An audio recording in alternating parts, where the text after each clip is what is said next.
11. I'm so excited. It's group stages. It's day one. It is the best time of the year.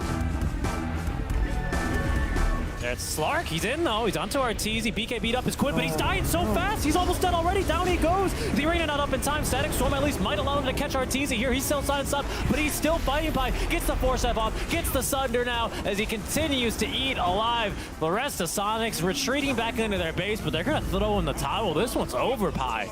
They made it look so easy. They're still holding that BKB on Somnus to the hook shot, going into the duel, but we'll throw back here now as Somnus stuck in the middle of everything. His Snapfire Kiss is doing so much damage, ends up losing Vox, and loses Insane, but the Atu trying to run away, cannot manage to get out of all of the damage. And they call GG. Team Liquid realizing that RNG is just too powerful with this momentum.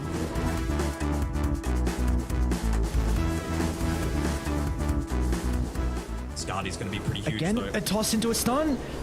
They get the Hex, but the attribute shift. This goddamn Aghanim shard on the Morphling. Why did you give it to him? Why did you change the Ag shard? This hero is so done with it now, and you see LGD have no answers to it. Without the chrono, it's just up to the right clicks, but Army just crumbles under the damage. As a Corey, it looks like they might have done it. A die back onto Y. All 5 are gone.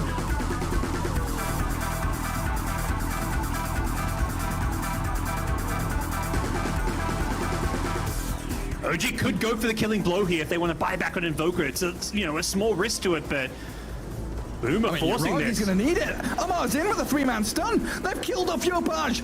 No buyback, dead for 2 minutes, and Terrorblade just evaporates under the damage that OG bring. They've got every kill they needed it's now. Over. The buyback victory won by OG in this back and forth game.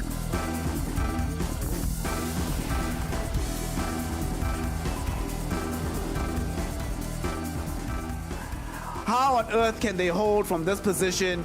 Tier 4s are falling. There's a primal roar just for posterity's sake, but it's not really gonna matter. Hex up though. Okay, Ace is gonna die. He has buyback though.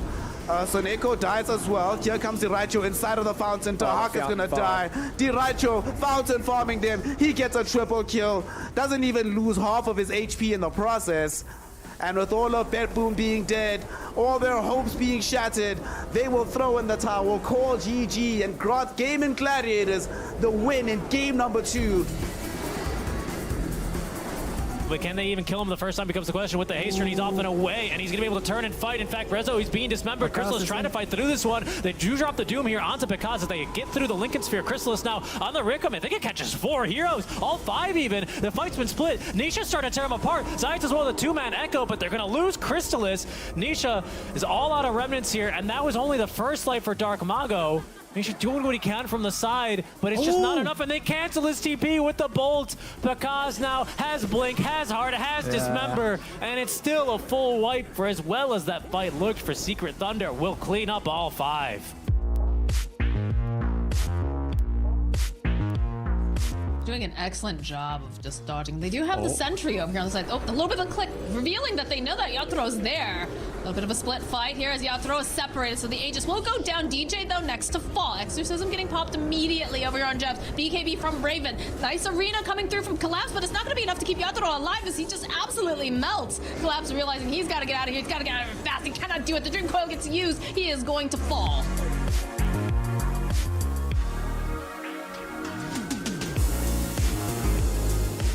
Trying to get the jump in there. Know that BKB was used prior on K1, so they want to try and commit to deal with this Sven. Static Storm's going to be laid down as well with a long Requiem, but it's just there's no synergy at the moment. Their spellers have been casted, but not perfectly executed. Toby is going to try and get the Meteor combo out, but C-Small in a position where he can just protect K1, and this should be all she wrote. They wanted one last team fight, one last ride, but Beastcoast being able to tie up the series 1-1, a really, really convincing game 2 from them.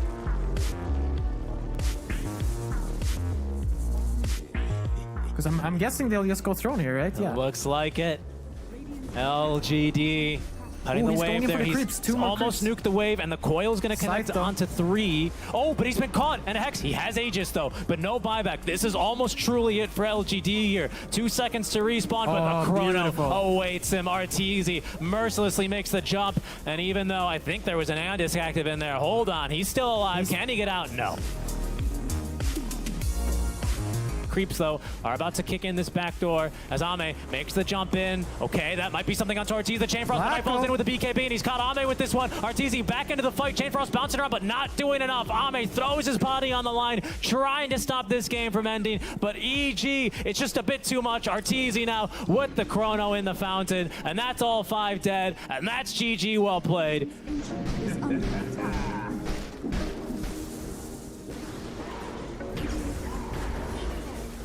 Jump in, pulverize instantly, half HP on KP. The follow-up with the Hex enables the kill. Backline's being stabbed at, but Baboka, the only one that can take Monet, cannot be killed twice. That's the problem. Will at least get out with the spirits. Buyback is forced out of KP. Now you haven't got a leg to stand on. The Rack's likely to go down here. The only thing slowing it down is the Wraith Backdoorer. Drow Ranger getting a little bit low. Again, he has an Aegis, though, like a cloud is running in. It's like, please, I just want to hug you. Hug of death. It's going to be his death. Pulverize in the back. GG. That's it. Aster will take him on. A hug filled with tears. Team Aster victory.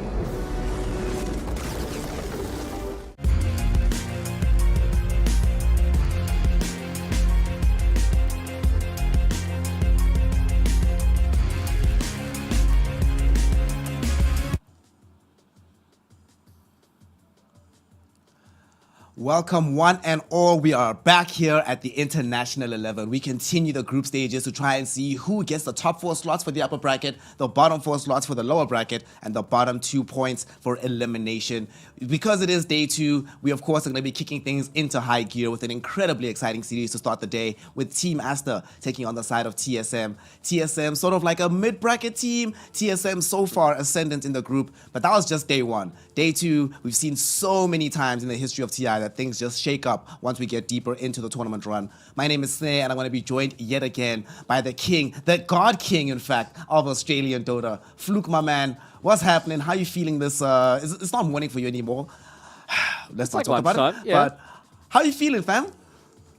I'm feeling pretty good, man. I'm feeling pretty good. Obviously, yesterday we finished it off with an 8-minute banger, 70-minute banger, pardon me. The fact that we had Rat Dota coming in from RNG, being able to get themselves the dub after the most back-and-forth game that we've had. We've had comebacks all throughout the entirety of day number 1. I think day number 2, man, there's a lot of teams that are still kind of holding on to that bubble, right? We're having a little bit of a chat before we got in towards today with the way that the standings are going here between both these 2 groups. Some of these teams are still trying to find their footing, right? Day number 1, I think that's where a lot of your experimentation goes through. These Group B teams, they only played 2 series yesterday, so today is the day that they play more series. They play their 3 series today. So that's where we're going to be able to get a little bit more of this movement in these groups. And as we're having a look across at Group A right now, this is the group that a lot of people call the group of death, right? This is the group where there's a lot of these big teams. EG, man, I went to bed with a happy little heart last night seeing EG going 6-0. They look completely dominant throughout the entirety of all their series, taking out OG as well as PSG LGD. But I mean, this Group A, I was expecting it to be a little separated. I didn't think it would be this separated between, you know, EG and BetBoom all the way at the bottom being 6-0 and 0-6 respectively. But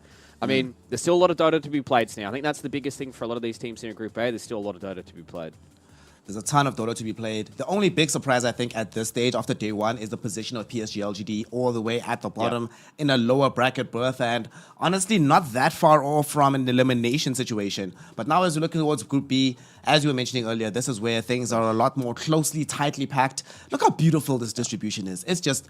it's wonderful. This is like bubble distribution. You love to see it. TSM, FTX, and Tundra, one of the squads we have in play today. Yesterday, you were saying that these are sort of like mid-table teams, and that's actually perfectly demonstrated by what it looks like right now. But today, TSM, their first challenge is going to be trying to deal with Team Aster, who's very clear at the top of the group, but they're not clear alone. There's a lot of other squads around them. And as you said, lots of more Dota to be played today. And because there's now tape available from yesterday, that's the thing. A lot of these squads were practically coming into TI cold, having not played official games in quite a while. well, having not had any of the official games in TI just yet. So obviously scrims will have their own kind of metas develop, but once we actually get into real play, then we get to see what these teams are actually made of. The thing I really want to talk about though, before we quickly focus on today's games, as we're looking at Aster versus TSM to start the day off, afterwards, we're coming into the series I know you want with all your heart.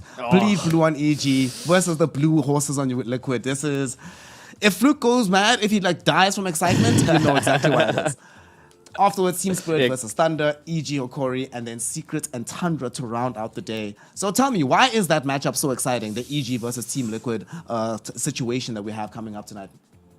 Obviously, EG has been a team that I've been following since TI4, so I've been a little EG fanboy for the longest time right now. And Team Liquid, they're coming in off the LCQ. They obviously didn't have the best start to their day yesterday. They're still looking to try and bounce back. And I think the kind of double-edged sword that Team Liquid had coming in towards group stages was obviously they played a lot of games in the LCQ. People have a lot of ideas about how they want to play Dota and the kind of ideas that they want to play. And EG coming in nice and red hot, being 6-0 in their group. It's all about what Team Liquid can do to try and shut down what EG have been doing, because they have been playing some of the cleanest Dota that I've seen in a very, very long time. So yeah, that's why I'm so excited to get into that series, because Liquid's skill ceiling is oh so high, but sometimes they just don't hit that mark right. And if they come into this TI group stage, take down the Juggernauts in EG, and that goes a 1-1, that group's going to be insane for us to watch. But I think all throughout the entirety of today, we've got some really, really sick series. And even yesterday, man, like some of the games we had yesterday were so god tier, and we still got another 2 more days after this. Like, just put it straight in my veins.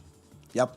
Plug me in. Just keep me here. It's fine. The machines can control the world as long as they keep feeding me some TI level Dota.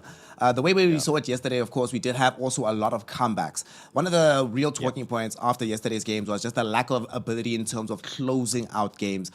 I think that's going to make it very interesting for the series we have coming up here between Team Aster and the side of TSM, because these two squads, right, are renowned, especially the side of Team Aster, for not playing around. There's no monkey business on that squad. The moment that they get a lead in the game, they can roll you to victory all the way. So this is a squad that I am really anticipating being able to close out these games. There's a reason they are at the top of the group right here. And something that's very interesting as well is that both of these two teams play very distinct styles of Dota, don't they, Fluke?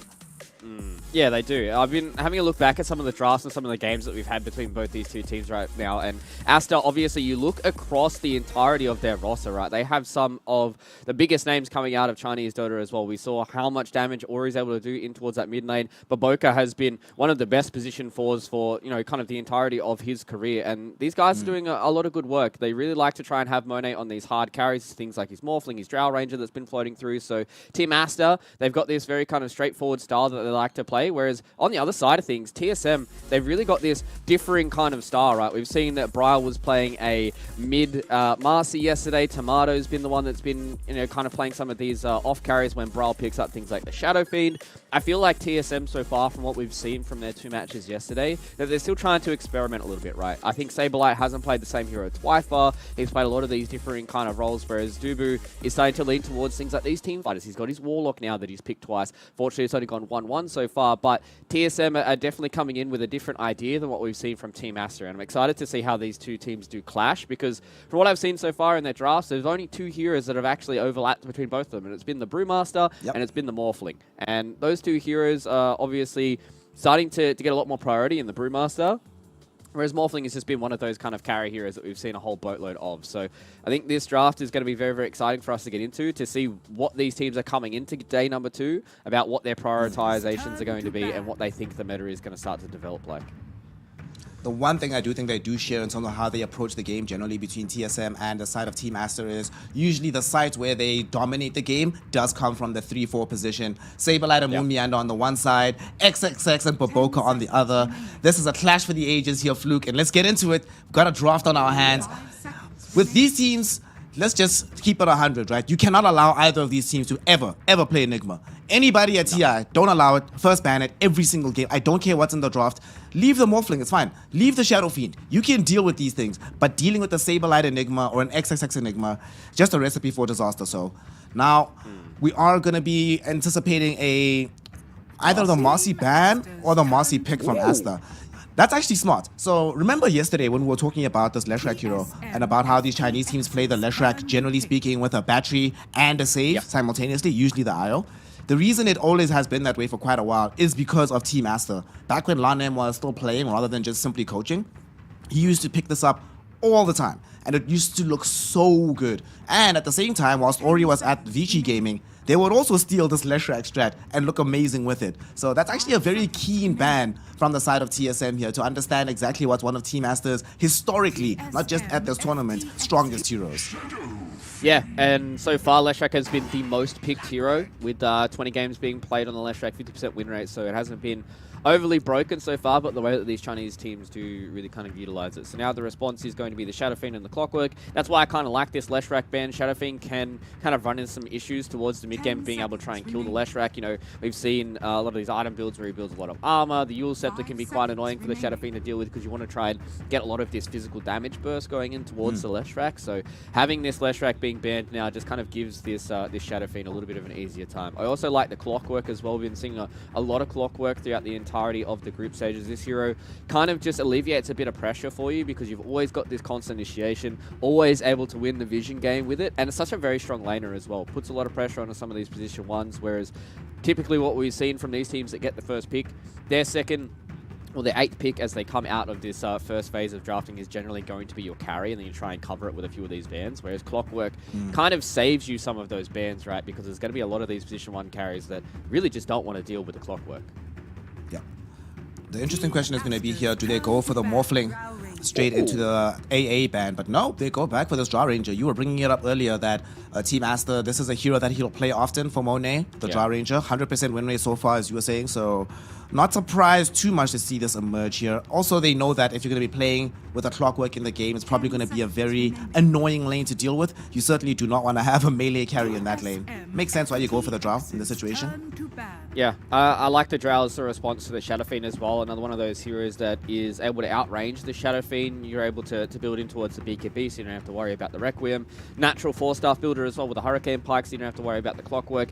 It is also a really good combination with the Marcy on top of that as well. If you get the sidekick onto the Drow Ranger, as soon as she gets those piercing shots, there's a whole lot of damage. So I like this Drow Ranger. Also, it kind of alleviates a bit of that extra pressure. Now, as I said, once you pick your carry here in that 8th pick, you can cover it with a lot of these bans. We're going to see the Broodmother being banned. Interesting that Team Aster banned Broodmother. We haven't seen all too much Brood coming out of TSM. I know that Saberlight can play it, but TSM just haven't gone for this Broodmother just yet. So they're just going to try and cover their Drow Ranger here and then try and pick up another one of these position 5s that can really kind of secure your lane. When we saw Drow come into prominence, you know, I think it was about 8 months ago, around about that time when we saw a lot of these range carries, you would have these melee kind of heroes, such like Clockwork, these melee kind of position 5s that are really able to just kind of get in the front and buy that extra bit of space here for Team Aster. So I'm interested to see what they're going to pick for Siamese Cat, about whether or not he's going to pick up something like an Ogre Magi wouldn't be too bad, another one of these steroid heroes, or whether or not they're going to have the Marcy as the 5 for Siamese Cat, and they just give Evoker something a little bit different and play in the offlane there with XXS. Still a lot of time for them to make that determination here on the side of Team Aster, as they also take a wise decision, banning out this Darkseer. Coming into the tournament, one of the only teams that was reliably picking the Darkseer was Team Liquid. We saw that the last chance qualifiers as well. But slowly but surely, their performances have started to inspire other teams. But I think it's also due to how we've seen the Shadow Fiend played, right? We were talking about it yesterday. Just World of Warcraft, add every possible buff in the game into one hero. Just make him as obscenely strong as humanly possible. And I think as time goes on, we're probably going to see that heroes like Morphling and Dra will probably also start enjoying that same kind of treatment. We did see a little bit of that treatment with the Morphling, but the way things have panned out, Morphling is just not as strong in the earlier portions like the Shadow Fiend, so you kind of have to go for a tempo setter just to enable the morph. But I think we might start seeing that slowly but surely. So Darkseer, I think we're going to have more commonality on those bans just going deeper into the tournament. But this Sniper ban, this is intriguing.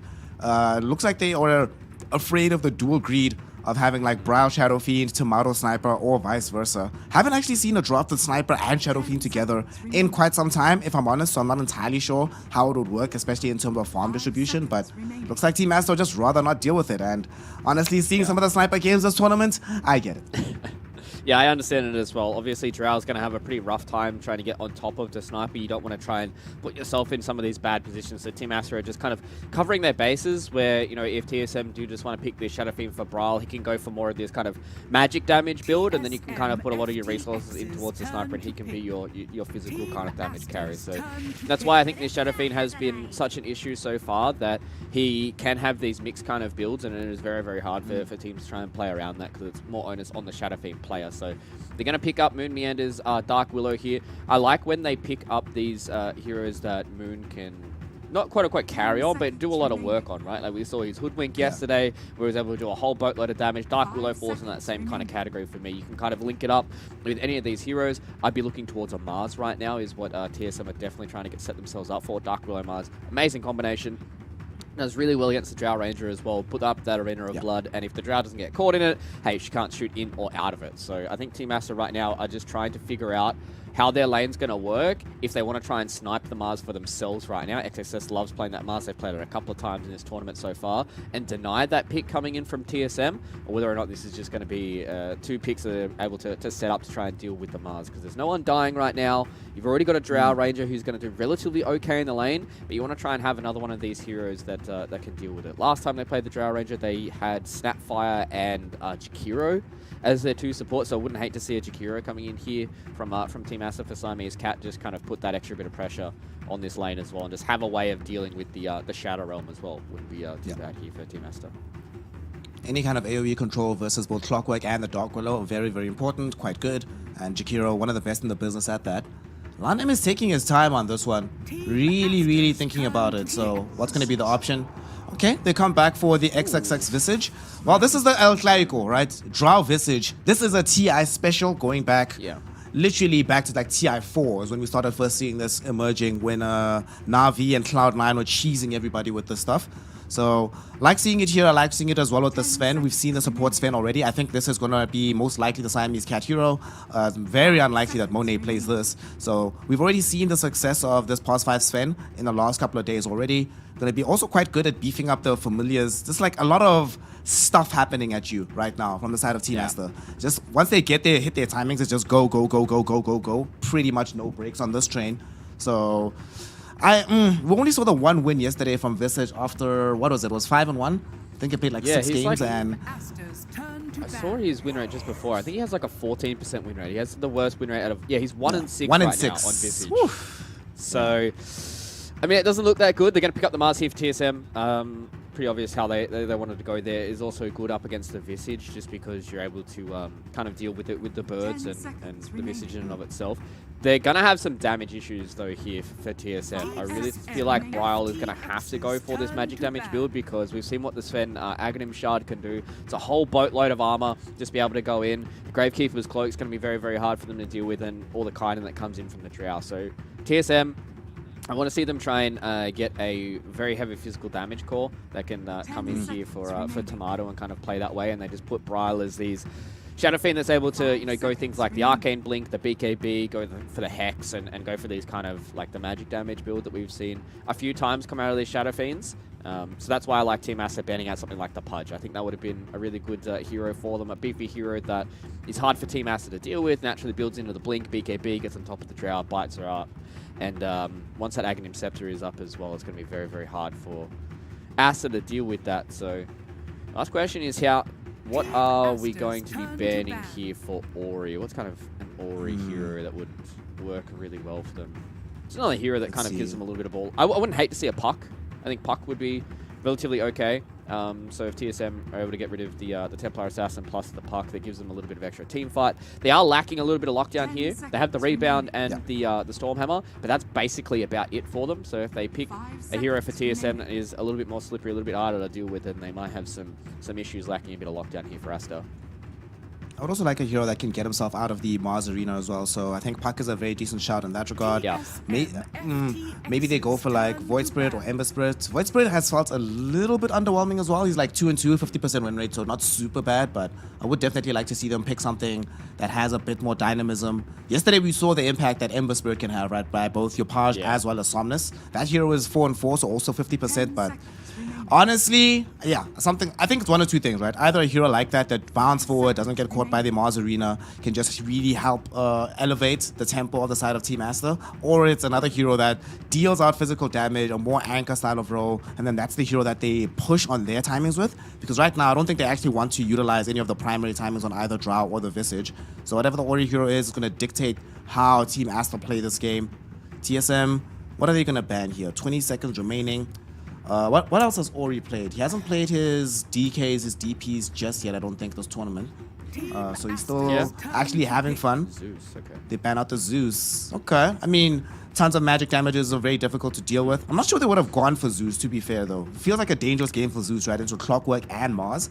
That's not something I would want to deal with. I would like another hero that sort of sits in front of the Drow Ranger as well, as a different target for this jumps on the side of TSM, or as the jump happens, you jump onto the backlines and counter-initiate at the same time.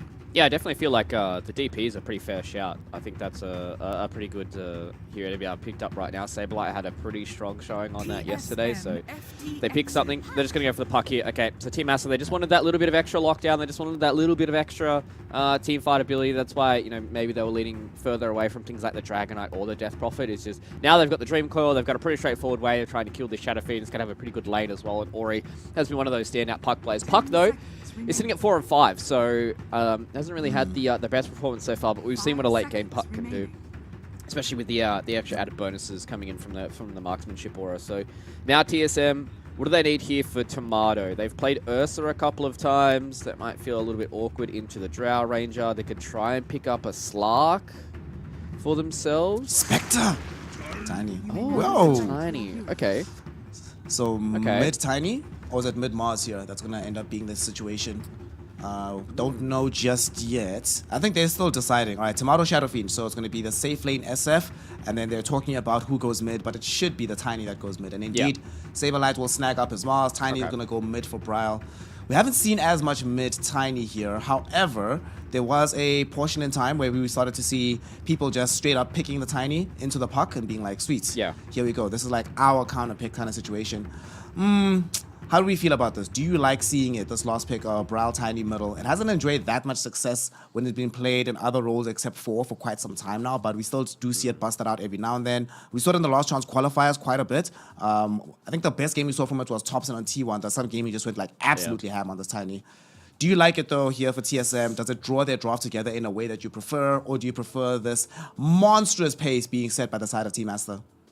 I think Team Aster have a very straightforward kind of way about how they want to play this game. They're just going to try and get themselves in towards a position where they've got some auras. They're going to have the Wraith Pact on XSS. They're just going to walk in with Monet when he's going to have a Dragonlance, or he's probably going to go for this early kind of blink timing and try and go for these items that just allow him to stay alive in these team fights. Whereas TSM, they kind of need a few more of these items, right? Like Bryle needs Blink, and I imagine an Aghanim Scepter this game. Tomato still needs a little bit of time for him to farm up. Probably Blink BKB is going to be the time that they're going to be playing around for the Shadow Fiend. And same thing with Saberlight. They've got some good combinations and a lot of damage that they can do. They can catch these heroes pre-BKB. I think TSM can have a good shout here. I've seen some good stuff from TSM so far when they play fast, and I think that's the big thing for me is I really want to see TSM play fast and play in towards the pace that Team Aster are going to give them on towards these towers. So I'm going to give a very small edge just to TSM just because of the very poor win rates of some of these heroes that we've seen floating around. I think the Visage is kind of a little bit meh these days. It's TI. I am not going to question Lanem at TI when he picks Drow Visage. So I am going Team Aster. We'll split here on the casting desk, but let us find out how the game itself is actually going to play with TSM and Team Aster taking each other on. Very different paths so far to this particular matchup. Team Aster sitting at the very top of the group at the moment, trying to extend that lead. TSM just trying to get themselves into that upper bracket berth. And honestly, just trying to find the same amount of form that they had earlier in the year that made them such a threatening team. I must admit, though, it has been very nice to watch them play without fear, right? Despite their result, they're 2-2 right now, but the one thing they have not done is play with fear. Every single time, you can almost hear Moon Meander with the whip in the playing room saying, yo, guys, where the hell are you going? Back to Fountain? No, turn around. We're going to fight. Yeah.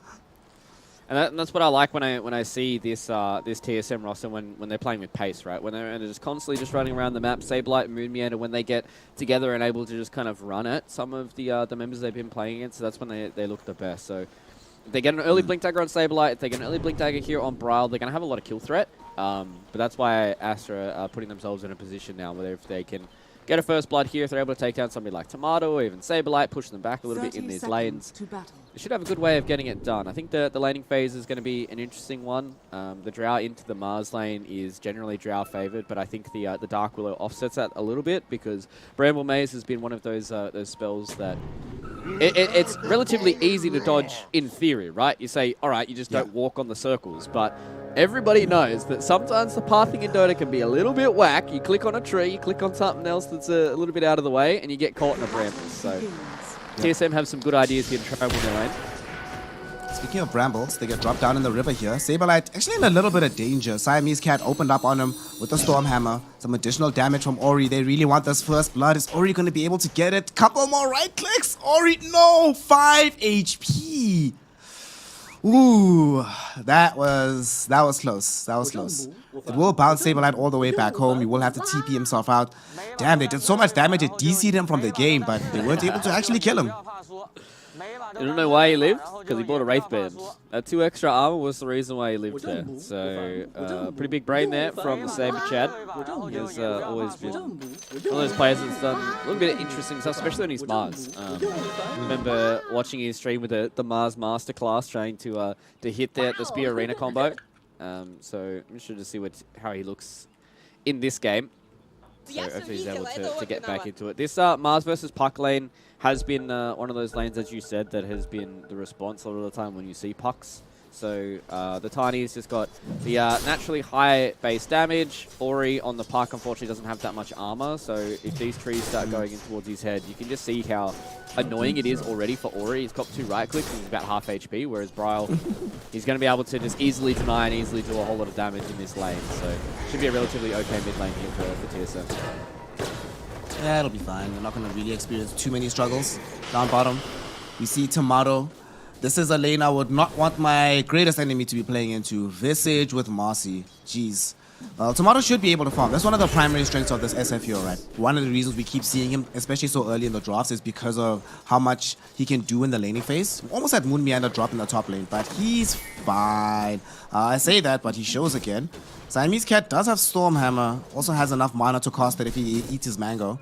So Moon Meander does have to be a little bit careful, but all in all, it should be okay here. As we were talking about bottom, this lane not fun. Look at Tomato already struggling so much. If he eats one more Soul Assumption, he's actually in danger of dying. Dubu forcing XXX back. He might be trying to get this kill here. Doesn't have enough damage to make it happen. Unfortunately, he's only level 1, so can't have access to the Rocket Flare. Now he finds himself too far forward. This is why this lane sucks. Soul Assumption won't kill him, but next time it will, because they'll have more than just the dispose. They'll also have the rebound as well to hold him in position, eat it inside of his own cogs. Yeah, this Marcy Visage combination has been probably one of the dirtier combinations that we've seen throughout the entirety of today's sidekick on the Visage Familiars. Is always good. You can always rebound off the Visage Familiars as well. So once this starts getting towards the middle stages of the game, it's going to be a little bit scary. I really like what Team Aster are doing up against this lane of Mars and the Dark Willow. Early on, their spells aren't that great, right? Like, you've only got access towards the Spear and maybe even the Bulwark, and same thing with the Dark Willow. You've only got access to 1 or 2 of your spells, and that's when it's really not that scary. So they're abusing the fact that Storm Hammer plus the Frost Arrows is a very, very hard time for this Mars and Dark Willow to deal with, and that's where they're going to get their advantage. If they can get a few more levels up on top of the Mars, on top of the Dark Willow, then this very scary lane combination can actually be dealt with relatively okay. So I like what Team Aster are doing in their lane so far, and they're coming out on top in the last instance and eyes. So Team Aster looking good here, Tim Sim. Yeah, looking good in pretty much all of their lanes right now. Mid is going well for them as well, with the advantage towards the Puck and CS. He is lacking in the denial department, but only a couple of them, so not that big of a deal at this stage of the game. Monet, erstwhile, just really getting farm and bottom. Oh my god, what a time to get a first blood. Tomato. They actually chase them, and they get the kill. Alright, Mossy, Visage. There's a reason we've seen this lane combination, this duo, so many times already at TI. It's quite strong. It's quite strong. And bringing down the Shadow Fiend, this is a hero that we normally see having a dominant start to his games. So being able to curtail that a little bit. Unfortunately, what we have seen so far here in the group stage is that it's not enough to win the games out. On top, they were hoping to try and put more pressure onto Saberlight as well, so that they're not just putting pressure in the safe lane, but putting pressure in the off. And although they don't get the kill, yet again, it's Saberlight forced to get some additional regen, ferry in some kind of sustain for himself, and not able to really approach the lane. And that gives freedom to the Drow Ranger. Look at her here. She's pretty much free farming for the most part, and unfortunately, they can't really muscle back the Siamese Cat's Fed. He's a bit too tanky. In fact, Saberlight, be careful. Multi-shots are coming in, down to 100 HP. Not gonna die just yet, but still, it's already becoming very clear that Team Aster are gonna get most of what they want out of this early game, and TSM, it's up to them to try and make the rotations to stop it. Yeah, very, very strong lanes coming in here from Team Aster. There's really... Tomato? Tomato? Oh, no. He died again. They're about to give a double kill potentially. They're charging up these soul assumptions. XXX, can he find the range? Yes, he can. Gets the double kill off the clockwork as well. Uh-oh. This is, well, yesterday you were complaining about why Visage looks so lackluster. Why is he not winning games? I think he might end up winning this one. As the top lane, Moon Meander also getting a quick kill onto this young, or being killed as the Dark Willow. Saberlight probably going to end up dying as well, being walked down by Monet. Double kill for the Sven, double kill down bottom. Fluke, what on earth is happening to the laning phase of TSM? They're just getting caught out. I think they just need a few more of these levels, and it's hard, right? Like, they've got two very, very strong side lanes. The Drow in combination with the Sven, 2 levels early on in towards the Stormhammer, and Monet just...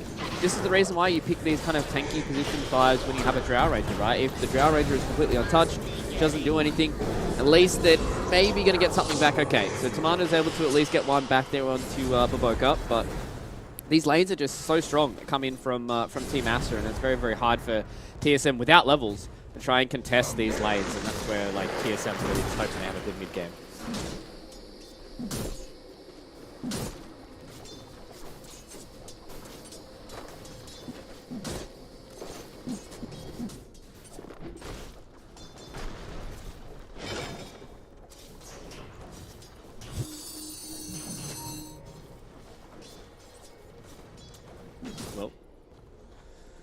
I know this game's going relatively straightforward for both these two teams here. Team Aster obviously in a good spot right now. XXS having a nice start on the Visage, and I think having a nice start on Siamese Cat is probably the biggest thing here for Team Aster. The fact that they're spent.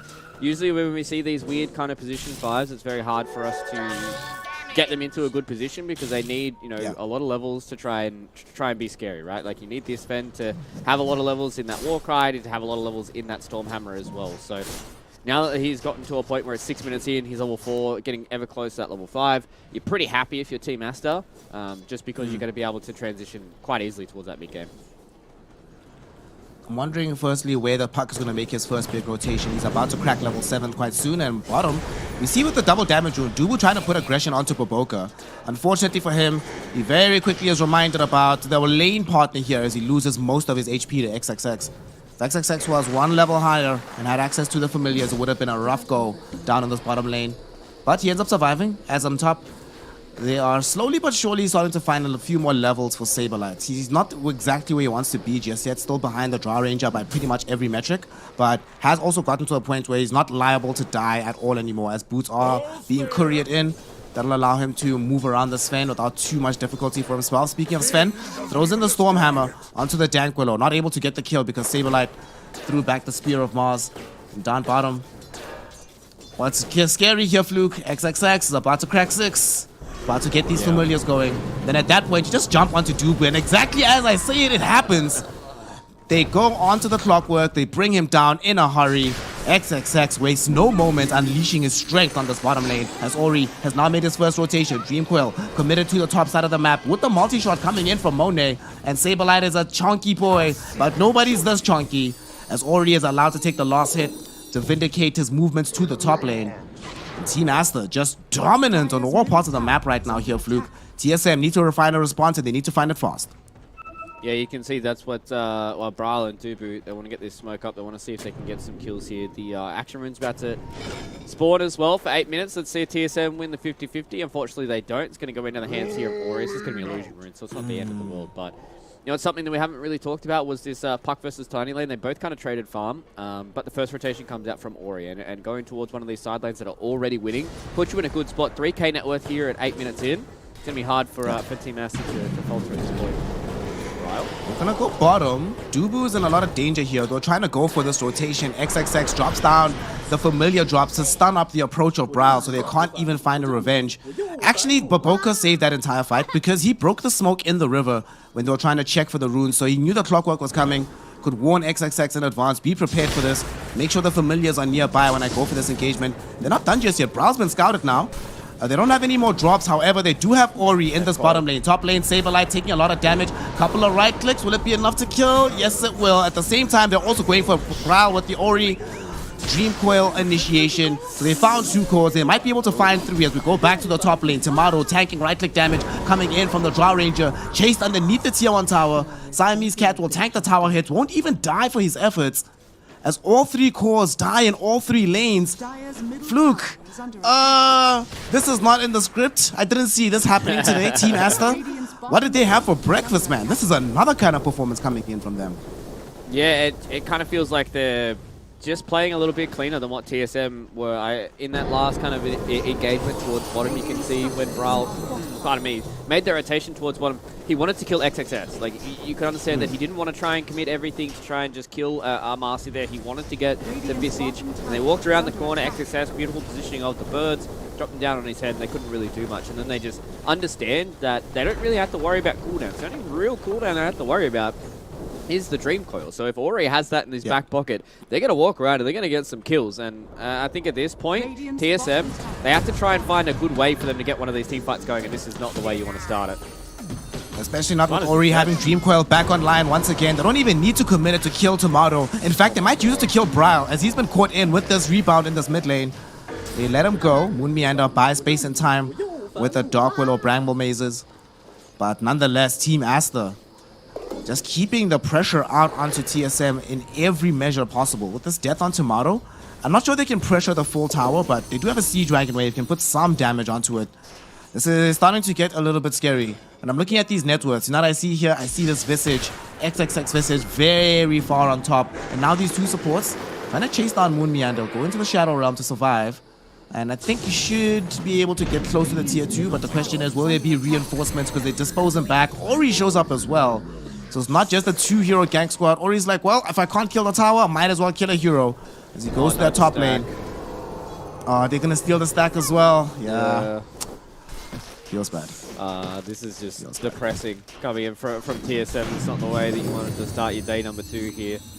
Bit of a demoralizing game number 1. Aster just running around the map. It's not something I really talked about, but they have such low cooldowns, and they just have a relatively straightforward way about how they want to get this game going. They pop the God Strength here on Siamese Cat, Ori's here with the Dream Coil as well. Like, they're just able to constantly go and go and go, whereas TSM, them being behind in these lanes, they also have relatively low cooldowns, but they're just not able to utilize any of their teamfight ultis because they're so far behind in net worth and experience. You can just see now, Team Aster, they take this tier 1 tower, they can rotate towards this mid lane, take this mid tier 1, and take full control of the map. Tomato as well as Bryle, they still need to farm up. This is what I talked about in the draft a little bit, that SF as well as the Tiny, they still need a few more of these items to be useful, whereas on the side of Team Aster, they just get 1 or 2 of their aura items, they run around with their marksmanship aura, they've got the Dream Coil, Puck does Puck things, and that's how the game is going to go here for Team Aster, and they're definitely behind the 8 ball. RTSM being 7k behind at 12 minutes in. It's not what you want to see, but they have avenues once they start getting some of these items and some of this gold. We've seen it earlier on yesterday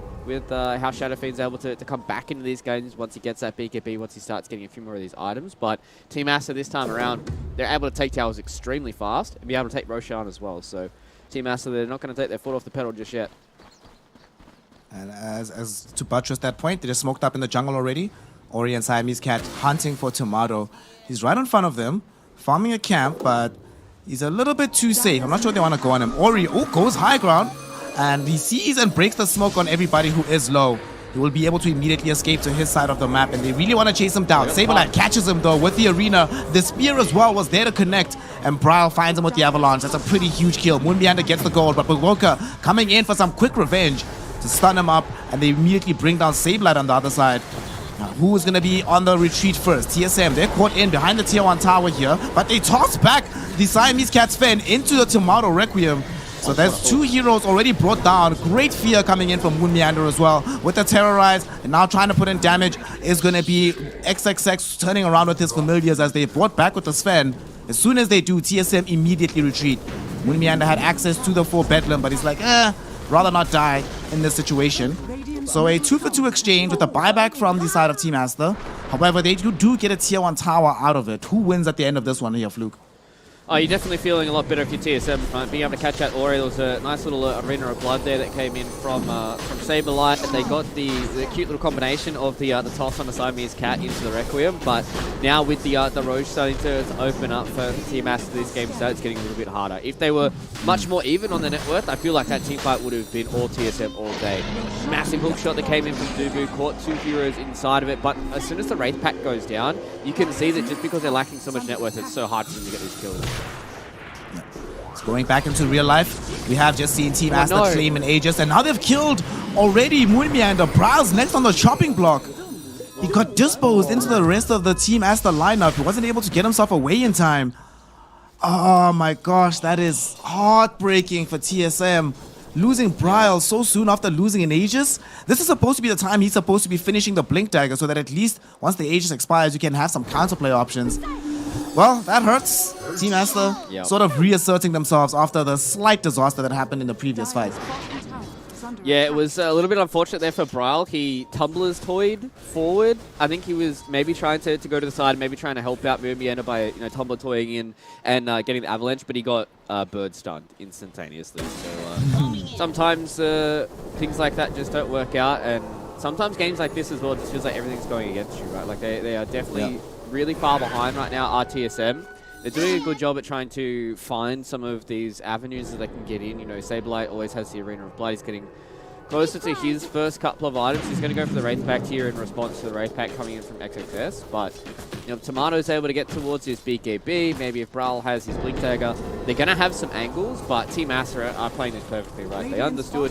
They win a team fight. They go in towards Roshan. They had to expend so much there on TSM to be able to get us to go down. And now with their Aegis, they're just walking around as this ball. Ori's just being able to push out so many of these waves. He doesn't really have to worry about being caught out. They're taking tier 2 tower. They're going to be able to take over this entire jungle area as well. Go for the tier 2 tower mid, and maybe in the next Aegis or two, they're going to be able to start knocking on high ground. It looks like Aster want to start knocking on high ground right now. Oh, wow. Aegis or two, my friend. They're using this particular Aegis. Monet heading forward. They're putting in this right clicks. And TSM, they're going to be forced to respond to this. They're not TP on Brawl just yet, but he's going to have to make his way down bottom. They're putting this pressure out. Tier 3 tower already down to half HP. It doesn't seem like they want to leave just yet. Monet getting access to the sidekick. But I think now is probably the time to jet. They've done enough. Half HP on a tier 3 tower pre-20 minutes. That's a pretty good job. So, no stress, no fear. They've got a Blink Dagger as well from Ori, so they can try and fight elsewhere on the map. What I find very interesting about this here, remember yesterday's game with RNG, where they try to go for this massive push strat as well? Is this a thing we're going to see all these Chinese teams doing? Are we having a resurgence of TI4? Are we bringing back the death ball meta? Oh boy, I hope not. Especially not if we get into the finals and someone last picks the Venom out, so that could be a bit of a question mark. But I think these Chinese teams are really showing us how strong these lanes can be, and obviously with Siamese Cat now picking up the Aghanim Shard, it just shows how strong some of these ball compositions can be, and it's all about putting the onus on the enemy team, right? If it's pretty straightforward for you to end the game and have your game plan going forward, obviously they just want to have XSS, have a good time. Monet's just able to get his items, play Drow Ranger, and you've always got a puck in the back lines to have that extra bit of team fight going for you. If you make it as simple and as straightforward as you possibly can, then it just makes games, winning games of Dota super simple, right? Because you're the one that doesn't have to worry about all too many things. You're the one that doesn't have to worry about getting these insane kind of combinations, as we see Tomato having to Requiem just to keep himself alive. And you see what TSM have to do, right? They have to go for these Q plays on the side of the map, just trying to get a little bit of this extra farm. They have to put Tomato and Bryle in these awkward kind of hard to farm areas just because they need to try and get something onto these heroes. Whereas the side of Team Aster, they just ball up, man. They just walk together, hold some hands, and they go in, they hit a tier 3 tower, and it's all about TSM and how they respond. The response from TSM will be to try and juke with Saberlight down bottom, but he will find himself getting caught and killed. Unfortunately, he also lacks buyback. They don't know that, though, on the side of Team Aster. But most of his money that he has right now, he has committed to trying to finish this Wraith Pact. Already has the Vlads picked up. They smoke up instantly on the side of Team Aster. I'm gonna go try find something. Ori didn't buy a blink for nothing. Also try to leverage this item somewhere. Boca might be the first one to scout these heroes out though, Fluke. They don't have a ward placed down, however, so they are unaware that Brawl and Dubu are occupying their jungle at current. But sadly, look who they found. Tomato. Look who's top. It's Tomato. And he committed the Requiem, like you mentioned, to try and escape earlier on. Might not have that option. 8 seconds until he has a TP, but it's nighttime. Wow, Dota is such a cool game. Tomato, oh, he didn't go forward. They pinged him. I think they know. But there's reinforcements nearby. Brawl and Dubu here. Team Aster not confident. They don't have clear vision on all these heroes, so they will not make this a very full-throated jump. That came very, very close though. If that was daytime, he's 100% dead at that time.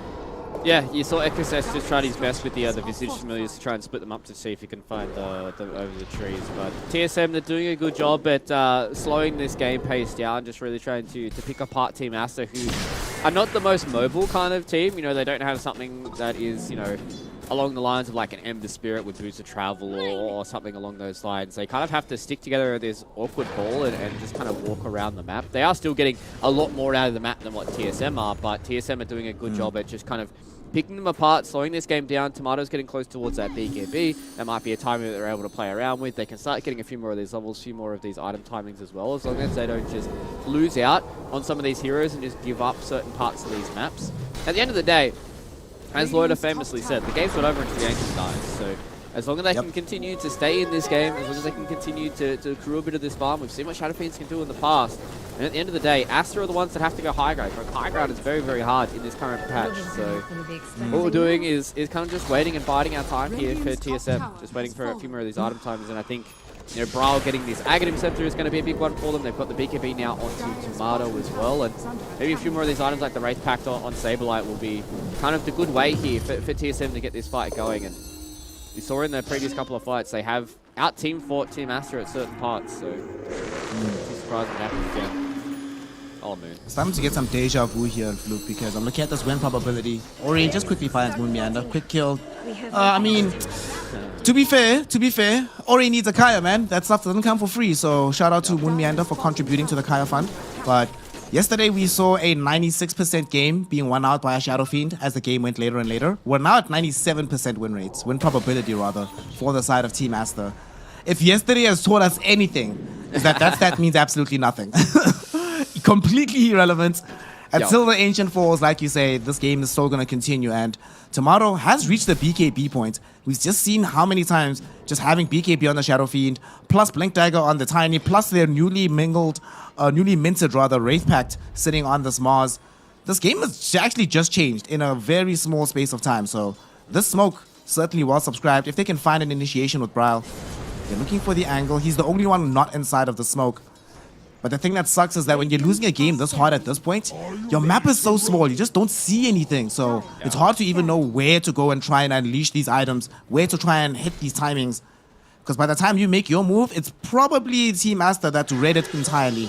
This Observer Ward, for example, just saw Brawl emerging from the trees, so they knew exactly where he was. They've got the entire triangle covered. Just seems so hard for TSM to just be able to play Dota on the map right now. They might be able to make a jump middle, but it does feel a bit risky here, Fluke. Moon Meander is too far back. Dubus does get the vision of Boboka, but he's like, this is actually probably not a good idea. Let's back this. Yeah, beautiful set of wards that are coming out from both these teams. I really like this lane ward that comes in from TSM as well. Just kind of giving them some ideas about how this rotations are going towards the map as well. Because, you know, usually through the river, it's the main kind of thoroughfare where most teams, especially when you're controlling this much of the map, really kind of move through. Oh, Moon. Donating to the Kai Fund again, I think. I think so. He's gonna try not to. No. Oh, Brawl's gonna bail him out of this one. Terrorize. Oh, the Terrorize misses, but it doesn't matter. They got the spear onto Ori, but they couldn't pin him to a tree. He finally does end up dying, though. Come hell or high water, Ori will have his pound of flesh as he brings down Moon Meander. And they've also committed the Requiem now from Tomato, so they know that this is down. Team Aster might try to make something happen off the back of this, or at the very least, just keep controlling things, knowing full well that TSM will not fight them without the Requiem. Yeah, they've got Aegis on the menu now as well, with Roshan being able to be respawned. So at least TSM have a general idea about where they're moving around. Same thing with Team Aster. They've got some really good lane wards here. They've got some really good wards that are just understanding where these movements are going to go. And TSM is just going to walk out, see if they can get themselves some more of these neutral creeps going, and Team Aster, they're just going to get themselves the second Roshan now. They're going to have the Active Shard. I'd imagine it's probably just going to be going in the pocket of Monet. The Active Shard is very, very good against heroes like the Mars and the Tiny, who have a lot of high HP. So Aster, they instantly smoke up, and they're just going to walk in because they've got plenty of vision here in the jungle. Fluke, if they get one more kill, we're at the magical number. Will they be able to pick it up? Will Meander get scouted, rebound, stuns him up. There's the multi-shot. Will we get it? At TI, yes we do. 3-2-2, baby. Tomato will be allowed to go home. Shout out for not dying, Tomato, because that allows us to bask in the glory of the 3-2-2 here. Really dominant performance from the side of Team Aster. Baboka, no allies nearby for a young rebound, so we'll have to watch Dubu TP out. Honestly, you lost in Aegis, but it's not like you could realistically fight on the map at the time for TSM. No. The only thing that really sucks is that you had to commit another BKB charge from Tomato, but this game is still not over. 99%, still not over.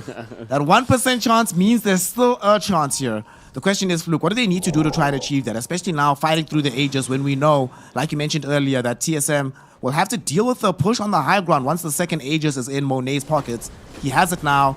The push is coming now. What's the option to try and stop this from happening? I think they just have to delay this tier 3 tower going down for as long as possible. Using the power cogs here, they've got things like Tree Grab, Spear of Mars, God's Rebuke. If they can kind of just burn some time coming in from Team Aster, oh no. Because they can't really fight into the Aegis. Like, it's going to be hard enough task for them to try and get one of these kills, let alone two. They're going to try. Get the toss back onto Monet, but he got off the BKB before the spear arrived. So now they just turn the damage back onto the Saberlight Mars. He's going to lose his life. The next one on the chopping block is Tomato. He doesn't have a BKB. He needed to commit it to escape the gank in the jungle. And as he dies, and as TSM sees their hopes fading, they realize that this game is pointless to play. They lose everybody. They call GG. And Team Aster claim game number 1 here in the second day of the lower bracket. Why am I saying the lower bracket? The group stage, my bad. That game confused me. Like, I got beaten in that game by Team Aster. That was a lot. That was massive amounts of death ball push coming in from them. They kept TSM pretty much from being able to get any kills on the map. They were everywhere very early on as well, Fluke. What's happening? This pace that's coming out of these squads here from China, where did this come from? Like, look at this. This is 12 minutes and we have the entire lineups fighting around this mid-tier 1. Yeah, I think it's kind of just a combination of what we've seen most recently coming out of group stages and just kind of defaulting back to these easier kind of drafts, right? Like we've seen over the years of TI how simple it is to kind of have some of these ball strats. You just have some good lanes. The Drow Ranger and the Sven lane's really, really good. The Marcia and the Visage lane, extremely good as well. You get some auras, you ball up, you take some towers, get some objectives, man, and you just kind of make this game harder and harder for TSM to play. Ori played a really good game on the puck here. I really like the draft coming in from Team Aster, relatively simple, super straightforward. We've seen some really good stuff out of, you know, Marcy plus Visage, so that is a very scary combo. And now the Drow Ranger still at 100% win rate, so 4-0 for the Drow right now. Wow. TSM, they had some good ideas for it, but I think their lanes just went a little bit too bad. You know, like obviously the Mars really couldn't get to a position when they had the Blink Dagger, and then obviously Tomato just wasn't ever able to be in this game here. So it seems like the good response coming in from the Drow Ranger onto the Shadow Fiend is a good way for them to get this done, and maybe just for game number 2, try and shore up these lanes a little bit more. Obviously, Marcy versus Visage is a very, very strong lane, so maybe just try and get rid of the Marcy this time around. And I can't even remember really what they banned in. They banned Primal Beast plus 1. Primal Beast Leshrac. Leshrac, okay. Yeah. Can you really give the Leshrac up? I don't really know, but I feel like this Marcy hero, you're probably going to want to try and get first pick for yourself here for TSM. And really just try and alleviate a bit of that pressure because, yeah, this was a rough one, man. This was a rough one. This is certainly a very rough game. Monet went 3-0-10 in this game, 17k gold picked up on the Drow Ranger. Tons of damage being dealt out as well by himself, as well as the Visage. What I love about how they played this game from Aster is because you played as a death ball, it was very balanced all across the board. No one hero is super far ahead. Obviously, Monet got more farm, but that's just what you expect out of Monet. The thing for TSM, though, they just weren't really able to get Tomato off the races. I think what's really sucks here is because of how well the game went for Visage, XXX's Wraith Pack came out way too early. So you mentioned it yesterday that you can't play into a Wraith Pack team without a Wraith Pack yourself. So Saberlight now has to buy a Wraith Pack, doesn't have another option, can't like rush the Blink Dagger, which is what we often see when these Mars play into Drow lanes. But In this game, he's like, well, I have to buy a Wraith Pact. Who can buy the Blink? Okay, Bile, you buy Blink, but then Brile's our only initiator. If he's not nearby, can we really start fights? I think there's a reason we see that Brile wasn't really able to do all that much. To be fair, the entire team didn't get that many kills, but the dynamism from TSM just wasn't there in the same way that it was for Team Aster. And Team Aster, with this performance, there's only one MVP that can come out of this one, right? It's gotta be the XXX Visage. What a pog. Dominated the laning phase, looked amazing throughout the game, did an absurd amount of damage in every regard, most building damage in the game, second most amount of hero damage in the game, didn't die a single time in the game, had the most kills in the game, just give it to him. And yesterday we saw all of these losses onto Visage. You know why they kept losing? It wasn't XXX playing this hero. Yeah, exactly. He's flying the flag nice and high here for the Visage fans out there, being able to get another dub with this hero. I think from what we've seen so far, I'm going to have to go back and check those stats as well, because I feel like both of the wins have been Marcy Visage throughout the group stages as well. So I think this combination being able to give a lot of that off-lane pressure. Visage has been one of those heroes that really can win the lane. Soul Assumptions and Marcy can just give him that extra bit of go, right? You've always got the Dispose to be able to flip people back. You've got the rebound off the Visage familiars, and just does so much work with that side kick as well. So right now, Team Aster, they're in a really good spot. They put themselves at 4-1 now in their group stage. I think maybe this next game might be a little bit more experimentation for them, but TSM, they still have a few things to try and work out here in their group stage. TSM certainly not bereft of ideas given the brain trust they have available to them, so we can certainly see them try and adapt, see them try and evolve going into the second game. We saw yesterday that they went 1-1, so it can certainly change fortunes in a very small manner of time. Let's see whether or not they can make that happen, or if it's going to be Team Aster yet again going Deathball to earn a 2-0 win. We'll find out after a very short break. This is Snare and Fluke, this is TI11, and we'll be right back.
Welcome back, one and all. We are back again for the group stages here at TI11. Group B continues right now between Team Aster and the side of TSM FTX. As it stands right now, one game up in favor of the side of Team Aster, but game 2, in Group B, game 2s especially have a tendency to go the 1-1 route. So we'll be seeing if TSM can make the adaptations, make the adjustments. Good Sir Fluke. It was a rough game. To give context to everybody who didn't get to watch it, it was a full death ball strat coming out of Team Aster. Marcy Visage on the one side. We had ourselves a draw with the Sven. From the mid lane, we had this puck. And the demolition job was so effective, they didn't even lose a single tower in that game. So going into game number 2 here, can TSM do a little bit better here? Will they be able to make this a competitive series? They're sticking to their guns on the Shadow Fiend. Is this the way to go to make this game a successful one for themselves?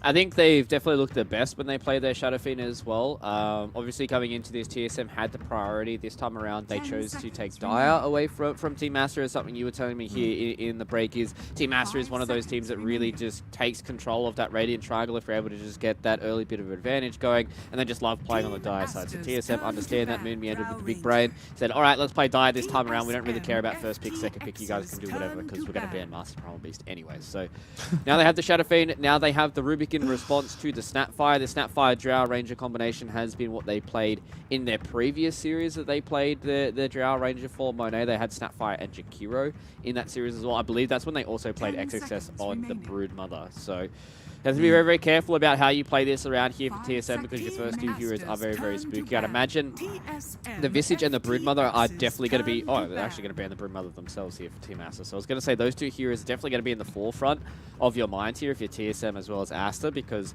they're those kind of second phase gacha picks where it's really hard for you to try and make a response with only one hero to try and shut down heroes like that. So what we've seen from TSM so far, a little bit more of these buff-up heroes to be able to make the Shadow Fiend the end-all and be-all for them. I like that they're getting rid of a lot of these really strong laners, because for what we've seen so far with the Shadow Fiend is, yes, he can have a really good time against melee heroes, but when he plays up against these heroes like the Visages, the Broodmother, and all that kind of jazz, it is very, very hard for the Shadow Fiend to actually play in towards that safe lane. So TSM are just going to save out for their carry player here, and hopefully Tomato or Bryle is able to have a good time.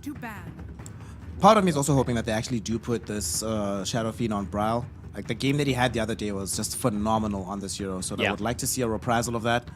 If they don't, it is what it is. Timato's also looked decent on the hero when he's been allowed to play it, so the intriguing thing for me is going to be how they play this Rubik. It is going to be the Moon Meander Rubik, of course. It is somewhat of a classic. We don't necessarily have phenomenal things to steal just yet, but in the laning phase, it's certainly going to be quite useful.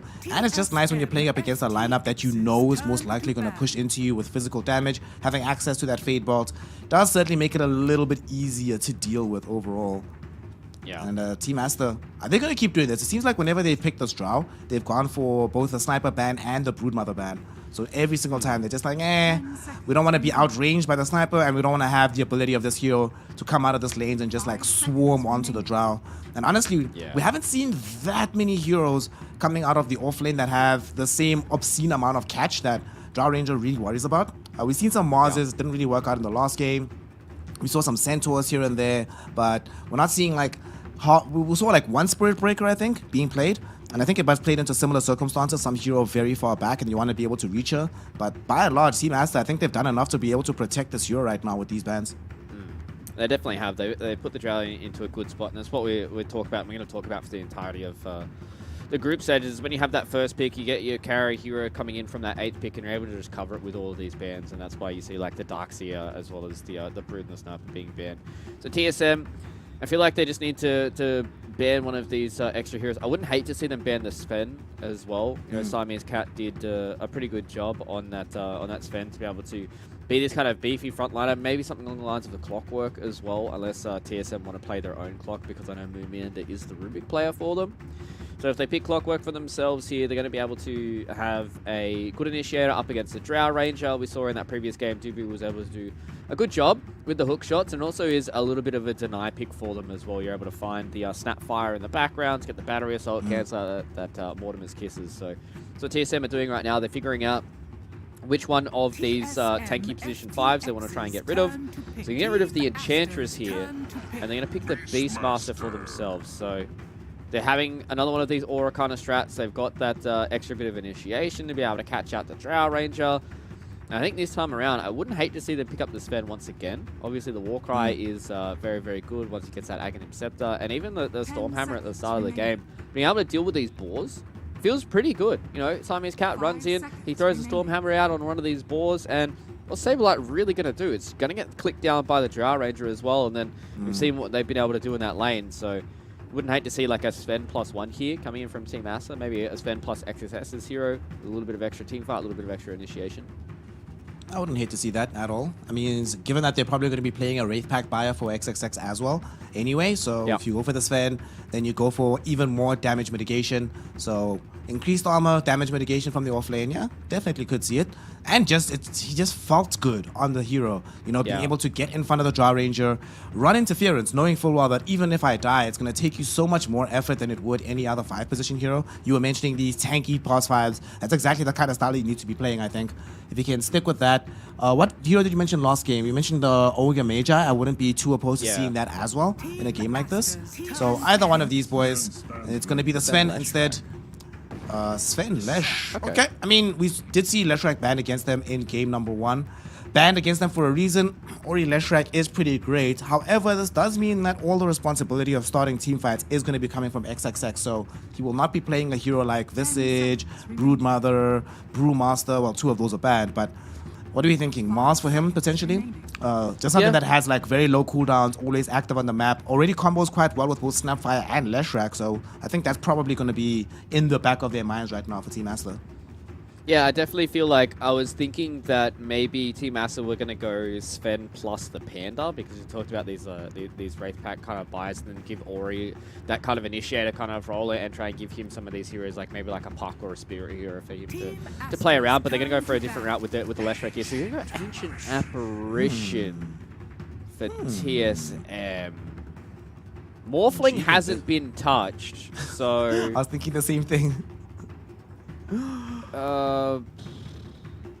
Let's have a think about this for a second, right? So usually when you see Ancient Apparition, you're covering yourself against things like the Alchemist and the Morphling, right? So is that all TSM are doing? Are saying, hey, by the way, you haven't banned Morphling, Aster, if you forget about it in this final pick, we're going to pick Morphling as our 24th pick and say good luck to you? Like, I guess the Ice Blast is good against the Leshrac because he has the spell Lifesteal from the Bloodstone, but that's the only thing that I can think of.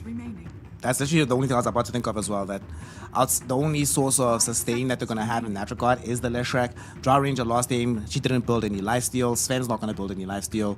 So maybe you're trying to be like, well, Leshrac, we actually have to be able to kill you. That might be the thing. A lot of these Leshrac games that we have seen, because of that Bloodstone that you're talking about, we see him like he'll go Yules, Bloodstone up. By the time he comes down, he's full HP. And you're like, well, this seems fair and balanced. We love dealing with this, but with AA, now you can actually guarantee kills all across the map. Whoever you go on will die, which was a bit of an issue last game as well, where there were times where we were able to find somebody not necessarily in a great position, a great stun, but where they'd just be struggling to put out the final hits of damage.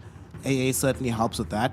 And also there's a slow option here. If they are going to go for like SF into the safe lane, with the Ice Vortex and the SF with the Requiems, that's a surprising amount of damage, and it starts ramping up much sooner than expected. But overall, I think it probably has mostly to do with the Bloodstone. Who knew that Bloodstone Leshrac would prompt teams to pick an entire hero just to deal with that combination?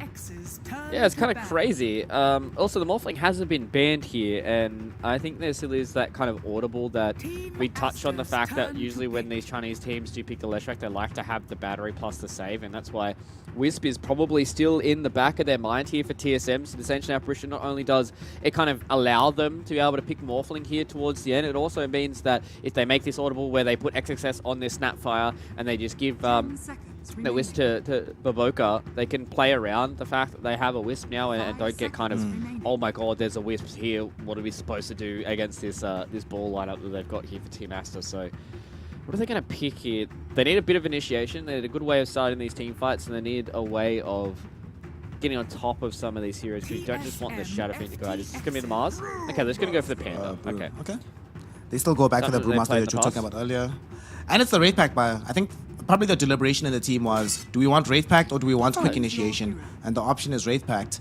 This is an intriguing Podge game because overall, the damage types from the side of Team Aster is not necessarily that much like massive burst outlay coming in from them. Later on, of course, we know that we'll get the hypothermia stacks out of Draw Ranger. That's going to help a lot versus the Pudge, and that hero can just get really strong, but this can end up being a pretty chunky boy here, this Pudge. Doesn't have as much backup as I would like to see, but overall, I think we saw this yesterday, right? Where you play this Pudge, he's the one that's going around the map, forcing fights all the time and creating space for the Brawl Shadow Fiend. When TSM did this, it succeeded and they looked very, very strong.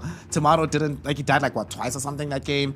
He even opted to skip BKB for a large majority of the game. So TSM going back to a little bit of comfort here. The question is, Fluke, does it make you comfortable enough to recommend them winning out game number 2 and making this a 1-1 series? I'm just still question marking this this Dubu Ancient Apparition. Usually when I see these kind of support combinations with like AAs and Rubik's being combined, it feels very awkward. Like, I guess their front line is going to be Tomato on this Pudge, and he's just going to walk forward and try and be this like tanky meat wall, but I don't know. I think Team Aster just have a relatively similar draft than what they did in the previous game. Obviously, XSX isn't playing something along the lines of the Visage, and they don't have the Marcy either. But this is comfort heroes for Team Aster right now. They're playing the Drow Ranger once again. They're playing the Snapfire. They've got the Brewmaster. Ori's on Leshrac. Yeah, they don't have this kind of battery and the save for the Leshrac, but they've got good ways of being able to buff him up. They've got the Fire Snap Cookie. They've got the Wraith Pack to be able to keep him alive in these team fights. The Warcry is going to be good against a lot of the physical damage, and I think just the way that Team Aster played their lanes previously, I'm probably going to have to pick Team Aster this time around, but TSM have definitely put themselves in a good position to try and win some of these team fights, but I'm not quite sure if this Ancient Apparition experiment is going to work out in combination with the Rubik. Well, right now we have Misery, Moon Meander, that whole crew are in the lab concocting ideas. The result has been an Ancient Apparition pick. One of the first ones, I think, so far in TI11. We'll have to double-check that stat. But let's get into game number 2 to see whether or not this experiment is going to pan out for the side of TSM, or if it's going to be the side of Team Aster continuing their momentum here in the TI11 group stages. This draft from them, honestly, I'm in heaven right now, man. Yesterday I got Somnus in the Spirit. Today I get to cast XXX Brewmaster at TI. Oh my god. Alright. Good day. It's a good day, man. It's a good tournament. We out here. Having a good time so far, especially now with more of these smokes going forward. They don't have Moon Meander here. The level 1 from TSM's a little bad. Obviously, Ancient Apparition is good when you're able to get multiple of these chilling touches off, and yeah, if Braal's able to hit a triple raise, it can be strong, whereas Aster, they've got the Storm Hammer, they're going to be able to have the Split Earth as well coming in from Ori, XXS, he can get the Thunderclap if he wants to, they can Thunder Snap Cookie on top, and the Drow can just sit there and be a Drow, so Aster definitely feeling pretty good with how their level 1 is going to go here, whereas Siamese Cat, he's just going to get the half deny going here, feeling like that's TSM are a little bit privy to that information on the high ground, but I think they are relatively unawares. They are just moving across for some more of these bounty runes. So I'm really looking towards TSM to just have some better lanes. I think if they're able to actually play Dota, they're actually able to get their draft going and moving forward and having a fun time, then that's when this team can look really good. They've got Saberlight on one of his comfort heroes. They've got Braille on one of his comfort heroes as well. Tomato's been looking really good in this Pudge. A few question marks to me are just the support pairing, but I know that there's definitely an idea behind it here for TSM, and there's definitely a strategy that's going to come out once we get deeper into this game too. You know that Dubu is committed to winning here, Fluke, because yesterday he played Warlock, today he's playing Ancient Apparition. One does not do these things just because you want to have yourself a good time. You do it because you want to win. But it's going to look good, I think, for them. Just have to try and make sure they marshal a good laning phase. Down bottom, Saberlight's being zoned back a little bit, but they already also have the available block. I'm not sure if the Sven is going to be able to de-ward it just yet for Siamese Cat, but that does mean that Saberlight should be able to find some decent experience on this side of the map. He has to be careful on Moon Meander. They have Stormhammer again. This is death. First blood down in this bottom lane. He's going to try and stay alive with the Fairy Fire, but it's not going to help. Look at Siamese Cat. Proper support play. Body blocking to ensure that he does not take the first blood away from his carry. And Monet yet again off to a momentous start here in this bottom lane.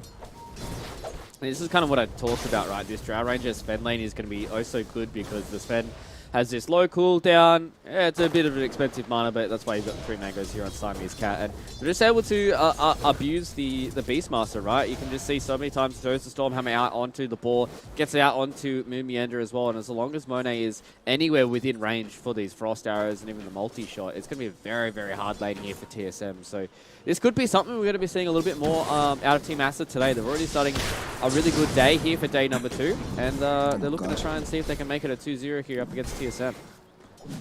Moonmeander forced to go into a point into the telekinesis just to toss back this Drow, but doesn't make life easier for Saberlight. Still a couple hundred gold off for picking up his Helm of Iron Wall, and at the same time in the top lane, Tomato gets ran down by XXX. XXX and Baboka. Yet again, just making Tomato's life a living hell. Game number 1, they were putting the screws onto him while he was playing Shadow Fiend, and now, even on his Pudge, they're just not allowing him any room to breathe here. He's not getting any CS in the lane. He just suffered a death. He will at the very least come back with some degree of regen, but that doesn't feel good here, Fluke. This early game, you wanted better lanes coming out of the side of TSM, and you know, nominally these lanes can be granted to them, but the performance from Aster in this early portion just feeling like it's a bit too difficult for TSM to deal with right now. Yeah, it just feels like Aster have been utilizing this combination for a long time. I feel like the stocks of Brewmaster are constantly going to be rising just because of the amount of heroes, amount of these good position 4 heroes that can abuse the Cinder Brew. We've seen how strong it is in these lanes up against these melee heroes that want to be inside the creep wave, try and get those trades going favorably for them. But Panda's almost always going to be able to win that trade. Throw down the Cinder Brew, you get the scatter shot, you've got the Snapfire Cookie as well to be able to just abuse the amount of damage that this Cinder Brew does. So it's going to be the time for them with Bryle. That's a big solo kill. That's exactly what TSM need. A little bit of extra confidence going for Bryle, a little bit of extra gold, and a little bit of extra experience. Okay, that was a Swagger Fiend kill, definitely.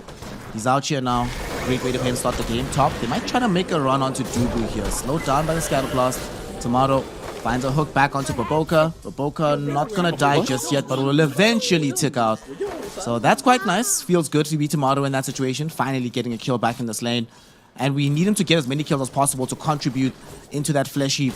You do not want an under-leveled, untanky Pudge in a game like this. We saw yesterday that there was a portion of the game where he wasn't that tanky, didn't have that much flesh heap, and he really struggled at that stage.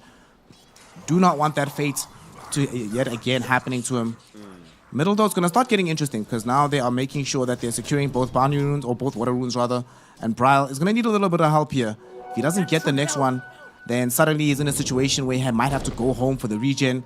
And you always feel bad when you get a big solo kill, but you still get bounced back to the fountain regardless. Yeah, it definitely feels a little bit whack, but now he's got his raindrops coming out as well, so he's able to at least abuse the fact that he's 1 level up here onto Ori.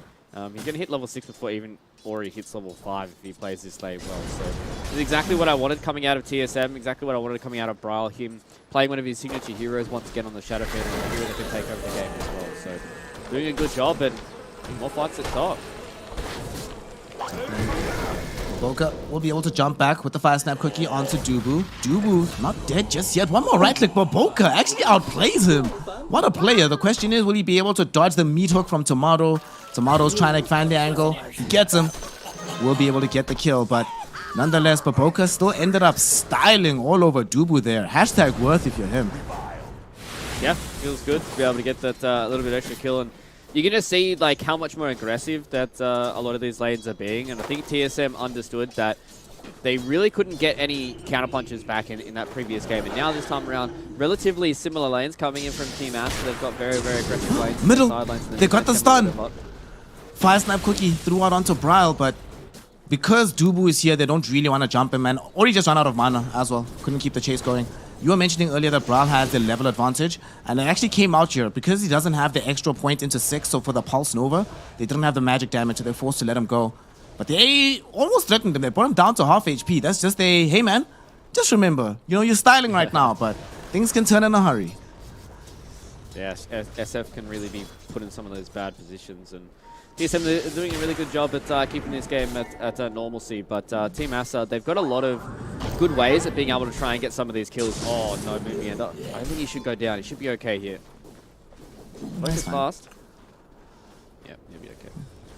But they found the He's stacks, fine. so this is pretty spooky. The fact that they found the stacks here, they've got a Drow Ranger, they've got a Leshrac, so if they're able to walk across there and be able to take some of these hard camp stacks, that's when it's going to start to feel really bad here for TSM. But I'd imagine Braille, he's going to spam out this middle lane here. He's just going to walk over towards that hard camp. He'll hit the double raise, and then he'll just walk in and be able to auto attack them down. And he's going to be pretty happy little boy. He's going to be pretty happy and healthy with the way that this game is going, albeit he's not at the top of the net worth right now. It is taken up by Monet as well as Tomato, just slightly behind the Drow Ranger. But he's definitely feeling good with how this game is going, and I think that's the big thing for TSM. There's still a lot of Dota to be played in these group stages here, Snare, and if they get a little bit of extra confidence back in their heroes and some of the styles and identities that they want to play for the rest of the group stage, they can start to turn around some of their favor. You know, being if they end this at 3-3, it's not the worst. They could be 0-6, but, you know, they're definitely starting to figure out the way that this is starting to work for them, and it's the point of group stages, right? Trying to figure out where everyone sits, where everyone wants to play Dota,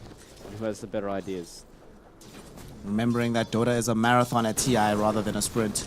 Taking your time, trying to ensure that you put yourself in the best possible position to end up winning the whole tournament. In the last, since TI6, only 2 teams have won from the upper bracket. So that should tell us a lot about the fact that it's not just about winning extremely quickly and being dominant early on. It's about peaking at the right time. Right now, TSM still trying to make sure that they are able to peak. Down bottom, we might lose Saberlight. He's taking quite a bit of damage from the Frost Arrows. Got stunned up, but Moon Meander yet again on hand with the telekinesis to ensure that Saberlight does not get completely killed. But he's certainly being bullied, and he might have to go all the way back to base.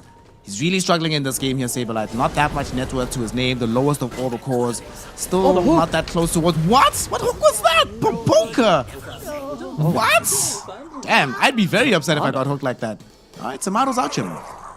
That was a sick hook. That was a nice little read that came in there from Tomato. They knew that Boka was up on the high ground there because Braille did hit him, but yeah, nice little shot there coming in from Tomato, and getting the kill there on a Boka is big for them because we can see now that he's falling back in towards the jungle. Massive stacks coming out here from Mr. Dubu. And this is what I love I love watching about with TSM is Dubu is one of those very traditional position 5 players, right? Like he's not one of these players that likes playing the greedy 5s and doing all this stuff. He's more than happy to play for the team. Thought there was going to be a fight towards bottom, so Dubu being these classic position 5s is always nice to see, and that's why I think, you know, TSM can play these heroes. Well, the fight is coming bottom here, Fluke, but it's coming in the form of Ori, who made a big rotation. But Boka is not scouted out just yet. He would life the fire snap cookie, finds Ori with it. Brow's here as well. Brow gets off the Requiem, but unfortunately, with this 4-hero Requiem, can they get the follow-up kills? They've only gotten the 1 out of Ori, but that was wonderful. Bryle. We need to see that again. We need to see that again. How much damage did he do there? 1,500 damage coming in. Nicely done with the Invis rune. Just sets up perfectly. Oh, that was lovely. And that was also going to punish the first big rotation coming out of Ori. He was already falling behind the SF. And that's going to put the SF even further ahead than the Lesh. Yeah, they set up nicely with that Invis rune. They wanted to see if they can get the kill there onto Monet, but as soon as we see this fight going in, Saberlight is pretty tanky. Comes in with a big old Requiem, hits onto 4 of these heroes. Bra would have loved to have been able to get the second kill here in a Siamese cat, but he had a big old wand, so a little bit hard for him to get that extra bit of damage going through once you've already used that triple raise.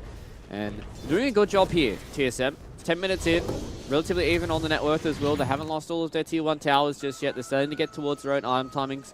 Tomato has now set up for his Aghanim Scepter that's going to be able to come through as well. Last time we saw Tomato play this Pudge, he went for a very early Crimson card, I believe it was. And just tried to play this very kind of tanky Pudge, but now he's getting to the point where he wants to play the carry kind of Pudge, where you go for that Aghanim Scepter and just be this annoying damage dealer inside of the game, and Braille's starting to hit his stride as well, very close towards that Dragon Lance. The supports here for TSM are also just finally starting to get their levels, and that's kind of the one positive for playing Rubik and Ancient Apparition. Neither of these two heroes really care all too much about getting items, and they're able to get this initiation and get this rolling. They're very, very close to level 6 here onto Saberlight, so as soon as they have that Roar, this could be a kill here on a Monet. Might actually try for the easier one onto Siamese Cat, yeah. Funnily enough, Dubu has level 6 before Saberlight does. And they will commit the ultimate with the Ice Blast to be able to bring down the Sven. They brought Brawl over down to this bottom lane as well, so they're going to try and make this push happen at the same time as Ori is moving top with the Diabolic Edict. So the usual maneuver around this point in the game. swapping sides, trying to push. But down bottom, looks like they want to defend here for Team Aster. XXX comes in. Brewmaster split is on. He really wants to try and find this counter initiation. Beautiful gust onto 2 heroes. The Morty's Kisses follow up onto Bryle. He will end up dead though. Unfortunately for him, Cyclone was up onto Saberlight. He comes down, gets rid of the Primal Roar, but unfortunately he's not going to be good enough to save him. Loses his life too. The final Cyclone was committed onto the Rubik. Can they catch up to Moon Meander in time? Baboka has Fire Snap Cookie in 10 seconds and Scatter Blast for the slow in 1. But Moon Meander stole the cookie. Gets himself deep behind the tier 1 tower. Does get slowed down by XXX. Between the Thunderclap and some right clicks, Moon Meander should end up falling. So 3 heroes get taken down bottom. They don't get the tier 1 tower. Ori does get punished in the top lane because TSM notes that, well, he's actually all alone. We can make that jump onto him, so Tomato hooks him, does bring him down solo. Nonetheless, though, Team Aster overall happy with this map trade because they get 3 and a tier 1 tower in this bottom lane. Yeah, they're definitely happy with how that trade did go, and I was wondering whether or not we're going to see TSM or Aster make the first defense for these tier 1 towers, and it looks like Aster, they were more than happy because they had the primal split. And now Aster taking control of the map once again. I think the biggest thing here for TSM is that they're still just waiting for Saberlight to start getting a few more of these items. He's finally got the Helm of the Dominator now. He's going to be moving towards his Helm of the Overlord, and finally has the Roar available. I think that's the biggest thing now for TSM. They have the Roar available for their Beastmaster here, so they're going to be able to actually walk around the map and see if they can get some of these Roar kills. Bryle getting closer and closer towards some of his items. We're on the other side of things, Team Aster, they're happy with how things are going. They've already got an Urn, getting ever closer towards that Wraith Pack here for XXS, but Bokos is doing Snapfire things. They've got the Dragonlance already here on Monet, and Siamese Cat, he's going to be perfectly okay with just sitting back on no items. Even in the first game, he had no items until he got towards that Aghanim Shard, and they're looking to see if they can find Saberlight here in the trees. I don't know exactly where he is. He tried to tumble its way through the trees, but like you say, I think the camera should have cut away from that one. 4 heroes gang up on one in the trees. That's just bullying at this point, man. Saberlight just not having the game that we normally see coming out of them. I mean, to be fair, Beastmasters have a tendency to just lose their lanes and then have to recover deeper into the game in the jungle, but the way Team Aster are playing, it looks like they want to deny him every opportunity to do that. They've even gone ahead and blocked some of these ancient camps with the sentry, and they're not done just yet with this aggression. Look where they are. They're on the high ground in the triangle. They find a big jump, but my goodness, Moon Meander lifts up the Sven. Bryle raises him down. But XXX might look for revenge. Morty's Kisses floating in over the top as well. Bryle, he's been here before. He's seen this movie. He didn't like how it ended. And unfortunately, it's going to end almost exactly the same way. One more rock throw, but he's still alive for now. Juking through behind the trees. He gets to live. Tomato, though, might not be as lucky as he's caught between Ori and the boys. He actually gets a hook onto XXX, who thanks him for bringing him closer to his squad. And Tomato will end up falling. Bryle somehow lives, but Team Aster, they'll still take it. It's like, well, we didn't get the primary target, but we still get a core kill out of this triangle, and we still get to push on middle if we want to with Ori. Yeah, I think that's the biggest thing there is you're throwing a Ice Blast on towards the Panda. As long as he has splits, he's going to be A-okay. If he gets Chainstone done, then yeah, it's going to be scary, but the way that works out, he just gets the split off, and then you basically nullified one of the big ultimates that come in there for TSM. They did a good job to burst down Siamese Cat there on the Sven, but as soon as we see those team fights really start to fall back to normalcy, that's when it starts getting hard. XXS did a beautiful micro job to be able to save Monet as well. Monet was getting run out by the Pudge and didn't have Gus, didn't have any of his abilities to try and get away from the Pudge, but nice little tornado just kept Tomato out of the fight for long enough for them to corral around Monet, and now Team Aster are getting out on top here. They're getting closer to some of these items that are going to allow them to have these team fights going forward. Bryle getting closer towards that BKB. Dubu as well as Moon Meander are finally starting to get towards some of these support items with 4 staff coming up. They can catch out Aura here. This would be massive for them, but I just don't think they have the vision for it. No, I don't think they see him. Radiant's middle tower is under attack. A big item that's going to come soon, though, is that they're going to have access to Ags on the Pudge in a very short order. Ags plus Blink feels very scary. Once you get that AoE rot with Ice Blast, that does feel like a pretty good combination pre-BKB for any of these heroes. But still a little bit of time before they get there. The very scary item that has just emerged is Ori has now picked up the Bloodstone. We're going to see in the upcoming fight whether or not Dubu is going to reserve utilizing Ice Blast for the activation of Bloodstone, which has to factor into the decision making as to why they picked this hero. We shall see, though. And another big item for XXX is the Wraith Pact. We've seen generally that once Team Aster picks up the Wraith Pact, they want to try and go and make something happen on the map before the enemy team has any kind of item that can deal with the damage mitigation. And so far, they are stacked up as 4 here in the dire triangle. They're thinking about a smoke, and they are going to proc it. They're going for a fight here, Fluke. They really want somebody. Fortunately for the side of TSM, there's no blink daggers available just yet on the side of Aster. But it's still a scary place to be. Dubu. Alright, mate, you know what it is. You know what it is. You said it earlier. He's a traditional +5, and the job of the traditional +5 is to tank the gank. Doing his job right now. Yeah, sometimes you're just going to bite the bullet, but now it means that Team Aster, they're looking towards Roche here. They can definitely do it extremely fast, even if Ori wants to make his way over towards this site as well. So they can do a lot of damage up against the Roche. It's not going to be as fast as what we've seen in previous games, but it's definitely going to be one of those scenarios where TSM go, okay, you guys can have the top side of the map, let's have the bottom side of the map and see if we can get ourselves, you know, they've got the Aghanim Scepter now up on Tomato. Bryl's getting close towards that BKB. It's about 1,400 gold away from that. Once they have these 2 big items, that's when TSM can start to fight here. But they're going to have to try and fight in towards a Roche fight as well. The Ice Blast is going to force XXS to split hit. No, he's going to be okay. It's only level 1 Ice Blast. So. If that was level 2 Ice Blast, that would have been a very interesting situation that would have happened inside the Roshan pit. Incredibly, it's not. And the Aegis goes the way of Monet right now. He's just chilling. Like you said, though, they were able to finally push the tier 1 tower. Maybe they take this fight as well. Nice Stormhammer onto 2. Unfortunately for Saberlight, though, the Morty's kisses were already raining out. So he ends up dead regardless. He can't turn around with the Primal Roar to save himself. That would have been such a sick play. Moonmeander did his best, but unfortunately the woes of Saberlight will continue in this game, Fluke. That's his 4th death so far. Still doesn't have access to the Helm of the Overlord. Of course, he still doesn't even have access to the Vlads right now. Game is just very hard for Saberlight at this moment. Yeah, Saberlight is definitely having a rough go of it. He's only 400 gold ahead of Baboka as well. He's 3,000 gold behind his counterpart in FXS. So, yeah, Saberlight's definitely not having a good one this time around. But after what we've seen from Saberlight, he's still able to at least keep the spirits high for TSM. I feel like they're definitely not out of this game. We've seen what Shadow Fiends and Pudges are able to do in the past. They've got some of their items starting to come up. I think once this BKB comes up here for the Shadow Fiend, Bryl's going to be much more happier to be able to play in these team fights. And Saberlight's going to be okay with going down. I think as long as he gets his Roar off in these team fights, you're going to be happy if you're TSM. If they can Roar somebody like the Panda, if they can blow him up before he gets the proper split off, they're able to Roar somebody like Monet or even Ori, get them blown up before they use any of their abilities. You're going to be happy if you're TSM because that's all you kind of really need to do. You just need to enable Tomato to be able to stand in these team fights for as long as possible. You also need to enable Bryl to be able to just have that positioning where he's able to just get these right clicks going, because it seems like so far that Team Aster like having this Drow Ranger up against the Shadow Fiend, because we've seen it so far. It's very hard for him to get into these team fights, and unfortunately for Moonmeander, he's defending a tower, and now he's probably just going to be looking at well, somebody has to tank it. Tier 2 is definitely going to fall. But look at this. He's bought space and time. Because bottom lane, Bryl and Saberlight are able to apply pressure to the Tier 2 tower. Bryl will get a BKB off the back of this, and Saberlight will just get some much-needed gold, almost finishing the full Vlads, and indeed he's got it. So I think they're fine with this. Moonmeander, actually a godlike play at the end of the day.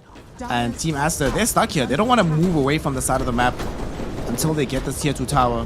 So as a result, they'll actually be out-traded first for the outpost. So TSM, even though they are behind right now, they're doing these small little things to try and get themselves back in contention. Just piece by piece by piece. And unfortunately, I don't think Aster can utilize this particular Aegis to try and end the game, but they're smoking up right now to try and force a fight. I'm not sure how much I feel about this without... Exactly, yeah, Drow's bottom. I'm not sure how I feel about this. Yeah, it was a little bit of an awkward play. Maybe they're just trying to catch some of these TSM members unawares, but TSM also smoked on their way around, because now they've got the Blink Tag up on Tomato, they've got the Aghanim Scepter, they've got BKB on Bryl. Like, I think TSM are perfectly happy about taking some of these fights, especially because if they know exactly where Monet is, he's one of the big damage dealers that come in from Team Aster. So they're just playing a little bit on the front foot, and now they are looking themselves and seeing if they can lock down some more parts of this map. There's only a Tier 2 tower in the mid and bottom side of the map for them to try and claim. So what they're going to try and do is they're going to try and push down this bottom side of the map.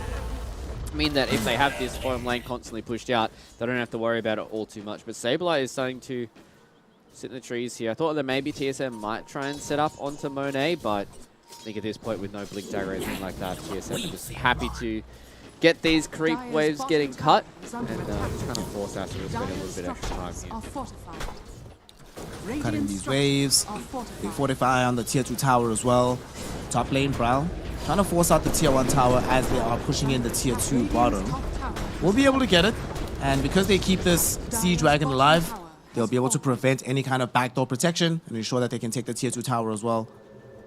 And we need to get out the Saberlight. They're coming. They know where he's at, but he's TPing out. Okay, cool. Yep. That last death, he's like, that's my last one, boys. I'm done.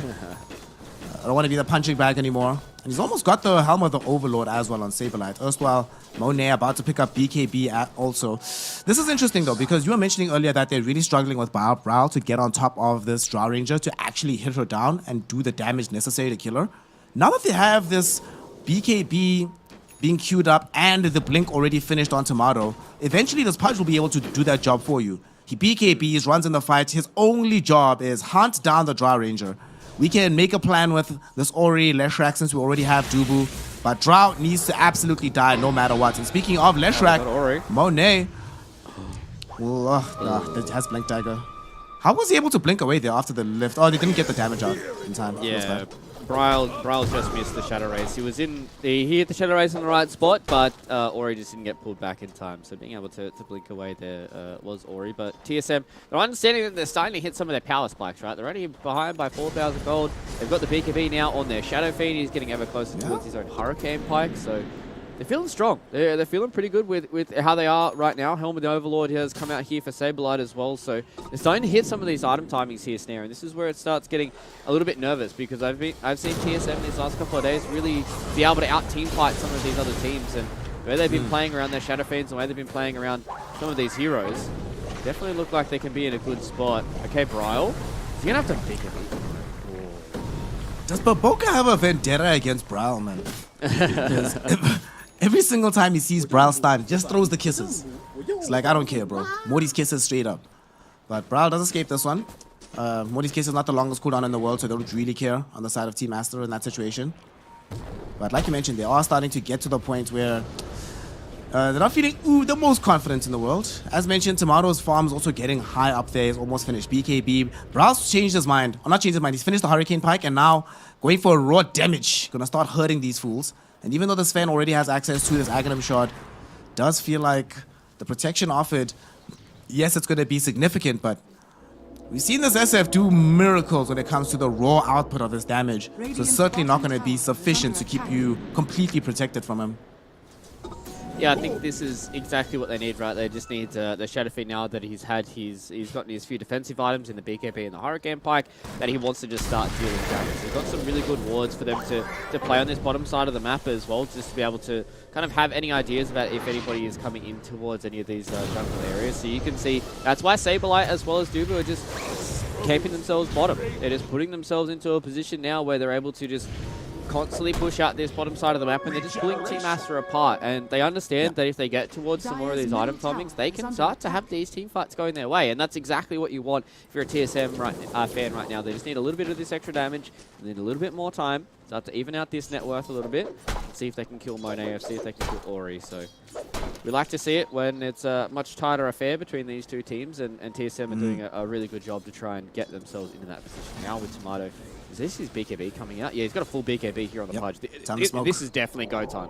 Definitely go time for TSM. Let's go. Oh, Brawl wasn't caught inside it. Doesn't really matter. As long as Tomato's the one at the forefront of this push, that's the important thing. Lots of vision being plopped down by Team Aster though, so they see this coming. They know this perfectly. They don't have any positive vision themselves. Tomato jumps in. He found Ori. Ori, Ice Blast is going to chase him. He gets hit in. No Bloodstone for you, but the hook does end up missing. Sven, in the meantime, allowed himself to be the one caught in, held behind, brought down. But TSM can't get more. Tomato was forced to jump blind, but here's going to be the stun jumping in from him with the rot damage. They are going to be able to find him. Primal Roar onto XXX, but they should still be able to get off the Requiem. Tomato, in the meantime, though, tanking way too much damage from Monet, eating these shots from the marksmanship, and he will end up dying. Moon Meander trying to get himself out of dodge, won't be able to do so. At the very least, Brawl can TP out. But that is a very rough initiation from the side of TSM. They came in that fight, Fluke, with no vision twice, right? They caught Ori twice. They eventually kill him much deeper into the Radiant side of the map, but this is a proof of concept. It's now possible to be able to make these kind of moves happen on the map. Yeah, it just felt a little awkward after that second initiation, right? They saw the dive bomb that goes in onto Ori, catches him out, gets him rooted in the spot, and that means that Tamano's able to get this second engage going. Bryle just couldn't really do anything in that fight. He didn't even pop BKB, he didn't use Requiem. I think I saw 1 or 2 raises. He was just always a little bit too far away and didn't want to overcommit on this Shadow Fiend as well. Yeah, you lose Tomato, but this is exactly what the Pudge is going to be doing in these team fights, right? He's going to be blinking in, popping his BKB, biting one of these big cores, and trying to deal as much damage as he possibly can, while Bryle is going to be the one that's going to be skirting around these team fights. But now they still have access to this BKB for Bryle.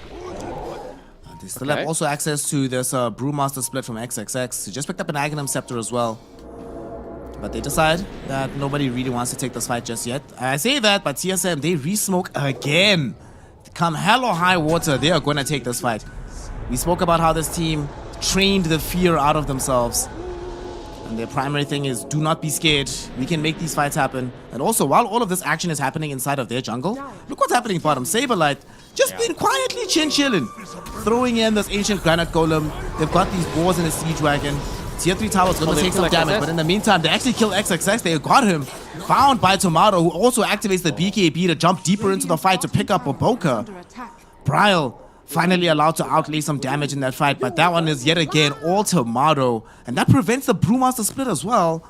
And this is perfect timing. Like, he's up in 30 seconds, which kind of sucks, but Roshan is about to respawn. And TSM FTX, between the Beastmaster in a Beast Aura and having this Shadow Fiend with raw right-click damage plus the Aura from him, this Roshan doesn't actually last very long whatsoever, so they could potentially still sneak it despite the fact that this Brewmaster should be respawning quite shortly. Yeah, that was actually a sick play that came out there from TSM. The hook coming in from Tomato to be able to get the Brewmaster in a position where Bryle was just able to blow him up with the Requiem of Souls. The Fear is a very, very potent tool in a lot of these team fights as well, just for TSM to be able to play around the fact that it gives you those extra couple of seconds to reposition, try and catch out a few of these extra heroes. If you hit the Ice Blast on top of some of them as well, it's going to be very, very scary for them. But Aster, they're looking forward.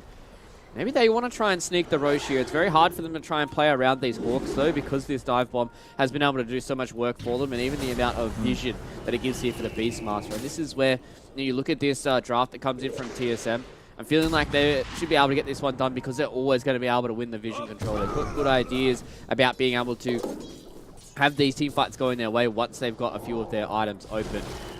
Yep. And TSM are doing a good job now to get these team fights in their favor, and their Tiger prioritization is immaculate as well. Killing the Panda at the start of the fight. There's no team fight here for Team Aster if they've got no success with the Panda, so yeah, I really like the way that TSM are team fighting their way back into this one. They're slowly but surely doing it. Roshan, the next port of call for both of these squads. It's so important that Saberlight's even been dragged off the bottom lane to try and play with this team here, just to ensure that they can put some degree of pressure if a fight were to break out. Team Aster also smoked immediately as Brewmaster came back, trying to stop a potential Roche attempt. So both squads know how important the big man is going to be. And not just the big man himself. There's an Aghanim shard to drop down here, and some very good shard heroes for the pickup. You can get Shadow Fiend on the dire side. Even the Pudge as well. We saw yesterday the influence of Tomato having the Aghanim shard, saving Bryle so many times in the game. But you also have some terrifying ones on Radiant. Hypothermia stacks. You've got already the shard on the Sven, to be fair. But Ori would be very happy to be able to pick up an Aghanim shard. Have this additional split earth, but Ori's also revealed himself down in this bottom lane. So this might incentivize TSM to try and make an aggressive play here. But for now, it does feel like everybody's just holding position all across the map. Who does this benefit, this particular game state, if nothing is really happening except farming? Which team would you rather be on under these conditions?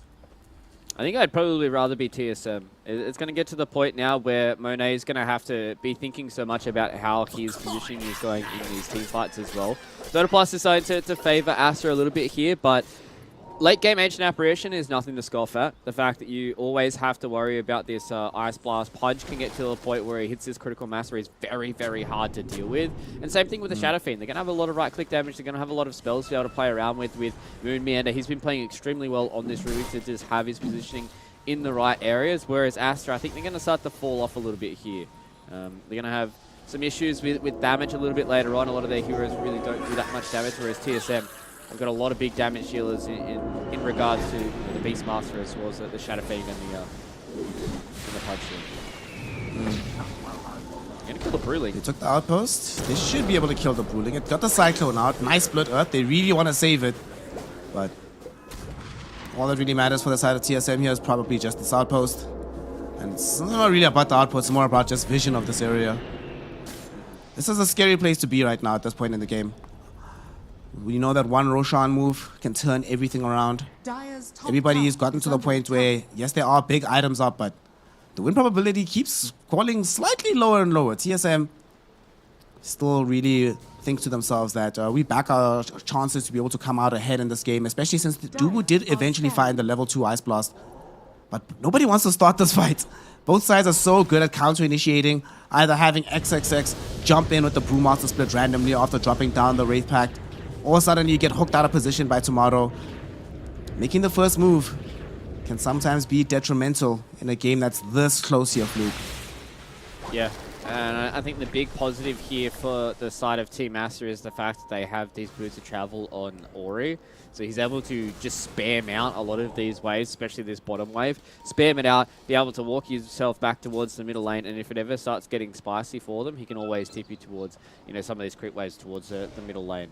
I would like to see, maybe someone on TSM fall back for maybe a boost of travel a little bit later on if this game starts to peter out for now. But TSM, they are just currently hitting creeps. This net worth has started to dwindle a little bit here. Very, very even in regards to the net worth as well as the win probability. So we're getting to this awkward stage here now. We've seen it a few times yesterday through the group stages where a lot of these team fights are all about that instant initiation. Who is going to be the one that's going to be on the front foot? Who's going to be the one that's not thinking about 1 to 2 steps ahead and just goes in and blows up that one hero? We've seen it a few times. Buybacks are oh so important in this game. If you go in, you get this team fight, you take down someone like Ori or Monet, then that's really good for you. Same thing in regards for Team Aster. If they go in, if they blow up Tomato, if they blow up Ryle, forcing them to buy back, to come into these fights to try and help out and alleviate the pressure from this second Roshan, then it just means if you win one fight and take them down, that's 100 plus seconds where you're able to freely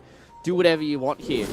And that's why That's why there's so much tension here between both these two teams. Neither of them have left this little corner of the map around the Roche pit because they know that it's only really Saberlight and Ori. They're the two guys who are going to be pushing out this bottom lane.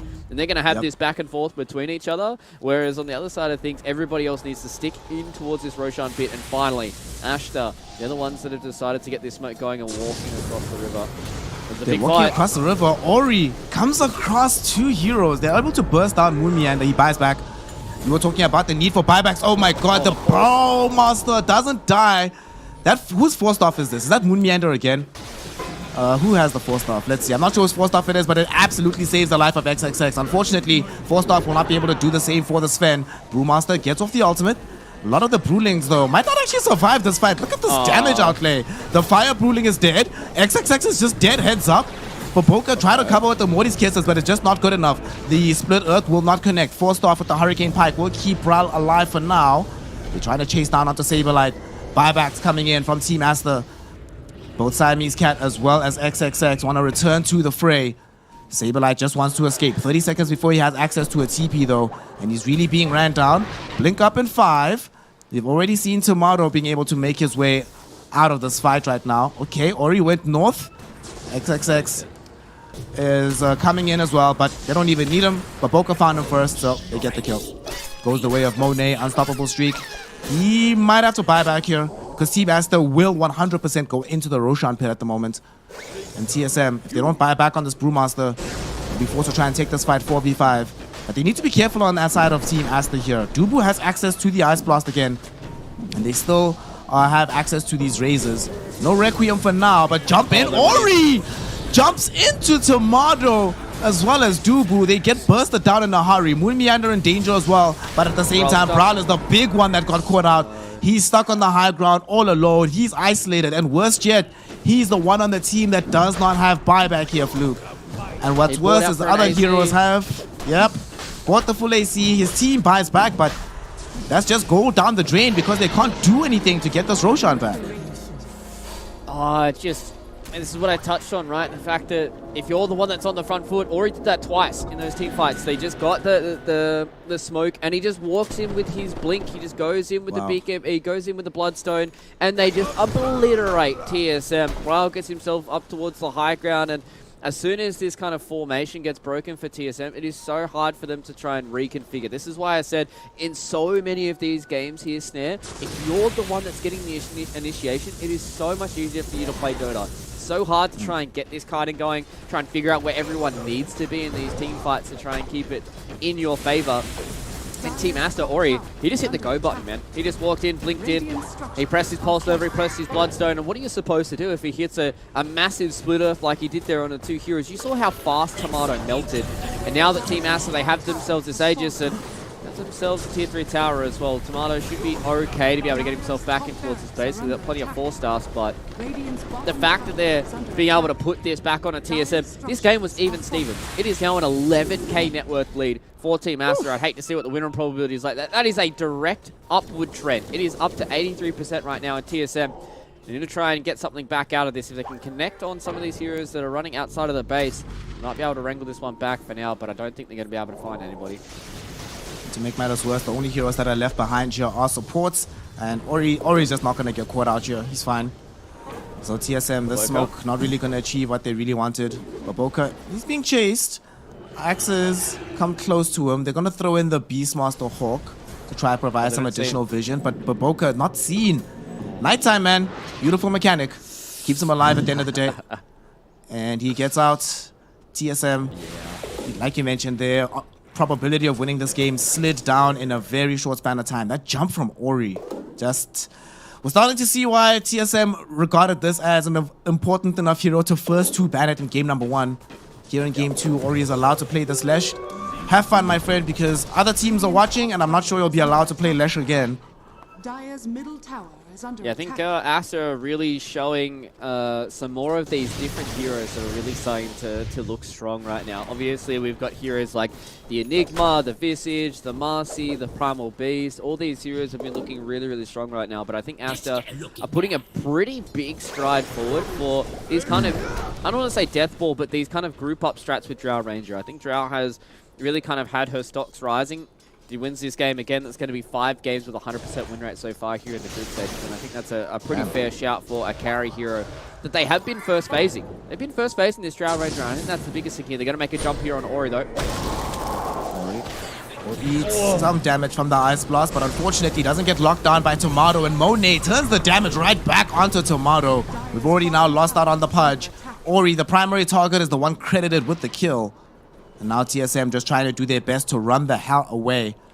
They do all manage to get out, at least for now. But this is very, very frustrating. You're the one that makes a jump, but they're the ones that get the kills. And now that's 80 seconds in the grave with no Pudge. Remember, they know it's a dieback here, Fluke, so they can just keep pushing, knowing for a fact that it's going to be a 4v5 scenario. 4v5 push with Leshrac Drow, and they found Bryle down bottom! Oh no! Ori Leshrac, y'all. Ori Leshrac. What a god, what a player. 2 core heroes are now dead because of him, and as a result, we're about to lose a lane of racks as well, Fluke. There's nothing TSM can do to stop this. Are they just going to end? They're going to try and force the buyback at least out of fear of Bryle, and as you said, they know that there is no buyback here on the Pudge. They found Moonmeter in the backside, and Ori is doing so much work on the Leshrac. Yep. This BKB making all the difference in the world for him with the Bloodstone. Didn't even need to activate it that time. Just drawing in their spells. They forced the buyback out of Bryle. Now it's like, cool. Everybody on the side of Dire is in dieback territory if they go down again. We still have 30 seconds, no Pudge. XXX has ultimate available. How on earth can they defend this? Drow, they're going in. Dubu is about to lose his life. No buyback for him. Right clicks onto Moon Meander, almost gets that kill, but instead they're going to be focusing on the cores. Saberlight and Bryle. One is dead. Bryle is corralled inside the fountain, and GG is called. TSM. They know they cannot do it. They know they cannot beat Team Aster. And what a performance coming in from the Chinese squad. They are now 5-1, clear at the top of the group. What a performance.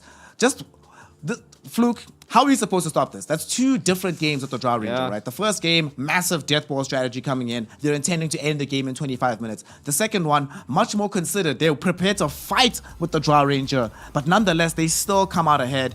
Even when you have miraculous plays like this Brow Requiem, it just didn't really work out for the side of TSM at the end.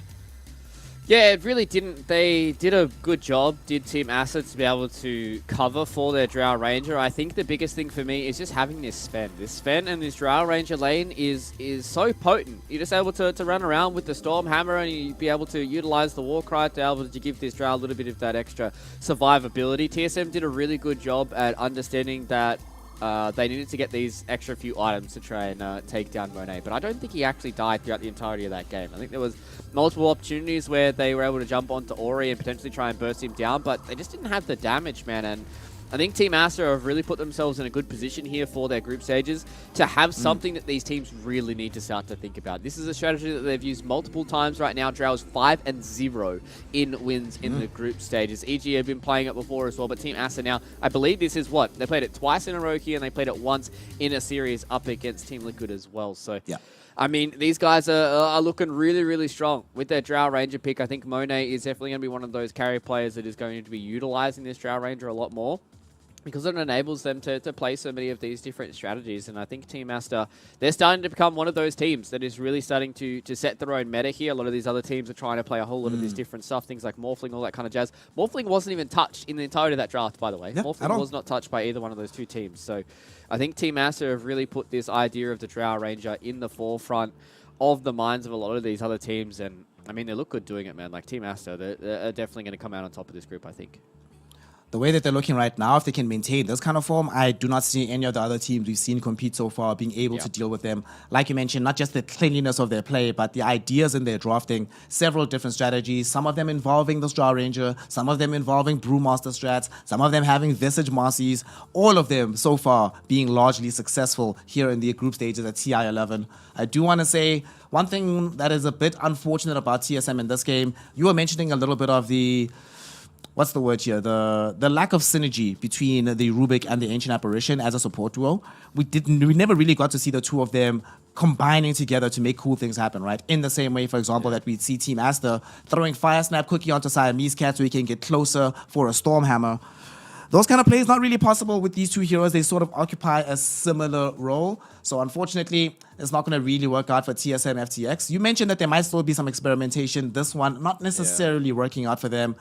The real experiment there that we see is what happens when you give Ori Leshrac. Yeah, it's rough. It's a difficult game. Don't do it. Never allow it to happen. Although he didn't get like the most raw numbers in the entire game, he died a few times, but the way he was the centerpiece of this Team Aster lineup, every single time that a big fight would happen, if he's able to get in the midst of the fight with BKB Bloodstone going, these heroes would just evaporate in seconds. And it was wonderful to watch coming out of this Leshrac. Strong laning phase from him. He died in the laning phase here, Fluke, recovered, and still went on afterwards to be a dominant force on the map, which is exactly what you want out of your mid laner when you're giving him his signature hero. Yeah, and especially I think the biggest thing for me for this match MVP for Ori is the fact that he was one of the players that went when we were going around the Roshan pit, right? They saw that smoke, they came in, they went and got the initiation onto Ori, was able to turn back around with his Bloodstone, and then he just blinked in and he caught two heroes. He caught Tomato and Dubu holding hands in the river, and then he just blew them up. And that was where it really felt like that Ori was able to take over the game from there, and it was just a snowball. And you could tell that both the teams were understanding that it was on a knife's edge, right? Where one of these team fights can go one way or the other. It was all about who really got the best initiation. And TSM, just because I feel like because they had this support duo of the Rubik and the Ancient Apparition, it just felt like it was a little bit awkward between them. They really needed Tomato in their carry to be the one that's going forward. And if he's the one that gets caught out pre-BKB, then it feels like this draft really doesn't work out for them. But I know TSM are going to be able to bounce back. They're a very, very good team. They've got some really good ideas, some really good players, but I think Team Aster are just looking too hot to trot here in Group B. Right now, Team Aster at the very top of group number B. We'll be seeing, though, if they'll be joined by any other squads later on in the day. Of course, though, we have some other business to attend to. I'm very happy. I could sit here all day talking about the Ori Leshrac. I really could. But we have to make sure that Fluke winds up the happiest man on earth, because our next series for the day is going to be Evil Geniuses taking on the side of Team Liquid here on Stream D. You do not want to miss that. So, We're going to be having a short break before that happens. Go outside, grab a breath of fresh air, get some water, send a text message to someone you love and let them know you love them, and be back to join myself and Fluke for some incredible action between EG and Liquid in group number B. Don't go anywhere. We'll be right back with some Dota. Bleed blue, baby.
shields and our swords, we pave the path to victory. With our shields and our swords, we temper our courage.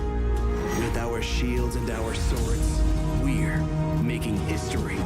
With those who make the game a reality, we're the vanguard. We're with the best. Let's raise our shields.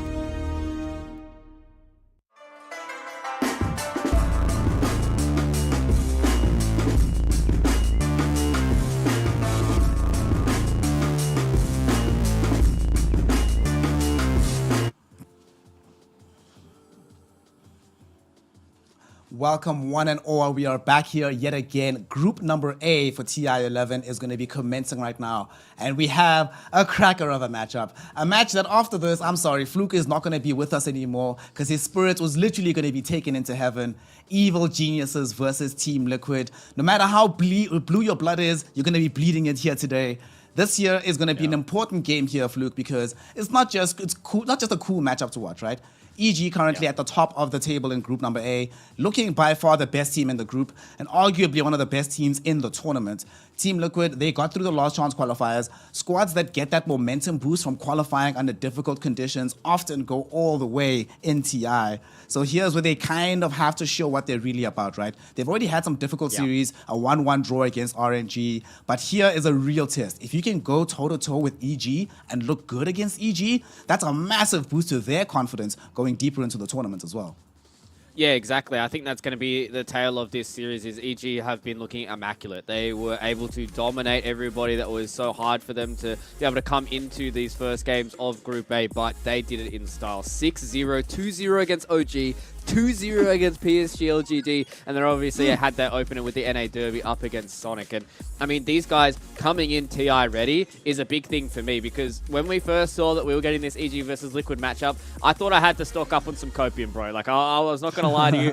Obviously, when we see EG at TI, sometimes they're a little bit slow when it comes to these group stage matches, but these guys have been coming out. Everybody has been playing immaculate Dota, and I'm excited to see what EG do with some of their extra different hero picks. They've played a lot of different stuff for RTS. They played a lot of different stuff for Nightfall as well. They've always got this kind of Broodmother in their back pocket as well. Nightfall has been kind of the shining star for me. I think he's always been one of those players that if you're able to have a very, very strong lane as an offlaner, not only do you put down some of these other carriers, but you also are able to enable your other two players in Arbet as well as Arteezy. So Nightfall, for me, I think if they're able to give him a really good lane, things like his Enigma has been looking really, really good. Obviously, his Broodmother has been looking insane as well. Their Primal Beast, when they're able to get that up as well. So these guys here for EG, being 6-0 right now, not only does it put it at the top of Group A, but it also means that these teams are going to start to look at what EG are doing and how they're doing it. And I think that's the best thing here for EG fans is they're just looking so good, man. They're just looking so good. I'm just so happy they get to be in the lobby talking about these guys when they're playing immaculate Dota like this. The excitement in your voice is literally palpable, which is wonderful to see. It's also likely to see that EG right now are kind of relaxed going into their game against Team Liquid. Team Liquid, of course, did come through the last chance qualifiers. They're the ones that should be the most relieved just to be able to make it to TI. Matu, of course, this is his last ride. He is guaranteed retiring after this tournament, so he needs to be able to make a big splash before he goes out. Zai last year got all the way to top 3. However, the last 3 people that we just saw in Boxy, Insania, and Mickey, these gentlemen have not played at TI in years. Literally years. You have to see your homies playing at TI, going all the way, and you can't be part of the tournament. Whenever you get an opportunity to compete at the highest level again, you have to grab it with both hands. And so far, Liquid has mostly been able to do so. They've lost 2 games, but the people they lost to, they lost 1 game against RNG. They did lose a somewhat surprise game against Sonics. However, day 1 of group stages always has those kind of surprise results happening for the most part. So it shouldn't be too surprising that that ended up happening. But because they are now 4-2, because they've only been able to go 2-0 against BetBoom, who really are looking quite shaky right now at TI for the most part. This is, as we mentioned earlier, the real test. What are we thinking draft-wise, right? Overlap of heroes. You were mentioning the Nightfall Enigma, right? We also know that Zai plays an incredible Enigma at the same time. So we're going to take a quick look at like the comparison between these 2 heroes, or these 2 teams rather, but from your experience, from how you've been looking at these games, how do you feel these 2 squads match up in terms of how they draft and how they play this game right now?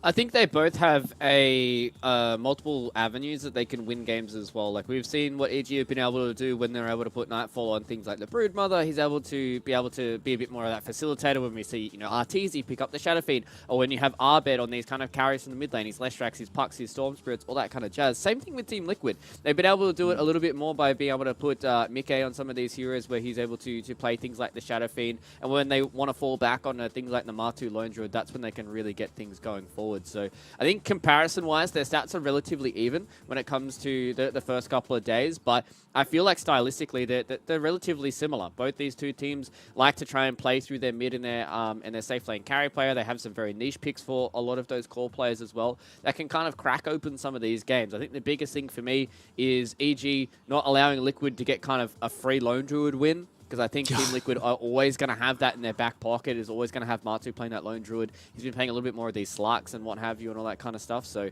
I think the first couple of bans are going to be determinative of how this series is going to go. We've seen what they can do both with Primal Beast, what they both can do with the Marcy as well, and Team Liquid as well. We see here with the Clockwork ban, they've been utilizing that quite a lot as well. So I think it's going to be determinative of who really wants to come out on top here and what kind of style we're going to be seeing out of both these two teams. Let's get into it. EG, they led things off with this overall first ban on the Clockwork. We saw this counter in the last chance qualifiers. We haven't seen it as much so far in TI proper, where you would go first pick Clockwork in the event that the enemy team went their first pick on the Primal Beast. But no Clockwork involved, no Enigma. To be fair, the Clockwork ban might also signal that EG are considering getting this Drow Ranger for Arteezy. We've just seen exactly how powerful that hero can be, so it could certainly be in their back pocket here for EG, especially since they have it on 8th pick, right? So makes life a lot easier to be able to protect the Drow Ranger immediately afterwards. Yeah, and it's all really kind of on Team Liquid to see what they want to try and give EG here at the start, about whether or not they want to give them the Marcy, whether or not they want to try and give them something along the lines of like the Undying as well. They've played a lot of Undying here on Evil Geniuses to be able to give them that little bit of extra emphasis in these lanes to be able to win out a lot of these offlaners as well. You know, we've seen Zai sometimes struggle on the offlane, and he's one of those players that sometimes plays a lot of these self-sacrificial offlaners as well. If you're able to put an Undying in his lane, it feels pretty hard for Team Liquid to try and get things going, because they usually try and play through Zai and Boxy, trying to be these two heroes that kind of move around the map and be these frontliners for them. So they're just going to get rid of the Marcy here. I'd imagine this is probably just going to be a Dirge first pick coming in from Evil Geniuses, and then the response with the 1-2 punch. And then most likely Evil Geniuses, I'd imagine, probably might be falling back towards the Drow Ranger here. So Team Liquid maybe might want to start with a Mars early on. It doesn't feel all too good into the Undying, but at least allows you to have, you know, a kind of early answer to something like either the Morphling or the Drow. I would love to see them go for the Tusk as well. That seemed to be a hero that they got a lot of currency out of when they were able to play that on Boxy. And I think Team Liquid just plays better when they can play more quickly. All of their best games are the games where they can play fast. Shadow Fiend now will be what emerges. Mike can play this hero, Matu can play this hero. So it doesn't necessarily reveal the strategy just yet from the side of Team Liquid. And SF is just too good right now, man. This hero... Yeah. Wow, okay. Who was smart enough to have SF as their most picked hero here at TI? I foolishly put Undying like all of us others. Feels bad, man. Yeah. But SF, the question is, what's the partner going to be? That's also been the thing, right? Is that he partners up so well with so many different heroes. They get the Snapfire. I like the Snapfire pairing for magic damage, but also very easy Roche taking capability. Between that like 13 to 16 minute mark, you can wind yourself into the Roshan pit, drop down a little Shredder, Shadow Fiend, Snapfire, maybe a +1. You can sneak a Roshan pretty damn quickly. And of course, it just means that you've yet again solidified your laning phase, which is what Snapfire has been so good at doing today. It's also really good into the Dirge as well. Obviously, you talked about the little Shredder, just being able to take down that Tombstone. I feel like a lot of teams are not really prioritizing the Tombstone being like one of those kind of end-all, be-all kind of spells that we have in a team fight. Usually when we talk about the Dirge, it has been the Tombstone, but it's much more about his laning phase now and how he transitions with Soul Rip and stuff like that to be lane. They're going to insta-brood them. Okay, so I was going to ask about whether or not Evil Geniuses are going to just throw the Broodmother out onto the table early on and try and protect it with 3 more of these extra bans that go through. Team Liquid, it's not like they don't have any answers to the Brood. I think the stat fire is relatively okay. It's going to be hard for you to try and at least get the lockdown on her. Shadow Fiend does struggle a little bit up against her Broodmother, but I think for me it's just been one of those heroes for Nightfall. He's played it 2 times so far already in the group stage, and he has looked insane on this hero as well. And I think that is the scariest part here for Team Liquid coming into this series, is the fact that somebody like Nightfall is having a amazing tournament so far, and I think that is really just elevating the rest of Evil Geniuses on top as well. You can see so far Nagasar and Tidehunter Band, they're the 2 heroes that you really don't want to play up against as the Broodmother, with the Ensnare as well as the Anchor Smash and the Ravage is very, very hard for you to deal with. So I really like how Evil Geniuses played out their first pick here. They just go for a very stock standard Undying, and they get their kind of Gacha pick. They can kind of help with a lot of their extra bands going forward. But Team Liquid, they still have a few more answers to try and come up here up against the Brood. This hero is scary, man. This Broodmother hero is terrifying. The answer for Team Liquid, I wonder what it's going to be. We've seen in the past that sometimes Broodmother has been the option. We saw that. Do you remember we did a game together in LCQs where they, I think, 4th picked Spirit Breaker to try and deal with this Broodmother, and Broodmother just could not play Dota. It was kind of funny. But I don't know if that's going to be what ends up happening here for the side of Team Liquid. But they do have to start thinking very carefully about addressing that side of the map with the Broodmother. I mean, the other answer they could go for here is just to go like mass teamfight ball and make sure that at the phase of the game that Brood doesn't want to be joining her team, you're just like rolling the entire game, right? Sort of similar to that first game draft we saw from Team Aster. Well, of course, they were playing Drow, so makes it a little bit less likely to be playing with the Broodmother. Speaking of Drow, good ban on Team Liquid. Bro, imagine playing into a Drow plus Broodmother game. Doesn't sound like a good time. Definitely doesn't. I'm just having a look back at some of the last drafts as well. Last time that Team Liquid did play up against the Broodmother, so EG obviously doing their homework, it was the Nyx Assassin as well as the Naga Siren, which was the answer towards the Broodmother. So Team Liquid, they have also played up against it one other time. They did lose to it from RNG. They beat him in 20 minutes. They went for a Legion Commander that time around as their response to the Broodmother in regards to trying to deal with her in the lane. I think she's also kind of a different beast to deal with these days. We've seen what the Insatiable Hunger can do, still what the Silk Bowler can do, so I think you have to try and figure out a better way for you to just constantly be able to gank this hero rather than try and deal with the spiders. I think the spiders are a little bit of a debate these days. The babies might not be as important, whereas just trying to make sure that she, one, has a relatively harder lane, and as soon as you get towards that mid-game, that's when it starts getting a little bit harder for the Brood to play on the map and get these free kind of kills. So Team Liquid, they have the first pick outside of this phase. Wouldn't hate to see them try and pick up Insanius hero right now. We've been seeing a lot of these combinations of a lot of these save supports come back in. I feel like that would be pretty bad going up against the Broodmother. So maybe a tanky position 5 that can kind of do okay with it. I wouldn't hate to see them pick up a Sven, in all honesty. I think the Sven has been really rising in priority. It enables you to have these range kind of carries in your safe lane, and gives you a little bit of gank ability onto the Broodmother. It's not going to be the best, but you're still able to mitigate a little bit of the damage that she does early on and play these fights. Might be a bit rough into the Undying, though. I mean, he's been known to play a lot of Disruptor. You can't really play Disruptor into this Brood game. You just get eaten alive. Can't really play Witch Doctor. It really does feel like that's the best option, the Sven, if they can actually fit it into the draft here. Like, oh, they go for the Spirit Breaker. We spoke about this earlier, that this was the option back at LCQs. I think it was actually Team Liquid that did it, but here they are. They have the Spirit Breaker. This is a way to be able to track down the Broodmother. This is a hero that's also fairly chunky, fairly beefy boy. So no matter which side of the map they put him, probably just putting him top, he can just soak up so much damage in front of whoever he's playing with. I like this. It's also, you know, one of the underrated aspects of this hero. Whenever I see teams deliberating, do we go for the Spirit Breaker? Do we actually try and incorporate the cow? Is, you know, having a BKB piercing disable that has a surprisingly long range is always quite nice. And it's a thing that you have just from jump, right? You don't have to worry about it right now. You always have ways of cancelling out TPs and the like.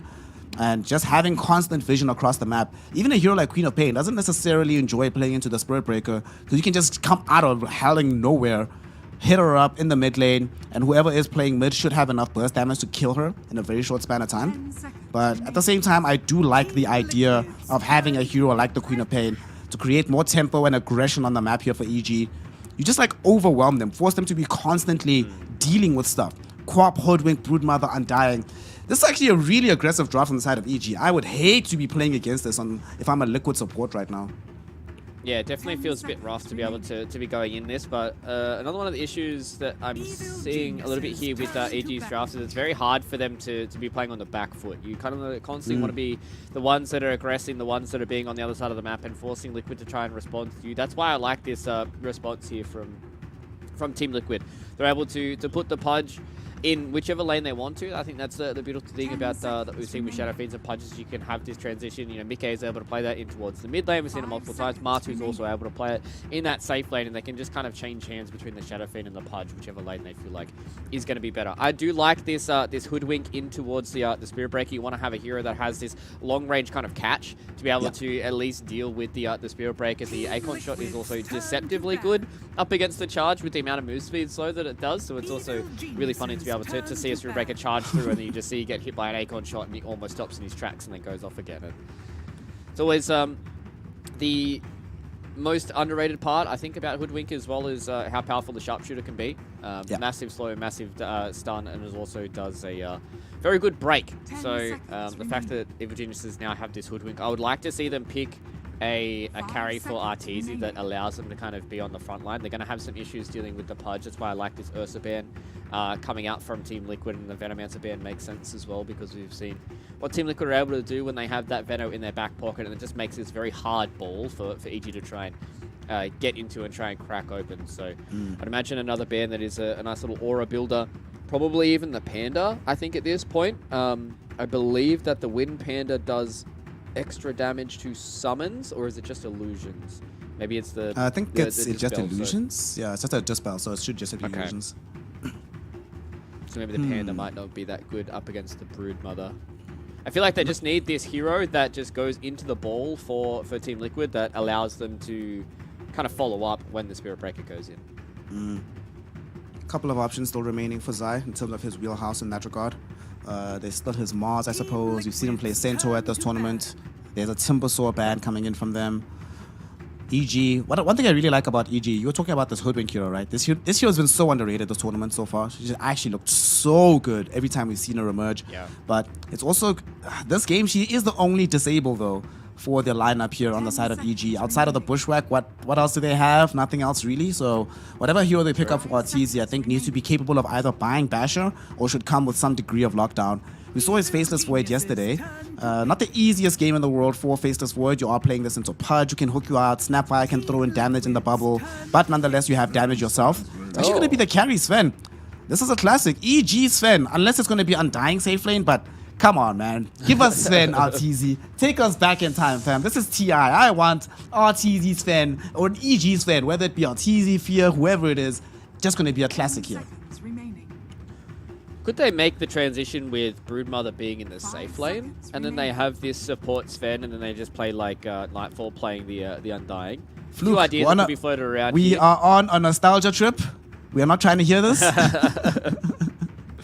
Trying to bring back the Arteezy position 1 Sven. To be fair, K1 Hector did play it a little bit earlier on. We're talking about it before we came live here on the broadcast, that it did look pretty good in the hands of the South Americans. It's about whether or not Arteezy is going to get kited around here, though. The Death Prophet. Okay, I like this. The same kind of idea that I talked about, where they just have this hero that kind of goes in the ball, and they can just kind of walk in, and they're just going to be able to do so much work towards these towers, and it's all about EG trying to get these team fights going in their own favor. They don't really have a good way of starting these fights either. Yes, maybe the Bushwhack might be a good way for them to do it. Arbed can kind of catch these heroes in the backline, but I don't know, man. Like this early Broodmother, it's been punished a few times throughout the entirety of the group stages here. EG have been playing immaculate Dota, and I am a massive EG fan, but I hate to say it, I think Team Liquid are going to have game number 1 here, Snare. I think that's a little bit better. Yeah. If y'all knew how surprising it is that Fluke is actually saying these words. Wow, I'm genuinely shocked. I'm genuinely shocked. I do agree with you. The big thing for me that I have an issue with is just that we have a very big lack of disable on the side of EG, so them starting fights does feel very, very difficult. It feels like they have to completely dumpster the lanes and then just roll the game from that point onwards, and hoping that Team Liquid can't really counter them throughout the game. But these last two heroes, I think, from Liquid do look quite good, right? There's Pudge, eventually he gets the Aghanim Scepter. With the Blink BKB, you jump onto the Spider directly, or you jump onto the Queen of Pain, or you jump onto the Sven. Either way, it's BKB piercing disabled. You guarantee that the Shadow Fiend can come in and throw out all of his damage. You have push potential coming out of the Shadow Fiend DP. You've got a silence, got a good lane from DP. I'm going Team Liquid all the way. Let's do it. Game number 1 here between the blue squads. Well, EG's gone a little bit teal these days. Not a big fan of the New Jersey, but a big fan of their new playstyle. So let's see if they're going to be able to bring it up again here up against the side of Team Liquid in game 1. Both of us are in agreement, Fluke, so you know what that means? That it's a guarantee that EG is probably going to end up winning game number 1. Our Costa's Curse has been way too strong at TI, but let's get into it. The inaugural game of day number 2 for both of these squads. EG's at the top of the table. If they can win here again, then they can continue that spate of dominance, not allow RNG to catch up to them. But if Liquid win, suddenly things in group number A looking a lot more interesting than they were yesterday. Yeah, they definitely will be. If EG do lose this first game, that will put Liquid 5-2, and that will put EG at 6-1. So things start getting a little bit spicy towards the top end here of Group A. Oh, EG though, looks like they're going to come out with a bit of aggression. It's fine, dude. It's Boxy. This is kind of why you pick the Spirit Breaker as well. You just can't die. Are they lane switching here for EG? Are they going to try and put Nightfall in the mid lane and try and put Arteezy on the Sven in the bottom side of the map to try and... No, it looks like Arteezy's heading back towards top, so... Thought they were going to do a little bit of weird lane shenaniganry here for EG, just trying to alleviate a bit of the pressure that the heroes are going to be having here, because, you know, Sven going into Death Prophet, that's going to feel pretty bad. You don't really have good burst damage to be able to take her down in these early stages, and especially up against a Snapfire as well. I think Arteezy's going to struggle in this lane. So we'll have to wait and see about whether or not EG are going to make some rotations here, or whether or not they're going to put more emphasis in towards the Brood lane to see if they can shut down, you know, this Pudge versus Spirit Breaker. That's a tanky lane. That is a very, very hard lane to try and kill. But it's a Brood Mother. We've seen what this Brood Mother hero has been able to do recently, and we've seen what Nightfall's been able to do with this hero in his hands as well. So we've got faith in the boys of EG, but I feel like Team Liquid definitely are coming out a little bit on top here with this. I want to remind everybody at home that we are here doing TI group stages, but nowhere in our contract does it say we're not allowed to be biased towards squads. So yeah, I mean, if there's any EG management that's currently watching this game, at Fluke Oz, if you guys want to send me a jersey, I'm more than happy to hype you guys up any more than you guys currently are. So I'm happy to shield. I'm very happy to shield as well for this mid lane matchup. These Queen of Pain versus the Shadow Fiend. This feels like a classic match. You don't get to see this kind of matchup all that often anymore. And the one thing I love about this particular matchup is there is very high kill threat between both of them. So there's never a point in time where either of them will just be cavalierly farming. We're going to see a lot of trading between the two, a lot of regen trading as well. And also, because of how tanky some of these heroes are in the side lanes, it's not too surprising to imagine that there will be a hero or two that just makes a rotation towards the mid lane to help out. So both of them also have to be playing on their toes the entire time. It's going to be exciting stuff, which is a nice change from many lanes that, let's be honest, are quite boring in the mid lane these days. Yeah, we've seen a whole lot of these Farm Fest, right? And I think this is going to be an interesting tell between Mike and Arbed. Arbed has been coined as one of those really high-skilled mechanical mid players, but Mike has also been one of those players as well. I think he's done a really good job at proving he deserves to be in this mid lane and doing a lot of good work here for Team Liquid over the last couple of days. So it's going to be a good matchup for us to watch. And I think top lane's going to be a very volatile matchup as well. We've already seen how much damage they're able to put in on Arteezy. But if Fly is able to just give this extra bit of space for the Sven to get a few of these levels up, and then Arteezy can just fall back in towards the jungle, they're going to be okay. But Team Liquid, they're going to have a lot of kill threat early on. And it's all about if Liquid can, if EG can weather the storm here coming in from Liquid. So far, so good for them on the top side of the map. Middle, so far, so good for the Mike Shadow Fiend, who is doing a pretty good job of dumpstering Arbed right now. Well ahead of him in denies, very well ahead of him in CS, and has a wave underneath the tower, so should be able to mop up most of it. Arbed not going to be happy with the state of affairs if things continue under the current regime, but should still be okay. Should still be okay for the most part. Can still play Dota, which is, as we saw in the previous series, when you're not allowed to play Dota, that's when things become really difficult, but you can still win a game that starts out poorly, provided that the mid game doesn't go too sour too quickly. Yeah. As long as this game is relatively even, they're going to be okay.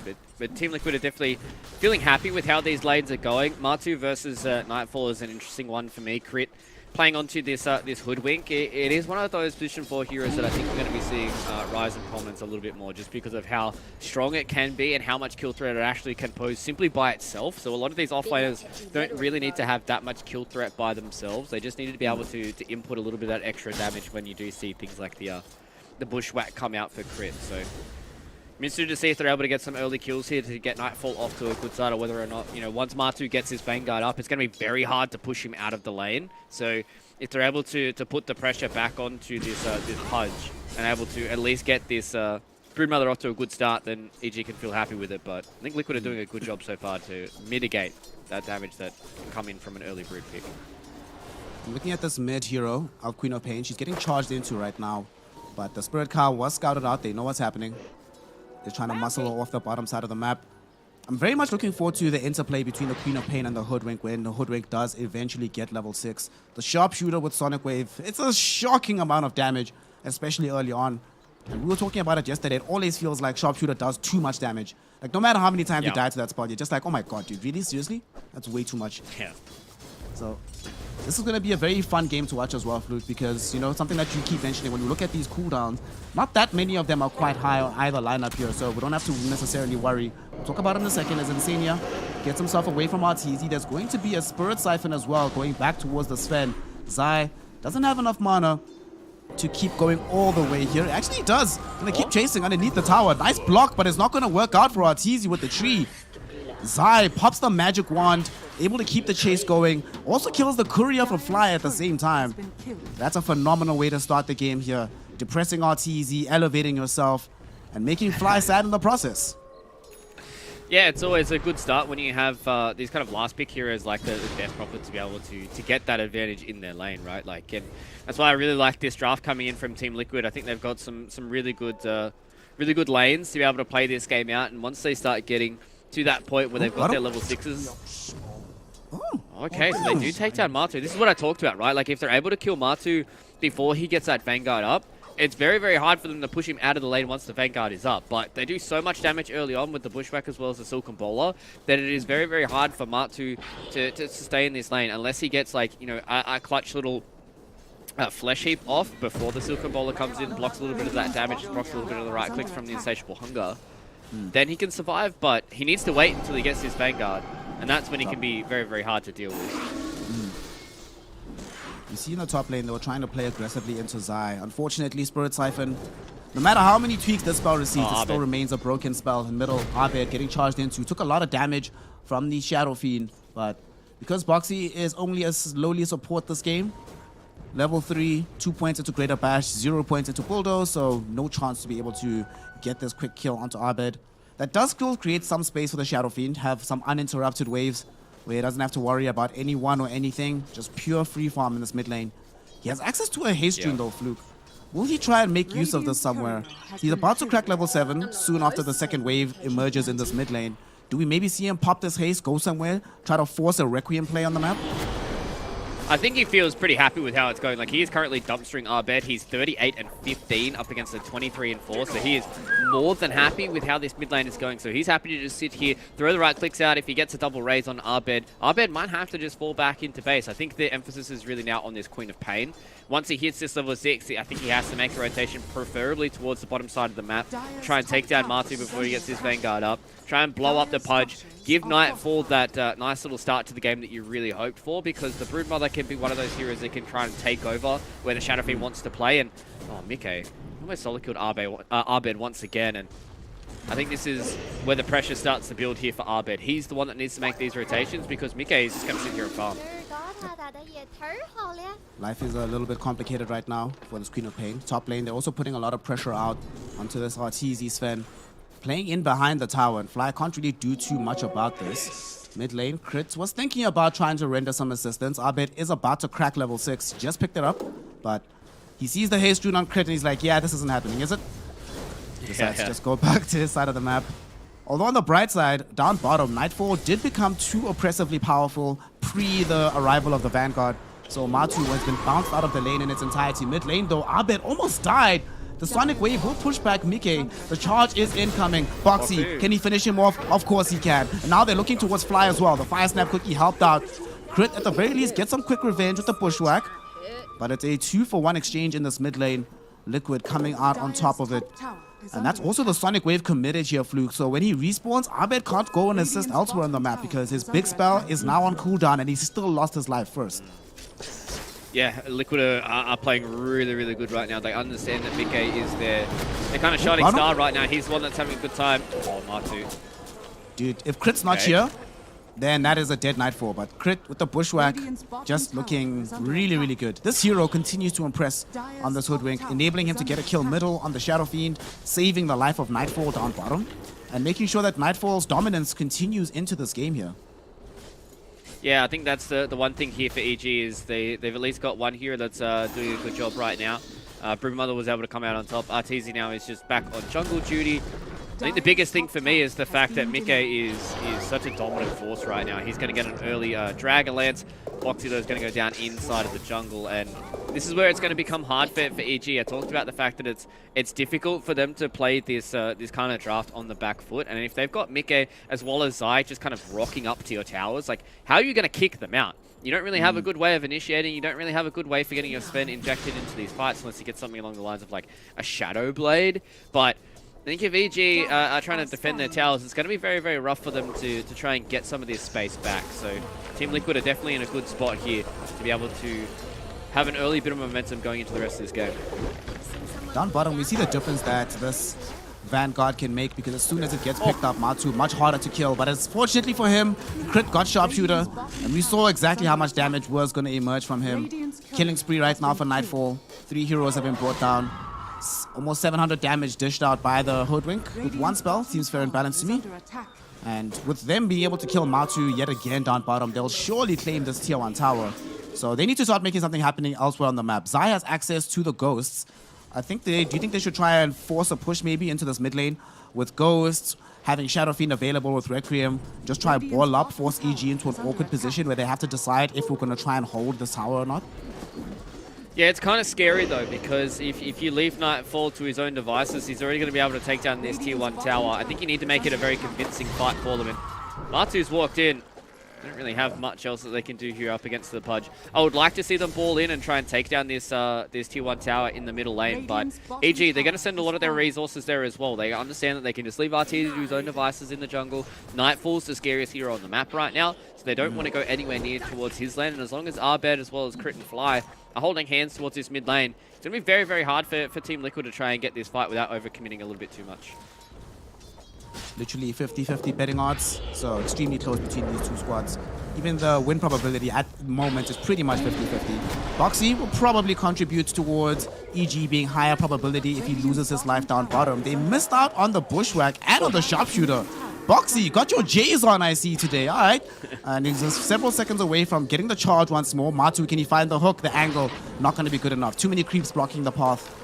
So Nightfall is allowed to TP out, but it is a little bit of an issue that he's noticing that, well, Boxy, one of the reasons why we see the Spirit Breaker hero picked into the Brute so often is also so hard to burst him and kill him quickly, like so many other support heroes, that he can hold, buy time for his team to come in, and suddenly they can re-engage on top of you. But unfortunately for them, it did force Zai to the bottom lane, so we're not going to have the Ghost push just yet. I say that, but he's drawing the line towards middle. Immediately bounding here to try and link up with his team. Matu is here as well. They've also got the charge onto Abe. Looks like they want to try force a fight here, Fluke. They go out with the hook. It doesn't connect proper. Abed, he had Crit as backup though, who already dropped down the tree, letting them know that, hey, a Bushwhack is coming, fam. Don't do this. So they are forced to abandon the push. And this is why I like the Hoodwink response to the Spirit Breaker as well, right? Because you can throw out the Acorn shot, and you've always got that Bushwhack, so as long as the Hoodwink is hovering around in the trees, it's very, very hard for this Spirit Breaker to come in on conventional angles, right? You saw Boxy come directly down the mid lane. We might have to see him try and start his trajectory from behind the trees on the tier 1 tower if they want to catch Arbed off guard and even catch Crit off guard as well, so doing a good job right now are EG to slow this game down. They're the ones that are more than happy to have this game as a nice little slow kind of farm fest because they've got a Broodmother, they've got themselves a Sven as well, and The Wraith Pack's going to be coming out very, very soon here for Nightfall, and that's when he can start to group up with his team. Once he's able to get towards these Tier 1 towers, it's going to be on Liquid to see if they can get these responses going in, because they had a good first 13 minutes, and now it's about their responses to see what they can do against EG. On bottom, you're going to see that EG, what they can do right now is just use Crit and Nightfall as a duo to quickly get a kill onto Boxy. It's one thing when it's a Brood by himself, but with this Hoodwink nearby, there's absolutely no way you survive that one. This bottom side of the map, man, just feels so dangerous. Anybody who walks into these webs. And unfortunately, they're not doing too much to play elsewhere. Silence middle, though, onto Abed. Do they have the damage to kill him? Morty's Kisses are flying in as well. But they're not going to be on target, unfortunately. They might still try to commit for this, though. Mike is here. Nowhere close towards having BKB. And yeah, they are really, really skittish about popping Ghost for nothing. They want to make sure that the first usage of the spell will result in a tower actually falling. But yet again, we're having so much contestation in this mid lane here. Everybody just hanging out. But now, oh no, top! They're going onto the Pudge. They will be able to catch him out with the Stormhammer. Sharpshooters there as well. Matu trying to stay alive right now. He's tanking so much damage. Reinforcements are coming, and they didn't have enough damage to actually kill him. Now suddenly Crit being the one that gets charged into. There will be the Nether Strike from Boxy. Certain death for Crit. And Matumba, man, had a rough laning phase, died twice, but he just has Vanguard. 4 points into Flesh Sheep. Sweet. Pretty much invincible at this stage of the game. Fair and balanced, as we like to say, with how this game is looking right now. Yeah, they didn't have the God Strike on Arteezy. He used it to clear an Ancient stack just a few moments beforehand. So EG just biting a little bit more off than they can chew. If they had a few more of these heroes, it could have been scary, but oh, Liquid, they're walking into the webs. Walking into the webs, and at the same time, they found the silence and the drain out onto the Queen of Pain. The Spider, she's going to be able to escape this fight and come back for the re-engage. Sonic Wave popped in by Abed, but Abed, one more Ghost will kill him, but it's too far away. 100 HP keeps the Queen of Pain alive for now. And Zai, unfortunately, was saving these ghosts for so long. Fluke wanted the proper activation of them. Is good enough to bounce the Queen of Pain out of his jungle. Not good enough to kill her. And now that they're down, they're not going to be able to utilize them to push on the tower middle anymore. It's a little bit unfortunate when you have this this exorcism and you aren't able to utilize it for a kill there. But I think that just goes to show that that Liquid, they understand that Zai's actually really strong here on this Death Prophet. This Death Prophet hero, I thought we would be seeing a whole lot more out of it. I think this is a very, very strong hero right now. And it just goes to show that how much damage he's able to do. Crit has been found out by the charge, and EG once again getting caught out. It's a big bushwhack. Is he going to live? No way. Oh. Even when he's dying, though, he's busy giving us some highlight reel plays. Shout out Crit. He's been in a really good play for such a long time. Great bushwhack, forces them to use the Morty's Kisses. So there's one less tool in the arsenal of the side of Team Liquid here to utilize against EG. And Rune, oh, it's a double damage down bottom.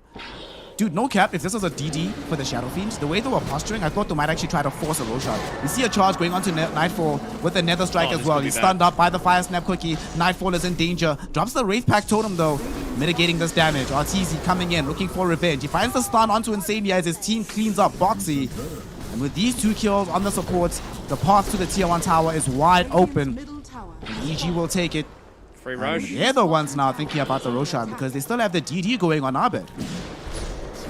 Yeah, I said that was going to be bad for Team Liquid there. They didn't have their Shadow Fiend and they didn't have their Pudge there either. Maybe if they had the Exorcism coming up for Zai, that they could have potentially tried to win that fight. But the fact that there's this Wraith Pack here on the Brood Mother, they had Arbet who was always waiting in the wings, just to be able to provide a little bit of that extra damage. And as soon as that Wraith Pack goes down on the Brood Mother, it is so hard to try and kill her inside of her her webs here, just because of the maximum amount of HP regen that she gets. Like, she just turns into this absolute tank when she's sitting on her own webs. She has this Wraith Pack now, he's got a cloak. He's going to have this Hood of Defiance very, very soon here on the Brood Mother, and he's just going to sit in these team fights. He's going to spam out the Spawn Spiderlings and spam out these Silken Bowlers. And then it's just going to be really, really hard for Team Liquid to try and commit to kill this Brood Mother. Because if you don't kill the Brood, then she's going to build up these baby spiders. And then once the baby spiders are built up, they're going to start to tear people to shreds. And if they haven't been able to kill the Broodmother at the start of the fight, then they've utilized all their damage, they've utilized all their lockdown, and then EG just walk in with the Sven who's got the God Strength going, and same thing with Arbed, and they're going to do a lot of damage. So Liquid, they had a really good start to the game, and they had a really good idea about how they wanted to play around it, but it's just this mid-game, EG just have too many spells and too many items to be able to kind of play around with them. That's a nice little pick there on a crit, but EG are definitely in the driver's seat right now. Gonna smoke up with Arteezy. He's got a Blink Dagger active, so would love to activate this God Strength, jump on a hero and blow them up in 2 hits, and indeed, there we go. Woo! That hurts. There used to be an Insania there. He's gone. Buys back immediately, though. He wants to be involved in this fight, but they found the stun onto Mike. He absolutely cannot die. Gets off the Requiem, though. The fear is going to be there. Here comes Zai, activating the Ghost. They're going on to Arteezy. Arteezy about to lose his first life, or his only life, because Arbed is the one that's carrying the Aegis. They managed to bring down the Sven. Sonic Wave did come out from Arbed, but not enough to win the fight. Zai with the Ghost, able to clean up, but unfortunately, the Spirit Siphon not going to be enough to heal him all the way against Arbed, and the Ghost do not come back in time. So Arbed will be able to get the kill with Nightfall onto the Death Prophet. This fight ends up being somewhat even here. They get more out of it on the side of EG since they do kill the Snapfire and force her to buy back, but at the same time, losing Arteezy, that is not what you want to have happen here. Yeah, they just weren't able to fully commit onto Mike on the Shadow Feed. It was a nice little charge through from Boxy, just kind of caught them a little bit in disarray. You can see the power of the Requiem just gets the perma-fear on everybody, and as soon as Arteezy is running away and not being able to be the one that sticks on these heroes, Zai comes in with the Spirit Siphon, burns him to pieces. Was a little unfortunate from Arbed. He only has level 1 in the Sonic Wave, very, very close to hitting that level 2 for the Sonic Wave. That definitely would have been a kill onto the Shadow Fiend, and Boxy gets away scot-free. Speaking of Boxy, he's unfortunately, he's now dead. Yep, no freebies this time around. Nope. Mike is allowed to survive that last fight. You know, it's actually interesting, right? You were mentioning just now about this massive army that could emerge from Nightfall. Yesterday, when we saw this Pudge coming in into a sort of pushing style draft, we saw that Pudge, like you mentioned, buying the early Crimson Guard. Could this be a game where that might be an option for Matsu after he finishes his Aghanim Scepter? Just to have that as a way to mitigate the damage output of these spiders, given that nobody is building a raid pack? Well, yeah, it feels just kind of bad playing in the Sven, though. Yeah, that's true. Well, unfortunately, Matsu's dead, so he has a lot of time to think about that item decision right now. Yeah, I was going to say, he's got 40 seconds now to be able to think about like how he wants to play this. I believe he's ever close to his... Yeah, okay, he just picked up his Aghanim Scepter, so... Yeah, I would say it is a nice little way to at least deal with the babies, but it feels very, very bad in towards this Sven, because the thing is with Crimson Guard, it blocks a small amount of damage, so if there's lots of instances of small amounts of damage, it feels very, very good. Big amounts of damage like the Sven does when he hits God Strength and hits a Daedalus, yeah, not all too good. So I probably would imagine that he's going to go towards something along the lines of like a Shiva's Guard, just kind of build up this armor, build up this kind of set of items that he wants to send in these fights. Obviously, Blink Dagger, BKB are on the menu as well, but things outside of the regular are going to be things like the Shiva's Guard as well. So Liquid, they need to try and fight their way back in towards this game because they're starting to fall behind a little bit too much in my liking. Got a BKB just now for Arbed. Not sure if he'll be able to use it in this fight. For now, they're going to focus all their attention towards Boxy. Also ate up most of the Morty's kisses. On the bright side, they do get to clean up the Tombstone, giving some bonus gold towards Mike. But the big thing is that this Tier 1 tower, 21 minutes into this game, it still stands. And Team Liquid recognize how big of a problem this is. I wonder if they'll decide to pop the Ghost for this one. EG, they get charged up onto Fly. That's Undying in danger. Nether Strike will be out onto him. Been silenced up and Fly will die here. Both supports are gone. The double bash coming in from Boxy. That will enable Team Liquid to finally take the Tier 1 in this mid lane. That's a much needed space, dude. Yeah. Definitely, especially now that EG were starting to suffocate them a little bit. You could see that they were really starting to make this map feel small now that Arbed has his BKB up onto the Queen of Pain. A few more of these items come over here for Nightfall as well. He's got the pipe. He's going to go in towards that Hex, and just understanding that his babies can do a lot of damage for him. He just needs to be able to keep everybody alive, and Boxy's going to TP away. Oh, he's just tanky enough. Yeah, we get away from that one, but... Look at Matu. He's waiting in the wings here, looking for a hook angle. He doesn't have his Blink Dagger just yet, but if Arbed had come through the lane, might have ended up in a very awkward situation. should they try to defend bottom? Because it looks like EG do want to play around that tier 2 tower. But they don't have an Aegis at the moment. Unfortunately, this is a very difficult tower to defend in general, so looks like they'll let it fall, but they're coming for the re-engage. They smoke up instantly. Boxy, who's he charging? He's going for crit. We'll be able to find him and Fly with the charge through there. Silence on the 2 as well. They really want to chase down these supports, but these supports are very happy to be chased down if it gives the rest of the squad an opportunity to escape. And that's exactly what's going to happen. EG get the tower, they get out, leaving behind the Undying, who doesn't live up to his name, but does draw attention of Team Liquid, allow EG to still play the map. EG are perfectly okay with that. They've only really got a few more minutes for them to wait out for the next potential Roshan spawn. So 1 minute and 30, and then maybe another few minutes after that. RTZ's in a good spot right now with the Sven. So we take a little bit of stock of the heroes that we've got so far. So we've got Blink, BKB, Echo Saber. So I'd imagine probably building in towards maybe something like an AC or even just a Daedalus for his next kind of item would be nice for him. I wouldn't hate to see a Silver Edge or something along those lines. Martu has the Aghanim Scepter, deals really, really well with the Spider Babies, as we've seen. Looking to see if they can kill Martu here, though. Oh, okay. They know more or less where he is. They don't have a direct beat on him. Yeah, they did use it. Don't want to be able to jump him in. They found him out with the babies. Finally find him with the babies, but Zai is also here with Ghost on the other side of the fight. Dismember going out onto RTZ. He can't do the damage. Nether Strike as well as there. His BKB is being wasted. The Requiem blows him up from Mike. Zai does die, but his job is complete, allowing them to bring down RTZ. And now the chase is on from the rest of Team Liquid. Charge in onto crit. Bushwhack will prevent it from going all the way through. But Matu, he's now starting to feel himself, getting deeper into the fight. They're looking for Fly. They should be able to also kill the Hoodwink at the same time. Double kill for Matumba Man. And Nightfall and Abe forced to flee away. Team Liquid, they kite around RTZ. That's always been the biggest drawback of this Sven hero. If he gets kited, held in position, he can be killed. And Team Liquid did it in expert fashion here, Fluke, winning a team fight in the process. Yeah, that's absolutely massive for Team Liquid. Not only did they take down the Sven, they just forced their team fight on their own terms. You see here in the replay that they got spotted out by the Spider Babies, but Boxy did a good job. They keep Nightfall at bay. Zai does a really good job at separating this fight as well. Understanding that Mike and Matumba Man are going to be the ones that are going to be able to deal with the RTZ Sven here. Mike perfectly timed Requiem as well, by the way. As soon as that BKB gets ended by RTZ, he gets blown up by the Requiem, and Zai did a really good job at being able to disconnect the fight, and then all it was Martu walking in with the big Aghanim Scepter. This is the power of the Pudge, right? It is oh so hard to try and get in on top of this heroes when he's got so much of the spell lifesteal. He pops his Flash Heap, walks in with the Aghanim Scepter, and it's very, very hard to deal with on Nightfall again.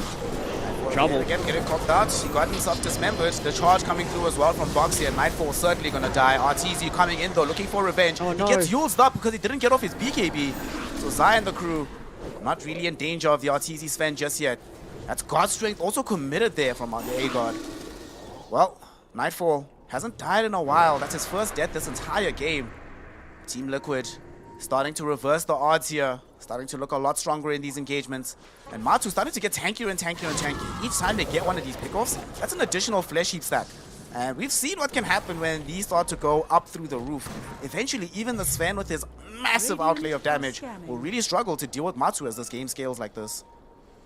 Yeah, and I think this is where RTZ might need to change his attentions to some of these other heroes. Mike obviously has his own BKB, so it's hard enough for him to stick on top of him. But I feel like if he's able to get on top of Zai, he does have a Lotus Orb now as well on Zai, and his own Blink Dagger. So if they're able to catch out Zai with maybe like a Bushwhack into the Storm Hammer and Sven pops the God Strength, then if they can blow up this Jet Prophet, I think it makes the rest of these team fights relatively easy for them. They can keep on top of the Shadow Fiend, they can keep on top of the Snapfire. Speaking of the Spirit Breaker, Boxy's in a rough spot. But Matu comes in as well to put Arben in a rough spot. Gets the Dismember out. Unfortunately, Mike not there in time, so they can't combo it with the Requiem. Nonetheless, it's a demonstration of the threat that he has to deal with. Boxy's like, whatever. They die, they de-ward through middle. And the frustrating thing is, once you draw these heroes' attention back, you can't really make that jump again. Because the counterplay option, a little bit too scary. EG. The win probability is now at the perfect point of 50-50. Love to see it.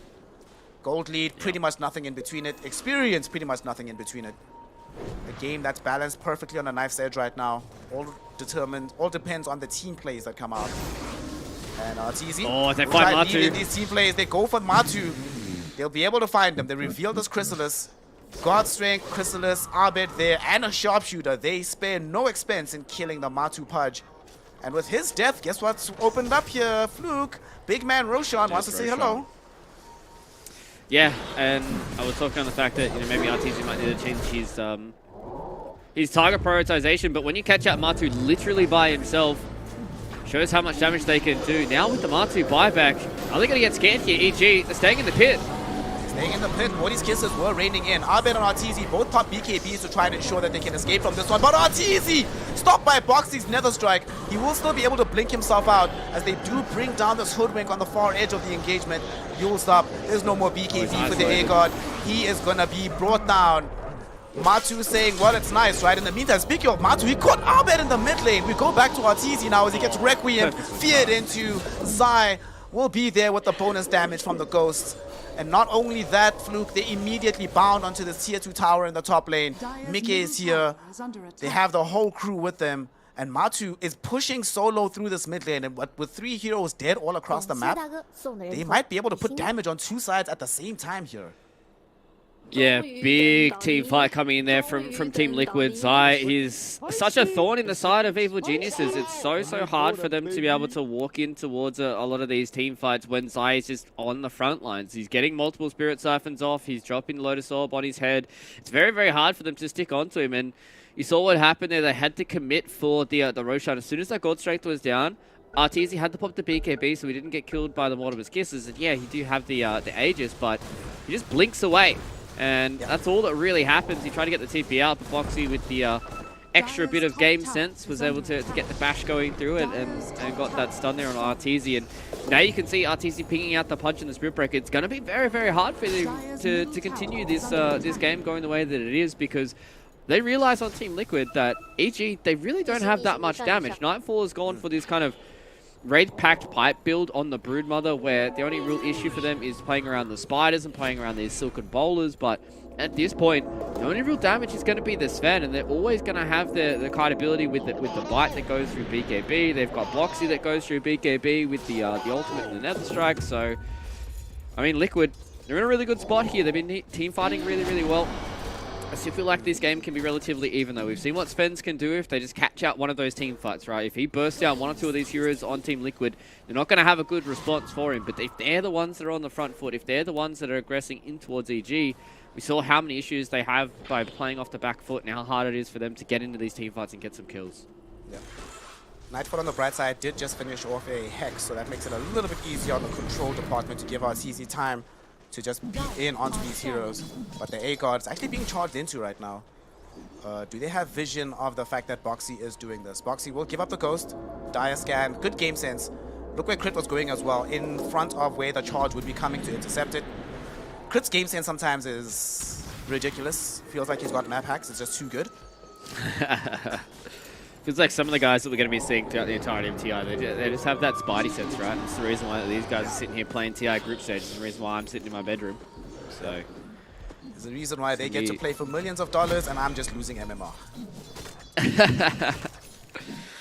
It's always the difference, and that's why I think this game, I'm really interested to see what EG's plans are for the next couple of minutes, right? Like, they did just lose the Aegis. They're understanding that it's starting to get a little bit hard here for RTZ to play on the back foot, and they understand this, right? Like, they're grouping up. They know that they need to be the ones that are aggressing, because it's very hard for them to kind of fall back and peel off for each other and get these kind of counter initiations. What they really want to do is they want to be going in. They want Crit to try and find somebody with a pushback. They want Arbed to be able to jump in towards the backline, put pressure on the Snapfire. They want Fly to be able to just control an area of the map by dropping a Tombstone, becoming the big flesh column as well, and then RTZ doing Sven things, blinking in and bursting people to pieces. So Liquid, they're going to be the ones that are on the front foot, though. They're going to get the smoke going. If they catch that Crit here, this could be bad. Crit's happy to die for his squad. Whew. Very dead. Matu gets the +1. We're at 9 stacks right now. Good times. EG, nothing they can really do to try and defend this tower. Despite the fact that Liquid do not have access to an Aegis, they just are so strong. Mickey's also finished off a Silver Edge. They're going to fight the high ground. Dude, he's got a Silver Edge and a Pally Sword. Are you kidding me? That's a little bit unfair. Fly will get charged into right now. Matu finds him out as well with the blink. Mickey destroys him with the right click. That's 2 heroes brought down. The tier 2 tower middle, I believe, is also going to be in some degree of jeopardy here. This Team Liquid, they know that they're playing 5v3 for now before the buybacks come in. And this is not going to take them that long to bring this tower down at the rate that Mickey is able to right-click at the moment. Yeah, Liquid are doing a fantastic job right now. They're just moving around the map as a squad. They understand that it's very, very hard for EG to fight into them if they're the ones that are walking up towards the high ground. They just put low sob on Mike. They just said, hey, buddy, just walk up the high ground and see how you're feeling. So Liquid, they're in a really, really good spot right now to be able to hand EG their first loss of the group stages, especially, the Hex. Instead of time, the Hex did come out onto Boxy, but they got the dismember onto Arteezy. Yet again, the Sven being kited to hell and back. Not even allowed to go in right clicks. He got one right click off in that fight, but a Requiem destroys him yet again. Mega kill streak for the Shadow Fiend. Duels up onto Fly. They hold him in position. They want the additional kill here, and they are going to get it. EG feels like they're crumbling right now here, Fluke, as a double kill is granted towards Mickey on his SF. And that is going to be him also cracking level 21 in the process. They could decide what they want to do now. Ghosts are about to expire from Zai, so they could put a little bit of damage onto the tier 3 tower through this mid lane. Arteezy doesn't have buyback for 44 seconds. He has to wait the long way to come back into this game. EG will be forced to pop this cliff. No other option. Team Liquid will respect enough to back off, but this is scary, man.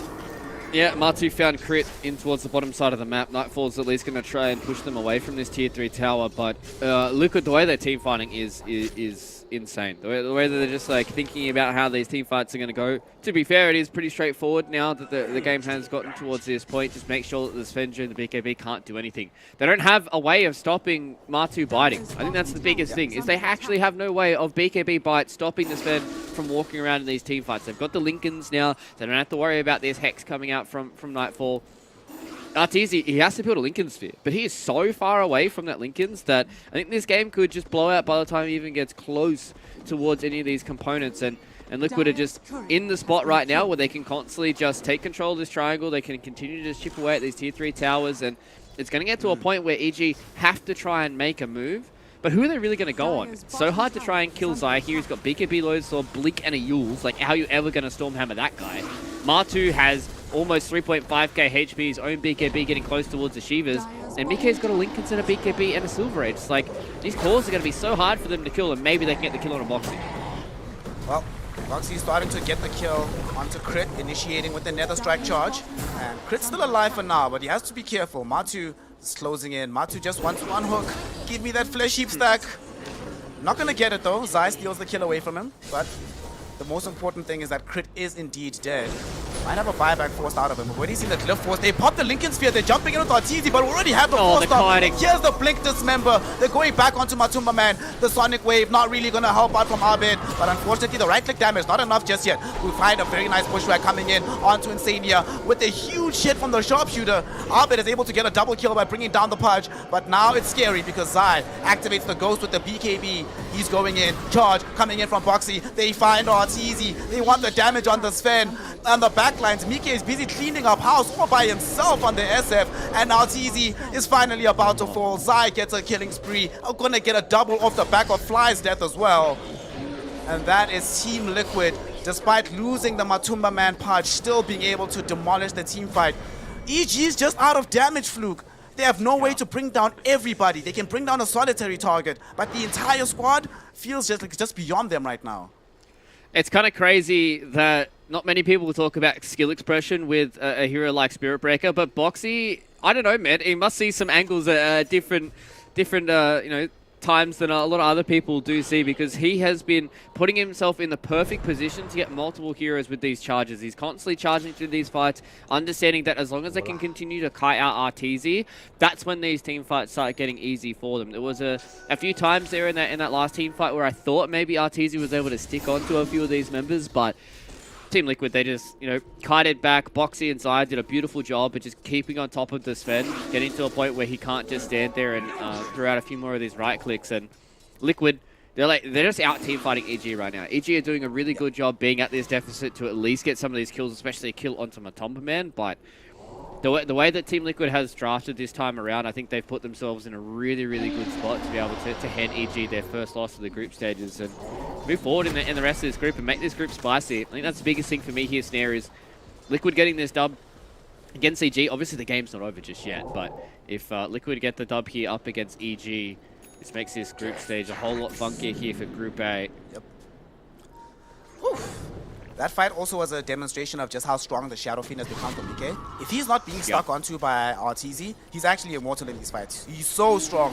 Stood his ground against 3 heroes by himself. Just right-clicking, right-clicking, right-clicking. And they're all like, well, like it's really funny when there's 2 core heroes like Abed and Nightfall are on top of him and they're like, guys, we actually can't do anything. We have to leave this guy alone. If we fight him, he is going to kill us both. Mike is so strong. EG though, their spirit has not been broken yet, Fluke. They're gonna smoke up. Looking for a quick pick-off so they can try and get this Roshan steal. But it is very, very difficult to do. Team Liquid are in position. They're at the ready. They're sort of waiting for this exact kind of movement to come in from EG. And EG realize how dangerous going high ground can be here. And they go high ground, but they get caught in. But here's RTZ. They're looking for Mickey with the Sonic Blade. They can kill the Shadow Fiend at long last. On the back end of the fight, though, Matu and Zai clean up both supports. But now they get the Hex back out onto Zai. Zai on the Death Prophet trying to escape the mist of this fight. Matu caught between 3 heroes, and he's not going to be able to survive. Suddenly, Zai finding himself a little bit too isolated as well.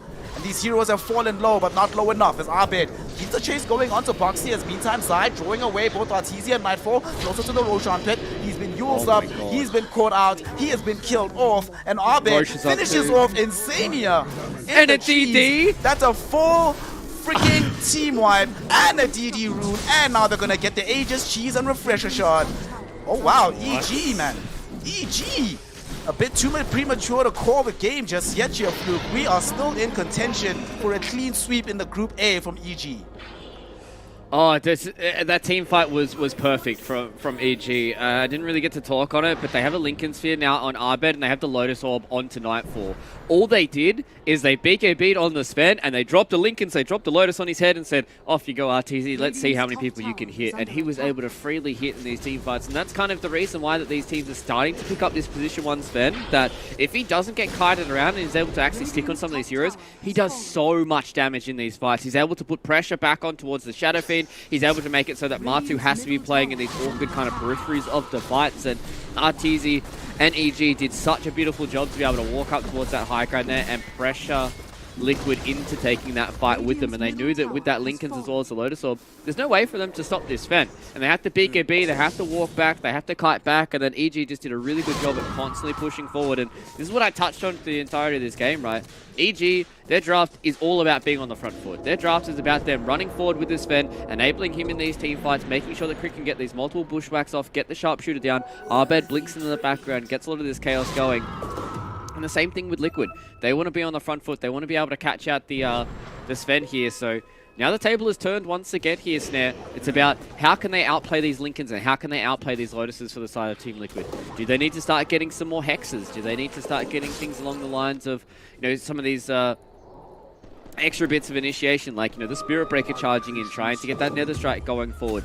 Do they have ways of kiting around the Sven? Do they need more Force stuffs? Do they need things like the Ghost Scepters and stuff? There's a lot of questions now for Team Liquid, who were in the driver's seat, but EG, I mean, this is the reason why they're 6-0 in their groups, right? Like, these guys are playing some really, really good Dota right now. They were behind the 8 ball, but they've been able to pull this one back, and now they're feeling pretty strong in their own right. They also just cracked 25 on Arteezy. He's building into his Lincoln Sphere, but the 25 talent, you got the bonus damage as well. So you thought he was hitting hard before. Y'all ain't seen nothing yet. The next team fight that rolls around, Team Liquid really have to worry about themselves in the midst of it. Like you mentioned, they have to deal with multiple Lincoln Spheres, Lotus Orbs, all the like of these things. And I think the worst case scenario was also that Mike got caught first in that last fight. That's literally, he just can't die first. They need access to this Requiem, they need access to the presence of the Dark Lord aura, and they just need his right-click damage. Without him being alive, the only real damage that they have in the midst of this team fight is the Rot and the Ghosts from Zai, but not at the point in the game where that's enough anymore. ZG, with this Aegis in tow on Arbed, they're gonna smoke up. They just picked up an AC on Nightfall. My god, Arteezy is gonna hit so hard in this next team fight. Liquid need to dodge this at all costs. I don't know if they know this is happening. Zai might be a little bit too far forward here. Does have a blink dagger though, so should be able to get himself out. No, he can't! Arbed has the Aghanim shot, so they keep him in position. They can't save him just yet. He's on the low ground now. Matu thinking about trying to eat somebody, but unfortunately won't be able to do so until RTZ jumps down to the low ground, and Zai's already been brought down. Mickey forced to BKB. Arbed refreshes for the secondary Sonic Wave onto Matu, and now they've killed the Pudge. Insania jump forward with the Fire Snap Cookie, but that's just going to lead to his death. 3 heroes have fallen, and unfortunately here, Fluke, none of these heroes have buyback. The only positive thing is that the creep wave is all the way deep into this mid lane. Boxy was doing the right thing of pushing it out, so they're not going to get racks through this mid lane, but it's a very, very close call as Team Liquid starting to feel the pressure against EG. Yeah, if EG are able to be on the front foot, they look very, very scary here. This Sven just kind of is a juggernaut, and it's very, very hard for them to be able to deal with that. You just see what Matu was able to do with the bite. At least they're able to kite him around for a little bit, but everybody else was on the back foot, right? You know, Zai got caught in a very awkward position. They had to four-staff him down towards the low ground, and it just starts getting scarier and scarier here for Team Liquid because EG, they're getting the confidence back in towards their draft. They're getting the confidence back in towards his heroes as well. Artis is getting closer towards that Lincoln Sphere. He builds up his own Lincoln Sphere. He never has to worry about being bitten. And he can just kind of freely run around these team fights. He can start building damage. Maybe he builds towards an Aghanim Scepter for himself to constantly try and get on top of heroes like Mickey as well as Boxy. And what we're seeing right now is EG wrangled this game back, brought it back towards a 50-50 win probability, and now they are in front, feeling scary, feeling strong, and maybe we might see some more of this this Sven as a response to heroes like the Shadow Fiend. Boxy got hexed.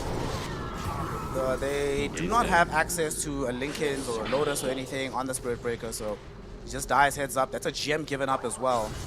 And he needs to buy back potentially because I do not think that EG are going to not take this opportunity. They jump onto the high ground looking for Matu. Here comes Arteezy. They've broken the Lincolns onto Mike. Lotus off, back onto Arteezy. Activates the BKB. Now Zai hexed up. He can't get off his spells, but at the same time they finally dismember onto Arbed. Now Matu and the crew, they want to bounce forward. The BKB from Arteezy has expired. Zai with his own BKB goes deeper in the fight with the Exorcism Ghost, chasing down Fly. They've gotten that kill. Crit, the lone survivor so far, allowed to TP out the high ground. I don't think Boxy has the vision here. Oh, he charges through. Realizes where he's at. Boxy, man. What is going on? Matu gets a triple kill off the back of this. Boxy with the reads, understanding exactly what's going on. And EG end up losing 3. And they bought back on Arbed as well, just on the tail end of the fight. Has been killed. Yeah, I need to know what Boxy eats for breakfast because I have no idea how he had that read there. That is some spidey senses, I think, there. And EG, now they're on the back foot once again. This is such a back and forth game between both these two juggernaut organizations. And you can just see what happens when they're not able to abuse the BKB that comes in from the Sven, right? When it gets to a position where the Sven isn't able to kind of get on top of the Shadow Fiend, get on top of this Pudge and really kind of burn them to pieces. You see the issues that EG has, and it was a pretty clutch play coming in from Zai, the fact that he bought this Aghanim Shard, and the fear was what caught out Arbed. He wasn't able to get his BKB off, he got feared, he got stunned, he got hooked, and that was all she wrote there. And now with 2 lanes of racks going down, EG with no buybacks in their back pocket, that I thought that they were going to be able to bring this one back, but Liquid once again swings the roundabouts, and they are swinging back hard here into the base of EG. They're not going to be able to get mega creeps here with Arteezy respawning in 10 seconds, but man, they've done some damage to this base of EG. Considering that they pushed right after a fight began on their own high ground, this is actually phenomenal. And just shows how quickly that Zai and the crew can get from one side of the map to the other, dish out this damage. Of course, Mickey earlier on did get the 15 talent, so the presence does affect these buildings, which helps a lot with this push. 8k gold lead right now for the side of Team Liquid. And EG, damage is not the issue. It's about control. If they can avoid being controlled up, they can win these team fights. But they're really struggling at this point in time. And what's, you know, I keep talking about how Dota 2 is a game of margins. Remember that previous fight that EG won pretty resoundingly, also on the ramp of the tier 3 middle, and then Boxy was pushing out the wave so they couldn't actually go up the high ground? If that doesn't happen, and they actually get megas out of that, maybe this fight doesn't happen as well as it does, because then they won't have this tier 3 tower helping them with the additional protection to keep Zai alive, that extra second longer to get off that fear. Dota 2, game of margins, and this margin right now very favorable for Team Liquid. However, the last 2 days have taught us that comebacks can come from anywhere here, Fluke. If you're on the side of EG, What do they need to do next in order to still give themselves a fighting chance in this game? I think they can just try and get a smoke going. Push out some of these waves like they're doing here with Nightfall and RTZ. Just try and force Liquid back on their side of the map. And once they start to get them separated a little bit, if they're able to catch out, you know, Shadow Fiend or even the Humble Man in some of these awkward positions, they don't want to be playing on the back foot. You can see as soon as that initiation comes through, Crit understands that as long as he gets himself reset back in towards this fight, he's going to be A-okay. But EG, they permanently have to be dealing with these waves. And I think that's going to be the annoying part here for EG moving forward, is they're going to have to constantly be dealing with top and middle. That all it takes is Liquid to just hit a few creep waves. You know, if you just send a hero here, just hit one creep wave or not. Oh, Boxy. RTZ, he's been cutted. Oh, no. We won't talk about that one, boys. It didn't happen. Yeah, what a player. Right. It's fine. RTZ just checking to see if his R button worked.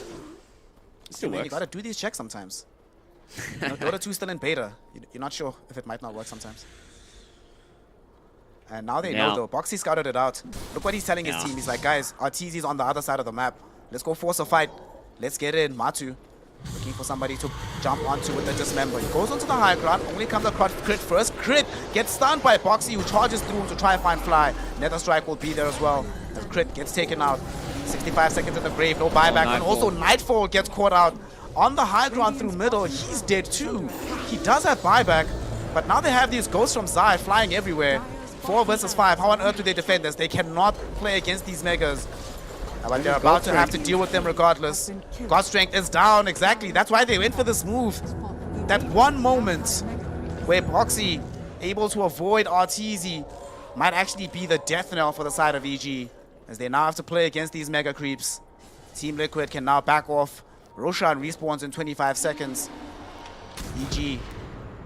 Now we're at the point where, RTZ, my friend, do we have enough gold for Rapiers or anything special like that? I don't think you can't play normally anymore. That's just not going to cut it. No. He bought a Swift Blink just recently as well, so there's going to be no Rapier for him. There's an Arcane Blink now on Mickey. DD Rune outside of the pit. So the Miracle Rune, once again, is starting to favor Liquid this time around. It did favor EG a little bit more. They've got to smoke up here, though. If they're able to catch out Zai, maybe this might be what they need. Oh, the double Hex. Oh, Lotus Orb. Hexes back Nightfall, so you can't keep the chase going onto this Death Prophet. Although RTZ was almost able to get the DD. Mickey snuck it in front of his face with the Silver Edge. If RTZ got that one, that would have been a huge deal. Shiva's God will scout these heroes out in the pit. Fly, hooked out of it. He's dead almost instantly. Arbed comes in with the Sonic Wave. Not enough damage though. So Sonic Wave is down. Doesn't have access to a refresher. RTZ. Here comes RTZ, jumping onto Zai, eliminating him from the field of play. Buyback immediately forced out of the Death Prophet. But that was the BKB duration as well here. So that means they no longer have access to said BKB. Boxy, he's actually charging Fly inside the base to make sure he can't come and join the fight. But this is an awkward situation to be as IEG. EG know that they really want the Roshan, but at the same time, Megas are pushing in here, Fluke. You can't ignore your base for the sake of the Aegis. So they have a very difficult decision to make about how they play this out. Yeah, they have to try and clear these creep waves, and they're just going to have to give up the Aegis. They've got no God Strength for another 30 seconds. They don't really have the BKB either. It's just in this position now where Liquid just, they understood that EG are the ones that have to try and make something happen, right? They're the ones that have to try and get something done with this BKB God Strength. And as long as Liquid don't lose too many members, yeah, they lost Zai, but he bought back. He doesn't care. He's able to come back into this fight. Now they give the Aegis to the Immortal onto Mickey. They get themselves the extra Aghanim's Blessing that goes his way as well. And Liquid, they're in a really, really good spot here. EG, though, they still have some inroads. They still have a very small chance about being able to get this game going, because we've seen what Sven can do in these team fights, right? He bought the Rapier. Okay, all right, Snare. We've got the Rapier here on RTZ. If he's able to catch out some of these members, this can be a team fight that can go the way of EG. And if Liquid aren't privy to this information about the Rapier, this could be a hard fight for them. You know, if you're Mickey, you can walk up high ground, you can feel all nonchalant. Yeah, I got an Aegis, boys, look at me. Walk in, don't realize that RTZ has a Divine Rapier. He comes in and he 2-hits you. Then that's when things start getting spooky and weird. But the big thing for Liquid, Mega Creeps. They got Mega Creeps, they've got Aegis, they've got a Refresher Shard, they've got Cheese. It is all coming up Liquid right now, and EG have a very small chance at making this work, but I think they've only got one team fight left in them. They need this next team fight to go their way. They need RTZ to try and get, I think, 2 kills a minimum in this fight. If they can kill Zai, he's got no buyback. If they can kill Mickey and at least force the Aegis through this first BKB, then that's when it's going to start to look nice for him. You can just see what Arteezy's doing. He's hiding in the base. He knows that if they see this Divine Rapier, he is going to get jumped on and he's going to die. The one bright spot with already being Mega is you don't have to worry about positioning to protect Rax, so you can just sit by the tier 4 towers. But Zai comes in for the fight. Requiem comes out. They've already caught Crit. Crit is falling very low. Arteezy, he's now coming into the fight with the quad strike. He's trying to chop down Matumba Man. He will be able to get the kill onto the Pudge. Chasing onto Zai right now. Arteezy, the superhero, but the BKB is finished. He's about to get feared. The charge coming in from Boxy as well. Can he run down Zai? Doesn't seem like he'll be able to. But he has demonstrated the power of this Rapier. Blink coming back with the Swift. Will he really try to go for this? Yes, he does. He finds Insania. 3 shots. If there used to be a Snapfire, now there isn't. Wow. An Arteezy saves the game. The game's still going right now. Yeah. Yeah, that was a 3k damage crit that came out from Arteezy as well. So they hold on. They're holding on here, Snare. Let's have a look at the win probability. It looks like a bit of a roller coaster that's going down. So it's dipping down a little bit here. 88% after Arteezy gets himself a few of those kills. You can see he's hovering around the back, right? He's hovering around. He knows that he can't put himself in too bad of a position. Arbe does a really good job at kiting out everybody on the left-hand side of the fight. They have to force the buyback here coming in from Boxy. They're looking to try and get on top of Zai, but they just weren't able to connect on that fight. And the fact that Mike wasn't around to be able to help Matumba Man kill this Arteezy as he walks in with this Divine Rapier means that EG are just able to stand their ground and have Arteezy as the turret at the front. Oh, this is getting spicy, man. We had a 70-minute barn burner to end our day yesterday. Now we've got a 53-minute game here so far between EG and Liquid. Rapiers are abound. Is this the first Rapier of group stages as well? I think it is. That is actually a very interesting question. We must find out if this is indeed the first Divine Rapier. Whew.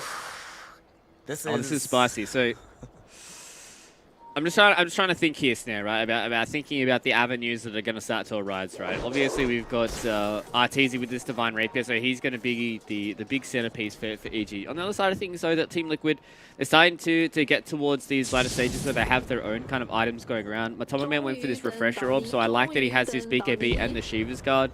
Just wants to try and kite around Arteezy as much as they possibly can, but you can just see how patient Arteezy has been in these fights, and getting to the point now where as long as he's playing around what Mike is doing, as long as he doesn't get Requiemed, as long as he doesn't get kind of blown up by this Shadow Fiend, Arteezy is happy to play these fights nice and slow because they haven't been able to burst anybody just yet on EG. And oh man, this is I don't know what it is, Snare. It's you and I together, brother. We get some interesting games, to say the least. Very interesting games. Very interesting games. It's only been interesting games. We've only had like one game that was kind of stompy, but everything else has been barn burners the whole way through. And indeed, sir, I can confirm this is the first Divine Rapier at the International 2022. So TI11's first Rapier belongs to Arteezy. Wants to go himself into this Moonshot as well. I mean, he had to sell off the Echo Saber to make sure he had enough gold for the Rapier. So it would be nice to get some more attack speed. Because we did see in that last fight that when he was far away from Nightfall, the attack speed didn't feel that great. So we do definitely need some additional buffing up for Arteezy. But the way he's playing this out, you mentioned it now, he's playing it so patiently. He'll get the gold, and he realizes as well that having buyback in a situation where you're playing against Megas with a Rapier, buyback is much less important than just winning the fight outright. So do everything in your power to just get the straight up dub. He brings in this Moonshot. He's gotten the buff for himself. And now, because Aegis has expired, Team Liquid, they've seen from that last fight that Arteezy is nothing to mess with anymore. So they might not feel brave enough to go and end this game until the next Aegis. And if that happens, Fluke, you know what we're getting? Tier 5 neutral items before this game ends. Ooh, oh, those tier 5 neutral items can really blow this game out as well. Like, if they get, like, Force Boots is going to be a huge one. If they get themselves, like, a Mirror Shield, could be absolutely massive as well. Apex, Giant's Ring on Arteezy, 35 strength and 50 move speed. That's going to be spicy. Even something along the lines of, like, a Pirate Hat. I feel like just giving Arteezy as much movement speed and as much attack speed as it possibly can is exactly what they need. I think on the other side of things for Team Liquid, Mirror Shield would be pretty good for themselves as well. Even the Book of Shadows. I think the Book of Shadows is going to be really, really big if Team Liquid are able to get that. Just gives you that extra bit of immunity up against Arteezy, because as long as you're untargetable, you're going to be A-okay to be able to deal with this spend. So, oh, these T5 neutral items, they're going to be scary here, Snare. And Team Liquid, they know they don't want to throw this game. I think that's the biggest thing for them, is they're in the driver's seat right now. And they're forcing EG to have to play these kind of like 2%, you know, kind of plays, right? Where they're like, they've got this Divine Rapier on Arteezy. They're going to have to try and play this kind of weird and wacky style. And as long as Liquid hold on, you're going to have to force EG to try and make a mistake because they're going to get antsy, right? It's going to get to a point where EG are not feeling all too good about how this game is going, and they're really going to want to try and get this game ended as well. As we can see on our screens, we talked about it a little bit beforehand. PSG or GD are actually ahead up against OG in that game number 1. So it's a big spooky one on that A stream. I need PSG LGD to start finding some form. I need those battle points for them to win TI, so figure it out, boys. Please do. I love this game as well. The state that we're in at the moment. We're at the point where nothing matters but buybacks. Net worth, who cares? Yep. Buybacks are the only important thing. And they're starting to come back right now for the side of EG. Both supports have access to it. Arbed has it as well. It's only really Nightfall on the Broodmother and the Arteezy Sven.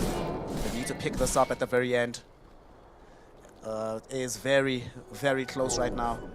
Roshan, in 40 seconds, will know exactly how long it will take before the big man returns. For the side of Liquid, they want the faster the better. They do not want to be just standing outside of the space. This is so similar to yesterday, right? Where we just see the one squad having entire control of the map, but feeling a little bit skittish about taking a head-on fight because of the damage outlay of the primary carry.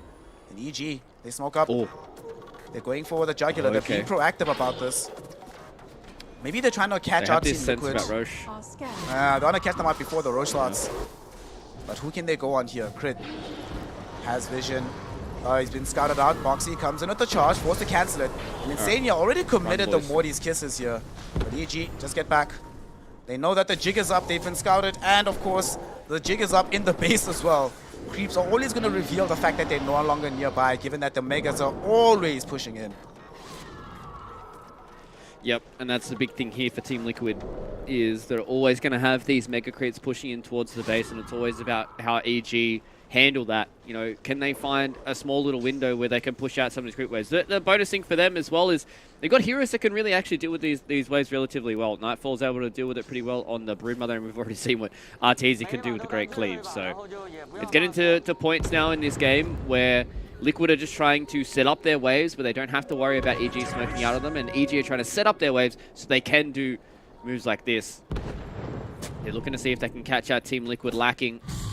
Team Liquid, they're doing a really good job at just spacing themselves out, just not putting themselves into bad positions, not putting themselves in a scenario where Arteezy can blow people up. Another minute and 40 seconds, Arteezy.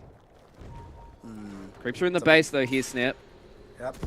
Somebody has to go back, push this over. This aggression is done. We have to go and deal with this. It's very unfortunate for EG. I think they were hoping for an earlier Roche. The earlier the Roche, the better for them, but it's going to be a late one. Only coming in another 80 seconds from this point. Team Liquid still happy to just keep all of these waves pushed out. Happy to be playing with these Megas. And EG, they're so frustrated, right? Because Team Liquid, because they're playing this more split map style so many times, splitting these waves, EG can't find like a direct connection for the smoke. So that's the second one they committed just now in the last 2 minutes. And I don't think they'll be able to go for another one just yet. But they really can't give up this Aegis either. At the same time, Arteezy about to have money for the full buyback as well. If Arteezy can buy back, this would be huge, but Arteezy might have also been scouted. I think they see him. He's been jumped on. Dismember there from Matumba Man. Zai in with the Exorcism Ghost as well. And Arteezy can't get off his spells. Arbed buys him time though. Gets off the Sonic Wave. But the Requiem from Mickey brings down the Sven. That's a Rapier on the deck, picked up by Boxy. Arbed still doing his best to try and fight this. Sonic Wave, though, will be there. Arbed has the Rapier. Arbed able to reclaim the Rapier. He passes it on to Arteezy. Arteezy might want to re-engage onto this fight. Can they get there in time? Blink forward. Won't be able to be there. And who's going to die next? Nobody, because Team Liquid are on the retreat. Arteezy finds the Stormhammer out onto Matu. He gets the damage out. Matumba Man is going to end up dead 100 seconds in the grave. And Arbed still chasing, has access to this Rapier, so there's a lot of damage coming from this Queen of Pain. And EG... Roche up in 5 seconds. Expensive fight here, but they get them important kills. Roche is going to be online. If they can force a buyback from Matsu, then it won't feel so bad that Arteezy brought back, but Arteezy, he's on cleanup duty back inside the base, so he might not be able to fight for the Sages. At the same time, they have found Mickey. Sharpshooter hit will be there. He doesn't have access to a BKB anymore, but it's coming back in 2 seconds. So EG have to flee. Zai Cannot find the Wind Waker proc out onto Nightfall, given that he has both Linkens and Lotus Orb, so he'll be safe. But now Team Liquid has clocked the fact that this Roshan is back online. Matu brought back, so they need to do something about this. They need to get the Aegis into his hands. RTZ, though, doesn't have enough gold to buy another Rapier. Will buy the Aghanim Scepter instead. So that's going to get him deeper into the fight. Maybe use the Swift Link to get out, but he's actually just going in. RTZ? RTZ? Oh, RTZ? RTZ? He's on the high ground here, forcing a fight up against the side of Mike and Matumba, man. They use their BKBs. Zai fears away crit. But if it's wasted BKBs, it just might be worth it. Nightfall, though, might have to commit his life for this one. He dies 2 minutes in the grave, 5 back immediately. But somebody has to go home here. Look at the base fluke. These are megas that they're dealing with on the side of EG. It's so difficult to keep control of this game. And RTZ will have to return here just to clean up these waves, but that gives a free path towards the Roshan for Team Liquid. Matu will be so happy with this. And this is a Roshan with all the goodies, my friend. An axe, cheese, refresher shot, and the young Aegis itself. So they're about to get even stronger on the side of Team Liquid, despite not having a buyback available on Matu. Yeah, it's you see those last couple of fights. RTZ, yeah, he might be fast, but, you know, circling back to when RTZ died first, they got baited by the tier 5 neutral item snare. RTZ was trying to get a tier 5 neutral item. He got himself force boots, so he got himself a nice one, but the reason why he was out of the base was because they wanted the tier 5 neutral item. Zai now has the Giant's Ring, force boots are up on RTZ, there's a Book of the Dead on Nightfall, so maybe some of this rat shenanigans. There is a mirror shield that comes out onto Matumba Man and force boots for Mike as well, so these tier 5 items are starting to pile up here for the side of Liquid. They're the ones that have control of the entirety of this map. Or Arcanist armor could be massive against a Sven who does a whole lot of damage. They're looking to see if they can connect here onto Matumba Man. They use God Strength once again here on RTZ, so they want to try and play around here. Stygian Desolator as well, so going to be able to transfer that on towards the Shadow Fiend, who's going to do a whole boatload of damage. Yeah. Might want to still hold on to the force boots, though. I mean, is damage really the issue anymore, right? I think they don't really need the additional damage outlay. It's more important that he has multiple sources of survivability. So having Arcane Blink, Force Boots, Hurricane Pike, and Silver Edge probably carries a little bit more currency than just having the raw right-click damage. I think they might actually just leave the Destiny. Like, who needs this? They gave it to Boxy. All right. Yeah. Okay. To be fair, Boxy, there have been times where his 1 or 2 hits have been instrumental. He's sitting here with 30 assists on the Spirit Breaker this game. Kind of incredible. Jump forward for Matu, misses the hook though. No target for the Dismember just yet. Crit holding them back with the Bushwhack. But with this Aegis in tow, Team Liquid, they're tired of this game here. They know that we've already had a 70-minute game. They want that one to be the longest one. Don't want to extend it any further. It's Team Liquid now smoke up on 3. Mickey waiting for the opportunity to go in with the Arcane Blink Requiem. Does he have a chance yet? RTZ started out in the top lane. Is Mickey going in? There's the God Strength. There's going to be the fear onto Arbed, but he does get off the BKB. Charge in onto RTZ. He will be hit by Boxy, who activates BKB. They want to force a BKB out of RTZ, but it's not happening just yet. In the meantime, though, Fly will end up dying to the Exorcism. But just the Aegon! RTZ right-clicking on the edge of the fight, able to bring down the first life of Matu. Already killed Insania. Mickey, though, gets off the fear. RTZ, will he survive this fight? He doesn't have the Satanic proc, because he's feared and he's killed. 2 minutes in the grave, no buyback for the Aegon, as Crit cannot contend with these Exorcism ghosts. He gets charged into by Boxy, leaving Nightfall all alone to try and defend this. Crit will buy back. Arbed is just on the high ground, but EG, they see the writing on the wall. They acknowledge the power of Team Liquid, and they will suffer their first loss in the group stages as Team Liquid take game number 1 in this best of 2 series. What a performance coming in from the Dark Horses. Oh, I don't know what else to say after that game, man. That was an insane game between EG and Liquid. I much preferred the Liquid draft. I felt like they had a lot more straightforward things to do. This position 1 Sven has its moments of brilliance, right? It has these moments where it's very, very hard to deal with. He does a boatload of damage, but we saw the issues that it has when it just constantly gets kited around. They had the bite, they had the fear, they had everything that was being able to kite up and stun up RTZ there on the Sven, but I mean, this is the reason why that EG are at the top of the group, right? They are able to find these very kind of niche angles, and they force Liquid to really work for that game. And Team Liquid, coming out of the LCQ, these guys are definitely big dark horses to the rest of TI. They are playing immaculate Dota, and the fact that they pushed EG all the way towards the edge here to have them try and claw back a game like that just goes to show that both these two teams are on something different for this TI. And man, I cannot wait to see what these guys do in game number 2 if this is what game number 1 brings us.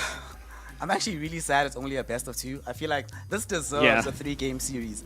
The amount of great plays that we saw, EG being able to come back, this right here, where Arteezy really announces himself as being able to dish out all this damage, if provided the protection, really started to make Team Liquid quite wary of engaging fights heads up. This was, at the end of the day, like you mentioned, Team Liquid had to work very hard at the end, and EG, the fact that they were able to keep this game competitive until the very dying moment, the fact that they didn't even call GG until the Rax and the Ancients themselves are actually falling, it tells us that this is not a team that's here to TI to play around, right? They are actually contenders for the ages at the end of the day, because they can be competitive in games that they have no business being competitive in. This game should have been over long time ago. Even this reveal, when this Arteezy Sven comes up, and how patient he was. He waits out the Requiem. He knows the fear is one of the biggest things he's dealing with. But once it's no longer a factor, suddenly the damage output is just ridiculous. Honestly, if not for that fight that ended up happening in Dire Triangle, which we'll probably see in the replay coming soon, where he ended up losing the Divine Rapier, if not for that fight, fam, they actually still might be in this game right now. We could have been looking at like an 80-minute barn burner for sure, the way this game was looking. I don't know, man. Like, there's just a very small, minute details that go one way or another. Obviously, Team Liquid being able to abuse the fact that sometimes Arteezy was using the God Strength, wasn't really able to get much out of it. They're able to take these mega creeps and just slowly choke out EG. But EG, they were fighting tooth and nail to be able to stay in that game. As you said, Arteezy playing so patient on this, Sven. I don't know, man. Like, these two teams going head-to-head, there's been a long, storied history between their two organizations, and the way that these two are playing here at TI11, it is so crazy to see that these guys are still being able to play at the top of their game, even though this game goes, what was it, 64 minutes or something along those lines? Like, it's a crazy kind of game that we've got here, and I really like the drafting that came in from Liquid as well. They had some good answers for this Sven. They had some good answers for the Broodmother as well. I really like the Spirit Breaker answer. I really like that they gave Zayed this Death Prophet at the end as well, and he had a pretty standout performance for me. And I think Team Liquid, they put themselves in a really good spot here at EG. Maybe this Sven might not be as high on the priority list for them, but Arteezy definitely made it look pretty good. To be fair to Arteezy, the Sven might not have worked out for them, but it did require Team Liquid to play at an incredibly high level to be able to beat out this EG squad. Yep. A team that's not on this caliber with the same draft that Team Liquid had might not have been able to eke out this W up against the side of EG, especially not in those moments where we saw EG definitively winning fights, but just not able to go up onto the high ground. For Team Liquid, though, with this dub, the MVP vote, I'm always happy when it goes to a support, and our boy Boxy here. You were talking in the game about how he's on something else, right? The angles that he would find with his charges. Yep. It's more than once, right? I think I only saw twice in this game where only the primary target got hit with the charge. Every other time, there's multiple heroes being caught inside it. His Nether Strike targeting was also perfect. Sometimes you see these Spirit Breakers get impatient. The first target they see, you pop the R, but he would wait. Be like, when is the opportune moment to ensure that the Sven or the Queen of Pain or the Broodmother can't actually get away from the damage being dished out by Mickey and Zai? So very well-deserved MVP vote here for Boxy. He was everywhere on the map, making this map so much easier for Team Liquid to play. And it's not just him charging around, he's giving his team vision as well. Without the vision being provided by him being all across the map, it becomes a lot harder for Team Liquid to continually keep splitting EG apart. Because they knew for a fact EG needs to fight as a squad to have a lot of success. Deny them that opportunity by us being just everywhere. And Boxy, shout out to him. Shout out to Team Liquid. Game 2, I can't wait. I can't wait. Everybody at home. Let's just get there.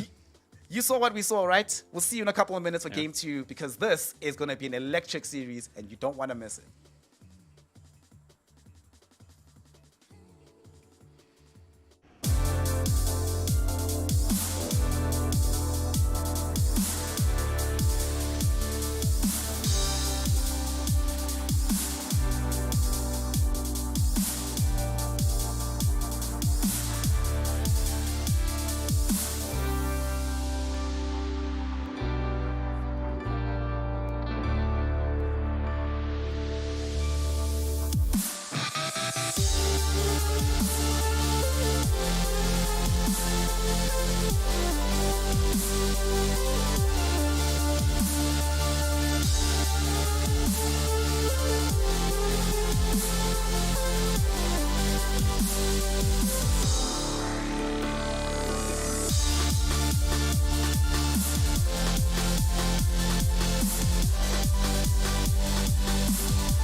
to victory. With our shields and our swords, we temper our courage.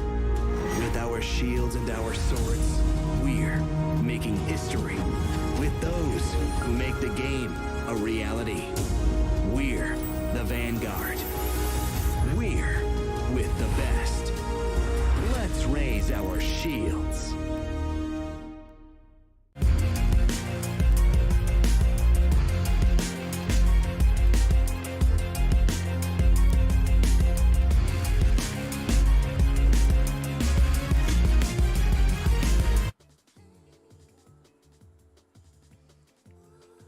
Welcome back, one and all, here to TI11. As we've just seen, one of the most exhilarating games to have happened in the group stages so far, which is really saying something, because we've seen a lot of things happen over the course of these last few days. A mega creeps hold from the side of EG, not going to be good enough to win the game out at the end, but they did deliver us the first Divine Rapier of the tournament so far, so that's pretty exciting.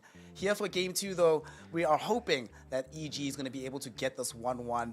Well, it would be kind of interesting if they got 2-0, but we want to keep this group as competitive as humanly possible. Good Sir Fluke, you bleed as blue as humanly possible. Tell me, how do they make sure that they get this dub here on the side of EG? How do they stop the dark horses of Team Liquid?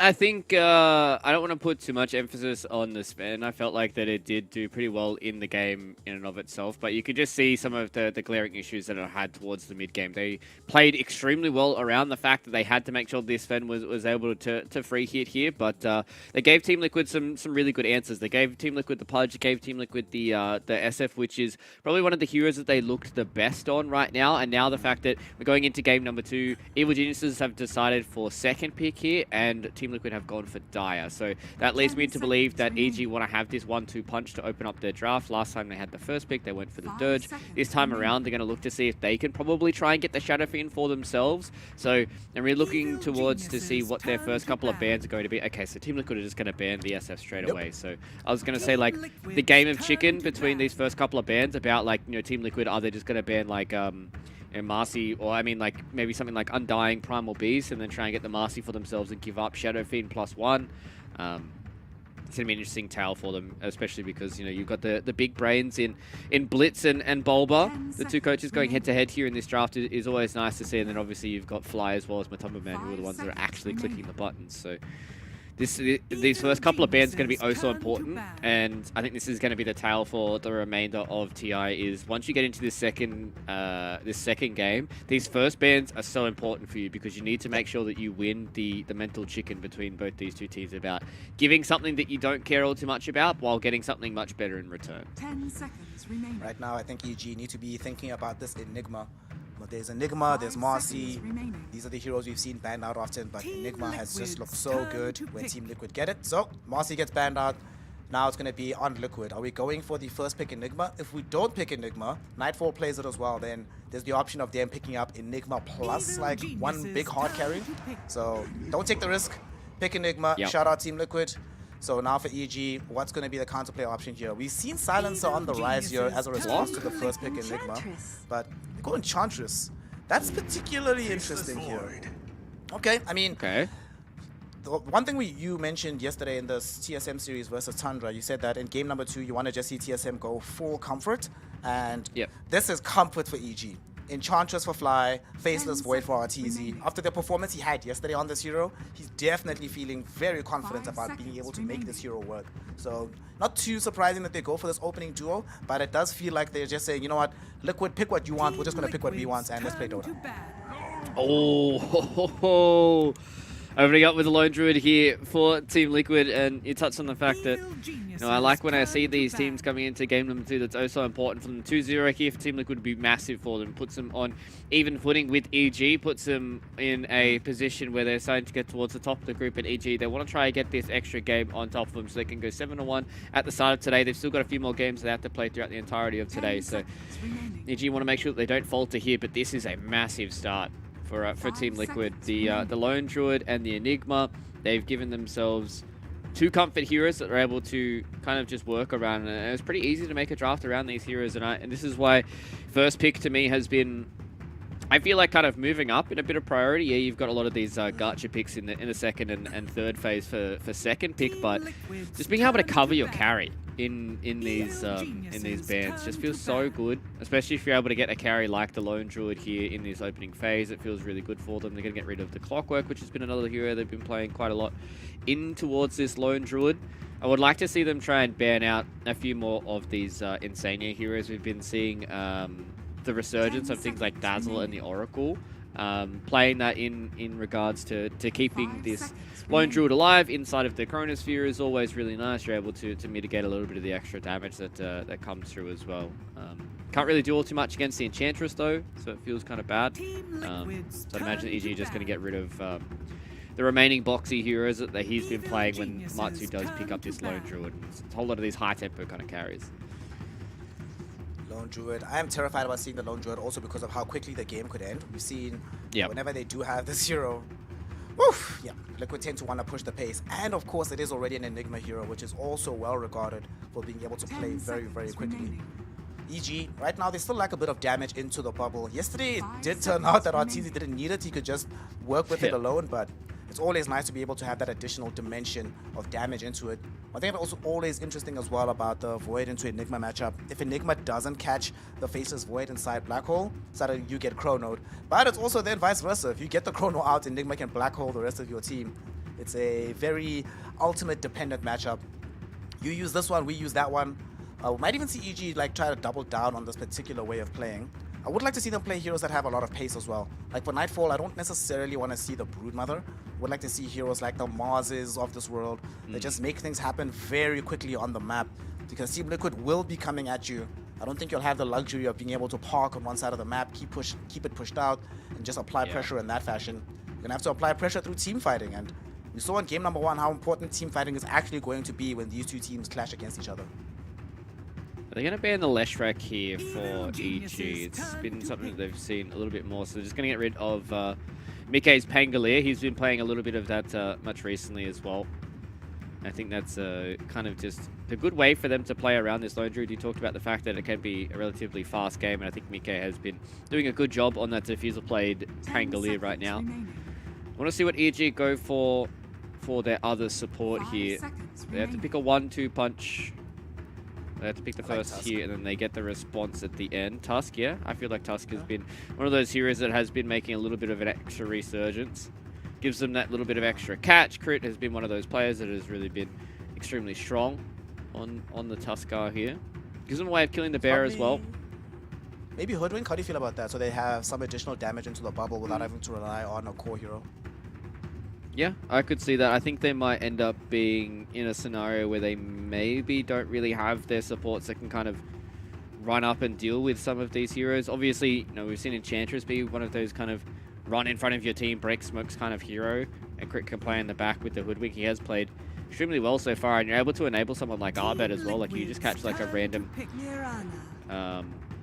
bushwhack, and you're able to get the extra addition of Arbed coming in. I like this Mirana pickup though. Crit has been one of the only players that's really been playing this as a position 4. We've seen Mirana come out from Team Secret as well. I believe that EG haven't lost with this hero either. I don't think this hero has actually lost in TI just yet either. Actually, no, 9 lost with it yesterday.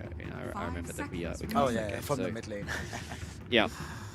So this allows them to stop the pushes. Yeah, it definitely felt kind of awkward, but this is good here for EG. It allows them to stop the pushes. They can kill the catapults. They can arrow the bear, and they can try and get an initiation that way, and always have that little bit of extra damage for EG. It's also the additional damage inside of the Chronosphere itself. Once you get the Aghanim Scepter as well onto the arrow, much more damage, more disable. So ways to be able to cover bases. Moonlight Shadow's also been a very well utilized tool, even when the Mirana hasn't herself been doing well. Moonlight Shadow's always quite nice. So EG, I think they're okay with this pick. And like you said, Crit has been playing it, but if needed, they could try and shift this into the off lane, which is where it's been normally played lately.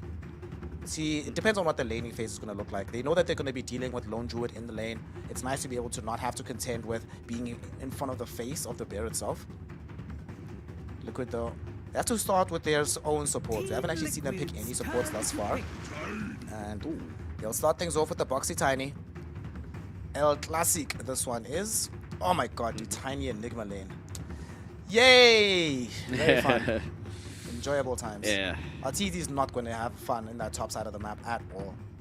10 seconds remaining. I'm interested to see what they're going to pick up for Insania here. I'm leaning towards things like the Winter Wyvern, which we've seen a little bit of. It hasn't really had that resurgence. It is able to kind of counter out the Chronosphere with things like the Cold Embrace. But they're going to go for the Crystal Maiden. This is a hero that has been making her resurgence back towards a lot of these lanes. She is a very strong lane winner. She can do really well into the Enchantress. She just Frostbite the creeps. You're going to be A-okay. But now, are they going to go for something along the lines of like maybe like an Arbed Spirit hero? Give them that little bit of extra long range catch. They can link up with crit. Fly's able to kind of just be that Spirit Soaker, the Spell Soaker in the front lines as well, walking in with his creeps and be kind of tanky. I just want to see an Arbed here. I just want to see Arbed have one of those games where he's able to pop off. He's able to prove it time and time again throughout the entire visit. They're going to go for the Lycan. Not yet. Okay. We don't have the Arbed hero just yet. We get the Lycan coming out of EG for Nightfall. So looks like they are going to be certainly playing this Morana as a 4. Well, we don't know just yet, unless this is Arbed clamoring for this Morana. Didn't work out yesterday for the side of Tundra, but EG might have different ideas of how to play it out. So before this, they were kind of lacking in building damage. They weren't able to necessarily pressure the map, even if they were to win team fights. Their ability to take down towers was really lacking. Their ability to take Roche was terrible. And they didn't really have easy sources of vision all across the map, outside of like Enchantress sending a creep somewhere. Now between Enchantress Lycan, they have a bit more push pressure. How's Lycan been doing this tournament? It hasn't felt, every time we've seen it, it really hasn't felt that great. It's right now currently sitting on 1 and 2. Yeah, 1 and 2, only 1 win, 3 games played in general. So this is only the 4th Lycan pick, but just felt really lackluster for the most part when we've seen this hero. How do you feel about it here? On the bright side, once you go Shapeshift, you can just like run onto the Crystal Maiden, chomp her down, especially once you get the BKB. So that's something, but it's not the same kind of reach that you were clamoring for when you were asking for a Spirit hero for Arbed. Yeah. It is a good lane for them to play here as well. They can just kind of go in towards the Helmet of the Dominator, then they've got their own kind of little ball that they can play around with. They don't have to worry about their creeps being all too dealt with early on. And as you said, the Shapeshift can really kind of catch out this Crystal Maiden, but it's also good for them to get on top of the Lone Druid, able to just kind of connect up with the LD. He has to use that Savage Roar to at least buy a little bit of time. It's going to be very, very hard for the Enigma to black hole multiple of these cores, right? Like, you're never really going to be able to catch out a Lycan or a Faceless Void holding hands. They don't really want to be in the same parts of the map. The Lycan wants to be in towards the back line, causing a bit of chaos, while as the Faceless Void is coming in and just trying to catch those heroes as they retreat. I like this Invoker band, though. Just enables them to be able to have the Alacrity on the Faceless Void. They're able to push in towards these towers, and they can kind of play fast tempo if they want to go for things like Nicole's Wax Invoker. It really is able to kind of abuse these low mana pool heroes like the Tiny and like the Lone Druid. Wouldn't hate to see one of these Spirit heroes get banned. They do have the Black Hole to at least constantly keep these heroes locked down. Something along the lines of like maybe like a Park or a Storm Spirit wouldn't be too bad of a shout here. E.g., they need a little bit more of this long range catch, because right now all they've got is the Chronosphere and the Arrow. Batrider's a good shout. The Bear really doesn't like playing up against the Bat, nor does the Tiny. So EG need to have a few of their checkboxes checked here, whereas on the side of Team Liquid, they just need their Mickey hero here. They just need their hero that's able to kind of play the game the way they want to play it. They've played the Nagasaran a few times before as well. Pludge would have been a fair good shout. Wouldn't hate to see something along the lines of like maybe like a Chaos Knight for Team Liquid. We've seen how much damage CK can do against these heroes, but they're just going to go for the Leshrac. Okay. Rainbow Pony. I mean, you don't have necessarily access to the save, but you do have the battery from the Crystal Maiden providing you some of that arcane aura. So Lesh not really going to run out of mana. In this game, they're not playing into an AA or anything like that, so you'll be able to get your heals off through the Bloodstone. You're not going to believe me, bro. I was literally going to say that EG could maybe play Terratina from the mid lane for Arbed. This way they have some damage in the bubble, which they were lacking beforehand. This way they have some more push potential that doesn't rely on somebody going super far forward. This way they have a lane dominator as well, and they have late game prowess on more than one hero. So it's not just RTZ being forced to hyper carry the game if things go south. It is a risk to set sooner. Arbed with this last pick on the Lina. I like it, but the issue that you were mentioning about them lacking reach is still present for the squad here of EG. It's hard for them to get forward very easily. It's hard for them to catch out Mickey on this Leshrac. There's a lot of pressure now on Crit, and not that much setup either for him to be able to land out these arrows if they want to start fights. So who do you favor here at the very end? Does your blood still bleed blue for the EG side, or are you going to be switching teams for the European Dark Horses instead? It's so hard. I feel like both teams are kind of in an awkward spot here. Team Liquid, obviously, they've got a whole lot of comfort. They at least have the Tiny to alleviate a bit of their annoyances, not being able to catch out a few of these heroes with the Blink Dagger. EG, though, I think they have some pretty good lanes. Like, the Lycan's going to have a relatively easy time up against the Lone Druid. He's going to be able to catch out the Crystal Maiden early on. Crit has been one of those kind of standout players. Abed, Ulak has been playing extremely well as well. Both these teams have been playing to the absolute limits, and I think this is just going to be absolute banger of a game. I don't think I can go past EG here, though. I've been seeing what this Faceless Void has been able to do. He's been an absolute teamfight winner by himself. Team Liquid, they've got the comfort in the Lone Druid, but I don't know. I've got a feeling here that EG are going to be able to come out here with a bang. They understand that they have a few issues catching these heroes, but it's going to be all about them setting the tempo and just getting kills whenever they can with the Chronosphere. Let us find out if that's what they'll be able to achieve here in game number 2. EG currently have suffered their first overall game loss here in the group stages of TI-11. Let's find out if they'll be suffering their first series loss as well. This Team Liquid has tons of comfort picks. I can't look past Sai Enigma and Matu Lone Druid in the same game. I like EG. I think they've been performing really well at this tournament, but this is certainly going to be a big test for them. Game 1 was not a test that was successful at, but here in Game 2, they're trying to make it much more so. This Lycan Wolves did get some vision here of Insania, which allows EG to come up the hill, find out this Crystal Maiden, and bring him down quickly. First blood drawn by a crit. And Crit Marana is no joke. Him being able to get off to a good start has been able to lead to EG victories many, many times in the past. So they also have some great comfort here. This is going to be very close, no matter what. I just want another 70-minute game, then I'm happy, and it's okay. I definitely feel like the same as well. You know, obviously, there's going to be a lot of team fights. There's going to be a lot of kind of the bubbles against each other, right? We've got the black hole going in towards the Chronosphere, so it's going to be interesting to see who comes out on top of these team fights, because we've seen what these Enigmas have been able to do. They don't really have a good way of stopping the black hole. They can kind of just bash him or bubble him up, but on the other side of things, the Chronosphere, they've got a decent amount of damage inside of it. They don't really have a good way of saving anybody who gets stuck inside of the Chrono.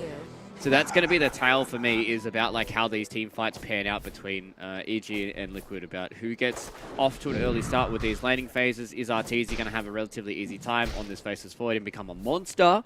Or is Team Liquid just going to have that, you know, first kind of 20 minutes where they've had free farm on their Lone Druid, they've had free farm on everybody else, and they're feeling pretty good with how this is. They made the lane switch with Matoma Man going mid here on the Lone Druid. One of the heroes that can actually do really well against Alina, just because you have that, you have the bear that's able to tank a lot of damage for you, where Alina tries to abuse the Dragon Slave with the right clicks. They do not want to be lane dominated, so they're like, well, Lesh, you go elsewhere on the map, my friend. You can just farm from the top lane. Bottom though, Boxy's in danger. Might have a first blood happening as we see Arteezy's beating down onto him. Doesn't have the time work anymore, but doesn't need it as Fly able to get a kill on this side of the map. So good start for EG. They get a kill down bottom, mid lane. Although they have put this Lone Druid into the lane with Abed, and yes, Abed will experience some pressure from this, ultimately we still expect Lina to be perfectly fine. So Matu, very unlikely to be able to heads up kill Abed. So things should be fine for the most part here for EG. Yeah, if Matu gets some high rolls on the old entangles, that's when he can start to feel really well. But I think EG starting out to a little bit better here in the laning phase than what they did in game number 1. They're definitely feeling that they've got some stronger lanes. This Mirana and Lycan lane is a little bit of an interesting one, right? Because the Leshrat can do a lot of work about being able to deal with the little wolf babies, but outside of that, if you ever get caught by an arrow, if they ever get caught with them just getting run at, it's going to be oh so hard for them to try and peel for the Leshrat, who is one of those heroes that is relatively notorious about just kind of people just running at it and blowing it to pieces. So Mike's able to have a half decent time in this top lane, we should be okay. But there's just a lot of aggression coming in from EG, and I like the way that they're playing their lanes this time around. Crit's just hitting Insania for all he's worth. Gonna try to put as much pressure on the top side of the map as humanly possible. One thing that's also interesting about this top lane is because they have the leap on the Mirana, the Frostbite into Split Earth combo doesn't work nearly as well. It's bottom. Fly gonna take some harassment damage from Boxy and Zai, but Not enough to truly threaten the Enchantress. Will be able to back himself away. They haven't blocked any of these camps down bottom, so Zai and the boys will have to deal with Enchantress at her full strength. She can dip in to find any of these creeps. Nice tangle. Or cancel on the salve. As we look towards top lane, let's talk about some of these heroes where we're going to be expecting Pearls to be going first. Let's connect onto Lesh, onto the Lycan rather, from the Lesh rack. Do they have the damage to kill Nightfall? They might actually with the Lightning Storm, and indeed they do. Mickey ends up just being able to chomp him down. Alright. I was literally about to ask how quickly should the Lycan buy BKB? I think that answer is yes. Yeah.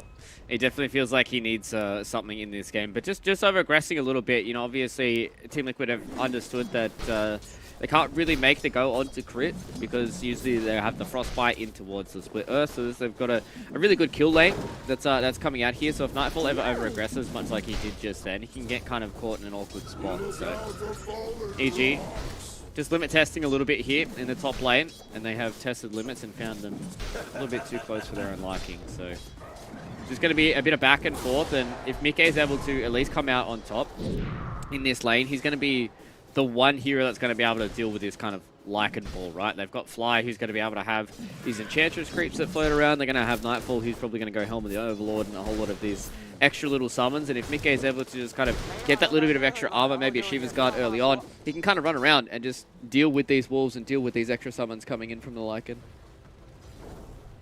So much stuff that can come in this game. Inside of Team Liquid, they have stuff from the Enigma, stuff from the Lone Druid. Speaking of Enigma, down bottom, might take a bit of damage here as they throw in the time dilation. RTZ just trying to harass them back. Looks like we're going to have a much less bombastic early game for game number 2 here. Both squads recognizing the stakes and the difference a solitary game can make here in the TI-11 group stages. For RTZ, I'm not sure if he's going to go the hyper greed route. Yesterday he built Midas on this Faceless Void. Does he go for the Midas again in the game like this? I mean, there are some summons you can deal with, and we see Fly about to get taken down, losing his life with one more right click from the Eidolons of Zai, but at the same time RTZ looking for the immediate revenge, just needs 2 bashes. 1 bash! Oh, no way. Maybe? No way. Zai getting kept in the trees, but RTZ does have access to the hatchet. He still doesn't get the bashes, but he's eventually able to get the kill regardless. A much bigger bounty than losing out on the life of the Enchantress. Yeah, to be fair, 12%. He didn't get any of those percents there, but circling back to your question about the hit and Midas, I do like it going up against these heroes that like to build, you know, kind of like HOD and all that kind of stuff. Like the Mask of Madness this game around, like you're playing in towards a lone druid, so if you ever get caught out with that Mask of Madness, it's going to be very, very hard for you to play the fights around. I've just been liking Hand of Midas just a little bit more on Faceless Voids, so I feel like RTZ probably will be going back towards that Hand of Midas this time around, unless he wants to try and play a little bit faster and skip out on the Mask of Madness as well as the Hand of Midas himself and just go directly in towards the Maelstrom. Wouldn't hate that either. They've got a lot of damage inside of their own Chronosphere.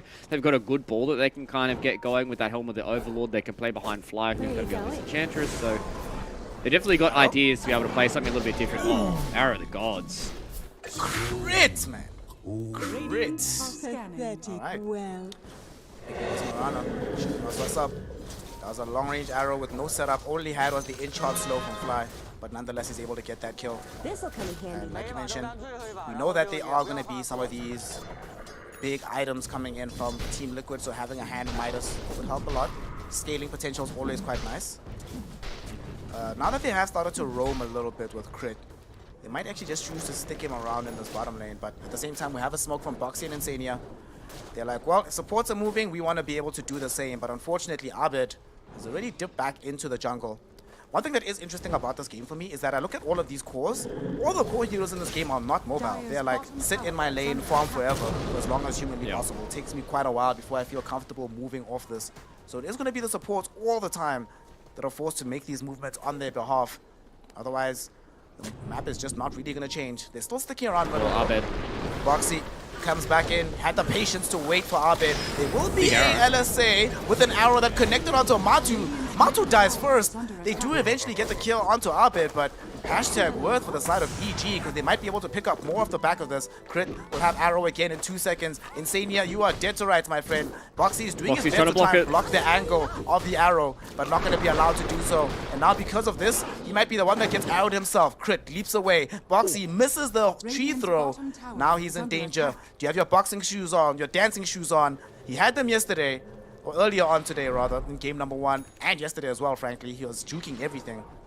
Looks like Crit is aware of how good his shoes are. Won't even choose to try and throw out the arrow. Great play middle though, coming in. Because EG, though they lose Abed, they intercept the gank and get a massive kill of their own. Yeah, that's big for them. Yes, they do lose Abed, but they get the transition there onto Matumba Man. They get the transition back on towards Insania as well. So Liquid are doing a good job at reading the movements around the map. Crypt just being in the right place at the right time. They understand they can kind of just leave Nightfall to his own devices up in this top lane. He's going to be okay. Yeah, he's going to lose some of his wolves, and it's going to be hard for him to out-push a Leshrac, but at that point, you're more than happy with how this is going. You know, Arteezy is having a good time towards the bottom lane. Arbed's feeling pretty good about how his game's going. And once they start getting towards these first couple of items, these first couple of level 6s, it's really going to be on, as you said, the supports to make these rotations. You know, Matumba Man, he's on a lone druid. He wants to start getting a lot of these items up. Zai wants to get his first, you know, his Wraith Pact, his Blink Dagger, his BKB, all that kind of jazz. And it's going to be a little bit of a while before Team Liquid are actually able to get their ball up going towards these towers. But they're in a good spot right now to be able to do it because, as you said, EG also another one of these teams that kind of wants to sit back and farm for a little bit. So maybe we're in for a little bit of a slow one here, Snap. Oh, a slow one with me and you? A long game? Say it ain't so. Never seen that one. No. This one being a lot more considerate affair. The scary thing though is that once Team Liquid do get online and do feel comfortable balling up, my goodness, they can knock over buildings in a hurry. Between the Leshrac, Lone Druid, as well as this Enigma. Control sides of the map quite quickly. First chrono of the game though, Arteezy connecting onto 2 as Abed also showing up for this one. The Laguna Blade will kill off the Enigma, but the Avalanche from Boxy onto 3 sets up for the kills onto Abed and Fly. The lone survivor being Arteezy, but a great rotation coming in from Team Liquid. There were 4 heroes they committed to this bottom side of the map, but if it grants them a kill onto a hero like Abed, certainly well worth it. And they didn't have to commit the black hole for that one, so the big bubble comes in from EG, but they don't have to commit their bubble on the side of Liquid. Yeah, EG did a good job at trying to utilize their first chronosphere, but you can just see the instant rotation that comes out from Liquid. Insania was already here, so it was a big old chronosphere that hit onto multiple members, but as soon as they saw that Zai was getting gone on, they TP'd in Boxy, they TP'd in Matumba Man, massive avalanche, toss combo, was able to catch out Abed, and losing your Lina there doesn't feel all too good if you're EG, right? Like, obviously, you're sitting at the third of the net worth right now, but you can just see what happens when Liquid get some free time towards these towers. Matu makes that rotation, gets himself a double kill. Now he walks towards the tier 1 tower and takes that down, while as EG, they have to try and make their own transition on the other side of the map with Nightfall. They want to try and get this tier 1 tower of their own and try and alleviate a bit of their own pressure, but it's just going to get into this scenario where what do they get done with the Chronosphere? What do they get done with the Black Hole? And who is able to have this time with these towers is going to be the real question for me as we move forward in this game. You see inside the Radiant jungle, field. Casted by Insania, first one of the game onto Fly. I mean, it's really satisfying when you see an Enchantress die and she's just getting hit very quickly with magic damage and physical damage. Quite nice. So they just wanted to make sure that she's not really playing inside their jungle, stall out EG there for a little bit. Down bottom, Zai wants to commit the black hole. Look at this. He wants to set up onto Arteezy. He's calling over Matumba Man. Arteezy gets himself in the trees. Midnight Pulse will break the trees. They know where he's at. They found him. Black hole gets committed. Zai still has Maleficent. Will he need it? He absolutely will. And the roots will come out from Matu, preventing him from being able to jump away with the Q. That's the first big kill onto Arteezy. Top lane as well. Mickey in danger here. He's being surrounded by these EG heroes. So they strike back quite quickly all across the map. As soon as they lose Arteezy down bottom, they go and kill Mickey at top. Mickey is their safe laner for the side of Team Liquid. So EG making sure that nothing comes free in game number 2 here for the Dark Horses of Liquid. Yeah, and Liquid having to commit the black hole here, so there's at least 170 seconds without them having to worry about that. Unfortunate thing there for Arteezy as well. The fact that he time walked in towards the trees meant that it didn't have time walk, even if he got outside of the entangle. So now Matu, He has this DD rune. He's getting closer towards his Desolator. I really like when I see these Lone Druid builds. You just see Master Manus in the Desolator. You can go into something like a BKB or even like an AC, Basher. All those kind of items that just allow this bear to be very, very strong. And so what the bear can do yesterday, Ghost was able to win a 70-minute barn burner. Him just ratting out the entirety of Boom Esports. And this time around, I think Team Liquid are a little bit more straight up dudes. They're more than happy to fight this one, mano a mano. And we can see that this game is just starting to slow down a little bit. They're going to see if they can try and get a kill here on his eye. Should be a pretty easy one with the bubble. Crit has access to this arrow to follow up with the stun. Quick kill.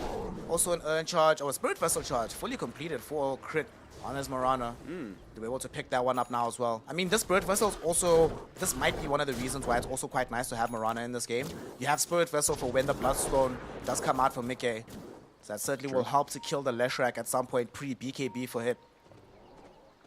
And I think we also just saw the kind of combination with the Faceless Void as well, right? You can kind of just like walk yourself back, throw out a nice little arrow, and you're able to get that follow-up outside of the Chronosphere. So not only is the Chronosphere going to be 5 seconds at max level, but then you also could potentially be coughing a 5-second arrow. We see the arrow that comes in, a little awkward angle there from Crit.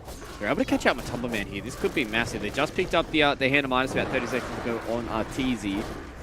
So if they're able to get the kill here onto Matumba Man, maybe even just get rid of one of his bears, then feeling in good spot. But Team Liquid, they're very, very happy with how this is going. Now they're going to be able to put the pressure on the Tier 1 tower and the Bloodstone up on Mickey. He's going to be a hard hero to deal with. This Disco Pony is very, very strong right now with the Bloodstone, and Team Liquid, they're happy to wrap behind. They get the toss back into said Rainbow Pony. Saying, well, Crit, you really want to see us? Okay, fine. Come through, fam. Get the quick kill, get the tower out of this as well. Team Liquid. This is the beginnings of what they can keep making happen on the map. They're pushing in down bottom. They just got this quick tower kill through mid. Slowly but surely, they want to try and shrinking this map. And we're going to see this Leshrac also heading into the Radiant Triangle. So that's a space that RTZ can't really occupy right now. He has to play down bottom. Nowhere else feels super good for him. Nice plays happening by Team Liquid. They're about to get Black Hole again in the next 15 seconds, so they could decide to make a big move on the map once it's back off cooldown.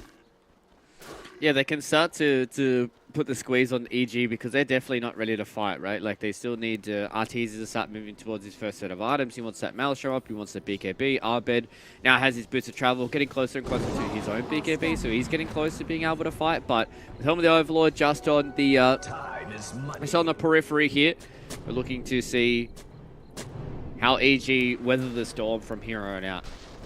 They need to try and hold on towards these Tier 2 towers. They need to try and hold on to this game before it starts to blow out. And this is why I like this. I did like this Team Liquid draft, even though I did pick EG here. I think a little of the bias was showing, but they have just good heroes at being able to abuse the fact that EG want to play this game slow, right? Like, they've got a Leshrac and they have a Lone Druid here. Both heroes that are more than happy to sit back and farm. And as long as they're getting kills with those black holes as they make the rotation and don't get turned on by the Chronosphere, Liquid are in a pretty good spot. So it's going to be about this mid game. It's going to be about who is happy to get these fights going at different times, right? There's going to be certain timings you want to hit. You want to hit this Desolator timing on the Lone Druid. You want to start hitting that BKB timing. And even this Blink Bloodstone timing for Leshrac as well. Oh, Arteezy. Oh, Arteezy got frostbitten down bottom. This is tragic. They did this. He was actually trying to escape because they had Moonlight Shadow triggered, sensing that a gank was coming his way, and they just quickly get the kill anyway. Oh my god. Well, that's also about to give the gold for Blink Dagger over towards Boxy. You were talking about them exploiting how this EG draft is going to play slowly. Even look at top lane, where Nightfall's supposed to be pressuring. He can't actually put pressure on this lane. There's so many heroes on the side of Team Liquid that can keep clearing out these waves. You have this Leshrac, you have the Enigma that can just go park there, you have the Tiny, who's usually been occupying that space, or even the Lone Druid if necessary. Either way, this Tier 2 tower is still 100% healthy in this top lane. And Nightfall, unfortunately, he can't even join the rest of his team just yet to try and be involved in some of these fights. It's a really unfortunate stage of the game right now for the side of EG, but they're going to try and maybe make a play, because Crit, Fly, as well as this Nightfall Lycan are together, but what really sucks is that without the Faceless Void, without the lean-up, doesn't actually feel like these heroes can make any plays. Erstwhile, Team Liquid, they smoke up as 4. They want to reveal this Blink Dagger of Boxy. Hasn't found a target just yet. Going to the low ground. Might go north. If he finds Nightfall here and tosses him back, this would be so painful. I think Nightfall recognizes that he's in some degree of danger. Backs off. He's going to be fine. Fly, maybe not so much. Fly actually TP's out like a boss. Baits out the Avalanche after he's already gone. And Crit able to escape on the eastern side as well. So Team Liquid, a lot of their time has been wasted in the top part of the map. And yes, they wanted to make a play, but them not making a play turns out to actually be really good. Abed and RTZ get all the space in the map as a result. Yeah, they just kind of walked past a few of these EG members. They weren't able to see Crit, they weren't able to see Nightfall, and they weren't able to get that final catch on the fly as well. So a little bit more time here for EG.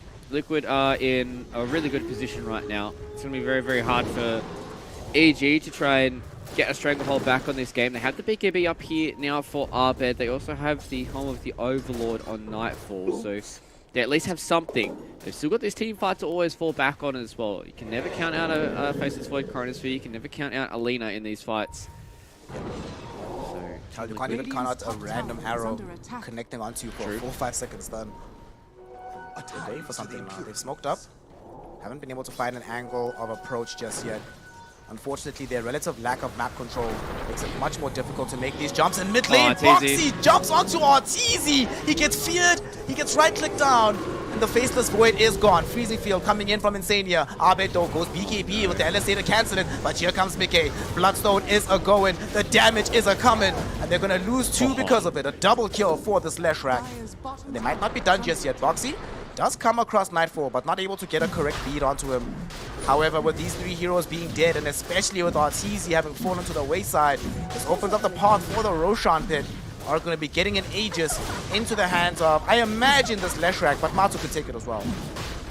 Yeah, just Team Liquid is playing really clean. They understand that as long as they catch the Faceless Void, they have to force him to try and get a time walk off and then try and get a Chronosphere. That it is also hard for EG to be able to get these team fights going. Liquid decided to take a pretty big stranglehold of this game. Mickey had been an absolute blinder of a game once again. 12,000 net worth at 19 minutes into the game. Matu was one that picks up the Aegis of the Immortal.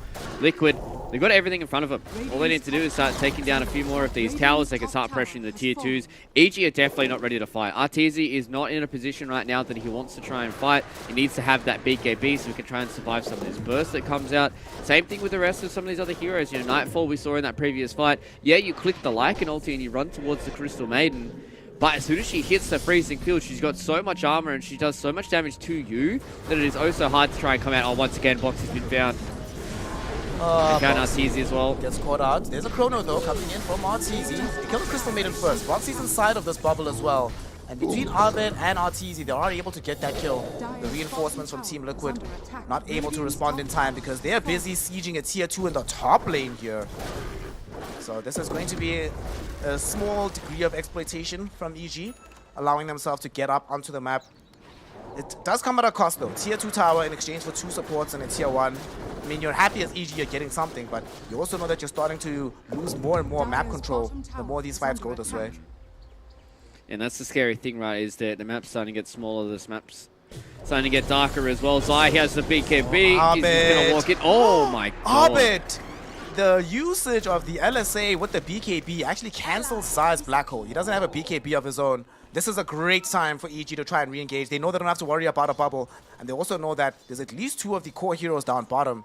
Mickey realizes this as well and blinks to safety underneath the tier 2 tower. But where's the catch gonna happen? Oh no! Mid lane, Crit walked underneath the sentry ward. So the Moonlight Shadow does not provide him with protection as Zai ends his life.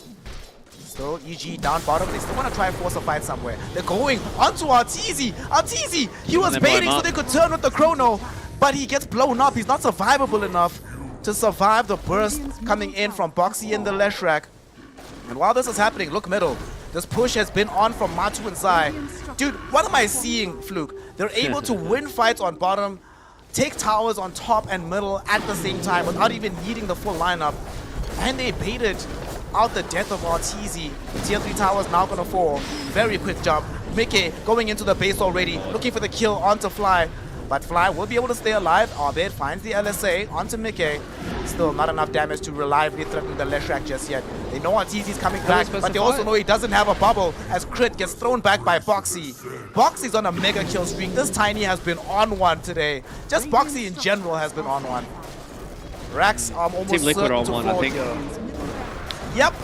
Well, the way things are looking, Fluke, I think they're going to be on 2 today.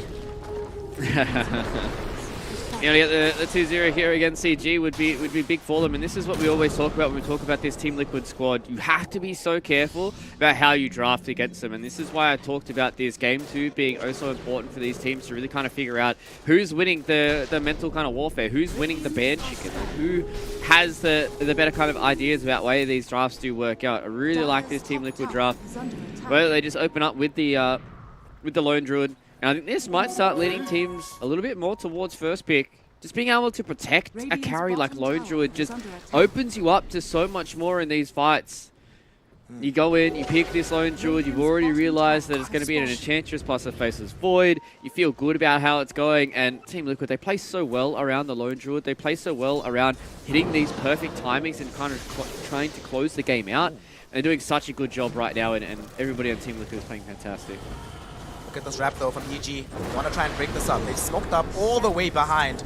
They really want to find the Enigma or any other bigger target first. RTZ still has access to the bubble. Who's he going to commit it on? He hasn't used it just yet. They've already blown up the Enchantress, and now the Chrono comes out. But there's a freezing field. RTZ can't put in the damage. They eventually do end up creating Crystal Maiden. Now Matu trying to get himself out of dodge here. He's in danger, losing his life slowly but surely. Does still have an Aegis though. The fear preventing RTZ from getting the final kill. As Boxy somehow still alive, will eventually end up going down. But RTZ getting turned around upon by Mickey and Matu. And they're able to get the kill. They don't even burn the first life of the Lone Druid. Abed ended up dying as well. Fear throws back flies, so he cannot escape either. As the only person able to run deep away is going to be Nightfall. Crit is forced to hide inside the trees. And EG has seen enough. They do not feel they have what it takes to keep this game going, so they throw in the towel, they call GG, they ensure that Team Liquid are not just on 1, they are on 2 as they secure a victory, the first series victory over the side of Evil Geniuses. Yeah, first team to be able to give Evil Geniuses a loss here in the TI group stages, first team to be able to get the 2-0 over the top of them as well. Liquid played amazing throughout this entirety of this series. I think they are really much like Team Aster that we saw earlier this morning. They are starting to come in with their own unique ideas about how they want to be playing Dota. And I think this is the reason why Echo What's Their Action Slack said today. I think this patch has been one of the best that we've ever had. It is so open for so many of these different heroes to be able to be strong. Yes, Morphlings, Undyings, Marcies, all those kind of heroes are very, very strong. But what we are seeing here from Team Liquid, Team Aster, they have their own identities, right? And Team Liquid, they come into this game number 2, they play the game number 1 conventionally with the Shadow Fiend and the Pudge as their carry. Now they come into game number 2 and they say, hey, do you guys remember that we play Lone Druid? Yeah, we play Lone Druid, by the way, and we're going to win this game in 23 minutes after, you know, a 64-minute banger. So Liquid, they're in a really, really good spot right now in their group status, being 6-2. They're on the same score as what they are with EG. But now they're just putting a lot of these extra bits of sprinkled spice throughout the entirety of their drafts, and it just gives you more to think about every time you're going to be playing up against Team Liquid for the rest of this group stage. Absolutely. The more and more that you have to like consider the different styles and formats that they can draft against you. So many comfort picks as well. We're starting to see that whenever the game is allowed to be played very quickly, Team Liquid will exploit you. This fight, I think once this fight happened, you get honestly one of the best chronos you could possibly find, right? Mickey stopped in, you should be able to find that kill, but I think RTZ just realized I actually can't play this game without BKB. And that's the issue with the Faceless Void, right? He needs so many items before he starts to feel like a relevant force on the map. And when Team Liquid is able to draft these kind of lineups that just end the game effectively within 25 minutes, you never have a chance to really come online. We saw this also as sort of like the counter to the first pick Morphlings that we were seeing a lot in the last chance qualifiers and in the first day of the group stages. Teams just realized you play way faster than this Morphling, play way faster than the Faceless Void. You don't need an 80-minute game to win, just win in 25 and then it's done and dusted, right? So incredible performance coming in right here from the side of Team Liquid with this 2-0. Also, something else here, Fluke. Whenever you get a win this dominantly over a team that was dominant, it inspires other squads as well, right? Because they can look at your drafts and say, all right, what is it that you are doing? What movements were you making around the map? What does your vision look like? How do you actually control EG? And with a victory like this, it feels like some people might be like, the code is cracked. EG is not immortal. They certainly can bleed. I know you bleed blue, my friend, but today we're all bleeding liquid. That was, whew, that was incredibly, incredibly clean. Yeah, and I think it just goes to show that when you're playing your own kind of style of Dota, that's when it's able to kind of put you on the front foot. And I've touched on it throughout the entirety of the game so far. Teams that are on the front foot, teams that are being proactive, teams that are going in and getting these initiations, teams that are going in and playing the way that they want to play, they're the ones that are coming out on the top. And that's what we saw from Team Liquid in this second game. They're able to punish the RTs, the faceless void. They go into a comfort here of Matumba Man playing this low druid, and Mike goes back onto the left track. Boxy has been playing insane throughout the entirety of this tournament so far as well. And I think there might have just been a little bit of extra experimentation coming in from EG. Maybe the opener of Enchantress Faceless Void just really wasn't it, considering that there was going to be the response. And, I mean, when you have a player like Boxy who's starting to hit the stride here, and I think this is the perfect time for a lot of these Team Liquid players to start to hit that kind of performances that we used to see out of them in years gone by, and even at the start of the DPC as well when Team Liquid were on top. So these guys are looking good. These guys have their own identity. These guys have a lot of niche picks and a lot of heroes that you have to start to think about in these drafts as well, and putting themselves in a really good spot here for upper bracket, because, you know, last time in a few iterations of Team Liquid, upper bracket was for sissies, but this time around, maybe it might be due for Team Liquid. I mean, right now they are sitting at the top of the group, tied up with EG. EG went undefeated in day number 1. Liquid now have delivered the first defeat and have made this a much more interesting Group A situation, because now RNG has an opportunity to catch up at the top of the group as well. Team Liquid, if they go clear today, they have an opportunity to top the group. So this has been creating a competitive environment here at the TI-11 group stages. Of course, there's still a lot more Dota to play for the day. So we are going to be ending this particular series between the side of EG and Team Liquid. EG, still a lot more Dota for them to try and recover though and show us their true strength. Of course, myself and Fluke for now are done here on Stream D. We'll be back online on Stream C later on in the day. But for now, we'll be leaving you in the warm embrace of some of our colleagues. So please make sure for me to go outside, get a breath of fresh air, drink some water, call someone you love, let them know you love them, let them know how much you love Dota, and be back to continue the hype here on Stream D. We'll see you later here at TI-11.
victory. With our shields and our swords, we temper our courage. With our shields and our swords, we're making history. With those who make the game a reality, we're the Vanguard. We're with the best. Let's raise our shields.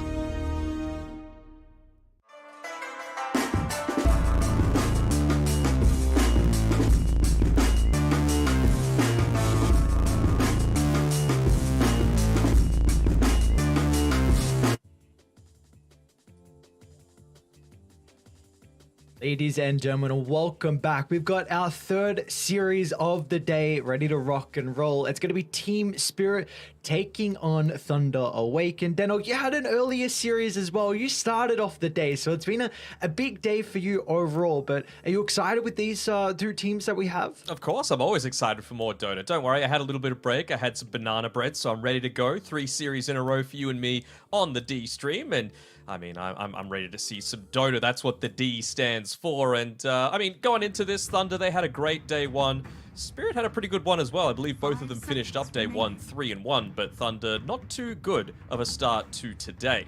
0-2, I believe, and Spirit actually went 1-1 against, I want to say, Talon as well. So some few surprising results coming through from earlier in the day. Yeah, so like day 1, like you said, for both these teams going a little bit better than day 2, and well, one of these teams also, it's going to continue on with being a bit of a rougher showing here, but we'll see. We could get a 1-1, then it could be some your happy signs and some bad signs overall, but we do have a draft underway. Thunder Awaken on the Radiant side, Team Spirit on the DIE side, and Thunder, they've got first pick as well. Any real surprises with the first phase bans? Not specifically. I mean, Thunder are a really interesting team. You know, I mentioned it when we were covering them during the Malaysia LAN, but basically they've played their very own style. You know, they really move away from a lot of these strong melee position 4s that a lot of teams tend to pick up. Basically, the only one that they play is the Nyx Assassin, why they've put so much priority into it. Most of the time, you've got Matthew and Pandaboo looking to play these more spellcasty style of ones. They've even gotten away with a position 4 Crystal Maiden a few times, and every single time they've been able to pick it up, it's caused a good amount of success for them. Most of the time it's paired together with someone that's pretty aggressive in lane, like a Pudge or a Gyrocopter, or, you know, I think we might even, spoiler alert, get some Huskar potentially coming out from Pakaz, because it's something that he likes to pick, specifically if he's against a lot of melee heroes, no ranged physical right-clickers that are lacking in burst. But, well, Marcy gives you a lot of burst, so it might not be this game. It does indeed give you a lot of burst, and that's something that Thunder let through the pool. So they're like, all right, Spirit will give you maybe a slight advantage, and even the Undying is going to be picked up for Team Spirit. So Thunder, let's see how they can address it. Of course, the Morphling and the Shadow Fiend still in the pool and available if they want to pick it up here. Yeah, they are. I'm keen to see how and where they're going to be prioritizing Darkmargo's heroes, because kind of similar to what we saw from Fishman at a few tournaments on Entity, Darkmargo has a pretty small hero pool, at least for competitive. It's basically just like Ember, Zeus, Lesh, Tiny, with the occasional like other hero in there. So we'll see if they like to try and prioritize it now, just so that they don't look to focus it down. Instead, they go for the Enigma. Totally fine, right? Up against an Undying, most likely. We know that with the change to the Decay, Undying now does 0 damage at level 1 with that, so you're able to get off to a really nice start, and I'm sure that's what Thunder Awaken are really thinking about right now. Just get a really solid beginning to the draft, and then against a couple of strength heroes, even the Midnight Pulse seems pretty solid. Yep, you've now got the second phase to protect it as well. We saw earlier in the day, Team Spirit, they played a Gyrocopter into the Enigma. Did you see the item build on that, by the way? No, I did not. What was the item Crystallis on Yatoro, which, again, against an Enigma, really solid, right? All you need is physical damage to be able to deal with those. So I think he got them at like minute 7 when he was level 4, so a lot earlier than a lot of other people would have been expecting. That's what... Because it's kind of, for a while, it was like Drums BKB, and then it was really just Scepter Rush.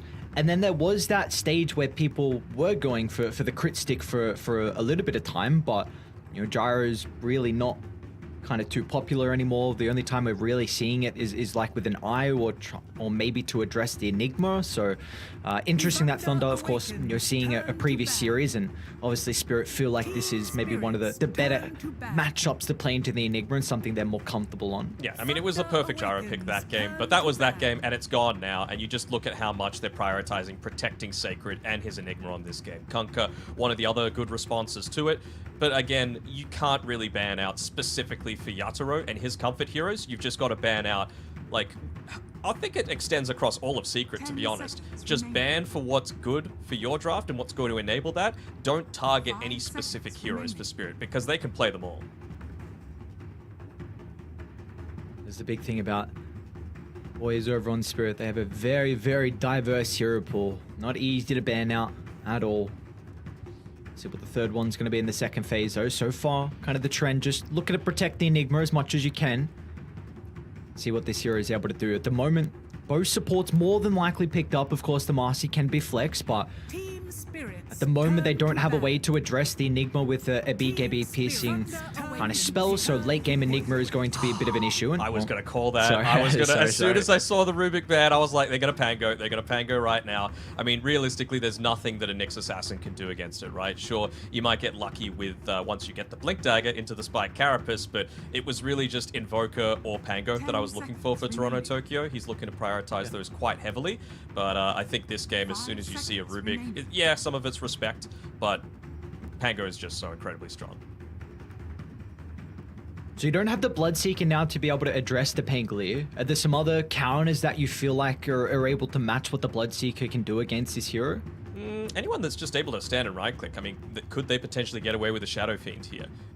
They don't exactly have heroes to frontline, though, to be able to protect it, right? Nyx Assassin provides a little bit of the scouting, but Enigma, especially with, you know, a few responses, even being able to go into the Basher on the Pango, adds another one to the pool. Can't really afford to be standing up front, even with the Wraith Pack going. So, I think it just needs to be someone that's... how do you do it? Do you try and kite out it? Do you try and bait out the Rolling Thunder? Do you go for something like a Bane, even, that is looking to just hold it into place? We haven't really seen too much Bane this tournament, but I think this might be a decent enough game for it. Wyvern wouldn't be terrible either. Yep, there we go.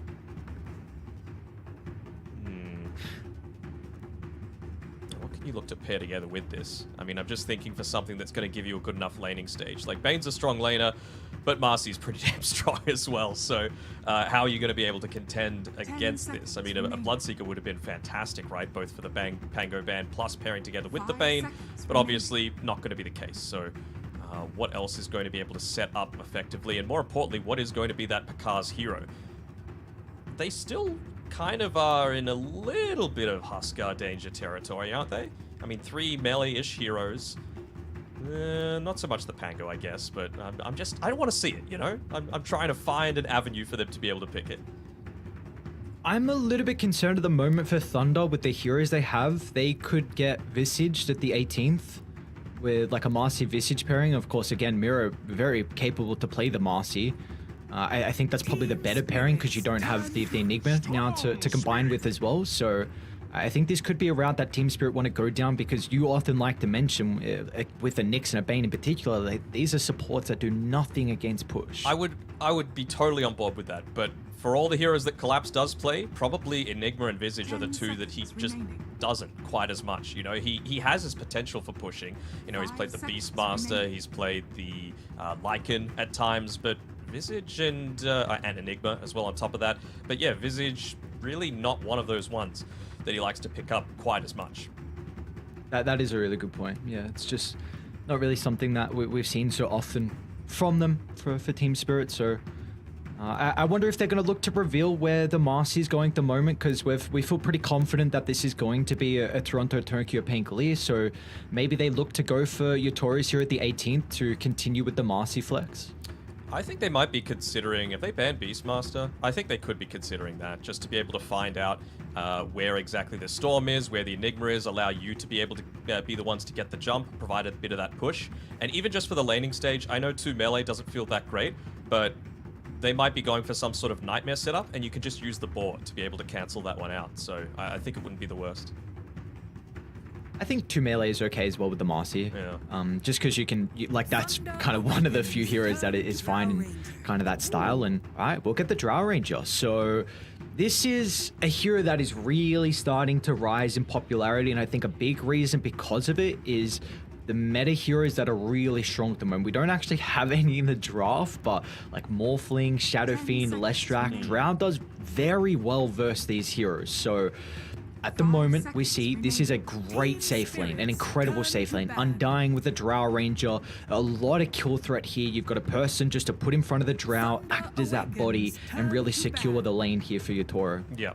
I think they're going to most likely pick something like a Naga Siren or ban something like a Naga Siren or a Phantom Lancer, just because Drow isn't great at dealing with those, and they don't have... They got some AoE damage, I suppose, but they are kind of able to gap close a little bit more. You know, every single time that you pick up a Drow, that's what you're looking for. Someone that isn't able to dive in onto you. I mean, Yatoro's literally got a Drow Ranger guide out on YouTube, on Team Spirit's YouTube channel, if you want to go and have a look at that and see how he plays it, what he likes to pick it against. Most of the time it's these high armor heroes, but maybe they were just wanting to up the tempo because of those reasons that I mentioned, right? The Nyx, the Bane, not that great at dealing with this pretty early on push. Marcy, Undying, even Pango hit early spikes. They do go ahead and ban out the Beastmaster on Thunder Awakened's side, but I still feel like there's the avenue to be able to keep pushing. 10 seconds remaining. Even the silencer ban as well for Thunder, so kind of just covering their tracks, because the moment All Spirit have is the eventual basher coming out from the Pangolier to deal with the black hole late game. I think they're hoping that it's not going to get late game. Like, this is a Drow lineup, and Drow is one of those people that if you pick it in your predictions for lowest average deaths, you might be in a pretty decent spot, because you only pick Drow when it's a great Drow game. And I think they're feeling like, look, if Storm Spirit jumps the Drow, they don't have any follow-up damage right now. So that's what they're looking to ban out. The Sniper who's able to deal damage from range, or the PA that's able to jump in with the Storm Spirit and hopefully try and burst her down. So we'll see what the core is going to be. CK, Naga, some illusions. They even go for the Faceless Void. So let's see if Spirit can now continue to push the tempo. They've got a lineup that can really end the game early if they go for a position 3 on Collapse, very similar to the Beastmaster. Collapse has been playing a little bit of OD, and I'm wondering if they're going to consider it against the Faceless Void here. It's a possibility. Maybe they're going to go just even more frontline, something like a Tidehunter. Nightstalker instead. Okay, I like it. You know, this is one of the other things that I was mentioning about the vision that you're going to be able to grant by the Beastmaster.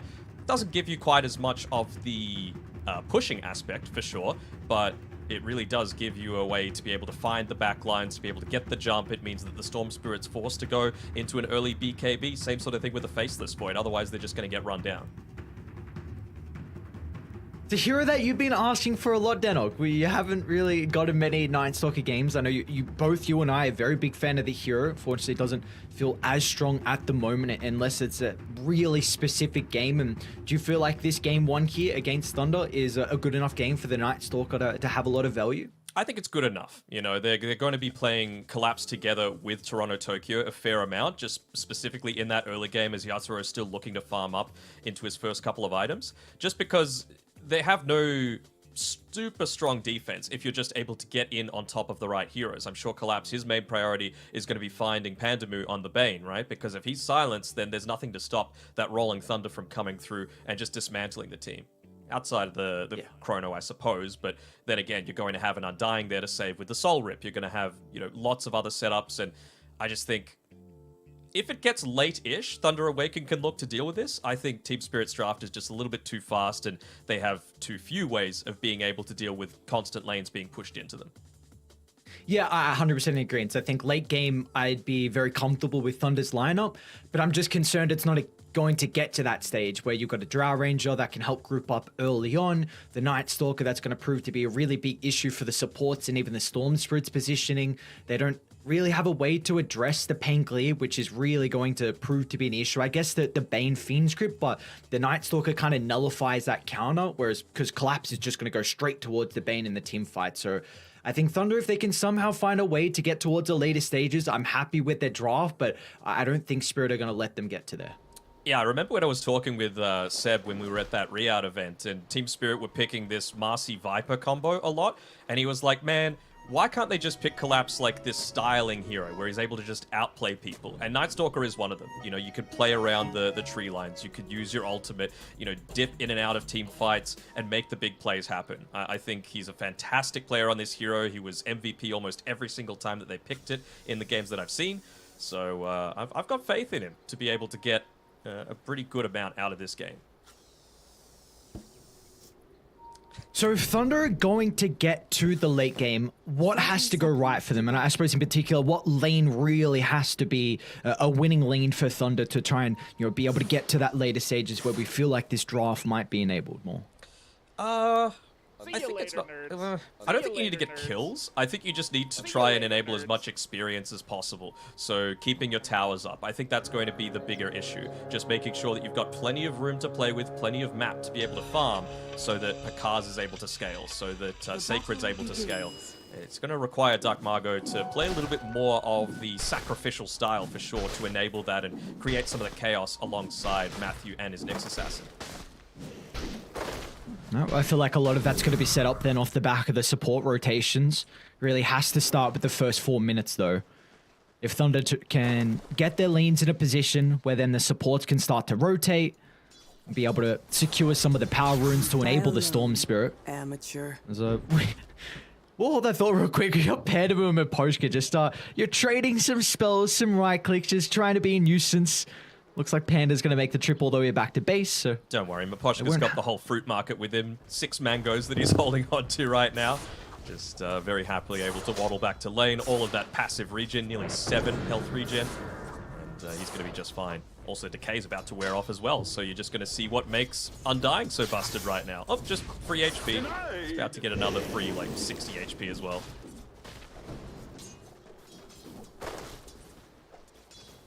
Very cool hero.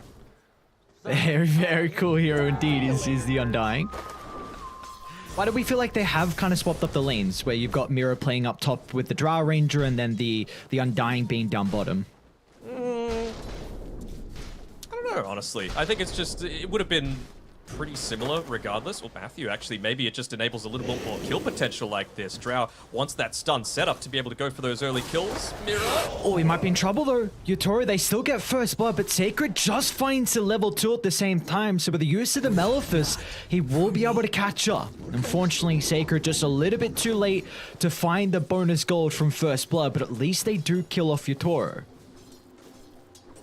I guess we see just why, right? The stun just enabling that setup. Yes, you get something in exchange for it, so I'm sure Yatoro is going to be talking about just needing to be a little bit more conscientious of making the kill attempt when the Eidolons aren't ready to split, because that was what caused the turnaround, plus that level 2, like you mentioned.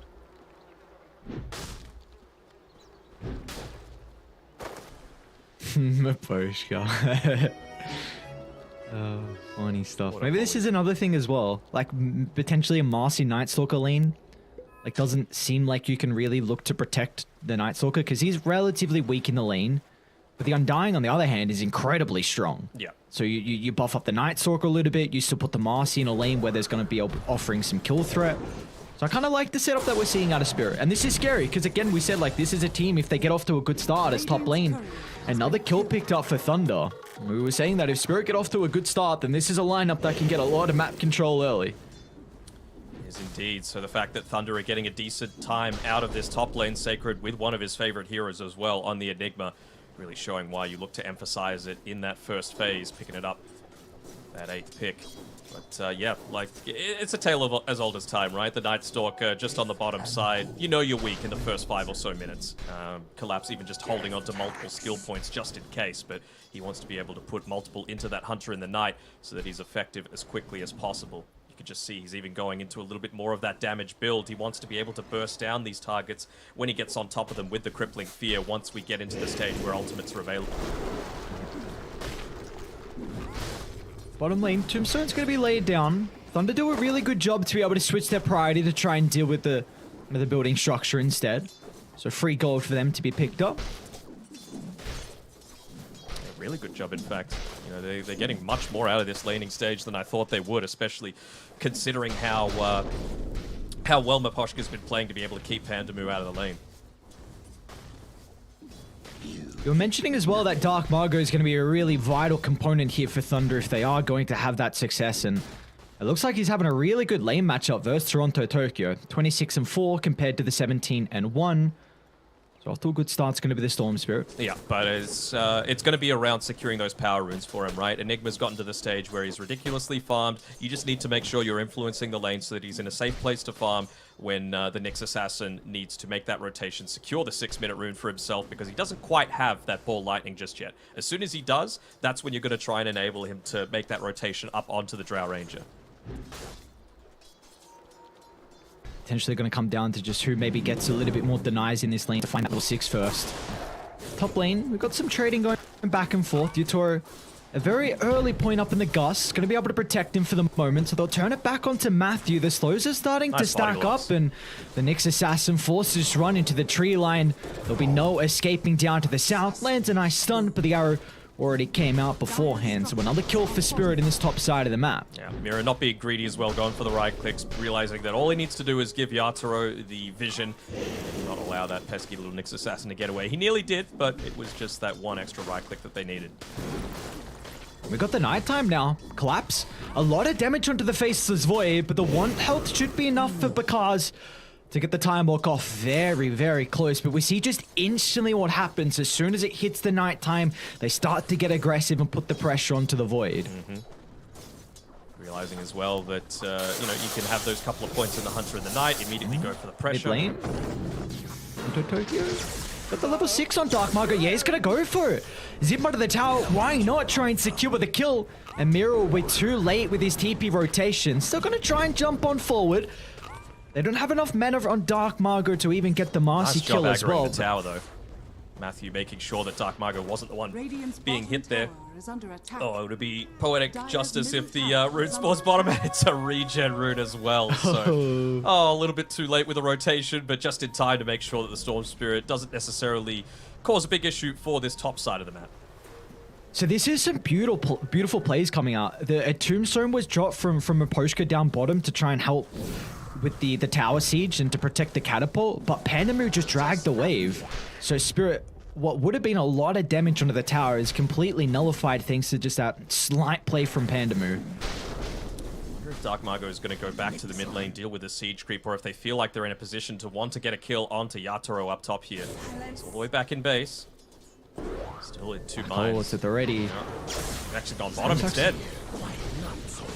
Alright, onto Collapse.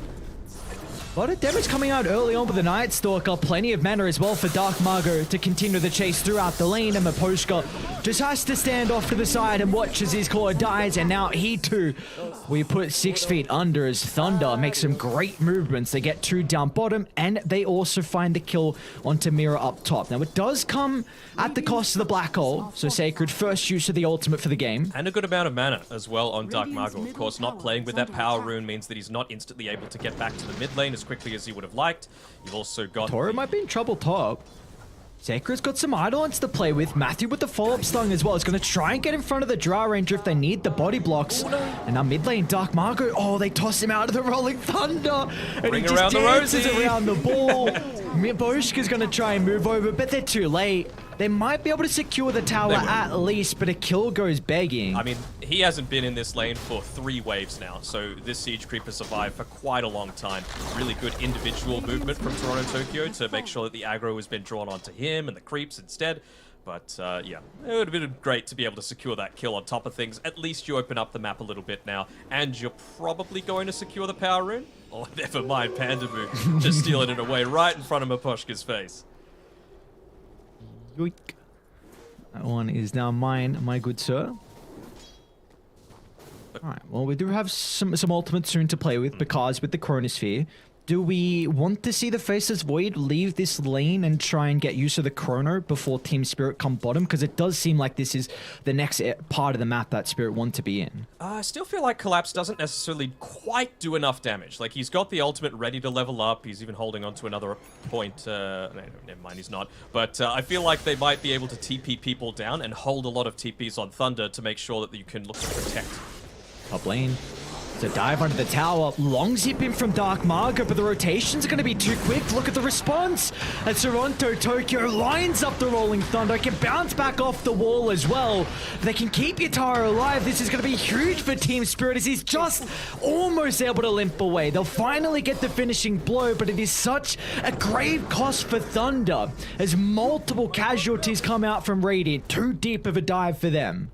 Too deep indeed. Still, again, able to make sure that Yatoro isn't having the greatest time, but it's such a super deep dive at this stage of the game when you don't have those key ultimates to be able to play around. You just see the impact of the Rolling Thunder connecting onto multiple, making sure that the Black Hole is not going to be a factor.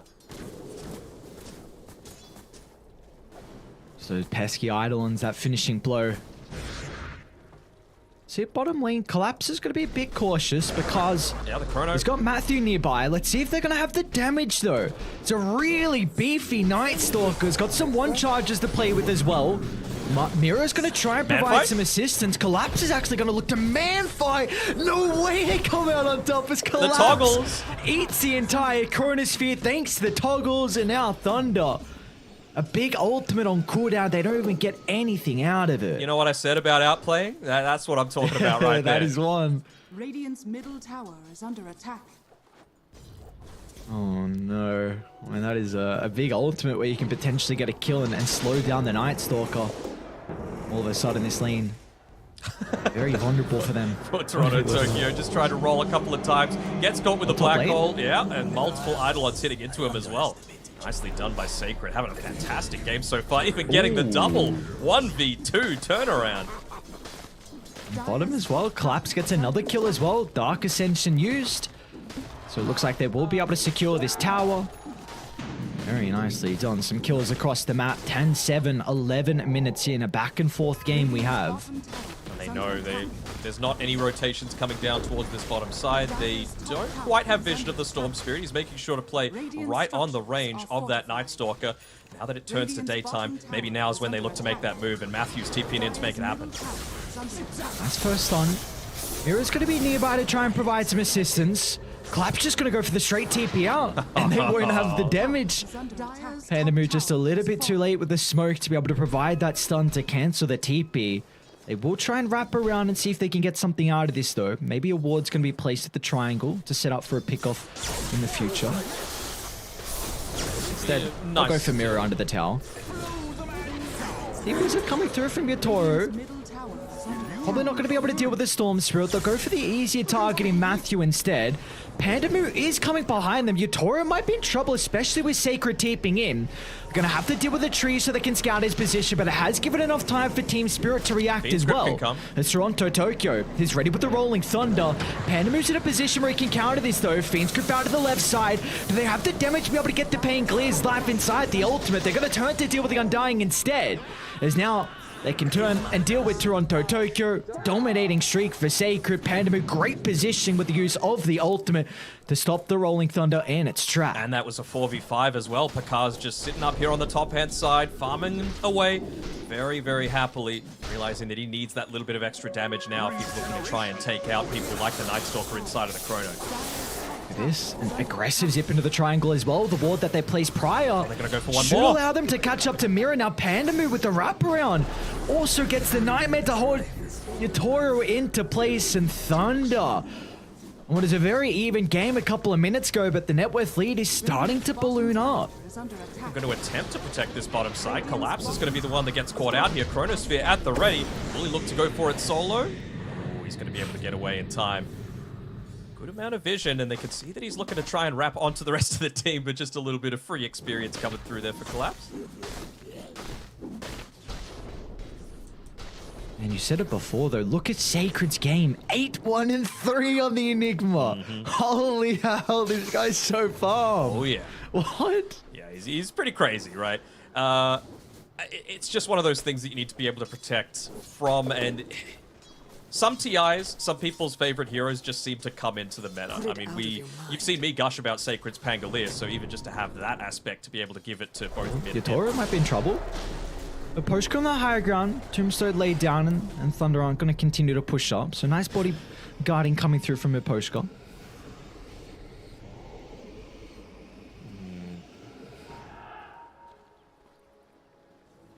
Just goddamn ill pings. I keep seeing it as the day goes on. It's wherever the wards are placed. It's a good ping, I like it. Chris Luck started it, right? Yeah, I think so. Yeah, it was. Yeah, that's right. It was Beastcoast that was doing it. I was trying to remember.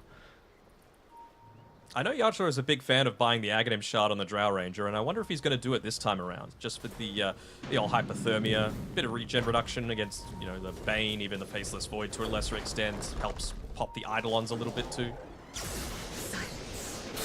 Long zip in. They want the Drow Ranger on. They're going to be able to find Matthew with the wraparound ankle. Beautiful positioning coming through from the Nyx Assassin, and Dark Margot will instantly follow up with the damage required, and this can now open up the tier 1 tower. And indeed, and that's a super early Wraith Pact as well, being picked up by Sacred. Looks like he's opting to go into the Aether Lens just to make sure that he can get a little bit more active around the game. You know, you're playing again around some pretty long cooldown ultimates, the Chronosphere, the Black Hole, but if you can get into that Octarine, then suddenly you're not quite as concerned that Team Spirit might just take that one fight if you have a poor one and then look to roll over you. Stupendous! What do we need to see different out of Team Spirit in this next 5 minutes? Because, of course, the nighttime being a big advantage for Collapse. Can we see them play aggressive, though, and try and pull this game back? I think he still feels like he needs that little bit of extra damage, so he's just got enough to be able to buy the Mithril Hammer component of the BKB, and I wonder if he might not even wait until he's got the full thing ready. I think he just needs that extra little injection of damage to make sure that, again, if he goes in onto Pandamu, that Pandamu actually dies. I honestly think... It's a great ward. Yeah, they might look to use the Black Hole just to protect the Bane. Oh, to the north, they're going to run into Dark Margot. Zip is going to try and deal with the Undying first. They do have at least the Rolling Thunder nearby, but down in the lane bottom, Black Hole's going to be cancelled thanks to the silence. Matthew's able to step in as well, along with Pandamu. Do they have a way to cancel the Fiend? That's when Mira can come into play, but Thunder there in trouble. Just no escape as Team Spirit swarming into the neighborhood. They've killed off Sacred. They're going to be able to find the Bane as well, as Spirit was looking like a rocky start to the fight with the Black Hole, but the instant counter proves dividends. I mean, they've got multiple ways to be able to cancel it, right? And it was a nicely timed gust there coming through as well by Yatoro to make sure that they didn't get that full kill. It's a pretty good use of a lot of their spells coming together, but you just see the armlet toggles coming through from Collapse. He's so hard to kill, and it's just going to become even more of an issue once he does pick up that BKB. You see all the vision they get inside the fight. Like you said, with the armlet toggles keeping Collapse alive, pops that ultimate, all of a sudden you know exactly where Thunder are playing. You got the Tombstone laying down as well, and just the control of the team fight looks a lot easier for Spirit in a choke point like that. Even just something like, I think they've had to use it a little defensively these past couple of times. One, to be able to escape from the Faceless Void and get that long silence duration, but also just then. But I think next time they're going to look to use the Dark Ascension, it's going to be a lot more aggressively. You're going to have these tier 2 items, you're going to have the completed BKB, and I'm sure they're hoping that Toronto Tokyo will have the Blink Dagger at that stage, because that's going to enable you to have the follow-up onto the backlines, to be able to take out these heroes and disrupt the Enigma from coming in with a Black Hole to protect the Bane. Well, he's the one that got the streak from Sacred. 450 gold given over to the Painkiller, so that's definitely going to help getting him closer to that blink timing. A lot of good wards that Spirit are playing with at the moment. They're scouting up Akaz and Matthew moving to top. They see Pandamu along with Sacred, so a lot of information that Spirit can do, that can utilize, I should say. Yeah. They're still in farm mode for the next little bit, though. You know, Drow Ranger getting close in towards that Hurricane Pike, going to provide a lot more survivability. Also just making sure to play around Mira. They feel that Yatoro has died a few too many times now, 1, 5, and 4. They can't just afford to give him up for free, but they're going to make the solo jump here. Yatoro, everyone's left the neighborhood. Dark Margot should be able to get the kill and then get out with his own life. Gonna have some bottle sips to play with to get the mana back. Mira's gonna be able to drag him closer to the Rolling Thunder as they will catch up. Great movement over from Team Spirit. They do separate away, so at least there was an opening to be able to continue to slow down Yatoro's game. Yeah, they did. I thought Mira was going to stay nearby, but he just looked to converge with the rest of the team, and the response was a little bit slow as well to be able to return back towards the rest of the team. They hadn't hit any of those timings as well, so it's not like they were grouping up for a smoke or anything along those lines. Still about 200 gold away from the BKB and the Blink Dagger, and you've only got about a minute or so left of nighttime to play with, so Collapse, once he uses that Dark Ascension, at least it's level 2, really won't have that much left to be able to do a lot of damage, and you're going to have to play the passive game once again. I'm a Poshka. Up to his shenanigans like usual. They're gonna just be a nuisance.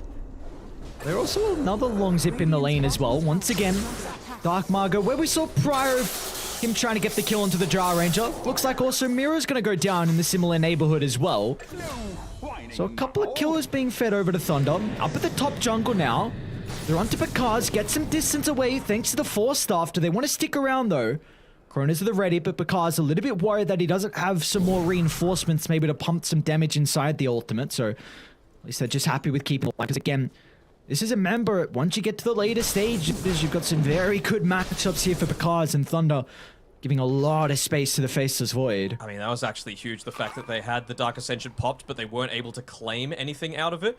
Like, now, like I was mentioning, Dark Ascension's going to expire basically right as it turns back into daytime. So what should have been a really big timing for Team Spirit now isn't going to be. Now you're kind of just left a little bit more passive. You're probably still going to go for a play because you've got this Blink Rolling Thunder to be able to play with, but now Collapse certainly isn't anywhere near as much of an issue for people like the Bane and the Enigma.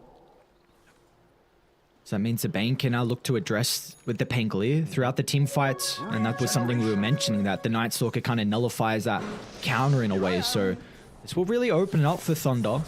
It does depend who gets the jump, right? That was the purpose, of course. Part of it was giving up a little bit of your life, being the distraction to enable Toronto, Tokyo, and Collapse to get those items, but part of it was that they wanted to go for this move next. They wanted to be able to push in together onto the bottom side of the map with that vision, so that the Blink Dagger on Toronto, Tokyo actually finds someone and connects onto them on the back lines. And, they're going to scan ahead, just making sure that this siege creep is protected. They want to continue to try and play around with this, but it seems like they might not really care on Thunder. They're going to realize that they don't have ultimates to play with. Let's just take this second life for a Storm Spirit, and then let's look to make a play with our own BKB. Oshka, great position for the Undying though. Gonna be able to pop the smoke and give plenty of time for Team Spirit to potentially even take the fight. They're gonna be off the mark for the initial jump. The Dark Margot can easily follow up. Little play though, dodged out, got a little bit of the extra movement speed, really not wanting to give up their own areas of the map to be able to play with. Even Toronto, Tokyo was going for that lucky shot proc onto the Storm Spirit just to provide him that extra couple of seconds, but not able to land it. It really does feel like Yatoro for now doesn't have the damage output to be able to truly contribute into these team fights until he picks up that Yasha. Going straight into the BKB afterwards, not wanting to deal with anything like the Manta style.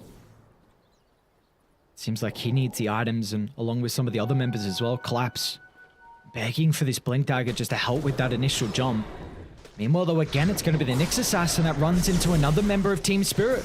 So Mira caught out inside the jungle. Dark Margot's going to try and zip in as well, but that's where Pandabu can come into play. He's got the Fiend's Grip holding Collapse into place. They're even got a Black Hole as well from Sacred. A lot of hate given over to Collapse's Night Stalker. Look at all them zombies as well. They end up clearing through all of them, but that's the sort of situation where if Toronto, Tokyo's there, as soon as that Fiend's Grip's used, that's his time. They've got no ways other than the Chronosphere for being able to deal with that one. And honestly, their damage into the Chrono isn't the greatest either, because, of course, he is starting to scale a good amount, and he's even going into the Aghanim Shard as well, just to try and potentially bait out a few of these BKB charges to enable Thunder Awaken's teamfight as they look to push in and claim even more of the map. They see Yatoro bottom. He's going to be in some trouble here. If he goes for another wave, he's going to run into Dark Margot. And the rest of Thunder is starting to move down just in case they need some more members to help secure the kill. And this is all set up thanks to the Observer. No way Yatoro makes it out. What is going on? Oh my lord. I was sure he was dead. I was sure there was no way he would have survived. That's Yatoro for you, man. You saw the true sight. You saw the TI Grand Finals. He just has this ability to be able to dodge out and outplay his opponents when they go for these 2-on-1 ganks. See what they can do now with it on Spirit. A lot of mana already used from Dark Margot. Of course, he has the Aegis to be able to refresh, but they also know the Fiend's Grip and the Black Hole is on cooldown. They do, but it's not for much longer. Just 30 seconds left to be able to play around that lack of Fiend's Grip, so if they're going to make a play, it's got to be now.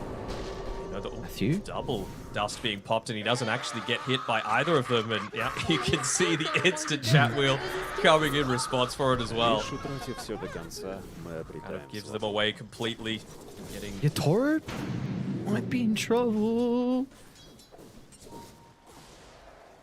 they go for another smoke now? I think they might honestly be considering it. We've got about a minute left until nighttime. Duration of Dark Ascension around 40 or so seconds. So by the time that they're looking to connect onto someone on Thunder Awaken's side, then they should still have that additional damage from the Hunter in the Night to be able to play around it. I mean, a lot of the time you see Night Stalkers look to emphasize the Void a little bit more strongly, as in the Void ability, not the Faceless Void. But this game, full-on Crippling Fear. He realizes his job this game on Collapse is just to take out these supports. Top lane, they're baiting the Nyx Assassin. Oh, nice sidestep though from Yatori. He's gonna miss on the Kodo on everyone. So they will still lose Mira nonetheless. And Spirit is starting to TP in. They actually want to take the team fight now, but Thunder, they've got all 5 members. Spirit, they've got to be cautious, and Dark Margo, he'll start the fight, a zip out of the tower onto Yatori, who's going to be able to get some distance thanks to the Hurricane Pike, but it will not matter as Thunder just lock onto their target, trying to continue the chase, but have they got the damage to secure the kill? As somehow Yatori is still alive for the moment, and now Team Spirit, they can turn it back around, but the heavy commitment out of Thunder, they need to address the Fiend's Grip, and that's where Mira can come into play. But Sacred jumps over the tree line. The BKB black hole. Where's the damage coming out though? They don't have any follow-up at the moment. And somehow Team Spirit are continuing to stay alive long enough. They need to set themselves up for round 2. They're going to try and still continue to bring down the Enigma. The Sacred will finally go down. But do they have the damage and the resources to deal with a Storm Spirit afterwards? A silence into the jump in on Mira. And somehow, some way, Team Spirit will be able to take the Aegis team fight and 5-man wipe Thunder. Man, they do that while still being at a 7k net worth deficit. I mean, they just dived a little bit too far, right? You played around the tree line where Night Stalker's at his strongest. You played behind a tier 2 tower. You didn't respect the buyback coming through from Mira as well. He's been holding on to it for quite some time, and well, it's going to slow down his BKB timing for sure, but just the power of being able to give that sidekick over to Yatoro means that it takes so much longer to be able to take him down, and you just see the power of the Night Stalker as well. Vision wins games, and one Team Spirit, that team fight. I just don't know how he would stay alive for so long, Yatoro. Just felt like second after second after second, he was just continuing to stay alive, and yep. Sidekick, soul rip, right click, easy game.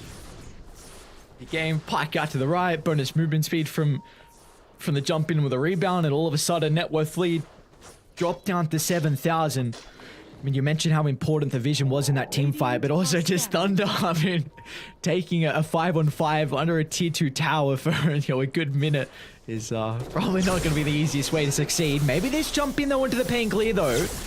A little bit of momentum going back their way. Toronto Tokyo for the illusion, but still going to go down inside the Rolling Thunder. A cute attempt playing around with the power rune, but not enough. Yeah, those Eidolons plus the Vlad Zora plus just a Storm right click, enough to take him down even inside of that Rolling Thunder. So they'll know that he's off the board for about another 50 seconds. Even if he buys back, he's not going to have the ultimate available. So maybe this is their trigger to just make that exact same play again. Another jump in. Look at this. Matthew and Dark Margo combined together. Collapse. Thinking about He's going to try and TP in, yeah. I mean, the rest of the team had an angle down from the triangle, but just we're going to be a little bit too late to follow up. So what was a great team fight from Team Spirit underneath the tier 2 tower top, kind of the momentum that we're starting to build all of a sudden slowed down thanks to those 2 pickoffs. Thunder, they've been able to stabilize. They have, but they're banking on their Drow Ranger right now on Team Spirit. They've given Yatoro a lot of time. Yeah, he's died 7 times, but in the past little bit, he's only died that once in the team fight, which was still a big win overall for Team Spirit. So you're going to have about 800 gold left until he's able to pick up that BKB for himself, be a little bit more sustainable. Even with the scan, he's going to TP out, just not wanting to trust the fact that, well, you've got a Storm Spirit in the next that have been playing off the map for a little bit too long, and I have no sentry coverage on the bottom side, so got to make sure he goes back towards the safety of the top. He could be able to claim these Eidolons. It would go a long way towards giving him that little bit of a net worth boost, and looks like he might be able to. So that should get him pretty damn close to the BKB. You'll have the Dark Ascension. You'll have that still remaining nighttime available for Collapse in these next couple of minutes. It's going to be right around when Roshan is set to spawn as well. So if Team Spirit's going to come back into this game, it's going to be off the next team fight, depending on when Rosh spawns. Could be a big swing for them. We've seen them be able to win the team fight in the past. And getting that objective off the back of it could be huge as well, potentially giving the shard then. They're pinging them all out. They're walking right past this avenue. Every single member of Spirit revealed under this unorthodox ward. They've got the gem though, so Maposhka might see it. Not quite. So Thunder know where you are and you have no idea. They're coming. Matthew, they're going to run back under the ward. Matthew can get the jump, or Dark Margo instead with the follow-up. Double impale, it's beautiful. And Sacred's nearby as well for good measure. A black hole dropped on the dome, and now to the tier 2 tower they go. As Bakaza's in with the Chronosphere. Mira's down and out of the count. as Thunder find 3, and that's all set up thanks to the Observer Ward. They eventually got rid of it on the retreat out, but too little, too late. Roshan is up as well. It was a 40-second respawn timer, so probably would have favored Team Spirit with the exact timing that they need, but again, Vision wins games. It won Team Spirit the previous team fight before that one, and we just saw what it was able to have, the impact for Thunder Awakens. So I like the idea of buying the gem when you're in this disadvantageous spot on Spirit, but just the smallest thing, not being able to scout it out, ends up giving it away over to Thunder Awaken. Now they're able to secure this area around the Roche Pit, secure that Aegis, and more importantly, the Aghanim Shard as well, which is going to provide a lot of value over to, I would assume, the Bane? I mean, AoE Brain Sap isn't too bad, just being able to survive that little bit longer in these fights. I like this smoke from Spirit. The lanes are in a really good position. They know the ultimates were used as well. Look at Matthew's positioning. The only issue is Matthew's positioning. Again, this Nyx Assassin. Oh, no. And there's... Oh, Matthew, what was that? A 4-man stun and Thunder. They're going to capitalize on the initiation. That was beautiful. You couldn't have asked for much better. He blocked the smoke, gets the jump in onto 4 at a choke point, and now they can finish up the team fight as well, as Collapse will not escape. A triple for Dark Margot. And it looks like the writing is on the wall. Thunder with the second Roche now. All the components given over. Let's take a look at that one again. Oh, beautiful. The Ravage coming through from the Impale there. Able to land onto 4. And then even just then, you see Collapse. He's on the back line. He has the BKB popped as well. Still very vulnerable to being caught out by that Fiend's Grip. Multiple ways to be able to pierce those BKBs right now on Thunder Awaken means that there's so much less value. Wondering, do they give the Aghanim Shard over to Pandamu? Surely you give it to Matthew. He deserves it after that one, and yeah, there we go. They hand it over. He's going to pop it for that little bit of extra magic resistance reduction. Not like he needs it, though.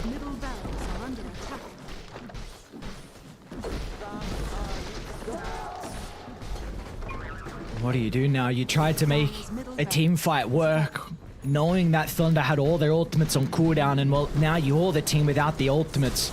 Dark Ascension down for 50, and Thunder, they've got Black Hole up in 10 seconds, so they're ready to continue on. Yep. 20 seconds away from the Fiend's Grip as well, so again, just really solid positioning coming out from Thunder.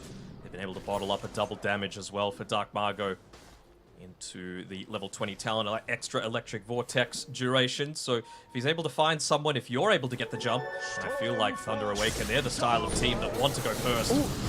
Oh, they know where Pango is, and because a beautiful double chrono off to the right side. That's it. They've got to tap out. Thunder Awaken, what an incredible game one. It just seems like there's no angle back in.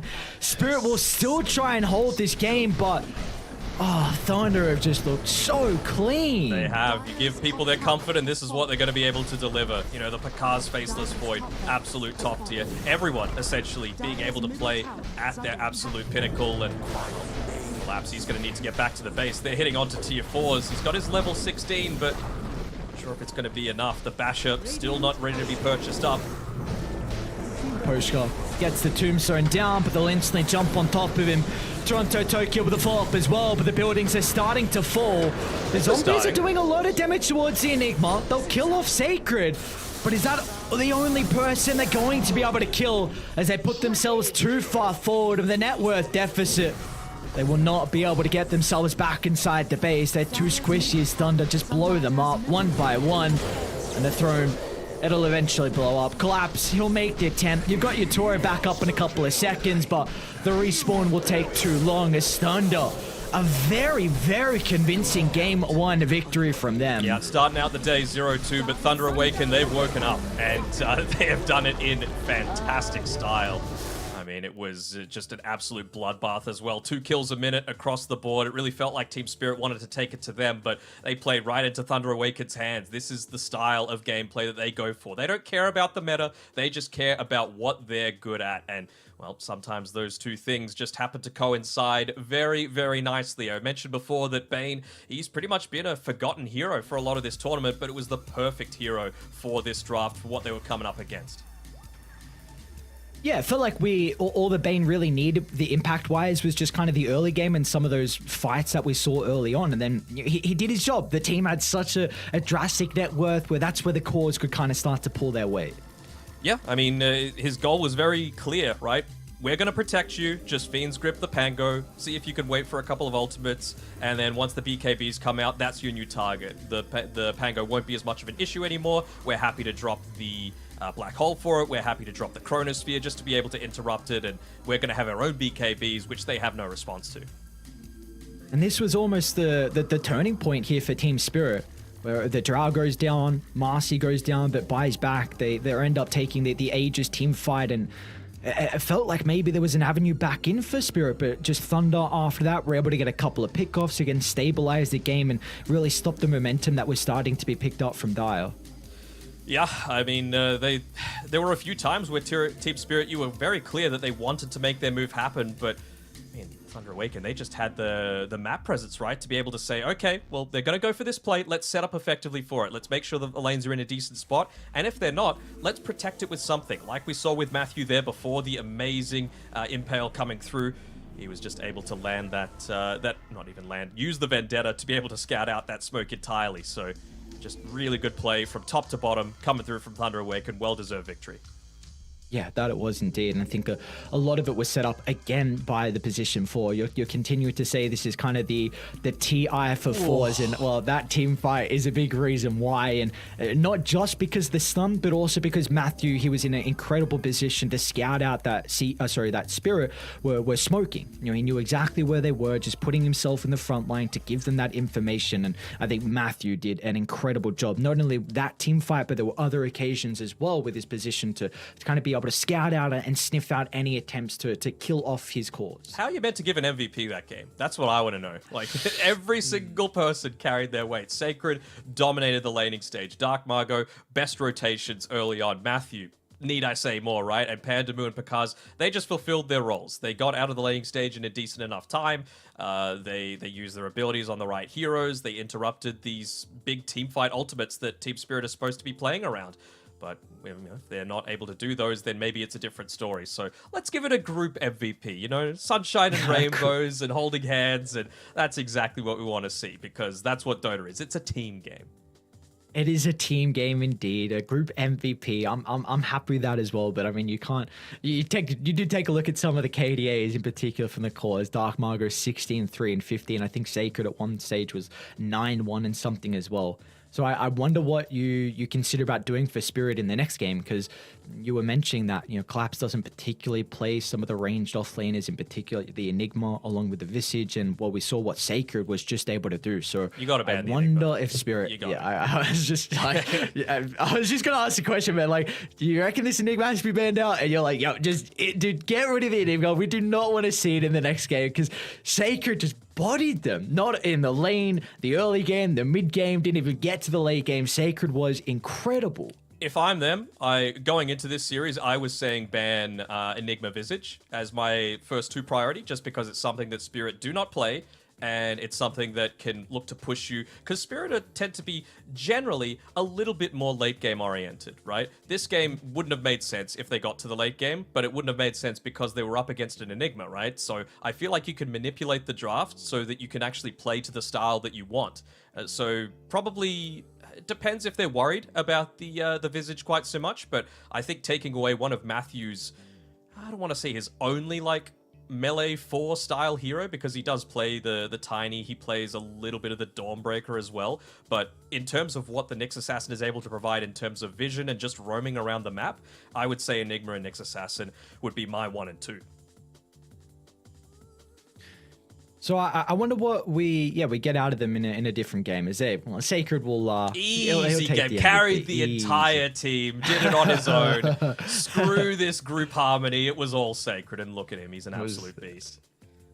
So I'm excited to see it, because again, Sacred has some very, very interesting position 3s as well. You know, the Weaver, something that of course South America like, but even the Snapfire as well. So he played Omni Knight off lane earlier in this tournament, so like anything could work with him, man. So yeah, next game, like screw the Enigma, like you said, is probably going to be banned out. Give me something else that you're incredibly comfortable, and I want to see you have another really good game as well for Sacred and Thunder. Because one thing you mentioned is that they struggled earlier today. You know, they lost against Entity 0-2. They had a very good day one, and Spirit, they went a 1-1 tie against Talon, if I remember correctly. Yes. So this is really important because again, these were the teams that off the back of day one, I know we've got a couple of days of groups, but off the back of day one, these were the two teams that a lot of people like, all right, if they can continue with the good start, this could be some of the teams placing in the upper bracket. So the fact that Thunder are able to take a big Mat 1 victory over Team Spirit has to give them a lot of confidence. Yeah, for sure. So now both teams over the day are 1 win, 2 losses, I believe. So we'll have to see what happens in game number 2, because one of them's going to come out just that little bit ahead. We'll know after a short break. See you in a few minutes.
shields and our swords.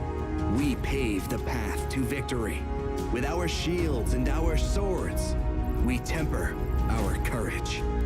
With our shields and our swords, we're making history. With those who make the game a reality, we're the Vanguard.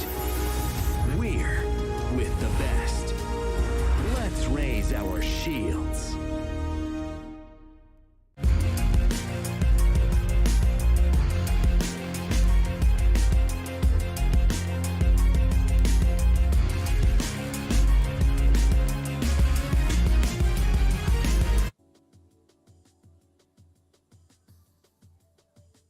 A incredible game one from the South American boys on Thunder Awaken. Gives them a 1-game advantage in our best of 2 versus Team Spirit. But that's a beautiful thing, isn't it, Daniel? We've got a best of 2. We've got a lot of games. Of course, Spirit always have that opportunity to be able to find an angle back into the series. Or for Thunder, they might have been able to crack the code. Maybe they know how to be able to beat Team Spirit if they can just replicate that game 1 success.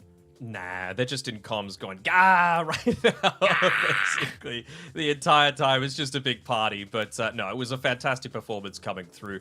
I really think they need to address Matthew's hero pool, just because, again, this Nyx is the only one that I see fulfilling that same sort of role, where you're able to play a little bit more aggressive. You're able to play on the enemy side of the map. He excels on the more spellcasty style of fours. So you think of like your Hoodwink, your Snapfire, your Rubik. He even plays from the position 4 role these unorthodox heroes like the CM and the Oracle. So I think you need to address the fact that, okay, well, he might be a little bit more, I don't want to say lacking, but it's not as much in his comfort pool if you just take away this Nyx Assassin. Because a lot of the time against teams, you're thinking, all right, where's their roaming 4 that's coming to kill mid?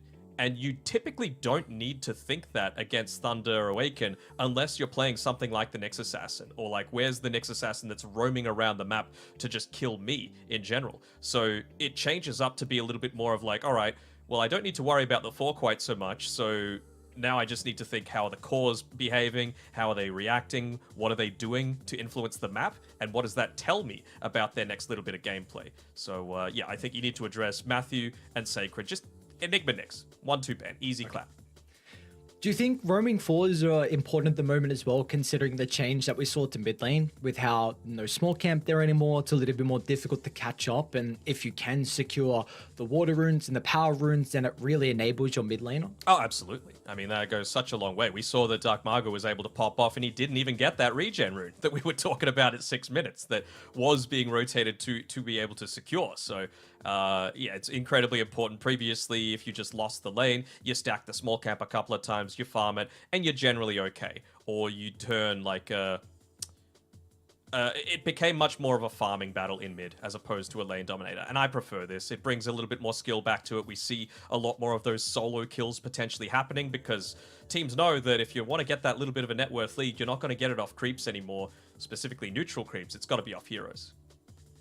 Yeah, and I think also with the position 2s and kind of the ego surrounding them in a way, it's nice to just have this 1v1 where if you get a couple kills mid, then all of a sudden the confidence skyrockets, you got a pep in your step, you're making rotations across the map, and the other mid lane is completely shut down. There's just the storyline there of just one mid laner bodying the other mid laner, and probably, again, I think a lot of people would agree that position 2s, maybe that the ego is a little bit inflated over other people, and if you can get those kills when the meta is revolved around it, it's a little bit more exciting to watch. Spoken like a true underappreciated offlaner is that statement coming through there, but you know, there's some merit to it for sure. I mean, there's a reason why some people are just able to play some heroes or some roles exceptionally better.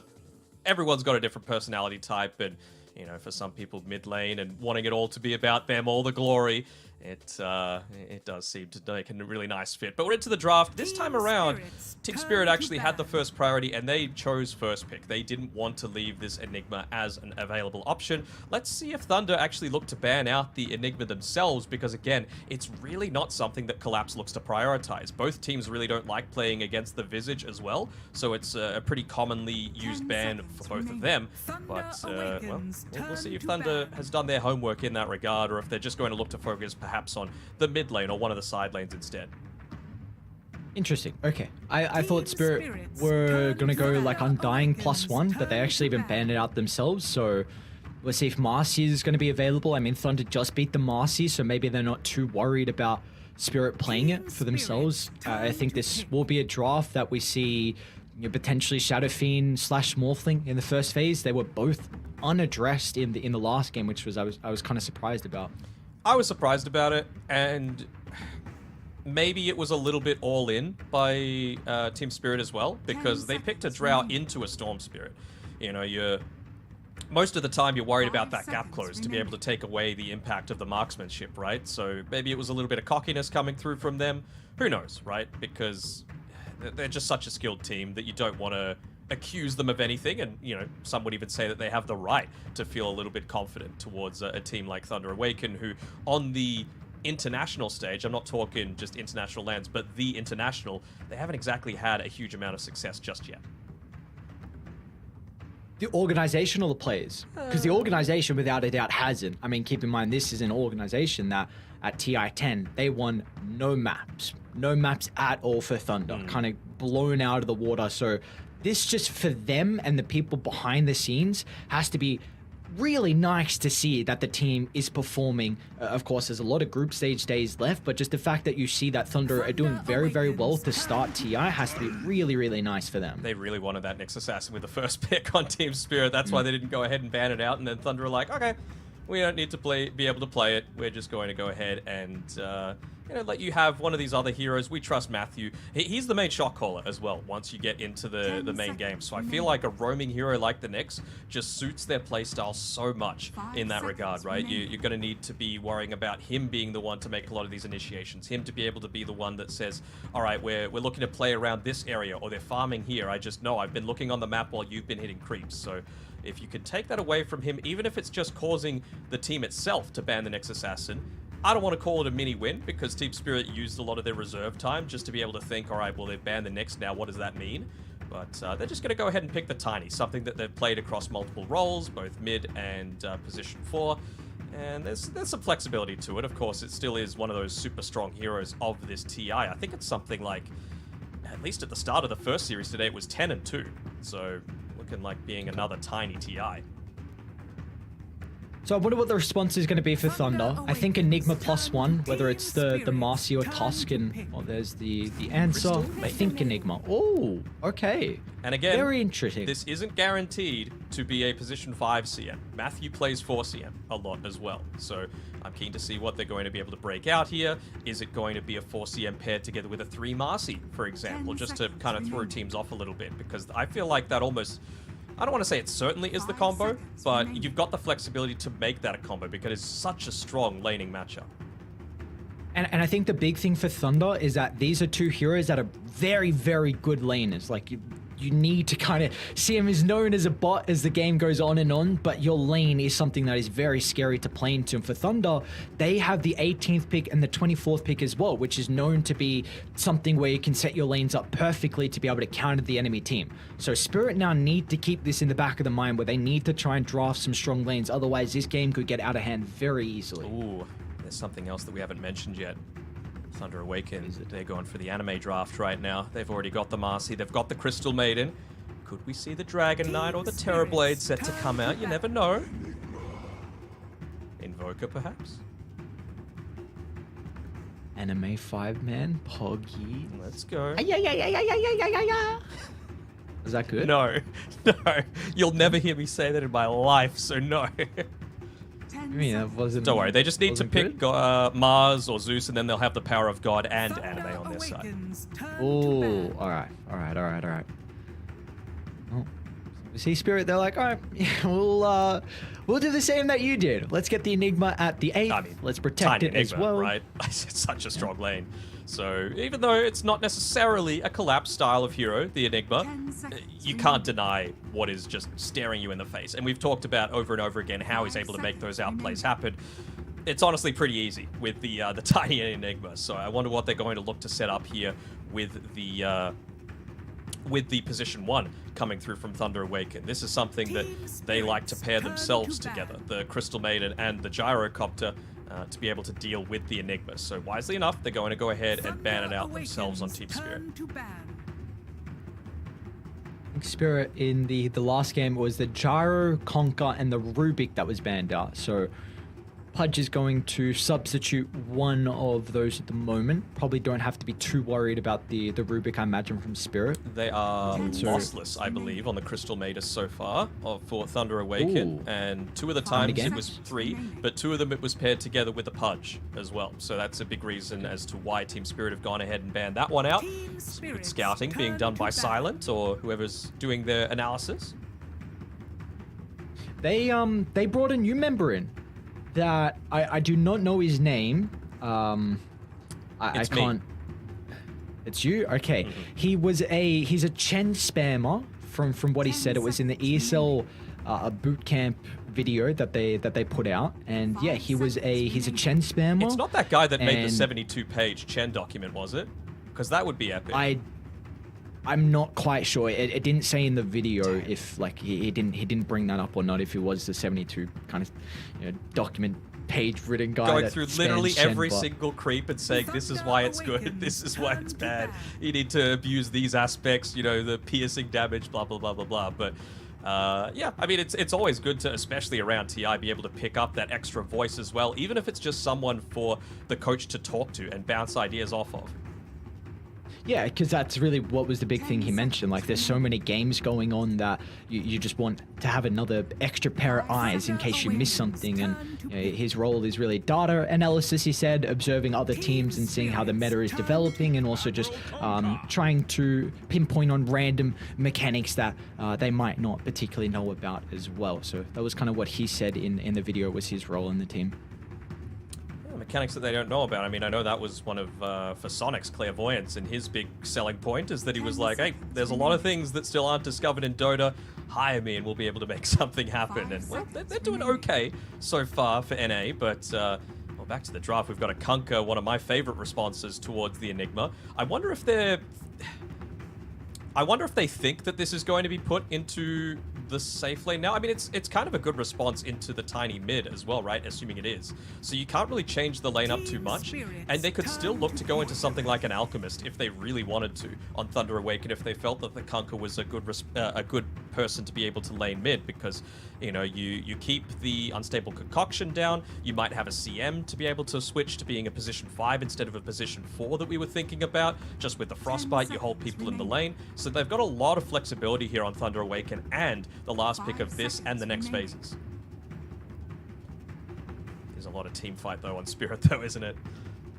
That it is, but I'm just again concerned to get out of the laning phase, because Thunder with their 3 heroes incredibly strong at the early stages. So we're going to be looking for Miposhka's hero. They don't have a lot of reserve time left as well. So of course this is really the important picks of the draft here for any team, the 16-17. So they'll use a lot of the reserve time around there. And all right, so we're going to get the Pango Jakiro. Interesting. I mean, I suppose they've got a fair amount of abilities that just hold people in place, right? The Malefice, the Black Hole, the Rolling Thunder, the Tiny Toss as well. It allows you to set up for the Jakiro. It's always a relatively decent laner. I wonder what else the thought behind that was. I mean, I guess like a CM is someone that's able to jump in on top of you, so you're relatively happy with that. If Marcy looks to go super deep, just slowing down not only the movement speed, but also the attack speed just through your Q is really effective as well on the dual breath. We'll have to wait and see. But instead, we're seeing a Batrider. I think a big reason for the Jakiro is, again, just like I'm very one road with Thunder's lane, that it's going to be a little bit better than Spirits. And Jakiro can be a pretty decent laner, and also can help stabilize afterwards with your lane shoving potential and just stalling out the game. And because you just mentioned, like Spirit, they've got incredible team fight. So if it does get to the late game, your Enigma could solo carry with the BKB Black Hole. But this Batrider does bring up another difficult kind of subject that they have to address now on Spirit, because it's looking like a very good Batrider game. You reckon they got a Sven on Thunder? Spirit seem pretty set that this is going to be a Kunkka position 1, but or maybe even a Marcy one. I don't know, but they feel like this is the response to the Enigma, and I feel like you could probably still get away with a Sven for the cleave that I was talking about. Nice Rubik band though. They're really wanting to enable Toronto Tokyo on his Pangolier. I think Sven would be pretty decent, right? Burst damage, extra movement speed from the rebound, can deal with the Enigma in lane, pretty good kill combination with the CM. You've got a lot of heroes that create space for you around the map. Don't really need the armor for anything though, which might be the weaker point. 5 seconds remaining. Trying to see what Spirit want to pick as well. They don't have a lot of time left, and looking for your Tora hero. They just want to get out of the lanes in a decent spot, I think. Troll vs Bad, it can be a bit awkward. He actually, I wonder if he goes Scepter this game.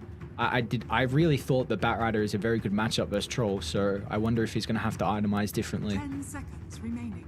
I think they just want to crush these lanes and not let up, you know? Focus down some of the easier targets like the CM, get a lot of free kills off of that, find her out of position, so a lot of this game is going to be on Pandamu's positioning.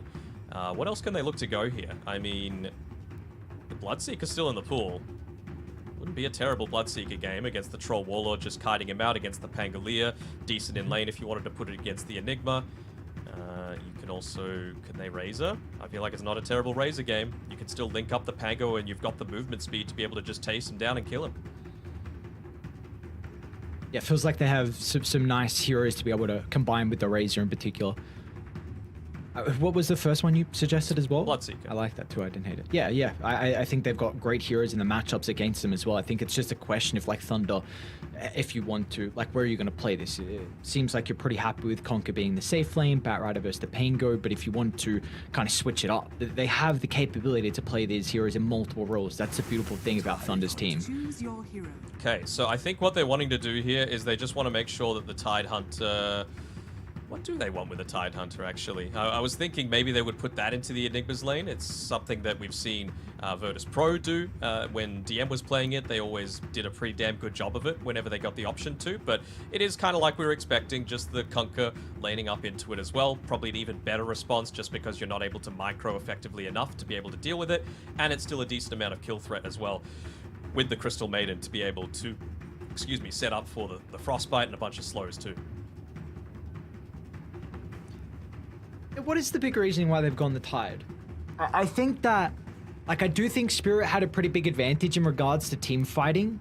So maybe the Tidehunter can help a little bit of the weaknesses that Thunder had prior. Seconds remaining. He should have a fine lane versus the Troll. Like, whirling axes is the evasion is not an issue. He's going to be able to deal with that thanks to the Anchor Smash. So I think Tide's going to be fine. I guess Jakira doesn't deal with him too heavily because you have the Kraken Shell to purge it off. Like, that is a nice thing, having a hero that isn't too worried about the Jakira as a support, who again can be a bit of an issue in the lane. So this is not like the greatest combo with Gush. Do you, I mean, now with Maposhka, do you actually just look to go away from the dual breath almost entirely? Just because I think if you're close enough to land the dual breath onto the Batrider, you're probably dead. Same sort of thing with a Conquer. You're not going to be face-to-face with a Crystal Maiden. Only Marcy, basically, is the one that's being vulnerable a little bit to that. So maybe he looks to put 1 point into it just to make sure that, you know, it's being respected enough, and then more points into the Ice Path or the Liquid Fire instead, just to assist with perhaps a little bit of the push. You've already got an Enigma for it, but every little bit's going to help. I definitely think you can max out Ice Path. I think the times when we see Jakira maxing out Ice Path is when you have teammates that can jump in and set up for your stun, and you have that in a game like this. You definitely have that. So yeah, I wonder if it could be like a 2 points dual breath, maybe even 1 point, go like 1-1-1, then max out Ice Path, but we'll see. Poshka loves this hero, plays an incredible Jakira. I think we have a bit of a switch up in this game. Game one, we both kind of agreed that Thunder probably have a better draft going to the later stages. I think this game, Spirit, they've got the better draft going to the later stages, but I'm a little bit concerned that Thunder have a nice 5-man that can set themselves up in some strong lanes and then have really good early game. Can Team Spirit get their BKBs? That's the question for me. If they can, I think they win this game. If not, then it's going to be a little bit rough. That's why the heroes like the Tidehunter and the Sand King, for example, even the Mars to a lesser extent, have fallen out of the meta. These big teamfight ultimates that are completely counted out by the simple press of a button just feel like you severely reduce the effectiveness of the hero. And so, you know, if they're able to get those in time, be able to use them effectively enough in response to Thunder Awaken when they're trying to end this game early, because you got to remember, this is a position 1 Conquer. Doesn't do a great job of invading onto that high ground, and by the time he's gotten to that stage, you're probably going to have Mirror with a Blink Dagger. So he's going to be like a Blink toss back into the base and maybe even melts him. So I think Spirit might be able to claw this one back to a 1-1.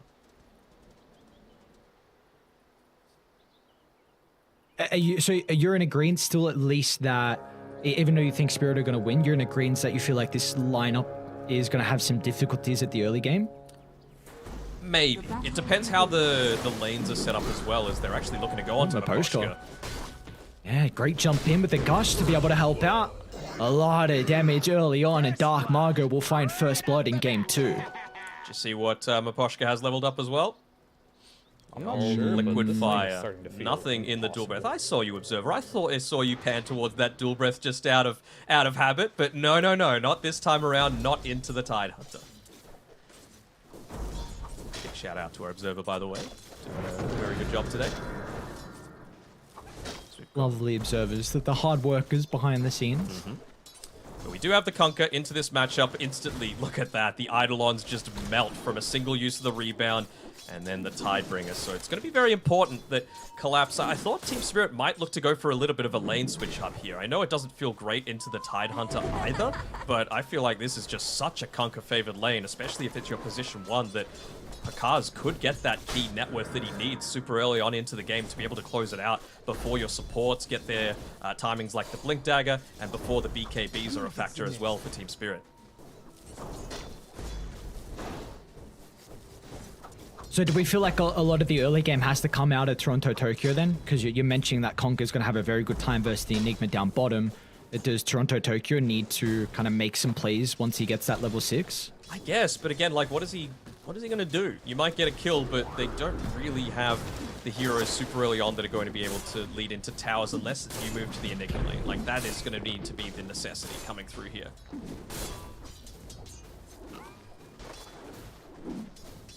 We'll see how that's able to shape up. 2 last hits at the moment for Collapse on the Enigma, but their other side lane off to a pretty good start. The Toro 7 last hits, the Tide only 4. This is definitely going to be the power lane here for Team Spirit. They should be able to get a decent amount out of this. I'm very intrigued on how the support battle is going to occur, though, between Miposhka and Pandamu. Be interesting for sure. I mean, it's just a lot of trading from range, and CM has a little bit of that right-click advantage in terms of the range. You're also just able to spam out your spells that little bit more frequently with the Arcane Aura. So it should be not too bad for him. Also a nice, easy way to be able to secure those range creeps, too. Be able to make the pull happen, though, for Miposhka. Might even be able to get this Sentry Ward, Miposhka, not allow the D-Ward to happen. Seems like that might be the case. Ooh, never mind. It's big. Radiant playing with the hard camp now, so we'll see if they can try and reset the equilibrium where the lane is in position. I think if we're going to have any action, it's really going to be down bottom. As soon as I say that, Level 2. Collapse and Mirror looking to get aggressive, playing with the Eidolons out to the left side, making sure they can do as much damage before Pakaz can get the kill. Meanwhile, top as well, Pandamu might go down to Miposhka. He's got some stick charges, though, so the Jakiro doesn't have enough damage for the finishing blow. Yeah, they got to make sure that their communication is on point on Thunder Awaken. The only reason that both of them are down this low on the bottom side of the map is because when Matthew went for that rebound previously, Pakaz had just used his Tidebringer, so he didn't actually have the ability to clean up all 6 of those Eidolons, and they take about 3/4 of their HP in exchange. So again, just one mistake can just set Team Spirit up for having a much better lane than I'm sure they would have been expecting. Here we go, the jump this time, and Tidebringer. Micro. Just a little bit too far out of range, it seems. MC brings them low, but not low enough.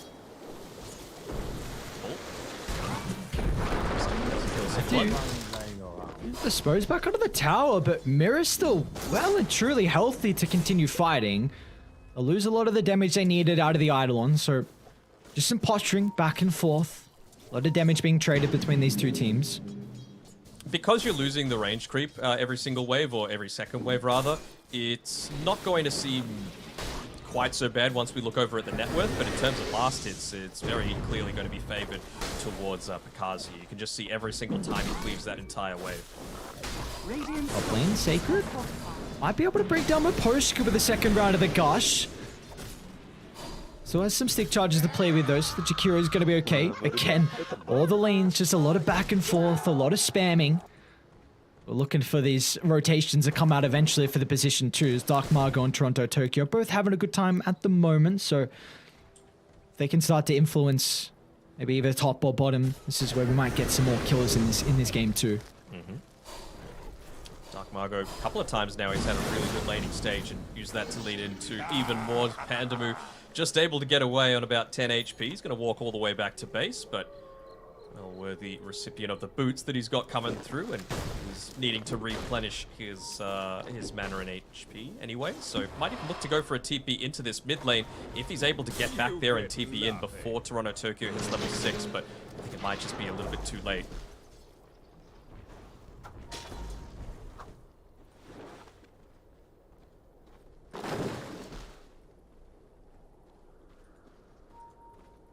There we go. We got the 6s to work with. Powering up in the next 25 seconds. See if Mira and Matthew down bottom, both supports, are going to consider about rotating. Instead, they're going to get aggressive onto Bakaz. Pandamu's even going to look to try and TP down as well. So with the extra assistance coming up from the Crystal Maiden, they're going to try and veer their attention over towards Collapse on the Enigma. And they should be able to secure the kill. Beautifully done from Thunder. Now they can decide if they want to go for the Mira next as well. But Team Spirit, they themselves have brought enough rotation to turn the team fight back around as Toronto Tokyo will be able to target down the Conquer, getting rid of the position 1 on Thunder. And now he's going to be able to do a hard U-turn to catch up to Pandamu as well. Oh, but look, we got Dark Margot potentially coming in. Double damage available, but Toronto Tokyo, he's got that full mana, so he might be able to get away. Be waiting out to use any sort of TPs as well, considering he does have that lasso available. On the post goal. It's a rough life of a position fight. They might be able to get both supports, actually. Oh, great jump from Matthew, recognizing that he did not need to help out at all with the Batrider chasing down the Jakiro. So him, in combination with Bakai's TPing back in, was also able to deal with Mira. Just that +1 impact, right? Not retreating quite quickly enough on Team Spirit, just going for that little bit extra. Ended up costing them a couple of supports, just wanting to get his way back to the mid lane as quickly as possible on Toronto Tokyo. Does leave us in a 1v1 up top. You've got Yutoro getting his farm, where you've got Sacred getting the farm. It looks like this might just be the story for the next couple of minutes, because again, both teams are starting to put a lot more emphasis down bottom. Got another rotation coming out. Do indeed. Again, Matthew is such a key part of Thunder's team fight, being able to find the pick-off and being able to find that one on the backlines as well. Right now, he just wants to make sure he's in the general vicinity as they go for these kill attempts. Level 3 on the Eidolons, so they end up doing a fair amount of damage as Bakaz. He's going to get baited in to try and go onto them. Oh, they lost the Eidolons though. That's pretty much all the damage from Spirit in our Sacred. He's going to look to TP in and have some impact down bottom. The Ravage clipping onto 2. They've been able to target down the Enigma. Toronto Tokyo is going to drive into the middle as well. They want to try and get rid of the Conquer, but the damage, it's not enough. And now with Dark Margot's influence as well, with the lasso dragging back Toronto Tokyo. A double kill for the rotation thanks to Sacred. And now they can also start to move over to deal with Maposhka. He's going to try and find a little hidey hole in the tree line, but there will be no place he can duck himself deep in far enough as Thunder find 3. Wasn't even able to use that dual breath as well in that team fight. Kazi's forced to come up top. He realizes that, look, we might just need to give this bottom lane up, but I mean, with the Tidehunter playing here now, they're really not scared of that at all. Sacred could just look to put himself in front of the tower, and Bakaz, his main priority is getting up onto level 6 so that they can't even attempt to go for those plays. And I mean, once he's level 7, he's going to have the armlet. Those Eidolons can't go anywhere near where he's farming. Oh, man, this Observer Ward down bottom, it's giving them so much information. Again, scouting out the rotations. You see Yutoro TPing down, you see Maposhka TP down. This is not an easy kill onto Sacred at all, and well, in fact, Mira won't even be able to find the opening for the toss. They're gonna look to jump in instead though. Mira caught out to the left side, and Spirit won't be able to help him out. It's all about just withstanding, being able to stand your ground. They're gonna have the Wraith Pack finished up in about 1100 gold's time, so it's not the worst for Collapse, but certainly would have been expected to come out of this lane a lot better when you're looking to first phase it, and it's turning out to be a pretty damn solid Conquer pick for them so far. Again, I wonder if they do need to be a little bit further ahead on Thunder. It's only 2k, and they haven't taken any towers just yet, and they really lack the heroes that are able to do so. So I wonder if around the 10-minute mark, they're really going to emphasize trying to play around that siege creep just to give them that extra little oomph that they need. I think my concern is that I don't see a way for them to address this BKB on Dark Margo. He's already got boots of travel, top of the net worth, and I think he's just going to tear them apart with this next item. As we're already seeing here, it just fly over to the backline. Toronto Tokyo, then awkward usage out of the ultimate as Dark Margo gets a free kill. Toronto Tokyo should have the finishing blow, but the one shot just keep Matthew alive, and now they're in, dragging him back as the river turns to red as Thunder get another double kill. Sacred still farming on the bottom side. Picaz was ready to rotate if needed, but he realizes the importance of getting that armlet available for himself. He's got this siege creep to be able to play around with, like I was talking about, and even a couple of illusions as well. So I wonder if they're going to look to try and address this somehow. Miposhka just playing in the mid lane. I'm sure he would love to have his level 6 right now, just to shove that macro pyre out onto the lane, not commit too many heroes, but still stop the push that TA are eventually going to be looking to go for. Toronto Tokyo is able to do it. So I think one thing that we have for Spirit is that Yatoru is still finding a decent amount of farm. 2 components with the Battle Fury completed. Closing in. Did they just attempt to do the glyph to be able to save that wave? Oh, that bottom lane collapse. Oh, they get the Ravage out from Sacred before the response. It looks like he was charging up the black hole, maybe to buy some time for the TPs, but Thunder just get on top of him too fast. And with that glyph being used as well by Thunder, I was thinking that maybe it was a small avenue for Spirit to be able to punish. In fact, it's going to be the other way around. Cars coming up onto the top side along with Panda Moon. They have enough damage to be able to take out Mira. Ooh! Mira! Any boys? Any rotations? Team, no! Team, help me! Oh, 2 ultimates. And he just hangs through, but the team still trying to play down bottom. I mean, Collapses almost got Wraith Pack coming up. So this is definitely the person you want to be playing with. They need to get a Talon and start to open up the map. Yatoro as well. Is he going for Battle Fury and Ags? Okay. Yep, I mean, I understand wanting to go for the Ags against the Batrider, but a lot of players kind of say, okay, I'm going Battle Fury or Maelstrom or Ags, or maybe even the Midas, you know, as one of the potential options for themselves. But it's been quite some time until I've seen someone do both on the Troll Warlord.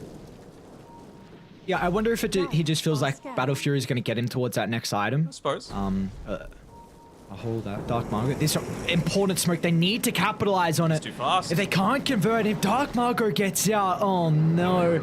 Even Matthew might escape as well. Lasso's ready. Spirit, you got to be cautious how long you stick around. If they got the bonus movement speed, Miposhka. What a beautiful Macropie. Thunder's still got to run straight through it. As Matthew gets the drag back, they're going to try and TP out, but Miposhka won't be successful as Pandamu stops him short thanks to the Frostbite, and they can catch up to the Chikiro as well. A 2-for-1 exchange, and again favoring Thunder. That vision, man, it's just way too good. They had the Observer Ward placed up to the north side of the outpost. It's expired now, but it did its job.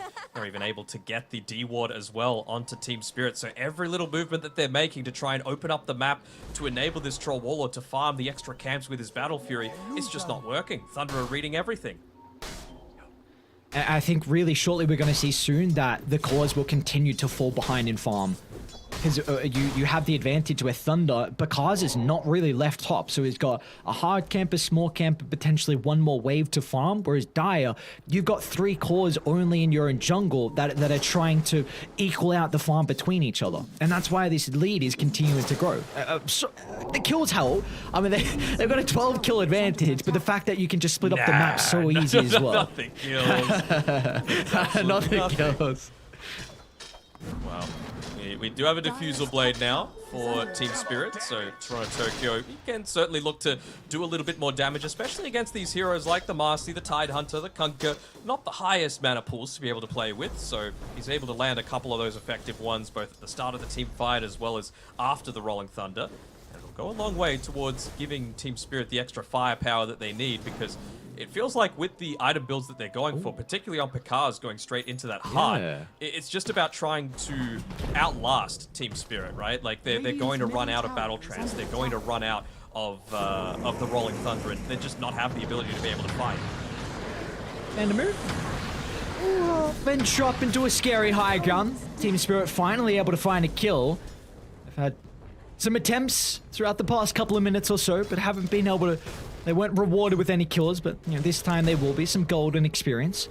I think a big thing now we need to be looking at is how can Thunder crack this tier 1 tower mid? Because if you can get that tower, then all of a sudden invading further into the jungle gets a lot easier for them. So what do they need to be able to bring down this tier 1 tower mid? Honestly, maybe not even much else. Maybe they're just wanting to do it right around now. They've got the siege creep available, although Mira's doing a pretty good job shoving out. I was thinking that because they've been doing such a good job of de-warding, and basically all of their wards on the Spirit side of the map are still available, that they just have a good understanding of exactly where they're looking to play right now, and they might be looking to make that attempt, especially knowing that the Troll Warlord's gone Battle Fury. He's going to be a little bit more passive for the next bit.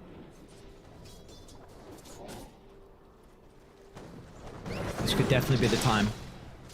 Got this BKB ready to work with onto Dark Margo. It's been a great game for him so far, 4-0-5. The car is very close to the heart as well. Wraith Pact almost online, so... see what they want to try and do here on Thunder. Net worth lead hasn't grown too much over the past couple of minutes. They won't have the greatest rune to be able to play with as well. Ace would have been lovely for the Bat Rider. Yeah, but they're going to have the heart, like you mentioned. They're going to have the Wraith Pact as well for the Tide Hunter, so it does open up that little bit of a possibility. I'm still a little hesitant about their potential to be able to crack some of these towers. Tier 1's fine. They should be able to claim those relatively easily, and it's important for Team Spirit to take it, but I just don't think they have the tools to be able to do it just yet. Unless it's going to be off the back of an amazing toss back by Mira, who, to be fair, is close to getting into that Blink Dagger. Okay. So I wonder if they're going to look to emphasize and prioritize a little bit more of his farm. Run into Sacred. With that tower... This man is not going to be... not an easy one to bring down, with the watermelons being chucked out of him. Oh, no. It's a pretty big kill, actually, if they're able to land it. Oh! Have they got a lasso? No. Alright, they'll be able to stop it. Poor old Mira. Space creators, they like to say. Unfortunate that it's gonna kind of cut him a little bit short of this Blink Dagger. Across the map, Bakaza's also run into Miposhka as well. Attempting to try and de-ward, and what will come at a cost of his own life here from the Jakiro. So 2 support kills, but again, the cores are getting farmed. Toronto, Tokyo, working towards the BKB. You got your Toro as well. Gonna have enough gold for 2 components of the BKB. You've got the tier 1 tower. The ancient camp has been blocked up, so yeah, they're feeling pretty happy right now on Thunder, but they got to keep that tempo going. Again, I really feel like with Team Spirit, if they can get into this BKB onto Yatoro, then it might look to turn the team fight around in their favor. They're still going to need the initial pick-off, right, to be able to make it a 5v4 instead of a 5v5. But if you can get into the middle of that team fight, pop the battle trance, then it'll go a long way towards securing them a way back into this game.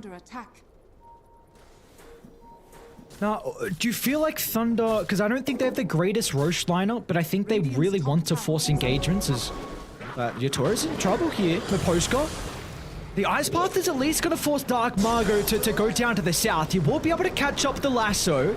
Yatoro has the battle trance to play with if he can get it off, but the rest of the team are a little bit too late. The Ravages are ready, but they haven't found an opening just yet from Sacred, but the Rolling Thunder cutting the team fight into half. And they've been able to keep Yatoro alive long enough for the reinforcements to show up to turn it around. His collapse drops the Black Hole, and now Yatoro can start to stack up the fervor as Team Spirit lose 0 members. What an incredible fight from them. They just had to go a little bit too deep to make that happen, right? It's the power of playing around that vision. Did they have that on the high ground at the start of that fight that they were playing next to on the cliff near Toronto, Tokyo? I didn't quite see that. It doesn't seem like it, so it does provide them... Actually, they did. They did. They had the complete understanding of where they could look to play around, and completely understandable that they went for that defense, because if you're isolated on the Bat Rider, you might be able to get away because of the use of the BKB, but you're just going to leave your team completely unprotected.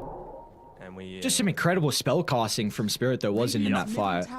And as well, the Enigma with the Black Hole, one of the few things that can actually reliably lock down a Tide Hunter, right? No way to be able to crack and shell that one off. The big advantages they have here with Spirit with that ultimate, but some of them are now on cooldown. So Thunder are going to look to make another attempt onto Yatoro. We saw what happened prior. They're gonna boots a travel into the middle. Yatora's taking a lot of damage, but Mirror with the blink reveal tries to bring down Dark Margo. They don't have the damage at the moment, so he's gonna continue to fly on forward, chasing down Yatora underneath the T2 tower, but the finishing blow will come out thanks to Matthew. They've been able to find 3 as the third one goes down in the tree line as Thunder finally able to take a successful skirmish.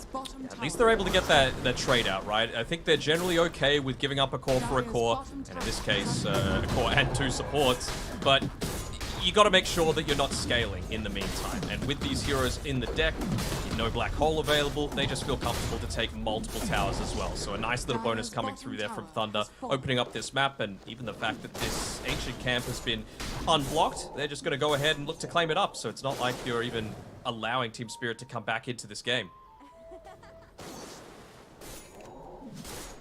More economy going the way of Radiant. They're pinging it up. I wonder if Pandamu's just saying, I want to stick around, I want to body block the ancient camp, but instead he just drops the sentry ward instead. It'll do the same job even though it's going to get de-warded. He might die from the cause though. And he will. A little bit of gold going Toronto Tokyo's way. Pretty much not giving him enough for the BKB. So what the call is going to be here for Team Spirit. Again, this is a lineup that wanting to continue to slow the game down and get towards the later stages, but Thunder, they do not want to allow them to get there. They want to continue with the tempo. But what's the next objective here for Thunder? What can they look to claim in the next couple of minutes? I mean, you would imagine they're going to be looking to play around the top side, right? They know where a lot of the vision is going to be, so they can get some easy D-wards off. And by taking that tier 2 tower, opens up the Roche pit a little bit for themselves if they were wanting to go for it. You've got some minus armor, and you would probably need to commit the Unleash to be able to take it out. But I still feel like whenever you're going up against these heroes with the abilities that you need to kite out, it's important to have that second life. Being able to run into Maposhka in the jungle, so another free kill for Thunder, but it is just space. Yatori shoves out mid. You got Collapse that's shoving out top as well. And I agree. I'd like to see Thunder go for this Roche. They might not have the greatest lineup. Might be a little bit easier now with the levels they picked up, but I think you're far enough ahead and have enough team fight that you really just want to force an engagement. It's not easy giving up Roche at all. So if Spirit come, yes, they have a decent lineup that if they execute a team fight in a close proximity, they could come out on top. But I think Thunder really want a team fight, and well, Roche will make kind of Spirit forced to take it. Yeah, and I mean, you kind of have to commit the with the way the situation is. You know, 21 kills to 9, 6k net worth lead to Thunder Awakened. You need to commit the Battle Trance. You need to commit the Rolling Thunder. You need to commit the Black Hole, and those are pretty long cooldown Sacred. ultimates. It's a little bit split from the team. Yatori's just gonna drop everything early on to try and secure the kill, but the lasso, is it enough to keep Sacred alive so we can get the Ravage up for the team fight? Spirit, do they still want to stick around knowing the Ravage was already used? They've been able to blow up 2 members off to the right side. Yatori's going to be able to TP out, but back by the outpost. They've got the Rolling Thunder trying to catch up to the Batrider. They've been able to secure a triple kill, and a Collapse. He held 2 members back thanks to the Black Hole that bought enough time for Spirit to be able to deal with the other components. Now Mirror can follow up and jump to the low ground, tossing them onto Bakaz. The Conquer's not an easy member to be able to bring down, especially with the buyback coming out from the Crystal Maiden as well, because playing with the Heart regen, it's going to be a long chase from Spirit, but maybe with the assistance from Yatori, that's where the damage can come into play. They're cutting him to perfection, just off to the right side, and now they can go back in. They'll deal with the Crystal Maiden, forcing out a dieback, and now they'll finally get the finishing blow, cutting off the head of Bakaz. I mean, Toronto Tokyo effectively got a rampage that fight. He killed 5 people in that entire engagement. Pandamu twice, Sacred, Dark Margo, and Bakaz. What a performance coming through from him this time around. And I mean, his Rolling Thunders have been on point, even just getting a little bit lucky with the lucky shot as well, preventing a lot of the follow-up from coming, and a big portion of the burst coming through from Matthew as well once he pops that Unleash. And I think this is all Spirit's game now to lose. Net worth lead completely cut down after Roche is claimed, and a little bit of camps. They'll be the ones with the net worth lead, and they've really gotten out of the scary stage here for Spirit, haven't they? They have indeed. I mean, Kunkka's still going to be scary for the supports, right? But it's not as big of an issue anymore for the rest of the team. Collapse has been much more careful with his Eidolons in the last little bit. You've still got the net worth lead on Pakaz, but that's just off the fact that he had such a good laning stage that he's able to basically one-shot every single lane or camp that he goes to.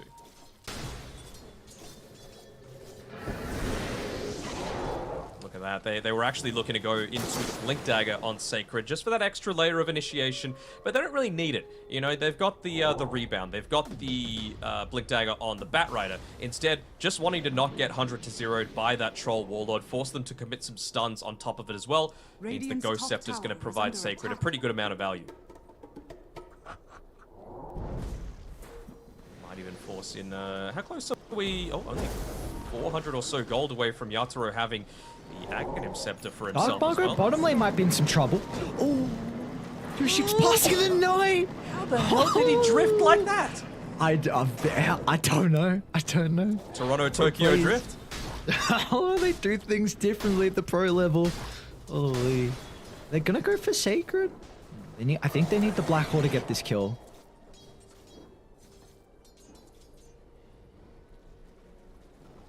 They're really looking to emphasize this, these high HP heroes, right? The Marcy's going to have a decent amount soon enough. You've got a Tide Hunter, naturally, and a Kunkka with the heart means that Aghanim Scepter being purchased up by Collapse is going to be a nice little tool. Also helps to pull him in a little bit, which also kind of disrupts what Batrider's trying to do in the team fight if he's not caught inside the Black Hole itself. Radiant's middle It's going to be a big item if he can get to that stage. So we're going to look for some other components. Running that Blink Dagger to try and help out with the initiation. Looks like Spirit, though, with the Aegis, be able to knock onto some towers now for themselves, getting some map control. Tier 2 tower going down will pretty much give them firm control of this bottom jungle. So what Thunder can try and do. Do you feel like they're at a stage where they can still fight into this Aegis advantage, or are they just looking to kite for the next 2 minutes? Well, I would imagine you want to kite, right? A big part of their team fight is, again, about that pick-off, about finding the X-back, but they're clumping up too much on Team Spirit to allow that to happen. Oh, hi again, you want to run up Sacred? Okay. They're like, alright, yeah. Yeah, let's not go on the Tide, maybe. He's also a pretty difficult person to bring down. Well, they need the Troll. Maybe with the Yatoro nearby, they might give it a crack. Here with the toss back, the chain control needs to be perfect to make sure there's not an opportunity for the Ravage. And look at Team Spirit's positioning. They're not going to group up at all and enable Sacred with the big ultimate. The Spirit bring down the Tide Hunter, and now with that kill, they might consider poking the tier 2 tower mid. And indeed, Yatoro still with about a minute and a half left on that Aegis. He just feels comfortable enough to move on forward, even looking to protect with the Ice Path. Wouldn't want to give this one up for free, but again, that's the power of the Lotus Orb. That's the power of the Aghanim Scepter, just constantly using those whirling axes without a care in the world. Looking to make sure to constantly get that Dispel off onto himself. I can dispel so much this game.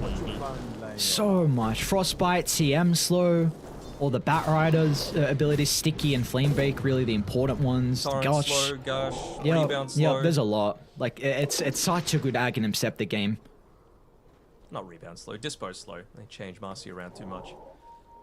They need to change her again. She's busted.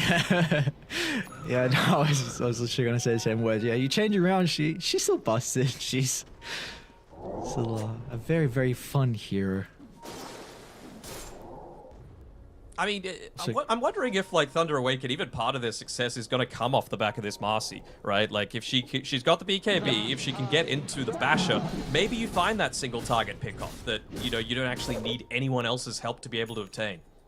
Okay, so who does it have to be? Probably Enigma, I would say. You know, if you're able to isolate him somehow, then that'd go a long way towards your success. You see, Collapse is a great ward, but Mirror's going to get the jump in first. Found Enigma. Simultaneously with the lasso, the blow-up Collapse without the big ultimate for the team fight. Maybe this will be the path to success on Thunder. This is with a double damage. damage. Can they deal with Yatoro, though? He's got a DD in the arsenal. They're going to try and kite it for the moment. A Rolling Thunder will cover the retreat. They'll deal with Matthew, who is trying to get another pick off onto the backline. Thunder, is this their opening though? They've still got the Ravage to move forward.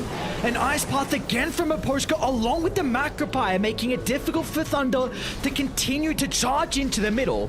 They're trying to catch up to Mira. It looks like they should be able to finally bring down another member of Team Spirit. That flying V formation coming out there with the Ice Pass and the Macropire, meaning that they just don't want to walk into that mid lane staircase area at all. Seems like they're still kind of setting up, but I really want to see a replay of that where the Troll Warlord was just hitting it onto the Kunkka. Yes, he's got the Heaven's Halberd, but his health was barely moving at all, and this was with a double damage with Yatoro essentially even with net worth on him. It was crazy. Regeneration. Yeah, I imagine this is why he's going the MKB now. Yatoro. You've got some of the mist coming out thanks to the Halberd. Some extra damage as well if he can get the procs as well. Definitely a necessity. Just against the Tidehunter, that little bit of magic damage. Sure, he's got the hood, but every little bit counts in terms of the magic.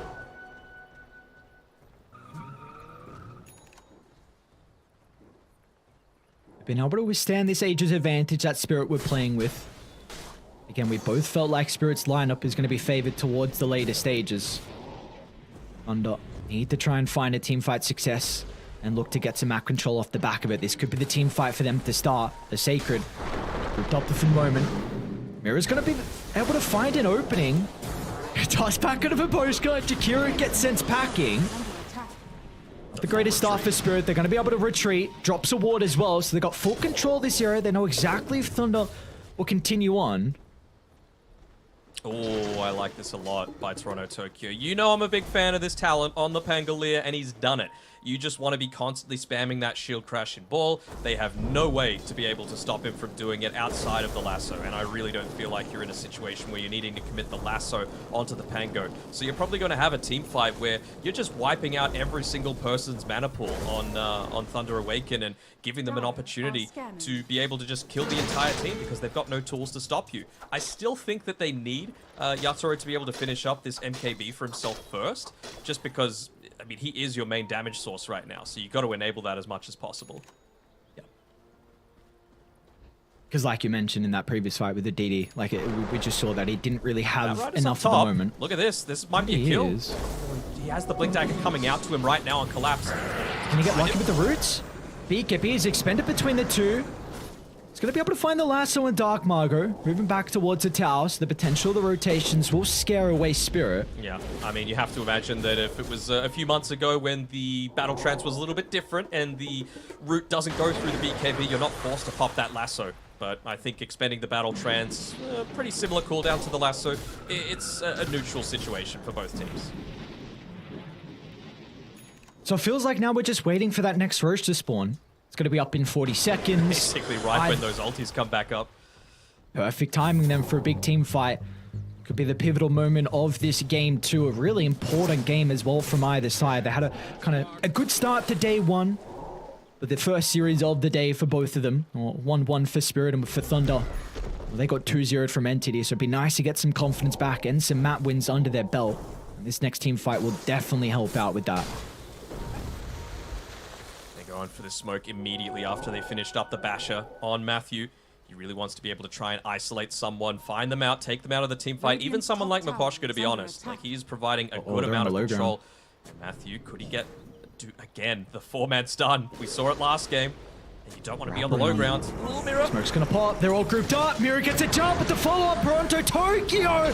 He's in, crashing them left, right, and center. But Yatoro, he's hesitant to be able to fall up as well. They've got control with the Ravage coming out, clipping onto 3, but Collapse in with the black hole. What an ultimate as they don't have a response. The damage is racking up too fast as Thunder. Some buybacks coming out for them, but can they be able to revive the team fight? Because he's been able to veer his attention over towards the Enigma, but they do not have an answer. Yatoro just freely right-clicking throughout the team fights, and Toronto Tokyo as well, looking for the rampage, looking for the final kill to give him the fight, man. He won't be able to find it onto Picard's, the finishing blow, and they'll give it to him. Rampage for the Pangolier, and now they can go for Sacred as well. That Hunter just brought back Prior, and he'll be sent to the grave for another time.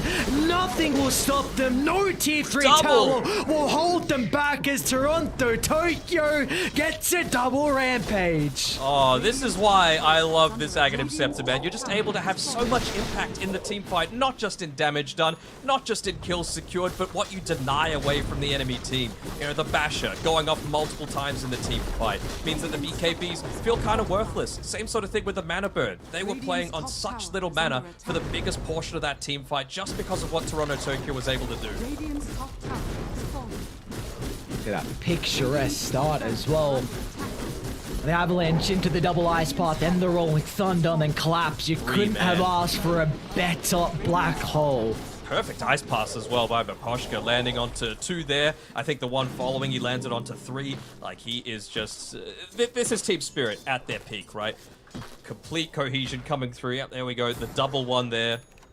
He's just completely layering off and basically determining where Thunder Awakened can look to take these team fights. Macro Pyre, sure, for the damage it's useful, but it also blocks off a huge portion of an enclosed area like this Radiant Ancient Camp. So if you're able to just layer it down, you feel confident in knowing where the enemy team's going to be coming from. Now your fish. It really seems like it needs to be a miracle fight here for Thunder to try and stem what Spirit have going for them. I don't know if they're going to be able to get it. It just seems like the damage isn't there now for Thunder. Radiant's middle tower is under attack. So previously, I think the Black Hole, the Enigma Axe dropped another Midnight Pulse, so I was thinking it would get the benefit out of the level 20, but just the wording on this one, I'm not sure if it does anymore. You know, it says it deals additional damage equivalent to essentially like a smaller Midnight Pulse. So we'll see. We'll see what talent Collapse opts to go for. Again, he's not the biggest Enigma player, so maybe he doesn't know either. I don't look like a complete idiot like usual. It's okay, you're not an idiot, sir. Alright, I'll take it. I would have taken you're an idiot, but not a complete idiot, you know? That's where my self-esteem is at right now. So we've one-upped it. Alright, we've done a little bit better. Toronto Tokyo, looking for the Rolling Thunder into Dark Margot. Trying to push out the lanes when a BKB is a win for themselves. Goddamn bashes though. Toronto Tokyo, he's not letting him leave. Oh, he Lincoln. Oh, another rest of the team. They've connected. Mira's going to cut off the reinforcement. They'll get Matthew. They will not get Dark Margot, so we're very close to doing so. But I mean, top lane's going to be pushing in. You don't really need to worry about these mid lanes in the top lane. You just need to protect top, and then you're going to be able to go up onto the high ground. The disarm eventually coming through from the Tide Hunter. But yeah, that's a double halberd that's picked up by both the Kunkka and the Tide, but he's got the MKB, so who cares? Instant follow-up as well. They're going to be off the mark. Great use of the neutral item. Put Sacred back onto the high gun. Spirit, are they going to respect Thunder's turnaround potential? Again, they need to make sure they're not grouped up. They won't get anything out of the Rolling Thunder, but Mira, these two wants to get the initiation.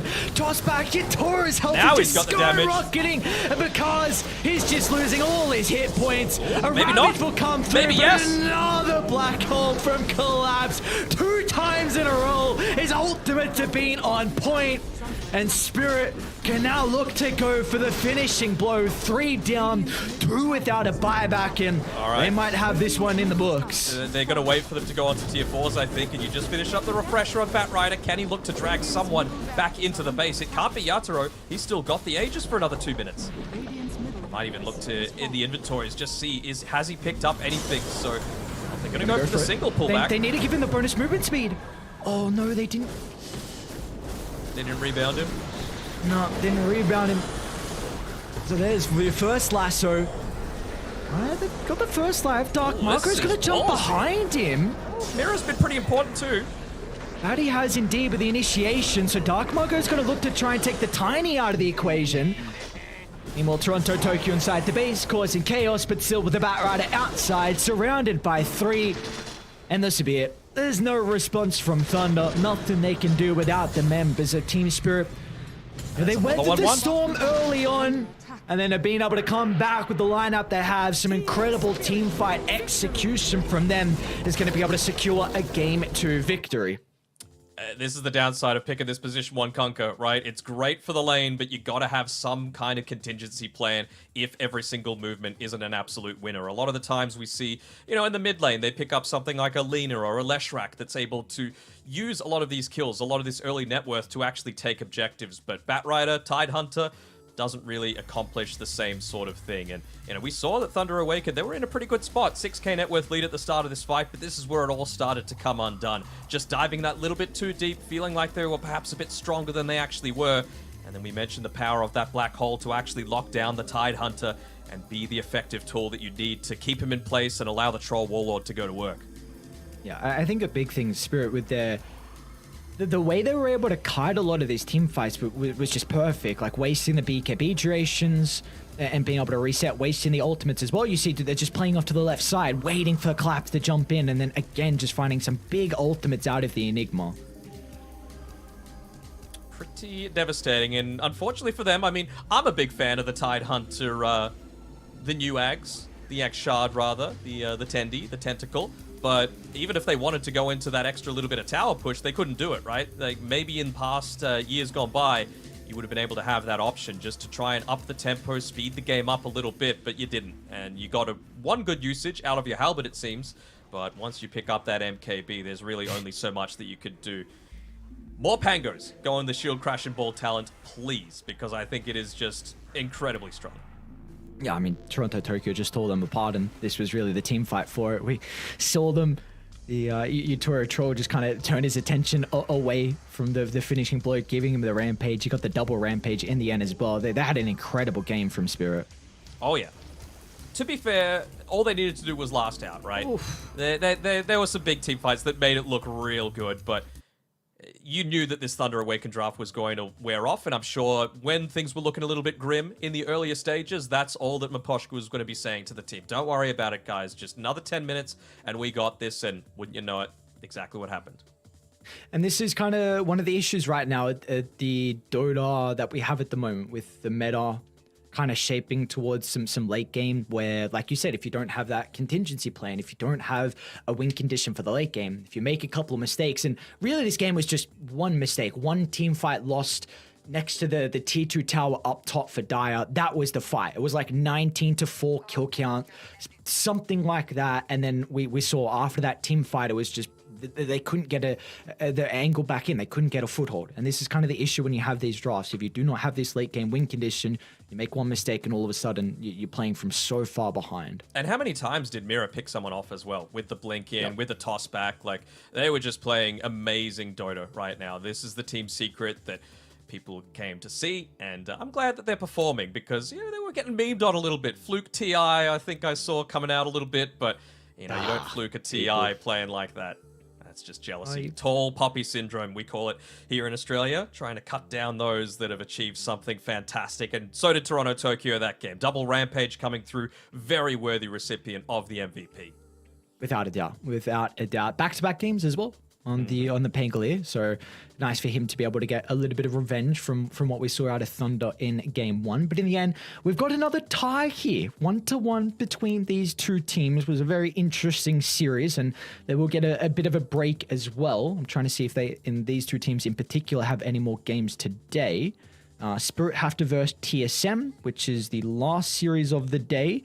And for Thunder, they have to verse Talon as well. So yeah, both these teams have another series later on. Okay. Well, it'll be pretty interesting to see how that one goes down. Toronto Tokyo, I'm sure he'll be able to take a big rest. Did the most damage that game as well, by the way. And we even got to see a little bit of the Toronto Tokyo drift action come out of his Pangolier. But that'll send us to a break. We got another series coming up in a little bit. Make sure you get up, get a drink, and we'll be back shortly.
and our swords, we pave the path to victory.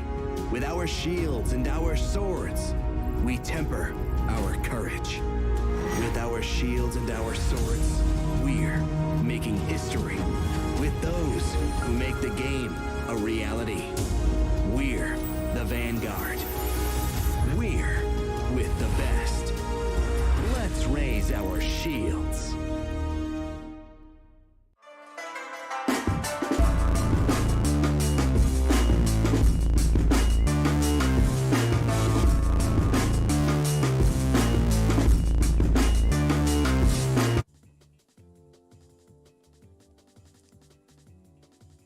Oh, it's a battle of the Americas, North versus South, EG versus Hikori. Denong, for Hikori, this is a team that a lot of people were writing off heading into TI, but so far, their results looking pretty good. I mean, they're performing way over expectations of a lot of teams and ahead of some teams at the moment who are having a really rocky start to their TI 11 run. And for Evil Geniuses, well, they had an incredible day one, not dropping a single map, but their opening series today versus Team Liquid was a 0-2 defeat for them. So I'm really excited to see if Hikori can, if they can do some damage versus EG.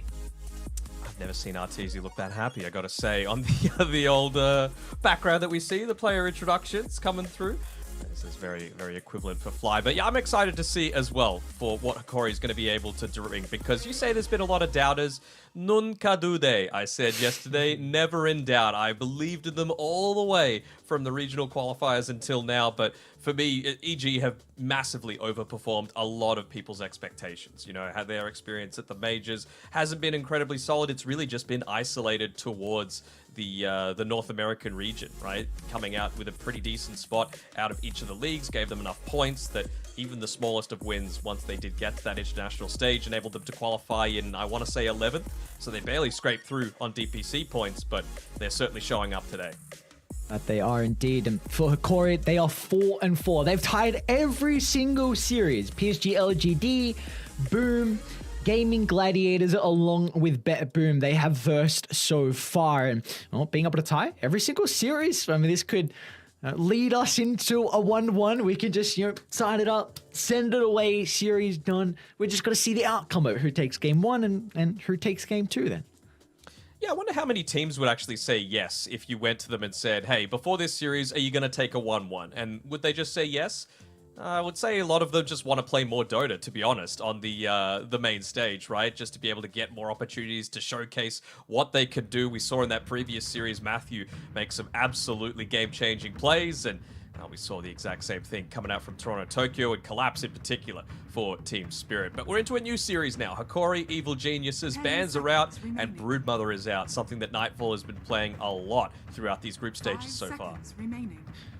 He has indeed, and Evil Geniuses, they'll get rid of the Enigma and the Clockwork as well. So they're going to be playing with first pick.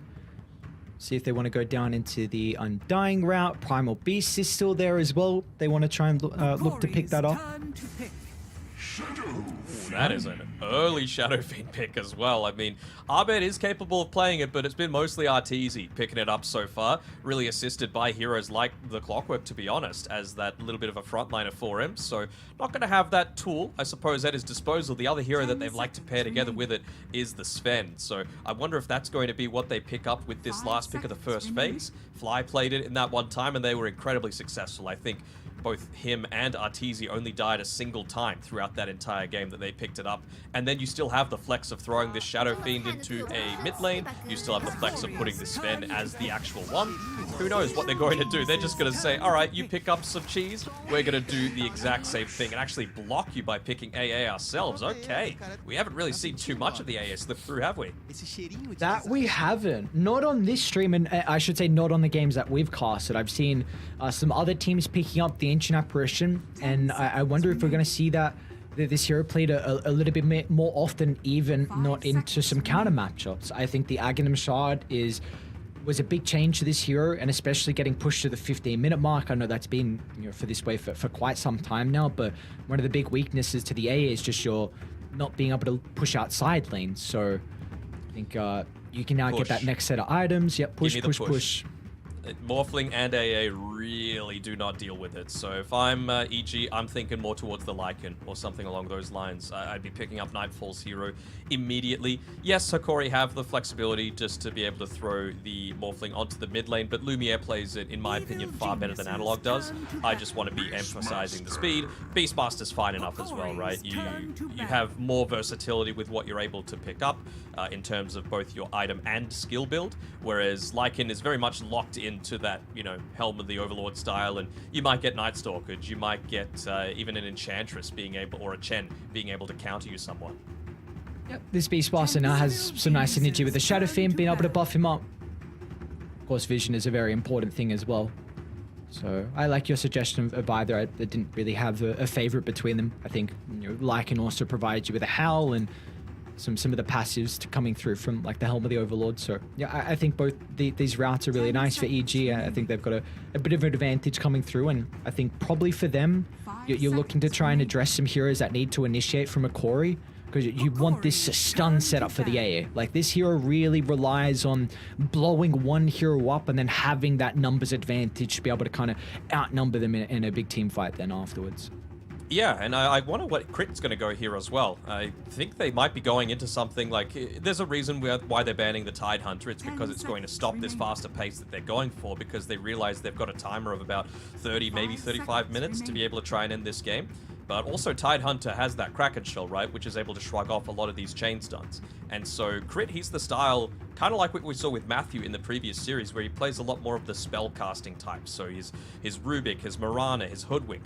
But of course, he's got the potential to Tusk, he's got the potential to Earth Spirit as well, which I really wouldn't hate this game just because of the silence against the Morphling, against a way with the Beastmaster Hawk to be able to instantly gap close onto the AA. I think it could be a really good option for him. So we could then see Hikori look to steal the Tusk away from Crit then, because it would work really nice with their lineup. Kind of set up some synergy with the Morphling, enable Roche, also a save versus the Beastmaster would be really nice. And you could even see the Earthshaker. I know that's one that you don't particularly like as a support, but... Against a Beastmaster when you've got a Morphling and an AA already? That is true, No that is true. I think if you look at kind of the Morphling AA, you'd be pretty happy, but then you see the lineup on EG and how fast they can push, and yeah, that's a good point. It is a kind of a deterrent for going for another support that really struggles against the pushing strat. They just need something that's going to be able to stand in front of these towers and stop the push, right? So Pudge kind of makes sense as well, just because with the ban, just because it would have been able to get rid of the, Helm of the Overlord creep instantly. Same sort of thing with the Siege.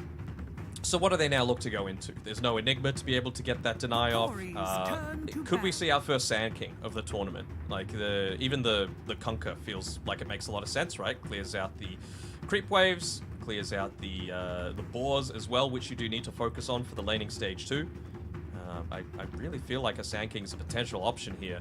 You know, you're not quite so worried about the later game BKBs. What were you thinking? What's your thoughts on Ascend support for Hikori? It's something they have played. Yeah, it's possible, and I think if they want to take it away from EG, it's a very viable option too. You know, if you go on the support Sven on EG's side, it could probably be better used for Fly, and then you just need to go into those Boots of Bearing, right? And then you just even up the tempo further. So I feel like that's a possible option for them to just pick it up as a bit of a block pick here.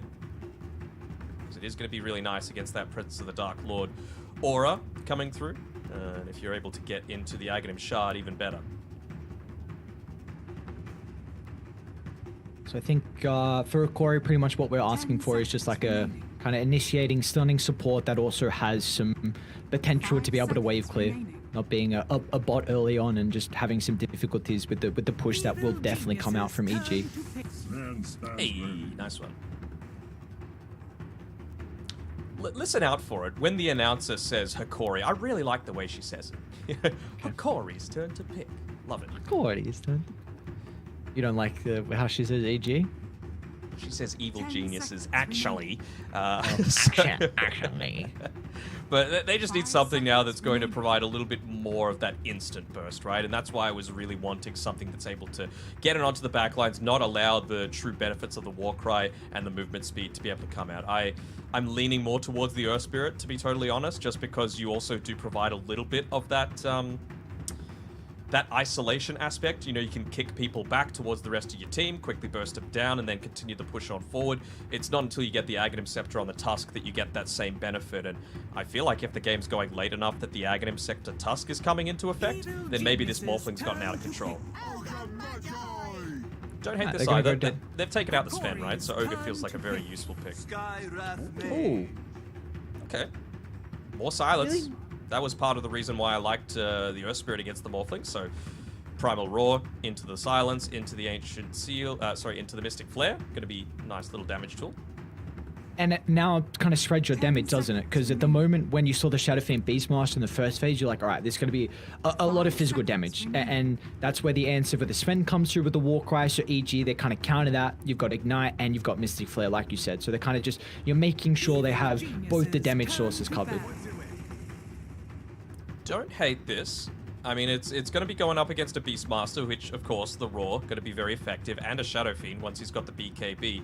All we really need to do is, press it and then right-click, and then Pango's probably going to die pretty damn quickly, especially a Bloodlusted Shadow Fiend.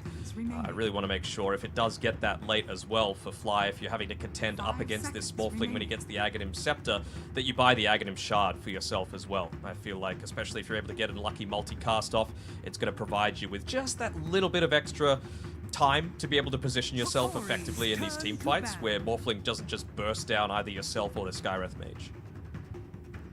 They're really just doing everything to stop these heroes that are great at preventing push from happening, right? If a Venomancer sets up his ward army, family, whatever you want to call it, then you just can't look to get through and look to take some of these towers. Same sort of thing with the Tidehunter, and of course Kunkka with the with the Tidebringer, excuse me. Pango's the one with the Swashbuckle, and Hakori are going to have that at their disposal.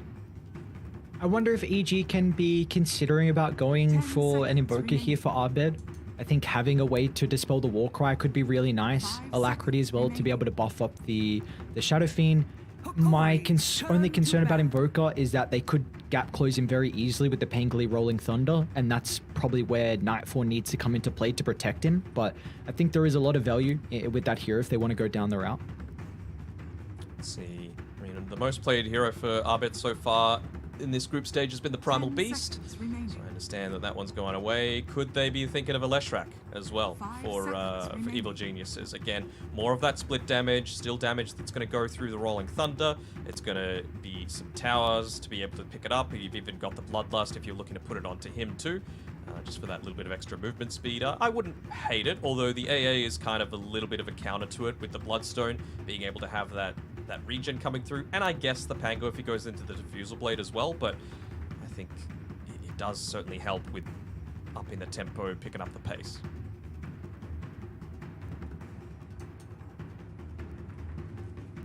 What do you think they need to cover with this 23rd pick, at least for Abed? Like, we're mentioning some heroes that they can go down, but what are some of the weaknesses, at least, that the hero needs to help out with? Do you think they're that weak? I guess they're kind of... No, I don't think they're weak, it's just... Teamfight, but there's not really many, outside of the Invoker that you mentioned, mid-heroes that excel at Teamfight, Most of the time it is those pick-off styles, whether it be the Spirits or the Puck, but Puck's not great into the Pangolier, so... We'll see what they end up going down. It would give them another silence, I suppose, though, and maybe he's going to bank on the fact that he's just an exceptional puck player to be able to win them the fights.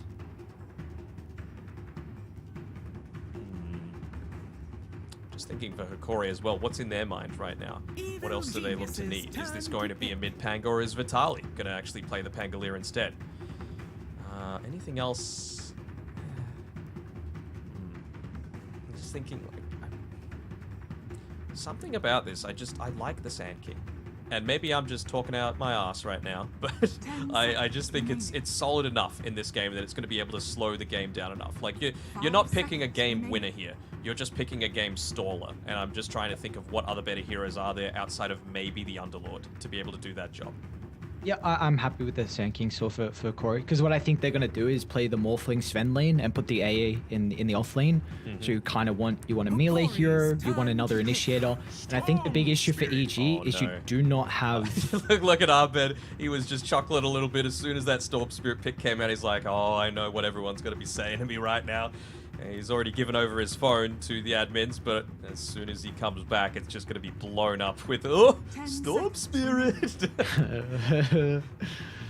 Oh, not the Storm Spirit of it. We'll see. They do not have a lot of ways to hold him down into place here. Maybe Corey having honestly, I'm fine with it, man, because the big issue I have with EG's lineup is that if a Corey are playing even, then they can blow up heroes, and Tiny is going to further enable that now. So let's see if it is going to be... I mean, it looks like it with the Tiny getting picked up. Yep, and it looks going to be playing the Tiny, so we're probably going to get this off-lane Pangolier, which is very interesting. If they're going to run a Pango Sven lane, which again, I really want the Morphling to be paired with the Sven, but then an Ancient Apparition and a Pango lane sounds incredibly weak. So I'm a bit concerned for one of the side lanes from a Corey. I would be like... Of course you don't want to let the enemy safe lane get out of control, but you got to protect the Morphling, and AA just does not do that at all. You need someone, like... The term is a fat hero to get in the face, you know, just someone with a lot of HP that's able to soak up a little bit of that damage. And, I mean, Sven does a really good job at that as well. Also, just a nice way to potentially secure the boars if Nightfall does choose to go down that route. Just with the Storm Hammer, lock it into place, burst it down, get Morphling up to that level 3 where life becomes a little bit easier for yourself. So again, I do think one issue here for Evil Geniuses is the fact that a Corey throughout a good stage of this game will have no worries about not being able to blow heroes up. You can jump in with Tiny, Pango, or Sven into Ice Blast, and all of a sudden a core's just dead. So I think this is where Fly or Crit, probably Fly with the Ogre, has to itemize defensively. You need Glimmer, you need Force Staffs, you need to break the combo. This is what AA lineups thrive on. And if a Corey, if they can get pickoffs with the Ice Blast, then they should have a pretty good time of getting that Morphling to the late game, where then he can match up pretty well versus the Shadow Fiend. But it's just a question of, can they itemize on EG to protect those initiations? Because if they can, then they could have a very, very fast-paced lineup. They're going to need some Force Staffs of their own, though, on Hikori, right? You're going up against this Beastmaster Scarith Mage combination, very potent, that can just get kills on their own throughout the map once you hit the level 6 timing on both of them. I mean, of course, you've even got the Storm Spirit able to assist, but, just those two, if you're able to counter it out with a singular item, that's going to go a long way towards your victory. Glimmercape as well, honestly, fulfilling a pretty similar sort of role. Yeah, so it seems like both sides are kind of in the same kind of avenue with how they want to try and maybe take some of these skirmishes. Mention Evil Geniuses with the Beast and the Mystic Flare. Has to be a little bit careful here. He's got all the boys coming up behind him. Long wraparound from the boys. Yeah. They're going to want to see how these lanes are set up potentially beforehand as well. That's the purpose of the Hawk that's been laid out between the Tier 1 and the Tier 2 up on the top side. So when they don't see anyone for that entire pathway, they know they've avoided a smoke. They're going to be able to back off and just focus on their lanes for now. No pickoffs have been obtained, and Nightfall did actually go for that Call of the Wild, of course. So we'll see how they look to set up these lanes with the Core. Do they even start with a tri-lane? Because it's not horrendous. The Sven stun into the Cold Feet has the potential to be able to get some kills, especially if you can get a slow off as well with the Shield Crash.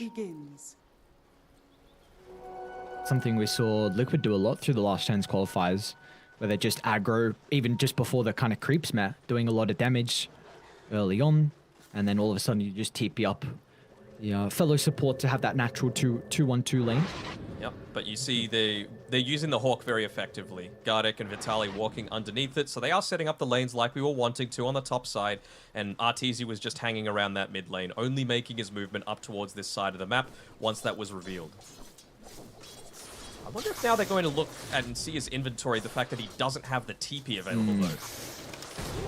Yeah, this top lane is pretty much how I'm going to expect it to go for the rest of the lane here. Like, this is not fun for a Corey at all. You see just Ignite, Raise spams. It's going to be like this for the entire lane, I think. It's looking a little rough for the very beginning, but you're going to have that not necessarily turnaround potential, but as soon as Pango gets more and more points into it, and that's why they're prioritizing the kills onto him, right? Look to try and punish him as quickly as you can. Gardeck, he's going to go forward, trying to pick off this kill onto the SF. Not the case. They might get a double kill turnaround.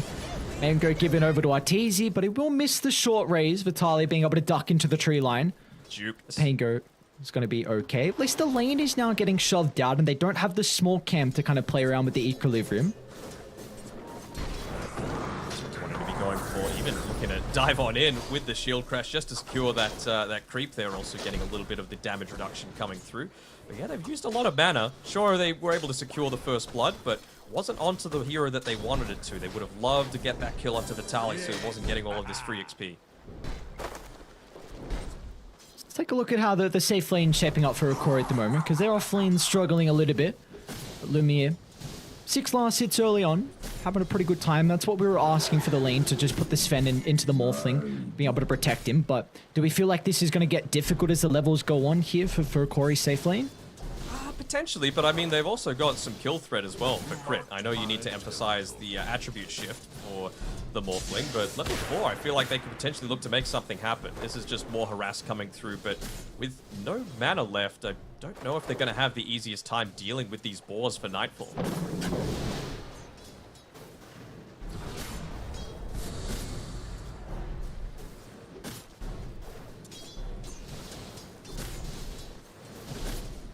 Happening in mid lane. I mean, Abed on his Storm Spirit.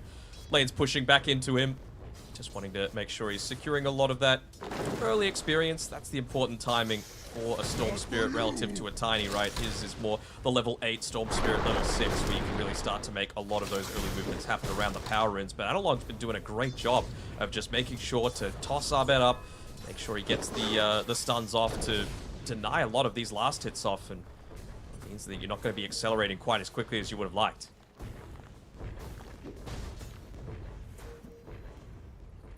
Blaine, we've got some 2 1v1s going on at the moment. Not quite sure who's coming out on top. Arteezy is still trying to man-fight Vitaly. Pengli is going to get some distance away, almost finding that long raise, but with Gardic nearby, we'll pressure the Shadow Fiend to not continue on to try and get that last little bit of damage required to secure the kill. You're not amazingly happy with this, though, on EG, right? Like, I know it's super early on, but he just got his 10th last hit there on the Shadow Fiend, so he's only just maxed out the Necro Mastery for now, and last in terms of net worth for all the cores, and he might be dying here. Is he going to tick out? He will. Gardic with the last right click. Beautifully done. The big kill for them to find. They're not going to be able to get rid of the beefy boy and the Ogre. Shield Crash is coming up shortly, however, but I think Fly will be fine. I don't think you care, to be honest. I think you'd much rather have an Ogre up here alive, leeching experience away from the Shadow Fiend with little mana. Honestly, a kill might send him back to the base and enable him to get a kill onto Vitaly, so I think they're totally fine with leaving him alive here. Bottom lane, Lumiere. The Silence into the burst. Crit almost enough damage, but Nightfall wasn't able to help out here. No point in the Wild Axes, of course. I mean, expected in this lane where there's no way to deal with the boars, but just didn't have that burst potential to get rid of the Morphling thanks to the Fairy Fire. Be careful, just have a look at Crit's positioning. He's always looking, seeing if he's going to be, morphing a little bit more aggressively. And there we go, he gets caught out. This time they'll find it. Beautifully done. They had the ward, so they knew Theolocord left the lane. There was going to be no assistance from the Sven to maybe disrupt the spell. Slowing down this Morphlings game, very important, because we spoke about this late game matchup versus Shadow Fiend. It's pretty goddamn solid for Lumiere as it goes on. This is always a strength for Evil Geniuses. No matter the iteration of their roster, their lanes have always been something they pride themselves on, and Nightfall 29-12 compared to the 14-4. Mid lane is looking pretty decent at the moment between Analog and Arbed, but still the Storm is getting a lot out of it. He's getting a decent amount. I mean, it's on the back of a lot of lanes pushing in. That's what a Tiny's going to do naturally, right? With the tree grab, of course, important to be able to secure one of those ranged last hits as the Olakor. He's actually going to drop on this bottom side of the map. Pretty important to have that body there available so that Lumiere's got a decent safety net in the lane, but he is getting a lot of this solo experience. He is level 3. And Crit doesn't have the biggest mana pool to be able to play with. It might still be enough. Top side, they actually get the kill onto Gardic.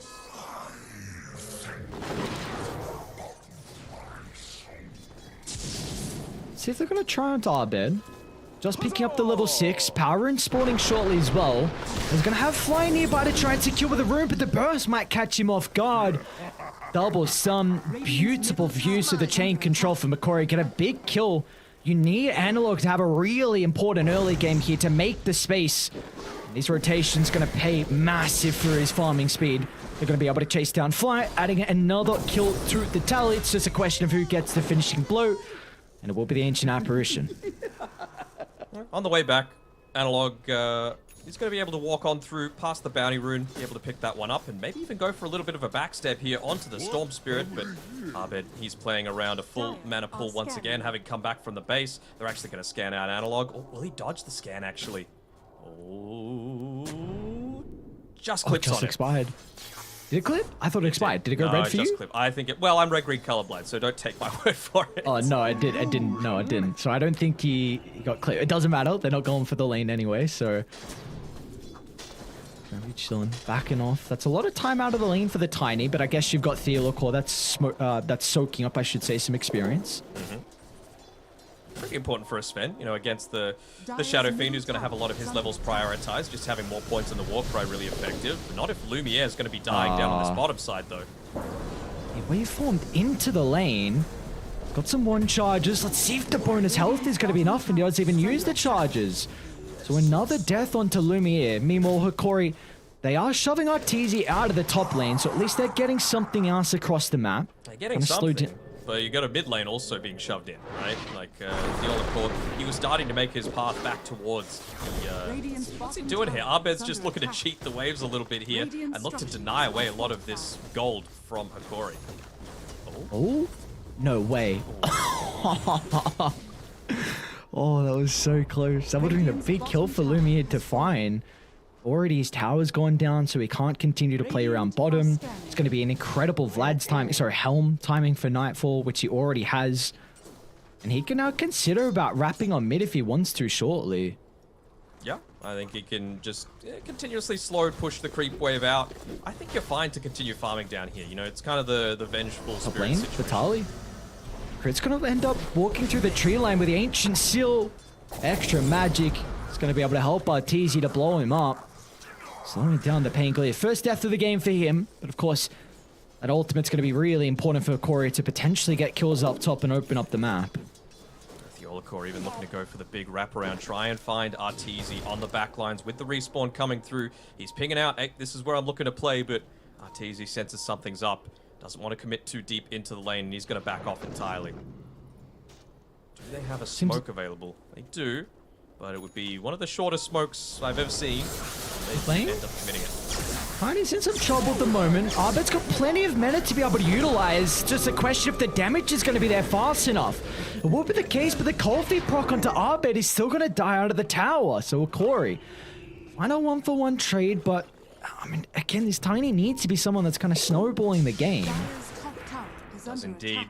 They are also looking to make sure that their Sentry Ward coverage is good, denying away the Hawk that Nightfall had set up there, and there's that wraparound that you were talking about with the Skeleton Army, of course, to be able to assist. Certainly helps matters, but just going to continuously push this one in, up the tempo again. Morphling didn't have the greatest time in lanes, sitting last on the cores, so if they can keep this sort of situation a reality, shove out the lanes, commit multiple heroes to make sure that they maintain map control for Lumiere to farm, they're going to be very happy still. Not if he dies from this rotation, though. They've got the Roar, they've got the Ancient Seal, and they've got the Mystic Flare, more importantly.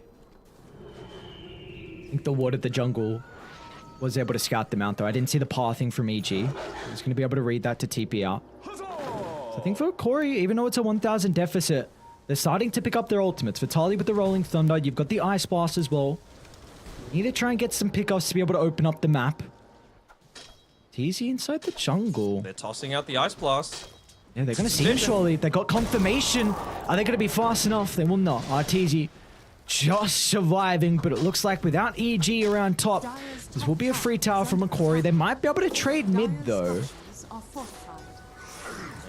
Yeah, EG looking to make that a priority for themselves. Don't really have anyone to tank up the tower hits, though, ensuring that that siege creep stays alive, so Abed trying to use a little bit of his bottle, but you really want Nightfall to be here. It seems like he's got away from that aspect, considering how much emphasis they put onto protecting this wave. Much rather just pick up that farm, get that Helm of the Overlord, and be this unstoppable force about 15 or so minutes into the game. Really has been Nightfall that's been the most impressive improvement coming through from EG. And, you know, he hasn't really looked incredibly solid all throughout EG's performance, but he's showing up right now. That he is. And the Beastmaster is really going to enable them. Importantly, the Shadow Fiend, potentially Vision as well to set up for some of these pickoffs. With a good start that he's having, it's going to be very difficult to deal with this hero. There's someone who can set the tempo. You need to get kills though, Corey. With this blink, that's what they're waiting for. They have it completed now from Analog. It's going to be smokers, these two, but they will be too late to protect the tier 1 tower, so it's going to go down without any contest at all. That could have been a big opening them to take a fight, but EG, they'll get out. I think it's important if they can keep Nightfall. Top lane Bloomy, he might be picked off from crit. Almost enough damage with the Mystic Flare. Gets out of it. And now they're going to jump in mid lane. Abed, he's able to zip away. Inside the river though, Guardian's going to be in some trouble. It's going to be up to Vitaly with the Rolling Thunder. They won't have the Roar to be able to stop him in his tracks, but where's the extra damage coming through? Nightfall's able to step out to the right side, so the Beastmaster's going to be okay for the moment. And now they can turn their attention back to the Pango, but it's just the Ogre flying Nightfall in combination, and they're happy with what they've got. It Rolling Thunder on cooldown and a kill onto Guardi. Yeah, I have to question their choice of going on to Abed instead. Oh, yes, it's going to be important to be able to pick him off, and Fly is actually going to live as well. Oh my, the raindrops keeping Fly alive, and now the rest of EG, they're going to swing on over for the team fight. They've got plenty of damage to get rid of Analog. They might be lacking the stuns to catch up to Vitaly though, so the Pangoli will be able to position himself back towards the tier 2 tower. They'll be able to reclaim that high ground as well, just seeing with how Hakori were able to fight, understanding that they had the vision there. So vision shrinking, you're always going to have the advantage playing with a Beastmaster, and I mean, this is that timing. I said 15 minutes, but it's just gone so well. They didn't focus in onto Nightfall with that gank attempt when he had his creep army following him into the ancient camp area. Instead, going onto Abed, hit into his infused raindrops. He lived, and he was able to turn it around. Again, for Korea, stressing it a lot this game. They need to get pickoffs. Like this Blink Dagger for Analog, it's an item that enables you to get kills. It is not going to help with your farming. Just really see he's starting to fall a little bit further behind if you compare him towards Abed's net worth. We'll run into crit up top though. Healer Core with Lumiere nearby should be enough damage to be able to kill off the Sky. We'll reveal the ward position on the high ground. Yeah, I suppose so. I mean, thinking maybe they thought Analog was just moving around, but he picks it out. I mean, yeah, like you said, you need to make sure that you're getting a lot of those pickoffs, but a lot of the time, it's you get this mid-tiny and you pair it together with a position 4 that does a lot of damage. Theola Core does not do a lot of damage, and they look to go for that kill attempt onto the Storm Spirit previously with the AA Blast connecting on everything, and he still didn't die. So that's the big area of concern that I've got for Corey right now. Do we think the damage is going to come out from the levels? I guess Analog. Oh, I thought mid lane. Let's see if he's going to be able to get the toss. He will want to Storm Spirit. Great sidestep from the Tiny, making sure he puts himself directly on the Storm instead of the creeps. And he has the double damage as well, which certainly helps matters. Turn around.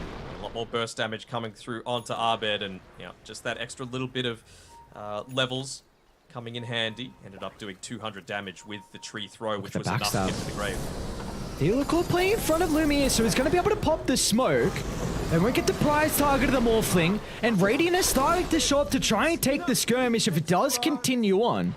In the end, will just be a 1-for-1 trade, nothing crazy. It's slightly worrying for the EG though, isn't it? You know, you've got this Lumiere, he's working his way towards the Manta style, and after that, going to be immediately towards the BKB for himself. They're playing around their high ground pretty effectively on EG, but it's under all of the vision that they've got on Corey right now. So if they wanted to make another jump happen with Analog, they've got the tools to be able to do so. Maybe not so much when you've got the Siege Creep and the Ancient Granite Golem to play with. It's a great ward on the cliff. Scouts him out in the back line as well. Vitaly can even initiate as well. They're going to try and bring down Fly.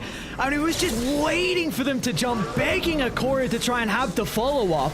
They got the damage. Look at this. Abed can come into play. He's onto Lumiere on the left side. The attribute shift, he doesn't find it fast enough as Abed. Quick on the fingers with the electric vortex, and he's already looking for more. They've got the Hawk that scouts out Guardic's position as Abed is everywhere on the Storm Spirit, and he'll be rewarded for a double kill. Here we go, straight into Roche Pit. That's exactly where they wanted to take this fight. You're probably going to look to give it over to Abed. Second Roche still feels like the timing for EG, and they're going to have the openings to be able to do it. But, I mean, just look at this. Fly, he knows that he's the bait. He's given up his life, and they commit so much just to try and take out one hero. Onto the backlines, Vitaly's trying to chase down Nightfall. They get the Primal Roar onto the Pango, and Arteezy just chunks him down in about 4 hits. That's the power of the Inner Beast Aura. That's the power of the Healthy Overlord Aura. Back live, he's trying to time it, but he doesn't get the Aegis. So close to stealing a key component of Roche, but not the case, as now probably the best hero in the game with a second life to work with.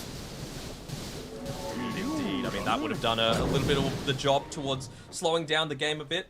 We're even going to use the illusions to scout out where Lumiere's farming. Force him to play a little bit more scared, maybe slow down a little bit of that efficiency from farming. Lumiere, all the SA carries, to be honest, because K1 as well as Lumiere, very, very good farmers once you just give them the space in the jungle to be able to do so. So wouldn't be surprised if they're just taking their attention away from him, and then he just pops out at the very end with the Manta style and heading towards that Aghanim Scepter, but it's going to be quite some time until he gets to that stage. Yeah, and the concern I have is, wait for a second, Crit and Nightfall are maybe ready to take a fight. Scouting out a Corey inside the lane. They will be able to retreat as a team though, so Corey going to be chilling. But yeah, I'm concerned of the item build here for Lumiere, because I think he needs another defensive item after the Manta. Like, it's a very good Linken's game. That's exactly right. I don't think you can afford it, but I think if you don't go Linken's, then you just die. So it feels like it's a very awkward game to play here for the Morphling. You need the Scepter, but you kind of need another item to be in fighting shape. You need the spend with that Warcry Aghanim Shard. You need a Force Staff as well. So I think Gardic, it kind of makes sense to want to go for his own shard, but he needs Force. He needs that to be able to deal with a lot of this burst. Eco break at defense from Corey. 6,000 deficit. Not an easy fight for them to take it all. EG don't gonna look to back up. They won't even give that opportunity for Corey. An Ancient Granite Golem is a big boy once he gets the Bloodlust used in onto him. Smoke's gonna pop. They've gone for the Chank and Sean so that instead of the damage burst from the tiny combo. He's not gonna tick out. Nice use of the zip to prevent some of the damage. Again, every single time that they're not able to claim a kill on EG, they're not able to force the tempo even further, it causes Abed to go back to base. Sure, it's fine, and it means that you've still got that level 12, you've got the Aegis to be able to play around, but you've got to be making aggressive moves. You've got to have an understanding of where Lumiere's farming at all times. Now, all the way back in base. They're making the right moves. Onto Analog, the main pace setter for Analog that's going to stop a lot of their aggression. Yeah, look at the Mystic Flare burst. Crit just easily walks into the lane to drop the ultimate. Tempo control, the Space Maker going down once again. Third death of the game here from Analog, and now they're going to look to sweep to top. They see Theolacor playing out here. A long zip in from Abed. Pogo sticking to the tree line. Is he going to drop the Remnant for the vision? Not the case. Nice TP out. Okay. They're making good space. I mean, Analog probably doesn't want to give up his life that freely. Might even look to go into... I guess the Echo Saber makes sense just because of the Ogre Axe, but it's pretty late into the game, but the Infused Raindrop still gives a pretty good amount of value against this pickoff. Again, playing under that Beastmaster vision, they know exactly where all of the Corey are. They're going to know when Lumiere rotates back, isn't able to play with the rest of the team, and they know they've got backup. So they're going to go on to someone that's a little bit easier. Just walking to the river. Yeah. It's the regen as well in Abed. Well, she's not going to be able to find it though. Easy kill onto Gardic. It's just a question of if Lumiere can get out with his own life, and yeah, it looks like that will be the case. That Lumiere had to assist with a lot of that though. He's going straight into the Ags. This game does change massively if you're able to get to that stage. This time around... Oh, he got it! Oh, the Requiem was just fast enough to cancel the TPs. Analog's now stuck up top with no assistance because mid lane another fight is breaking out. The rule to hold him in track. There's nothing you can do with the Rolling Thunder. To pummel him to him, getting another kill onto Vitali and also an objective for good measure as EG. The ball is rolling, 11,000 net worth lead, and it looks like there's no stopping these boys. Yeah, they're not slowing it down enough. Lumiere, he's doing his best to try and keep this pressure in onto the bottom side, maybe force a defensive movement out of EG, but they're not interested at all in the bottom side of the map right now. You know, maybe if you can make a movement with just Crit and Abed, but Feels like they just want to put all of their pressure onto the top side, take that farming avenue away from Lumiere, force him to farm in the riskier positions when, I mean, they've still got a tier 2 that they could look to take on the bottom side of the map if they were wanting to. But for now, top side, that's the main priority for EG. Another jump in. Abed, once again, Theolical playing with no one. Zakori is so worried about trying to follow up with the burst and potential of EG to turn it around. And now they're even just into the dragon forward guarding, like, what do I do against the summons? Oh, nothing. They can do absolutely nothing against this. And what level is Arteezy? Level 16. Wouldn't you know it, Prince of the Dark Lord affects buildings, and that melts in about 5 seconds with the combination of the Helm of the Overlord. Even just keeping the Beastmaster around just in case for a little bit of that aura.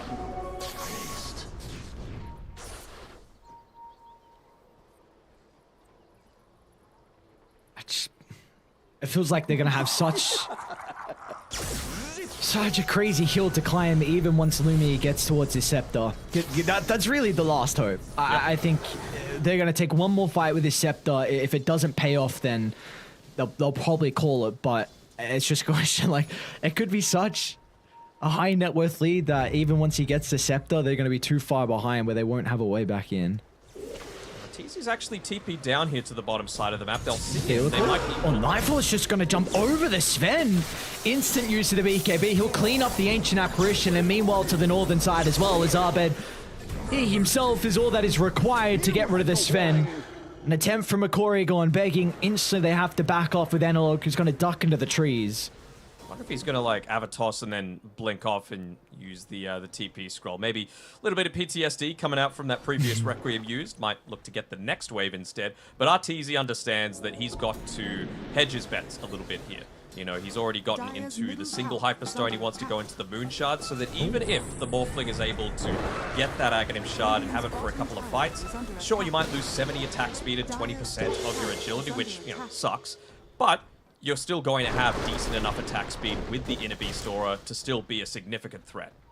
Yeah, very interesting. I wonder if we're going to continue to see this kind of be the itemization to deal with this Morphling Scepter. We saw when we were casting PSG OGD on day one, our army went down that route with the Moon Shard on the Faceless Void. And we've even seen a few teams go the Lincoln Sphere just to prevent it happening, assuming that they don't have some kind of long-range way to be able to break it. But the times that I've seen it actually have been when the hero has illusions, and you're actually still able to steal off of the illusion, and it affects the main hero. So hopefully not too many teams get caught out by that. It's so silly how that does that. It's like... Oh, they're committing heavily in this mid lane.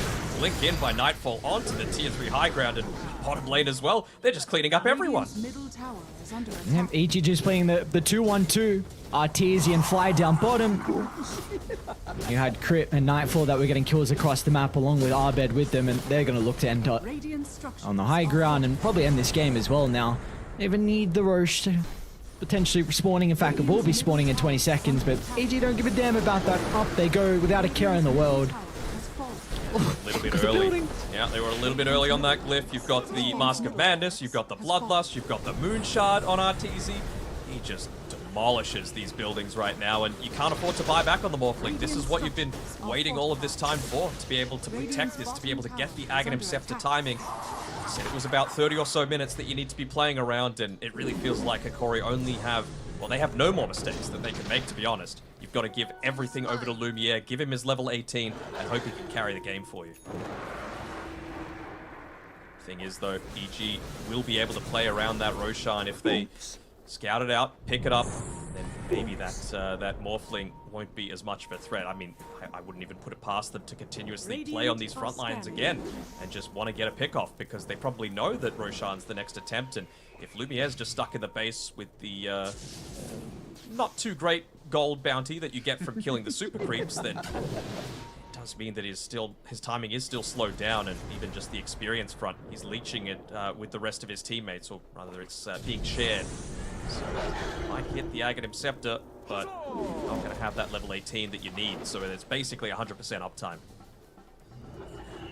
He's got it though.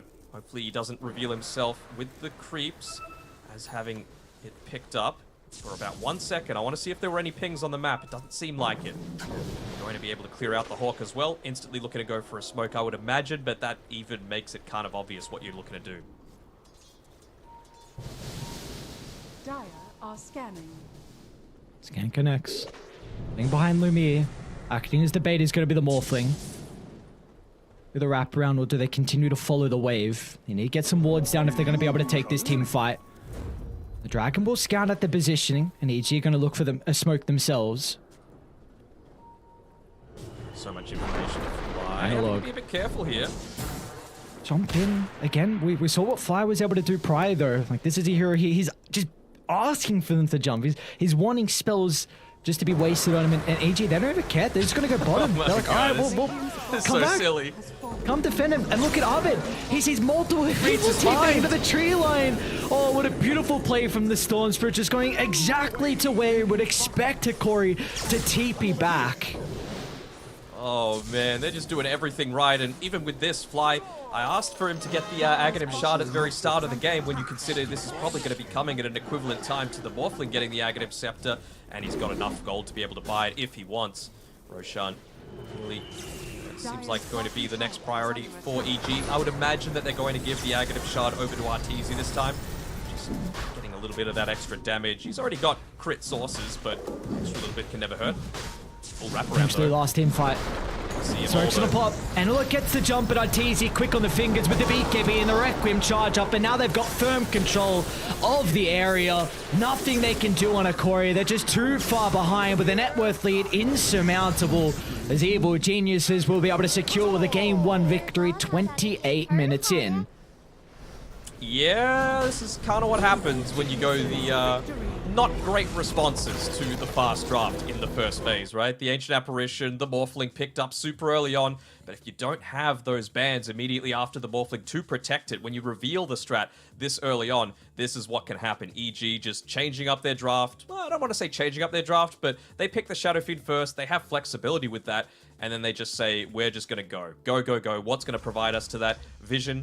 Pushing power, creeps, they had everything, and I think EG was just phenomenal this game. Yeah, we see.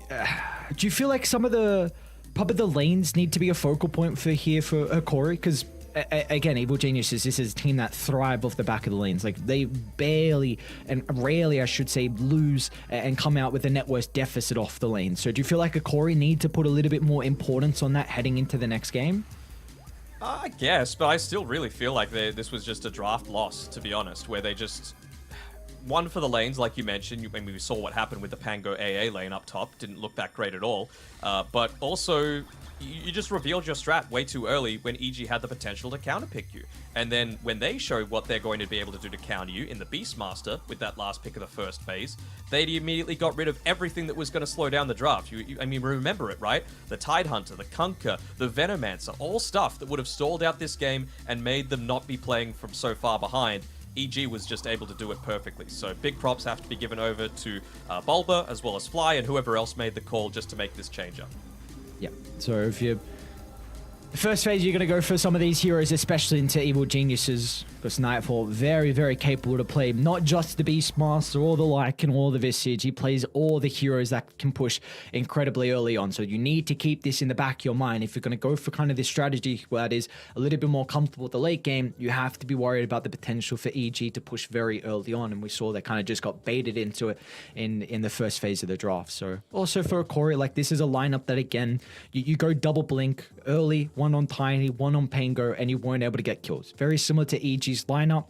They need to be able to get kills with the Mystic Flare and the Storm Spirit. They did just that. And for a Corey, you need to get kills with this Tiny initiation with the Ice Blast. And, well, unfortunately for them, they weren't able to do so. If they were able to get them, then it would have been a lot more space for Lumiere.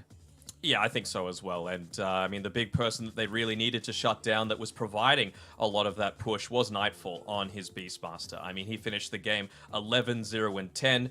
not dying a single time. Essentially, all of the early building damage was him. Of course, later on, Arteezy, once he joined the fight, with that presence of the Dark Lord, with the Moon Shard, with the Inner Beast Aura, with the Bloodlust, with the Mask of Madness as well, he was just able to tear through them. But early on, all of the tempo was set by this man, and I mean, I really feel like Kokori potentially, you know, I talked about the draft where it wasn't possibly the best one, but they missed a couple of opportunities, I thought, to be able to put him in the grave, prevent that vision from harassing out and slowing down some of Lumiere's farm, as well as just stopping that pushing power. So big props for Nightfall for being able to maneuver his way around a lot of these team fights, around the skirmishes, to read the map effectively so that he wasn't being caught out quite so much. And I mean, he ended the game top of the net worth as well.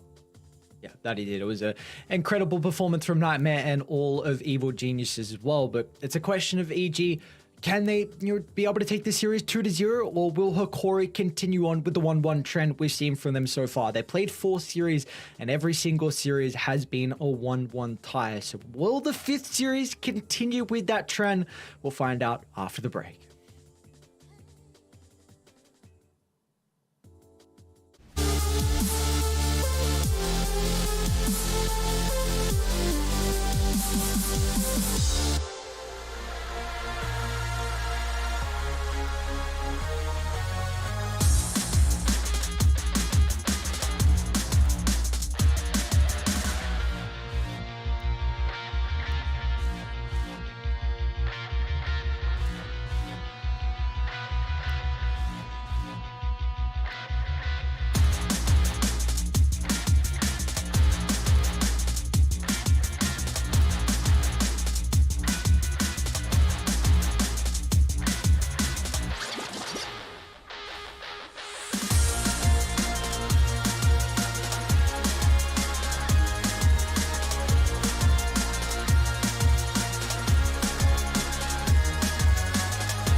With our shields and our swords, we pave the path to victory.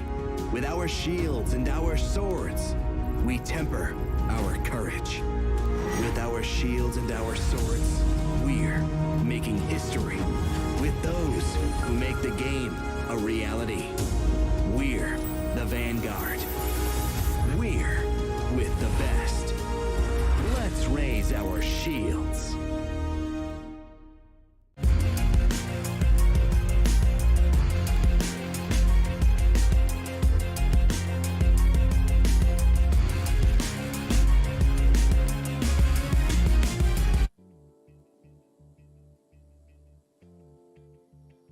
Welcome back to TI11 group stages. We're almost done with day 2. We've still got to finish out on our 4th series and one more series after that as well. But for this one, we got Evil Geniuses with a game advantage over Akori. But again, every single series that Akori have played in, they've been able to tie the series. So can they do that here, Dano? Can they try and fix some of the mistakes when it all starts here in the draft? And are you seeing some good signs out of them here with the bands?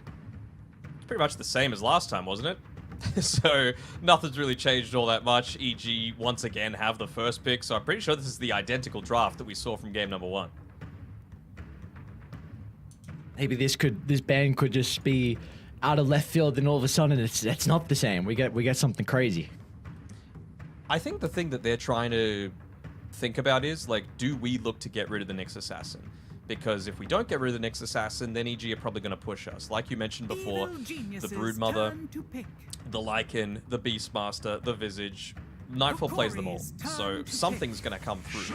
They're just saying, all right, let's Shadow Fiend it. We're comfortable enough with this too, with being able to throw it into multiple roles. So I quite like it. I like the flexibility that it gives EG. Even when they've got this first pick with that, they're playing so much off the back of Nightfall, aren't they? With being able to have this last pick of the first phase, it seems like almost always they're going to pick up his hero at that stage.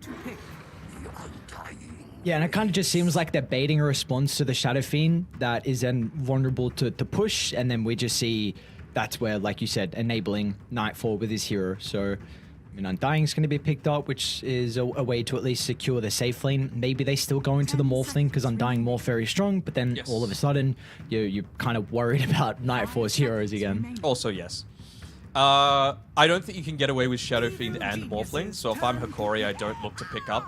Yeah, so this just provides them with a lot more early game, a lot more damage as well. And if EG are going to go down this full-on pushing route, it probably needs to be something like a Visage, because Undying isn't necessarily fantastic against the Visage, right? The birds do a decent job of being able to deal with him. You're not a strength hero like those other ones that we talked about, the Lycan, the Beastmaster. So I wouldn't hate to see them go down the Visage route here, although the fact that there's no Marcy does drop it a little bit in priority for me. Evil geniuses turn to battle. Oh, that's the other one that's not a strength hero. All right, so interesting. When you saw the snap and Undying, did you feel like this was going to be enough of a deterrent for the Brood? Because I thought they were going to avoid it and go like Visage, like you said. No, I didn't think it was enough of a deterrent necessarily. And this is just because EG are going to play with what's been working for them so far, right? There's a reason they're, what is it now, 7-2, I think? They've just found a little bit of a winning strategy. I think it's going to carry them through the rest of the group stage. It's a question of, will this be effective once the playoffs start? Once teams get those couple of days to be able to, you know, just have time where they're not having to think about games. They could just look at replays. They could theory craft. They could bounce ideas off each other. And we could see it's basically the exact same situation as last time, right? They're going to ban the Conquer, I'm assuming, next. They've banned the Tidehunter already. Just anything that's going to be able to deal with this Broodmother pushing out your side of the map. I think what it also means is you're going to need to put more points into the Decay on the Undying as well, just to be able to deal with some of these Spiderlings. I like the Conquer call a lot for Corey, but more than likely it's going to be banned out from EG, so not going to have the potential. It's something that Analog has liked so far, and I think you do want some kind of synergy with the Snapfire, some Teamfight as well. That is a big advantage that a Corey have at the moment, so you just need to find a way to get out of the lanes. That's really the big thing for a Corey. Tombstone Kisses is great, a lot of Teamfight combo, whereas EG, they don't particularly have that. So if Akori can get out of the lanes and not be too far behind, then they'd have to be pretty happy with that. Yeah, I believe the way that, again, we've been casting all the time, so we have no real chance to look at all the replays, but I think the way that Nightfall's building the Broodmother is the Wraith Pact with a pipe, and then he goes into an Aghanim Shard, I want to say, and that actually really does ramp up the Broodmother's damage, so that you're not just an aura bot, and you're not just a split pushing bot. You can legit just wipe out heroes in team fights in combination together with the Shadow Fiend, because, you know, let's say it lasts, I think, 16 seconds with the Aghanim Shard, the Insatiable Hunger. 10 seconds in, you're getting 120 bonus damage, and it just grows for the next 6 seconds after that, so kind of nutty.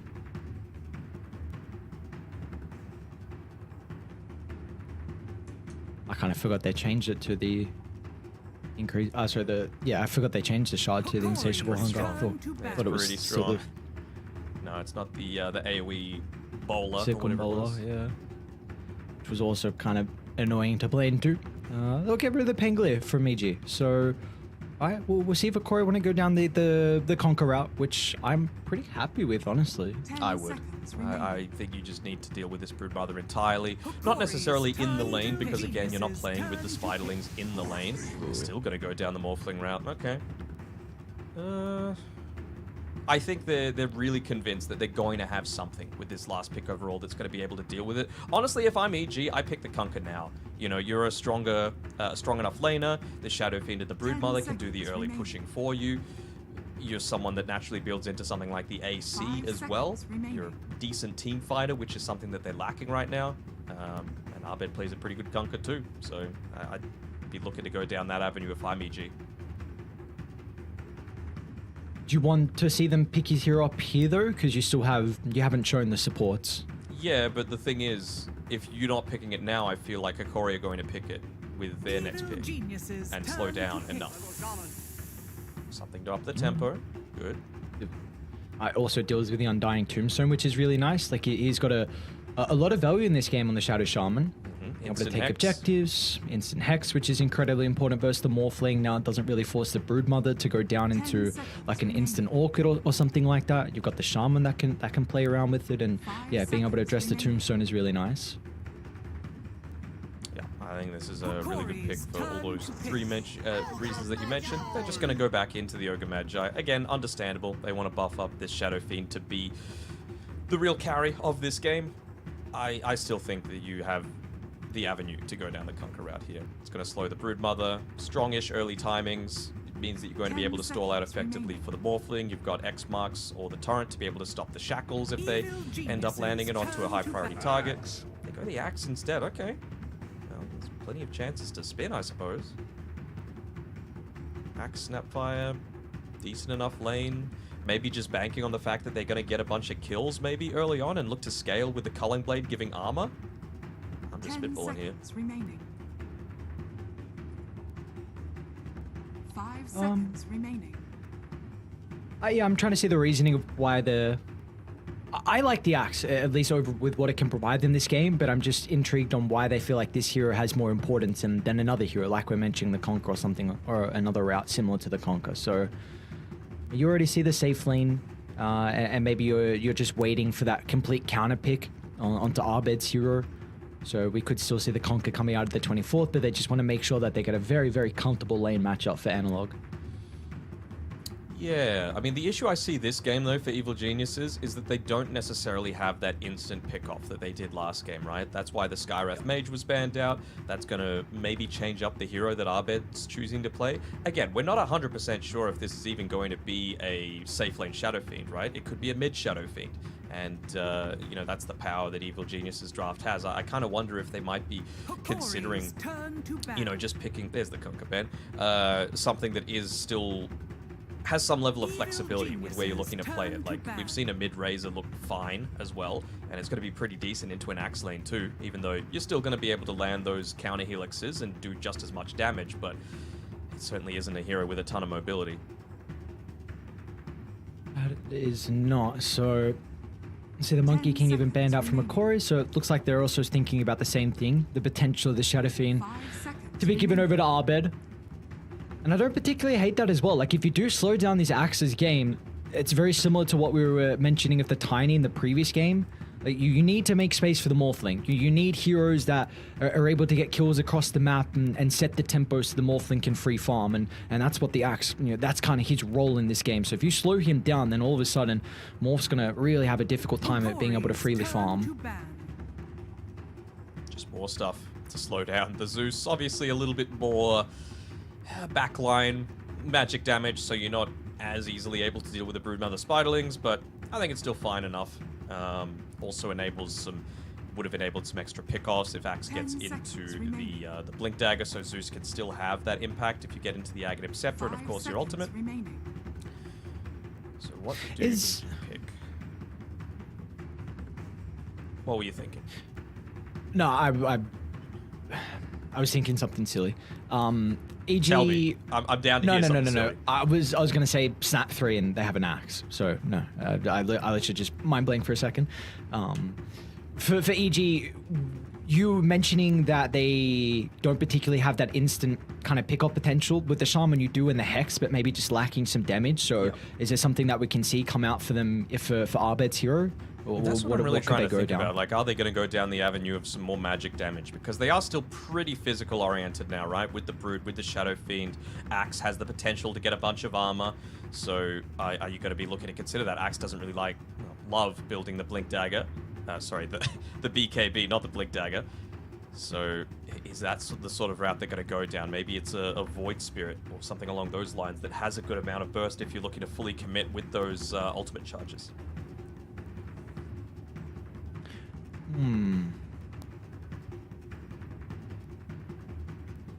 They wouldn't storm again, would they? I don't know if the damage is quite there to the extent that a Void Spirits is for the pick-off purposes that I'm talking about. Turn to pick. Hokori's turn to pick. Let's see, what do? They're gonna go the Invoker. Okay, so gives them a tempo setter, which is really nice. You haven't got too many scary matchups. You've already banned the Conqueror as well, which is really an annoying one. Void Spirit could be something they're considering, can go back and forth. It's looking like a pretty good Void Spirit game though. You got the Mortimer Kisses to be able to follow up some damage inside the Axe. A tempo setter as well, which they kind of require out of Analog. Could they Batrider as well? Wouldn't hate it. Wouldn't hate the Batrider into this. I mean, I feel like the Invoker wants to be going the Exort style, and they go the Void Spirit themselves. Okay, it's not terrible. I mean, the Cold Snap isn't going to be that effective in the lane just for being able to get those solo pickoffs, provided that he's got some points into the Dissimilate, so that should be just fine. Even just the Resonant Pulse, right? If you're not taking right-click damage, you're not getting stunned up by the Cold Snap, so all you need to do is press your E, and you're going to at least have that little bit of a window to get some spells off. I think the big advantage with this Void Spirit matchup into the Invoker is just the ease that you're able to get on top of him at the early stage. I really, really want to see Akori rotate their supports, like drop Tombstone under the tower and just dive aggressively. That is a big advantage you have with this lineup, and Invokers really struggle when people are getting on top of you. So for that to happen though, like your first 5 minutes need to go well in the side lanes. If Axe is struggling, if you've killed him a couple times, which really could happen, like Ignite and raise damage might be enough early on. Like this is a lane where Axe can't play too aggressively, I think. So if you kill him a couple times, all of a sudden you can't leave Vitali solo, so then you can't rotate to secure the runes for Analog, or you can't even rotate to dive under the tower. So I think really the lanes have to start well for Akori to then set up and enable Analog's game. They could even potentially start a tri-lane as well on EG, right? Look to try and get that first kill, make him TP back to the lane, play a little bit more fearful, because, you know, I feel like a Shadow Shaman, Ogre Magi, plus a Shadow Fiend, there's plenty of ways to be able to lock him down, and, you know, it's going to rely on a Cookie, one's assuming, to be able to even break a Shackles, which still has a pretty good duration at level 1. How do we feel about this Akori draft? Do we feel like they've kind of fix some of the issues that we saw from their draft in game 1? Because it is a very, very, very similar draft from Evil Geniuses. But do we feel like Akori have the answers this time? Not really, if I'm being perfectly honest. I mean, I think that if the lanes go horribly, like you said, it's going to be really rough for them. But I'm still feeling a little bit of a lack of damage, right? Like you mentioned that you could come with the supports and you could drop the tombstone and you could potentially kill the Invoker. I'm not even so certain about that. You know, like a Snapfire is probably going to need the Mortimer's Kisses. You're probably going to need the Void Spirit to drop all of his ultimates just to get that kill onto the Invoker, because Undying slowly running at someone doesn't really have as much impact as, you know, some of these other heroes like the Shadow Shaman. 30 seconds. Well, I think kind of what we were, really the storyline we were setting in game one was that Hikori, if they can get to the later stages with the Morph into the Shadow Fiend matchup, should be very confident. Do we feel like that is a similar case in this game? It's always the case with a Morphling, that's the thing. Okay. But it's just getting there, and I'm just not as confident.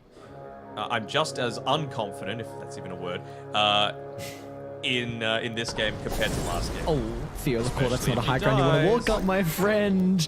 They've got the long raise, and Arteezy lines it up for first blood. Vitaly's just got to swing on over and yoink away the bounty.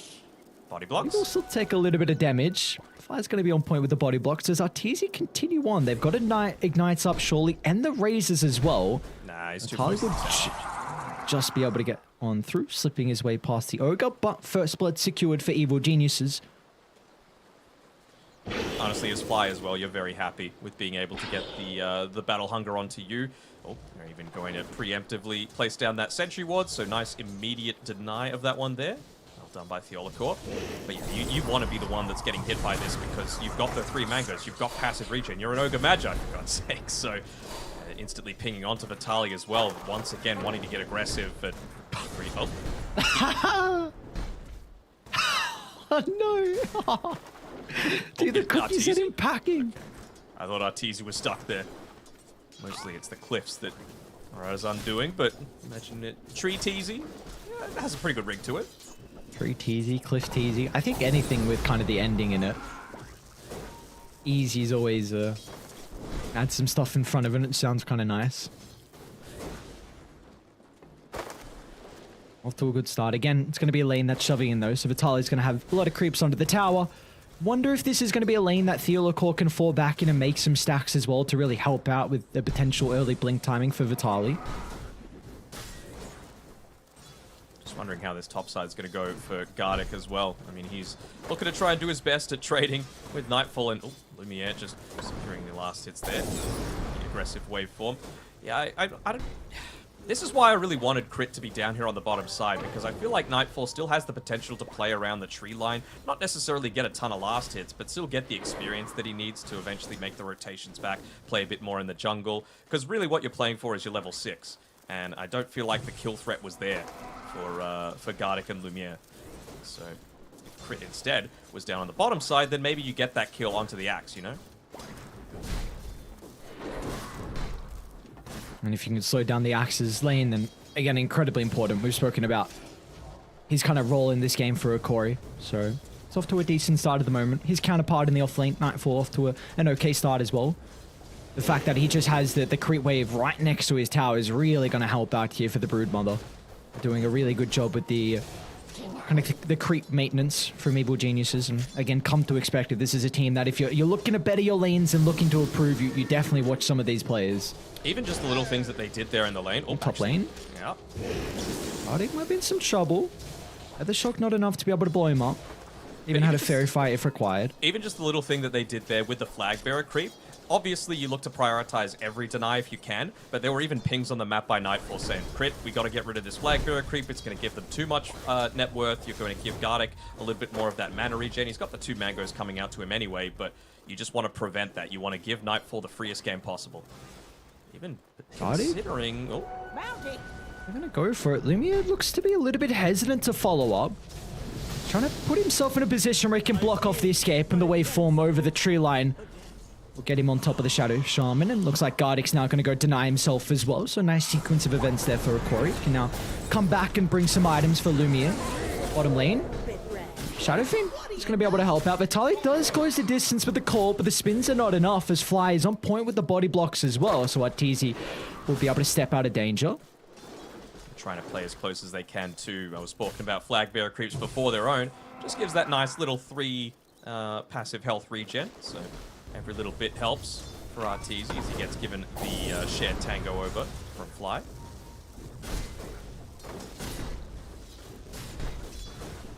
TP from Fiola Core to the mid lane, helping refill Analog's mana. He gets the water rune as well, so it's full. See that leaves Vitaly alone though. Sunstrike on the mark from gets a kill onto Lumiere, and meanwhile bottom lane Vitaly, he goes down as well. So great read from Evil Geniuses. They saw that Theolacor left the lane, went to refill the bottle mid for Analog, and put the Axe in a vulnerable position. And Evil Geniuses that solo as well. They're going to go for another kill. But they will. Crit shackles out. Nightfall easily starts to rack up the damage, as Lumiere is going to be a little bit too late to turn it around and get his own damage into crit. Don't you love the gauntlet slap? I wish you got something out of it though if you win. That's true. Oh, Sunstrike top side. They're going to get nearly another pick off onto Lumiere. If he just got one extra right click there on crit, maybe that would have been enough, but quite the case. Lumiere, you just still aggressive movement forward. I mean, he is a Morphling. He is level 3, so he feels confident enough to be able to get that attribute shift off without the Sunstrike being available. You really need to now start to getting some movements coming out from the Void Spirit, and with the power runes coming up shortly, you can enable this. Almost got the level 6 as well from Analog. Supports need to try and secure with the runes, but again, with the side lanes having a bit more of a difficult time, he's going to struggle with doing so, because top lane again, Evil Geniuses are making another attempt, but Lumiere quick on the fingers to get the attribute shift before crit was in with the shackles. Nice. Oh, nice use of the sentry ward there. They were setting up for that next kill onto crit to potentially get that lockdown from the tree line. Instead, going to get the D-ward off. Nice little bit of valuable experience. I mean, every little bit counts. Bringing that Morphling closer to the odd levels just increases his survivability tenfold. Analog might be in some trouble. Sunstrike, no way. Oh, is he going to tick out though? Strength treads and the ignite's not going to be enough damage. A regen spawns down bottom, and Arbed is laughing. It's fine. He got 2 value roots to play with for Analog.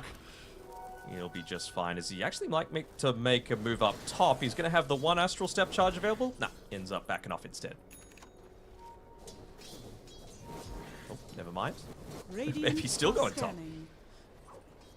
Potentially sees a free kill in crit. Yeah. But crit, he's looking for kills too. Sunstrike available once again. There we go. They're gonna got it. 3-1. Look at the opening. Analog's now going to finally move back top. Guardian at least drops the tombstone before they get the kill. AT will turn their attention to try and deal with the building. They're able to bring it down, but the roll has provided with that. Being able to secure at least the 1-for-1 trade. I mean, Nightfall's happy enough with that though. All he cares about is that early farm. All he cares about is the early gold that he's able to get, as we can see, like he has in previous games, going into the early Vlads, just wanting to essentially seal off an area of the map, prevent Hakori from being able to farm, and we know that's what a Morphling needs. You need to open up that map as much as possible, and with the Spiderlings pushing in, pressuring you up, you're not going to have that freedom.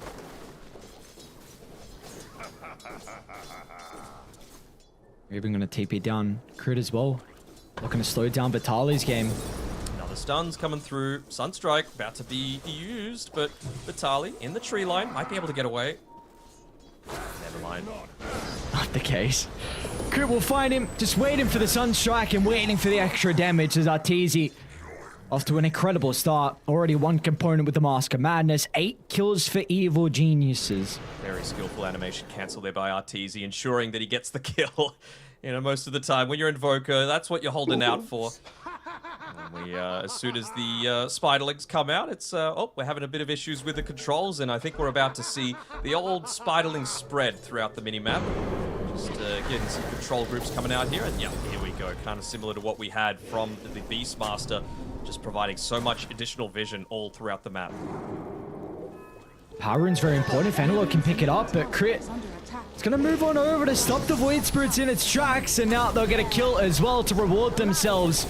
As Gardic is going to try and move into the middle, but again, Evil Genius is the priority on dealing with the Tombstone instantly, but Analog, he's still playing the wings as well, finds an opening to jump in, blowing up Crit, but he doesn't have enough resources to go in for another kill, so they're going to leave Gardic on an island.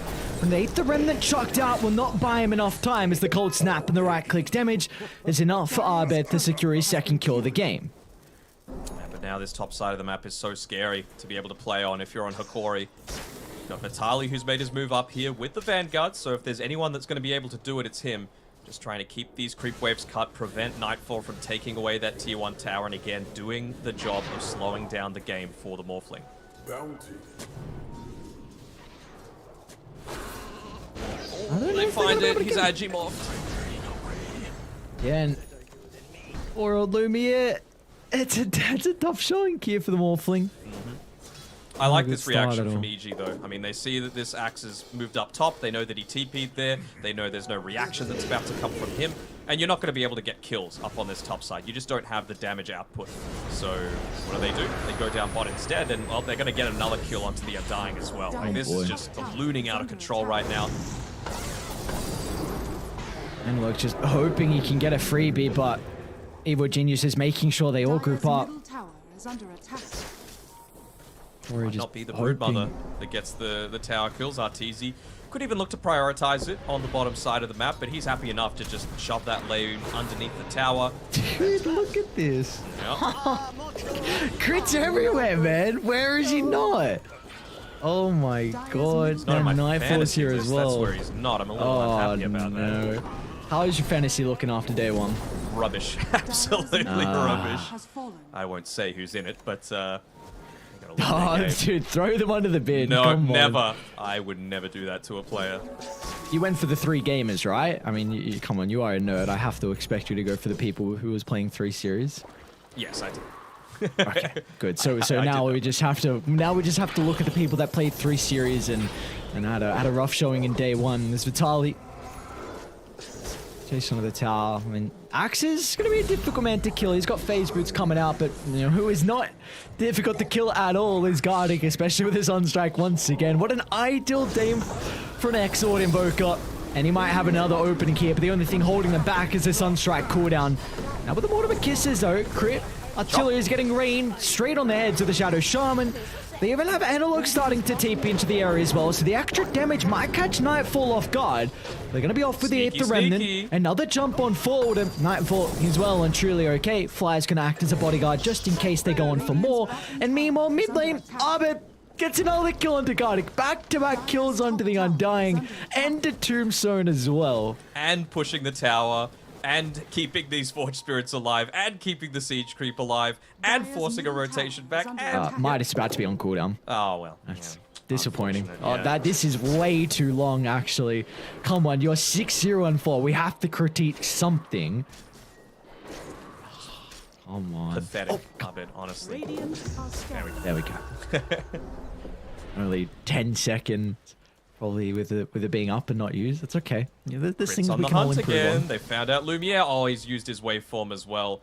If they can look to try and find someone. Seems like Crit might look to put down some vision, although they've already got some to play with. Might look to try and catch him on the retreat with Arteezy bullying him out of the lane, and then full setup into another Sunstrike from Abed could be the play here. Now, look at this. They're scouting it out. Lumiere, does he want to come back? He's thinking about it. Or maybe just one more wave, says Lumiere. That's always the question you've got to be asking yourself. Where is the enemy pos for? Lumiere's not taken the bait. So, good presence of mind. Cast a curse. Here we go. He's now making his move, but Crit started to move away.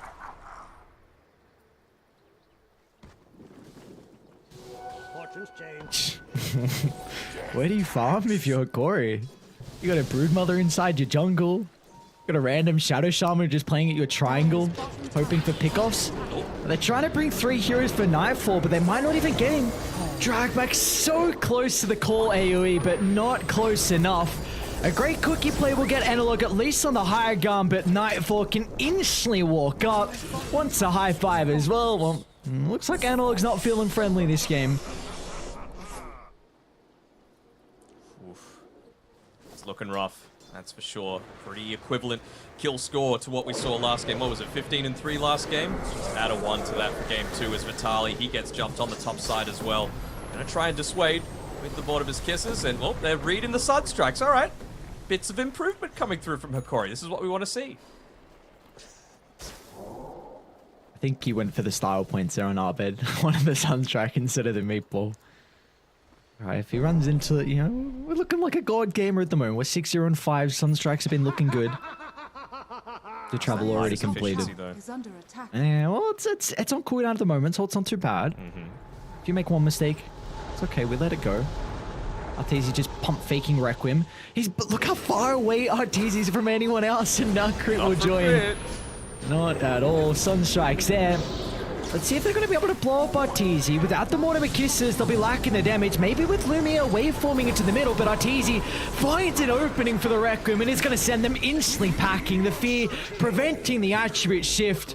Gardic will even try and buy back as well, but there was no potential for the Undying to influence that team fight. They're not even done as well as Arbin and Flyer moving over towards the T2 tower. They fortified just for the multi-shot, man, just to try and keep him away. Surely you don't land another Sunstrike onto it. Come on, go for it, Arbin. It's nearly maxed out. We went for it. Where do you use it? There. Okay. See ya later, Theolacor as well. They actually do make a bit of a move onto him with the Cold Snap. They laid down the Seeds of Serenity. Might be enough, but not enough to be able to stop Arteezy from coming in with that last hit there. I mean, they went for the big play, right? Lumiere joined the team fight. He morphed into the Shadow Fiend, but he was only able to get that one raise off and not burst him down before the Requiem of Souls came out. So I appreciate the fact that they're going for the plays to potentially bring them back into this game, because they know how much of a disaster that early game in the laning stage went for them. Here we go. We get another replay of it. The pincer move coming for Gardic. Most of the time, the early game is the domain of these strong supports like the Undying. Instead, he gets picked off before he's able to use any of those key abilities. You see the Replicate come in there, but it's just not enough damage. The single raise, not enough to be able to bring down Arteezy before all of that damage comes through, and it just makes it go from bad to worse. It is a real throwback seeing Arteezy on the Shadow Fiend. A nice treat. Getting to see him on a hero that we saw in a different roster, Secret. We're pulling it out in the mid lane instead. Now don't remind me of the Secret Arteezy. Didn't end up too well, especially at TI. No, it did not, unfortunately. Well, your previous team, Evil Geniuses, had very good showings at TI, but yeah, maybe now with the Shadow Fiend being so popular, I mean, we're seeing top of the net worth, 4-0 and 6. You can first pick the Shadow Fiend, and Arteezy and his team can play incredibly well around it. So it's good seeing him back on a hero that we haven't seen him playing in quite some time. It is indeed. It's also good to see Nightfall really repaying the faith as well. A lot of people were clowning on some of his showings, and well, this Broodmother, he knows that he's got this opening to be able to push this top tower because they took the tier 2, and if you're looking to use the glyph, again, you're not going to have anything to be able to defend that high ground. Not exactly like Kokori has amazing high ground defense either. At least they've got the Blink Dagger to be play around on the axe, but it still feels like they are kind of lacking in damage without the Mortimer's Kisses being available. Oh, look at this. Crit. A jump in just inside the base. They have zero cares in the world, Evil Geniuses, and I do not blame them with 11,000 net worth lead. Oh, maybe the turnaround's going to be there, though, from Analog. Look at the AoE damage coming up from the Mortimer Kisses as well. They've got time now to deal with the Wraith back. Let's see if they can set themselves up for the second round, however, with the Aegis respawn. Teasy can back himself out. EG will be fine, and all they lose is crit. They get a kill, though. Very important to be able to claim that one. Of course, comes at the cost of another death onto the axe. 0, 4, and 0. Still going to be quite some time until he gets that blade mail to address some of the damage deficiencies that they've got. Yeah, they're pinging out. They're trying to scout out, trying to predict where Arbed wants to farm. The man has been scaling far too long. Godlike streak so far.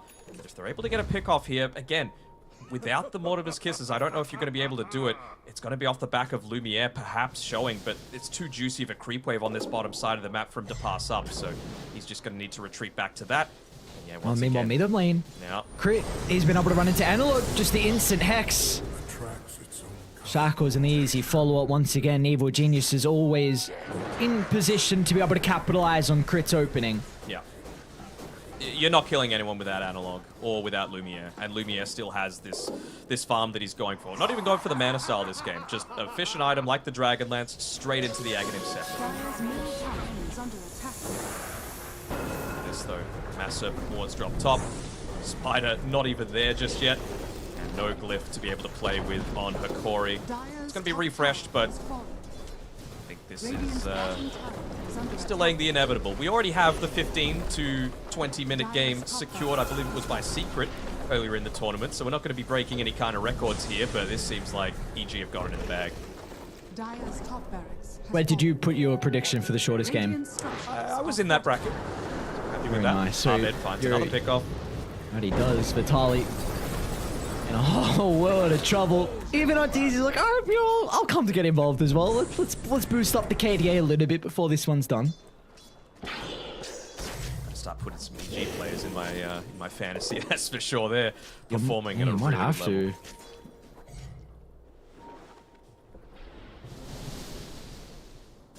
Everyone showing up for these boys. A great start to TI it's been. Lumier's still going to be a little bit short of the Aghanim Scepter, even if he sells that magic stick in the branches that he's got in his backpack. Might be forced to sell the Wraith Band. Yeah, and he does. He knows that this is the last-ditch attempt. Can you catch out the Shadow Fiend? Can you look to take away a big part of that? I mean, this is it. They use the Glyph. If they lose this fight, they've got no defenses left. So just wanting to take away some of that vision.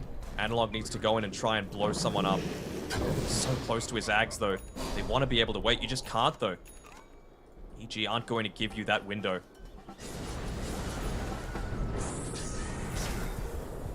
Just making sure they don't clump up. You get a one-man call, that's not the worst. Especially with the survivability they have. Mech on Ogre, you got the Pipe and the Wraith Pact as well onto Nightfall. You're gonna still play this one a little bit more safe here on Evil Geniuses. Not gonna force the high ground. It's really going to benefit Corey, though. You TP back, you finish up the Aghanim Scepter. Yeah, it's only, you know, the level 1 Astral Step, so the damage isn't that huge, but now you've got silences. Now you've got ways to be able to get onto, let's say, Crit or Abed and be able to chain lock them down. It's going to need to be the perfect team fight, though, from Hakori. Full wraparound. Can they find someone key? Arteezy standing there. I mean, this is great reads coming through from him, man. That it is. The full wraparound. They didn't see. They know. Oh, they get the jump in. Abed off to the left side if he needs to follow up. Not required, though. So they're just going to look to move mid instead, instantly trying to force Hakori back. Yep, and it gives them so much information. They don't go for that play unless they've hit some sort of timing, so I'm sure that EG are going to look to position themselves in the lane much more efficiently so that not multiple people are getting silenced. You can see Abed playing way back with his Blink Dagger, not giving any chances of Hakori to come back into this. This is discipline. This is strong late game team play that comes off the back of a strong captain, so big credit needs to be given to Fly as well. And it looks still smoked up at the moment with Gardic nearby at the triangle. So we'll see Fly, but of course not the hero that they want to run into. He's a difficult beast to be able to bring down, and if you make the attempt, the rest of the team all of a sudden could show up. So, like you said, EG just showing the respect, and you know, we've seen in the past that this has been a team that have had some net worth leads, but have sometimes thrown those net worth leads in some very, very important games. So, discipline is there. Yeah. They're having a lot of fun now. As Arteezy was TPing away there, I think it was Crit that was pinging out the fact that it was an Ogre Bruiser next to Arteezy and just wanting him to not get hit down by the club that would have stunned him and stopped the TP, so made sure that Fly stole the aggro away. There's a lot of laughs going on inside the EG camp right now, and for good reason. They're playing a fantastic brand of Dota and doing their fans proud. What are they bleeding though? What color is it? Is it? I've seen people say like spearmint, and not Some bleeding people say blue anymore. Turquoise, aqua, foam, sea foam. I don't know what it is, man. It's not blue. I'll say that. Dude, what? Who says sea foam? What even is that? What the hell is The color of sea sea foam. Oh, look at the sunstrike, man. It even sees them all clumping up, ready to go for a smoke. They're going to do it anyway because they needed to. They might have double smoked actually. And now with the spiders put up onto the high ground during daytime, they see that no one's there. They're going for a smoke, and they just look to clump up around the vision. Crit's there with his Blink Dagger, so it's going to require a huge wraparound. So good little responses coming through from Hakori to exactly what EG are looking to expect for them. Yeah. Ooh, Lumiere. Gotta be cautious. The rest of the team, though. Smoke's gonna pop as well. Vitali gets a jump. All right. Onto Arteezy. That's a great start. Can they get anything more out of it? Corey, because the right side, they're onto Lumiere. Shackles in the Sunstrike, getting rid of the Morphling. They've also caught out Abed, though. They're going to try and move their attention to Nightfall. And it looks in a little bit of trouble at the moment. Even without the cause, Nightfall, here's the one that still can start to rack up the damage if the Spiderlings are nearby. They don't have a response. through the insect. Triple kill for Nightfall. And now we can even look to go for the Snapfire as well. But a TP out will not even keep Theolicor alive. What a great start for recording that team fight, but it just shows how far behind they are.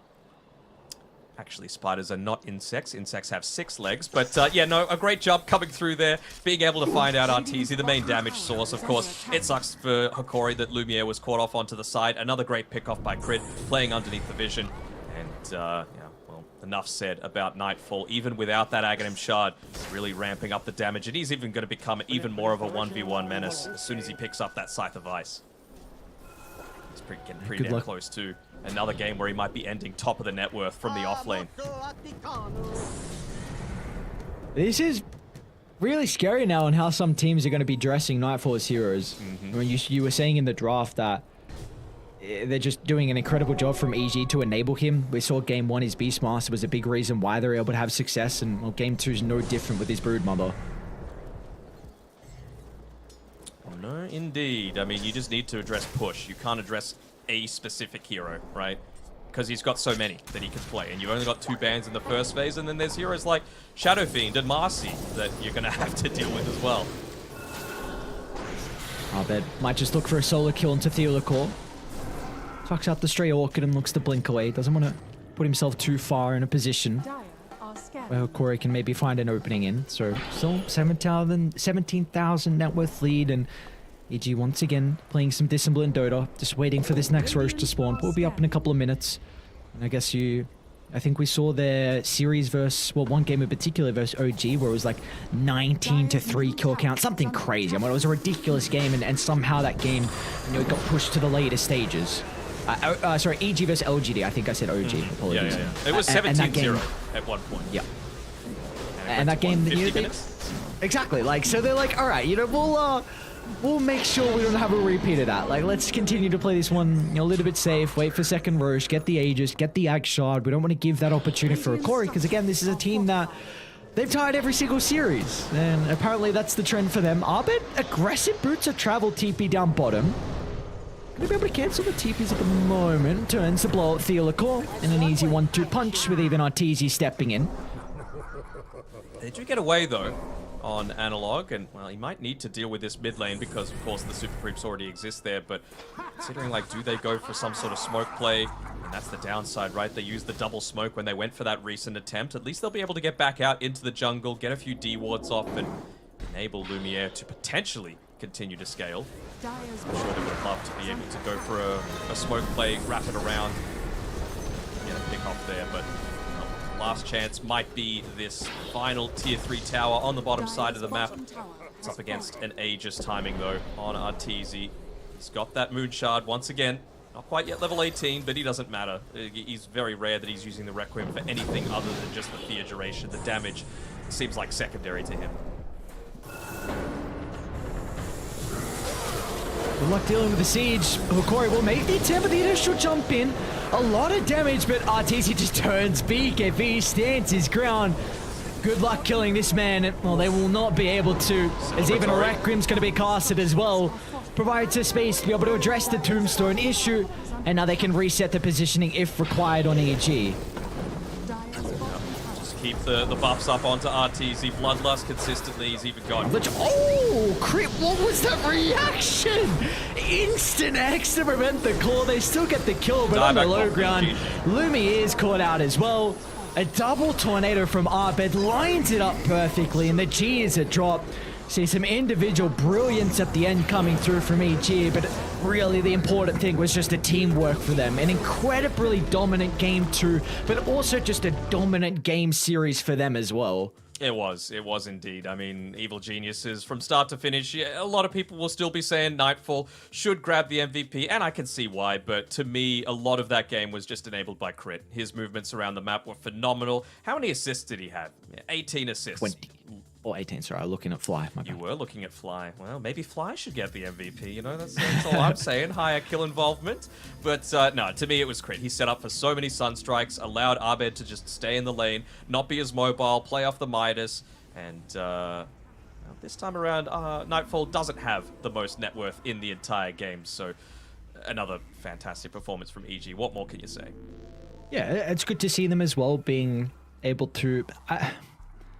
I don't want to put too much emphasis on their series loss earlier versus Team Liquid, but they did get 2-0'd, and it's nice to see them come into this series and be as dominant as what a lot of people were expecting. And really, again, this is no slouch to Hikori, but EG, if you are going to make a TI run, you need to 2-0 teams that you're expected to beat. So that's just what a winning team needs to do. If you're going to be that top of the team, kind of the A grade team, you need to be able to deal with teams that you're expected to be able to win against, and they do just that. Yeah, I'm just trying to look back at what exactly it was that Team Liquid picked in both of their games, because I remember seeing the second game, and that was over in 24 minutes. And I'm not sure if that's necessarily a Liquid-specific thing, because I think Liquid look best whenever they're able to finish games incredibly quickly. It was on the back of, I think it was a Lone Druid, I think, and something else. Lone Druid, Leshrac +1. I just forget what the +1 was. But basically, yeah, end the game super early, put the pressure onto the other side of the map. Don't allow them to hit these early timings. Don't allow them to rotate onto you. Let you be the ones to make that sort of play happen.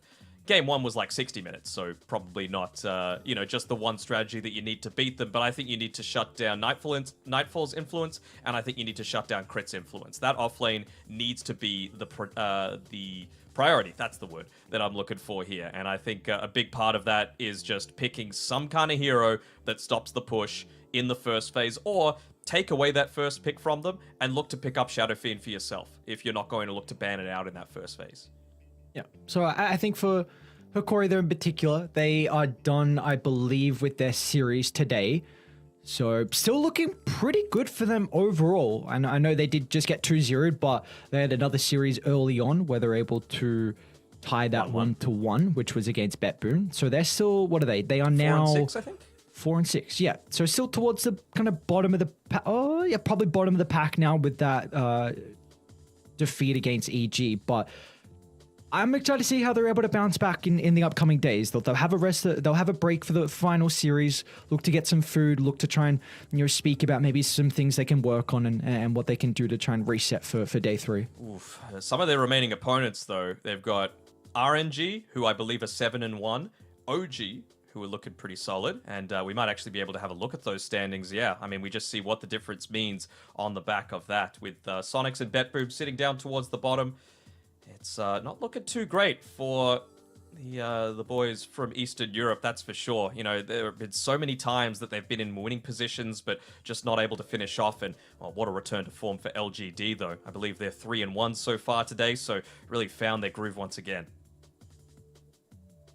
Yeah, it was not the day one that PSGLG were hoping for at all. So that's going to really make Group A very difficult with how day 2 is looked for them. Like you said, having a lot of success, but in particular, EG topping the table and Hikori as well towards the bottom. So for us on Stream D, we've still got another series, and our next series is going to be very, very exciting as well. Team Secret versus Tundra Esports.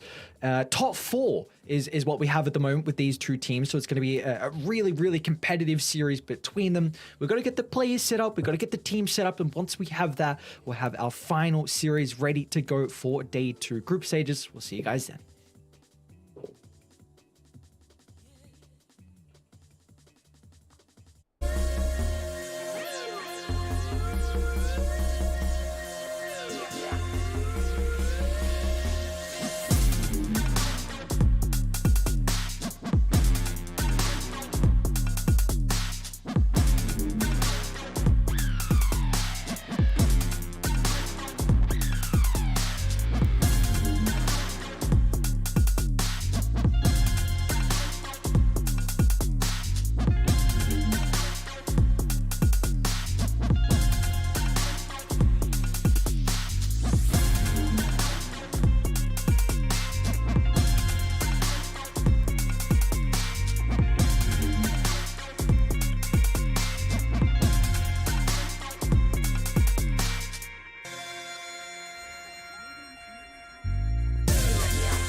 victory. With our shields and our swords, we temper our courage. With our shields and our swords, we're making history. With those who make the game a reality, we're the vanguard. We're with the best. Let's raise our shields.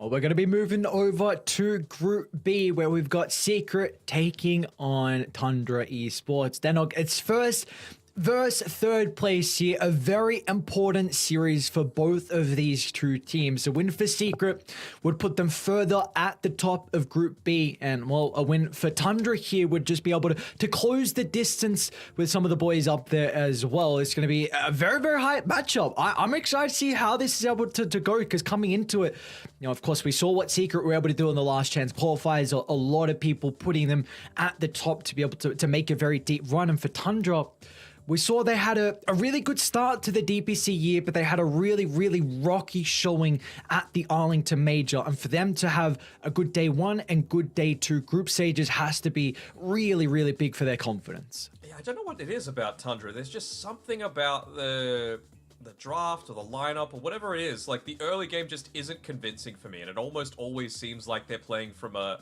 losing position. Granted, they've got the skill to be able to back it up and be able to come back in that mid game, but I don't know. I'm just feeling like they've lost their edge. You know, back when they were dominating, it was pretty heavily on the back of this man 33 as well as this man 9 coming through. So the 42 doing pretty well when they're able to hit on all cylinders. I mean, come on, man. But we've got a few heroes that aren't necessarily, you know, those super niche ones. He was the one that popularized the mid Coddle. He was the one that popularized the mid Winter Wyvern.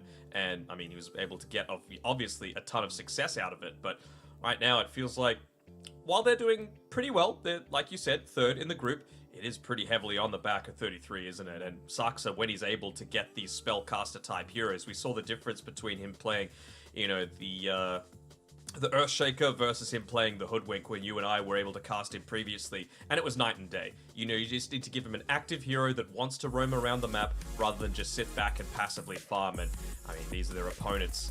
They're a pretty tough group, and for good reason, sitting first in the group.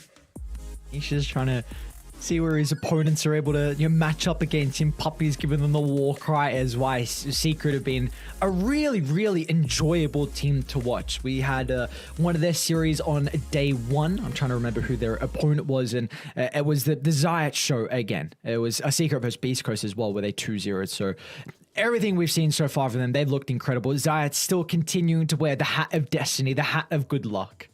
The Kalpak, if I'm not wrong, with the pronunciation there, but I want to go and buy it. I want to go and ask him, hey, where's the best place to go? You know, is there a Kyrgyzstani eBay that I might be able to grab that one from? But, you know, certainly I think we might get a few fans bringing that to the venue if Secret do make a pretty deep run into it. If not for the playoffs, then absolutely for the finals. So if you see them, make sure you take photos and send it Secret's way, because their Twitter is on another level with all the memes and content that they're looking to post. But in terms of the games, I'm keen for it too. I think it's going to be incredibly close. I still think Secret have the edge, because from what I've seen, when they're allowed to get away with their greed, they just completely take over games. Yeah, that's the thing. If they can get away with the greed, then they look good. But you know, Tundra, if they can have some early game success as well, because that's one thing you mentioned, just maybe some weaknesses there. It feels like a lot of the time they're playing from behind. But we get to see how these two teams kind of shape up against each other before we really, you know, get into this series overall, which is going to be exciting to see. Of course, Tundra, it's a team that they have some TI experience coming through. You're also 33, Sarks along with snaking. Yes, really the big thing is we get to see kind of the comparison in regards to the kills and deaths standing up. It's pretty even, honestly. I guess Tundra have a lot more assists than Secret though, which is I suppose, interesting. A lot more, even though the kills are pretty close. I mean, what that tells you is that they just group up a lot more, right? Like, we saw it happen in the series earlier today. They were able to get the W, where they just hit this mass where they were like, okay, well, our Hoodwink can look to go with the rest of the team, buff up a lot of the damage, and it was always a 4 or 5 man rotation. It was never a couple of heroes off towards the side. They just hit this timing all together at the exact same time, and that's specifically what they draft for. They draft for heroes that are going to hit their peak at a very similar stage. So yeah, again for Tundra, in regard to their experience, you've got Nine and Skeeter that have not played at a TI. This is their first TI, so the fact that they've got him really out of the scary stages like day 1 and kind of day 2 group stages where they're looking pretty good, because this is probably a team that had some jitters coming in with their showing at the Arlington Major. They said even in their Stockholm, after Stockholm, what was really important was playing in front of a crowd felt difficult. They were heralds, they said, in front of a crowd, and that was kind of their downfall then. They've had a lot of experience through then. They've gone through some rough times as well, and I wasn't quite sure if TI was going to be too much of a maybe in the limelight for some of these individuals in particular with their recent showing, but Tundra have proved me wrong, and I think a lot of people as well with their day 1 and day 2 performance, which I think is really big, because I like when this team is doing well because they really shape a meta. Like you mentioned Nine with his crazy picks with the Coddle mid lane, the Wyvern mid lane. Like when Tundra look good, the meta really develops around them, which I think is always fascinating to watch. I just want to see Nine play the... No, don't take the hat off, Zayats, you need it. I just want to see Nine play the Meepo, man. We didn't get to see Pure play it on Entity when we've been watching. Maybe he's picked it sometime today. I don't know. We've been busy casting. He also plays the mid Tusk. He plays the mid OD. Like, these sorts of things, I'm pretty ready to see come out once again. Nine's been spamming it in his pubs from what I've seen with the Meepo, so very excited to see if that's going to be the case, if it's picked up here. If there even is an opening for it to be picked up. I feel like it kind of is needed when you have the 18th or the 24th pick where you can protect it, which unfortunately for Tundra they do not in this game. But we have our draft ready to go. Tundra with the first pick. What's banned out? Primal Beast, Shadow Fiend from them. Marcy and the Doom banned out from Secret. I like the Primal Beast ban. I think it's something that you can't afford to give away. I know that it's something that Nine can look to play around a fair amount, but I think he's one of those cores that he wants to stay in the lane for just that little bit longer, and Primal Beast really prevents you from doing that. He wants to shove out the lane, and then he wants to make those rotations, and if you're forced to respond to those rotations, you're not accomplishing what you really need, which is a lot of that early push, a lot of that counter pressure onto the tower, so that he's not able to just get kills on the side lanes for absolutely nothing. See Secret what the response is going to be. Do you want to go the Tusk into the Enigma? Of course, the Nyx as well has been something that they put a lot of emphasis on. Could even go Nyx +1. 5 seconds. A lot of potential here from Secret. There is. I'm sure they're just thinking, what's going to allow us to get away with the most greed this game? Like, how are we going to be able to cheat the system and being able to, you know, get a lot more net worth on our supports, in particular Puppey, than he has any right to. Team secrets turn what they're going to choose to do for that. I mean, the Enigma does help a little bit. Puppey back in the day was able to play the Enigma as well, so this isn't necessarily guaranteed given over for resolution, but I think you could be pretty happy with just picking this one up. Maybe not a Tiny, just because you're most likely going to be paired together with the Undying, so something like the Nyx Assassin could be the go here for Zayats. Even the Clockwork perhaps is another option. Burst Spirit, we've seen him get a good amount of success with that too. Like it. And what's the response going to be from Tundra? I mean, Skeeter really likes his Gyrocopter, and we saw it was Spirit that played the Gyro into the Enigma earlier today. So there are also some other teams that like this Gyro to be able to answer the Enigma. I think late game Enigma has a very good matchup, but it's mainly the lane. So the reason I bring it up is because Tundra were a team that had a lot of priority on the Gyro a couple months ago. Yep. I don't hate this pick either. You know, it forces you to again make defensive rotations, and that's not what an Enigma wants to do. Enigma wants to be taking away your side of the map. Enigma wants to be farming. Beastmaster probably hits his timing a little bit sooner, just because you're able to get, I would say, a bit more out of the laning stage. but it really depends if you get kills or not on the Enigma lane. It is paired together with a Clockwork, so of course they've got the potential for that.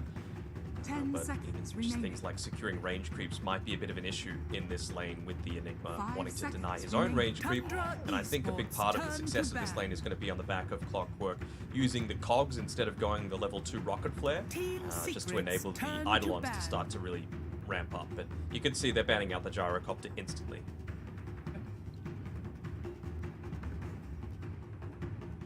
So looking, because we're going to be probably Puppy's Hero coming out the 15th.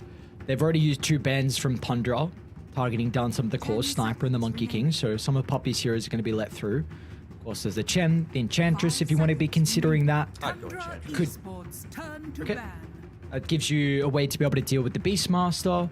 We've also seen can kind of help deal with the Tombstone as well, which is pretty nice. I think that you could think if he wants to go with Snapfire as well. I think there's a lot of value in that too, with the pairing with the Clockwork and also dealing with the Tombstone. Maybe just it doesn't address the Beastmaster as much in the lane. So I think there are multiple routes that Secret can go down for Puppy's Hero.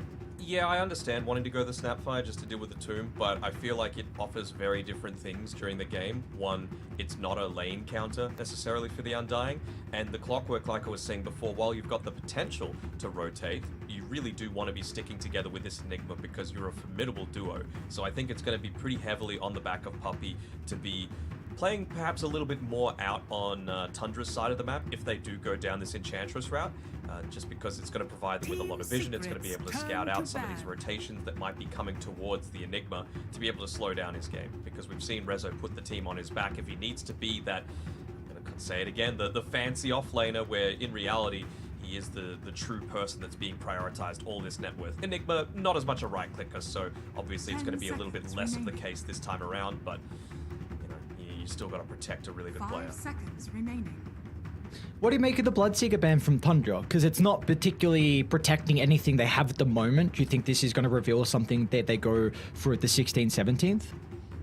Could just be targeted, right, towards Chrysalis. Monkey King, Bloodseeker, both removed from the pool, so they're just feeling like, look, let's just try and make him as uncomfortable as possible. There aren't many other teams than Tundra that would have had experience playing against him, both across Secret and back in the day when he was on Entity.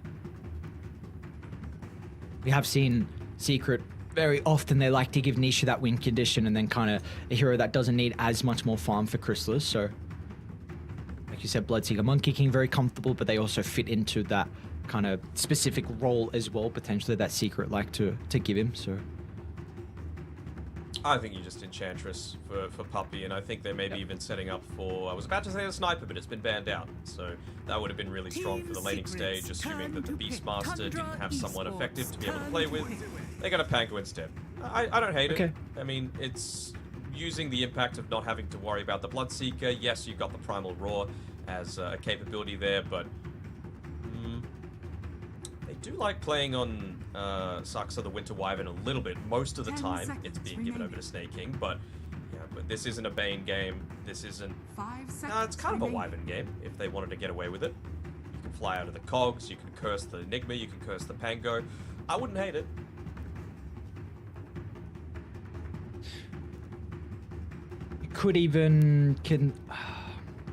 you could even think about a Rubik. I mean, there's a lot of very good abilities to steal. I think there's better pairings with the Beastmaster though, but Saxa likes his Rubik, and with what you can steal this game, it is quite nice, even going into the Aghanim Shard to potentially help against the cogs. They also need another core, probably. Would you prefer Skeeter's hero or Nine's hero? Because you more than likely see the Enigma Clockwork lane, but also from Secret you see the mid lane and the Pango. So what do you kind of want to reveal here? What are you feeling? I'd reveal the mid lane, just because you know what you're going up against with the Pango, and you don't necessarily know what position 1 you're going to be going up against, right?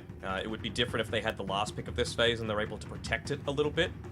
Not that they have last pick of the next phase either, but at least they've got another couple of bans to kind of lean things a bit more in their favor. Okay, so this is something that Nine actually has been playing a lot through his pubs as well. So I wonder if they go Tusk plus Skeeter's hero now to keep the flex heading into the last phase. You've got some really nice physical damage that's coming out, a lot of waves to be able to buff up your carry from whatever it is Skeeter is playing. trying to think as well where they're going to choose to go on Secret. It looks like it might be a mid-task. Mid-task.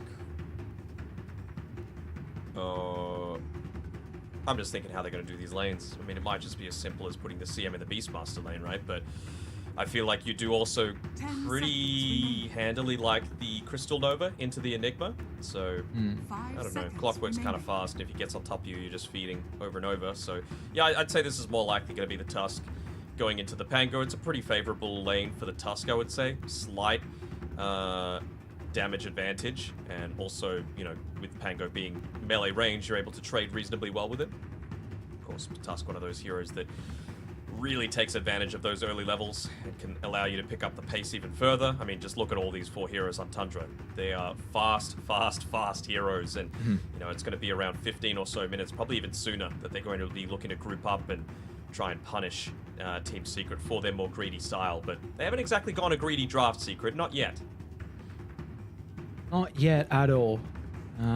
Potentially the CM makes it a little bit more awkward for Poppy's hero. Like, again, we were speaking about like Enchantress or a Chen, and CM can kind of deal with the creeps a little bit easier. So maybe that was something they're considering with Tundra's pick as well, and Secret. Wow. Okay, well, we'll see if that's going to be the case here with the Morphling picked up. So how are they doing this now? So is this... 10 seconds remaining. There's a lot of flex. You can run Morphling Clockwork. You can go Enigma 5 and... Morphling mid into the Tusk, which is not bad. You can always waveform over the Ice Shards, so you're never going to take a ton of harass. You benefit greatly from levels. Nisha has shown that he's capable of playing around that, and if you're getting that solo experience, then it's a little sooner that you could look to join these fights and maybe rotate the Pango into one of the lanes that needs to shove out against the Beastmaster. I think there's a lot of flex here for Secret. Just it's how the lanes are going to be set up. I mean, you're saying it wasn't too greedy for draft just yet, and then that's where the Morphling comes in. So there's some greed now for them to play with. But let's see what the matchup's going to be into Skeety's carry. Dry Range is going to be banned out. Great matchup into the Morphling. Gas is available for them. I kind of want Secret to pick a Night Stalker here. 10 seconds remaining. I feel like you just go the Aghanim shot, and then suddenly all of the Beastmaster pick up the pace timing is gone. You can pair it together with the Enigma in the safe lane to make it have a much more favorable time, and keep the lane pushed back up towards your tower so that you can get all of that net worth that you need. You're not being in a super losing lane. And then, yeah, just the shard to stop that 50 minutes. It's right when it turns to nighttime, right? So you're going to be effective against the Helm of the Overlord. And that's going to be enough to slow down the Morphling. For the Morphling, rather. What else could they look to go? I mean, Doom is another thing that... oh, it's banned. Got banned out. Yeah. First phase. It's like, all right, Tundra, you like the hero. You like it that much. Let's get rid of it first phase. Yeah, I mean, Sarksa plays a really good position for Doom as well, so why not get that one out of the pool? So Tundra, they don't have a lot of reserve time. Secret don't have a lot of reserve time as well, so Lunen's going to be the last ban for them. They're just banning everything that's pretty decent in lane, and again, picks up the pace. So I think I'm still on the bank of the Night Stalker for Secret. For Tundra, what can they look to get as their position 1? Just something that's really strong, that's able to pair together with who knows what support they've got put with it.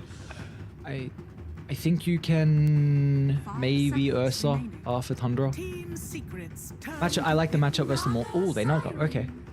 They do struggle a little bit with illusions. Into Morphling can be a bit awkward though. No, it's good.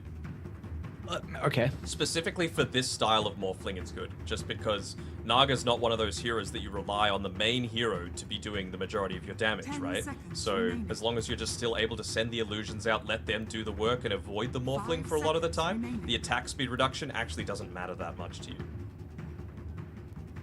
See what the response is going to be from Secret. They need a way to be able to deal with the illusions a little bit easier, and well, the Timbersaw will be the call. That's a really scary Timbersaw pick. It does not look like they have a whole lot of answers to deal with it. They got some burst, I suppose. It really just depends if Nisha's going to be playing this Timbersaw. By the way, mid-Timber, one of the few teams that do it is Team Secret. It's going to depend on is he playing it with the reactive armor effectively, because it is a 9 Tusk. So in this mid lane, you would have to say that it's Timbersaw favored, of course, with the Tusk being the strength hero. But if you get to the stage where you're not walking around with too many of the reactive armor stacks, you've got a farm Tusk and he just blinks in and gets the combo off onto you before you're able to build up some of that armor, you can look to go down pretty damn quickly. Okay, well, we'll see if they're going to be able to catch Nisha out when he doesn't have those reactive armor stacks. But we've got our draft set up again, a very important series and just an important game 1 overall for both these teams. Secret, they are tied in 1st place, and Tundra, they are tied in 3rd place. Who do we feel like has this slight advantage here in game 1? I'm a man of nostalgia, and every time I see a puppy Enigma, I gotta go for Secret. Okay, well, nostalgia will win out here in this game 1, says the Oracle, says Mr. Denog. So we'll see what Puppy's going to be able to do. I'm also excited to see Nisha back on the Timbersaw as well, something that they really liked at the Riyadh event.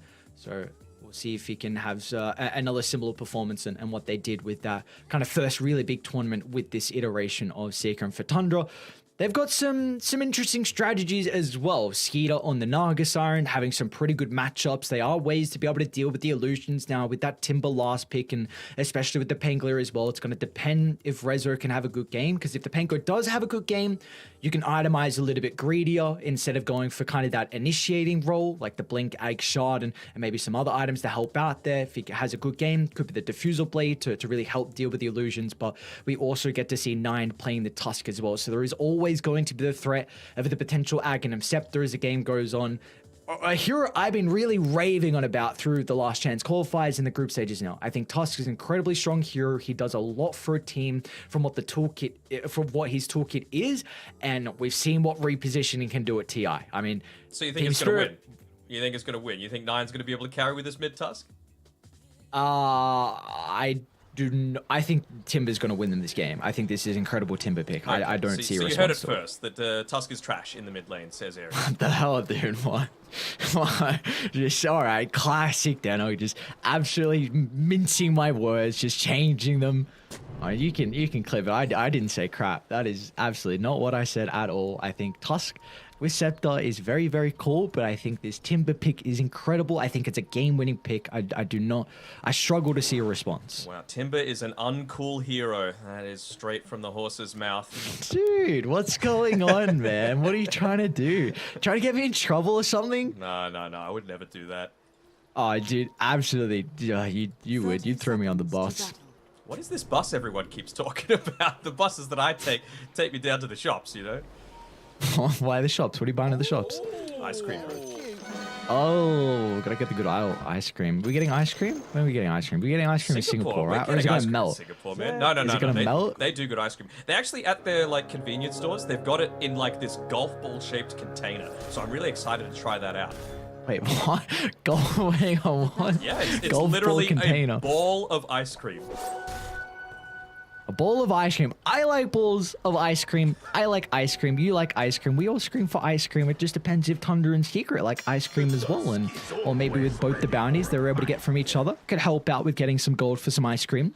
Can also help out with some items to set themselves up in the lanes. And we do have a lane swap from Secret. Rezo is going to be playing down bottom with Puppy. So this is... Then okay, here we go.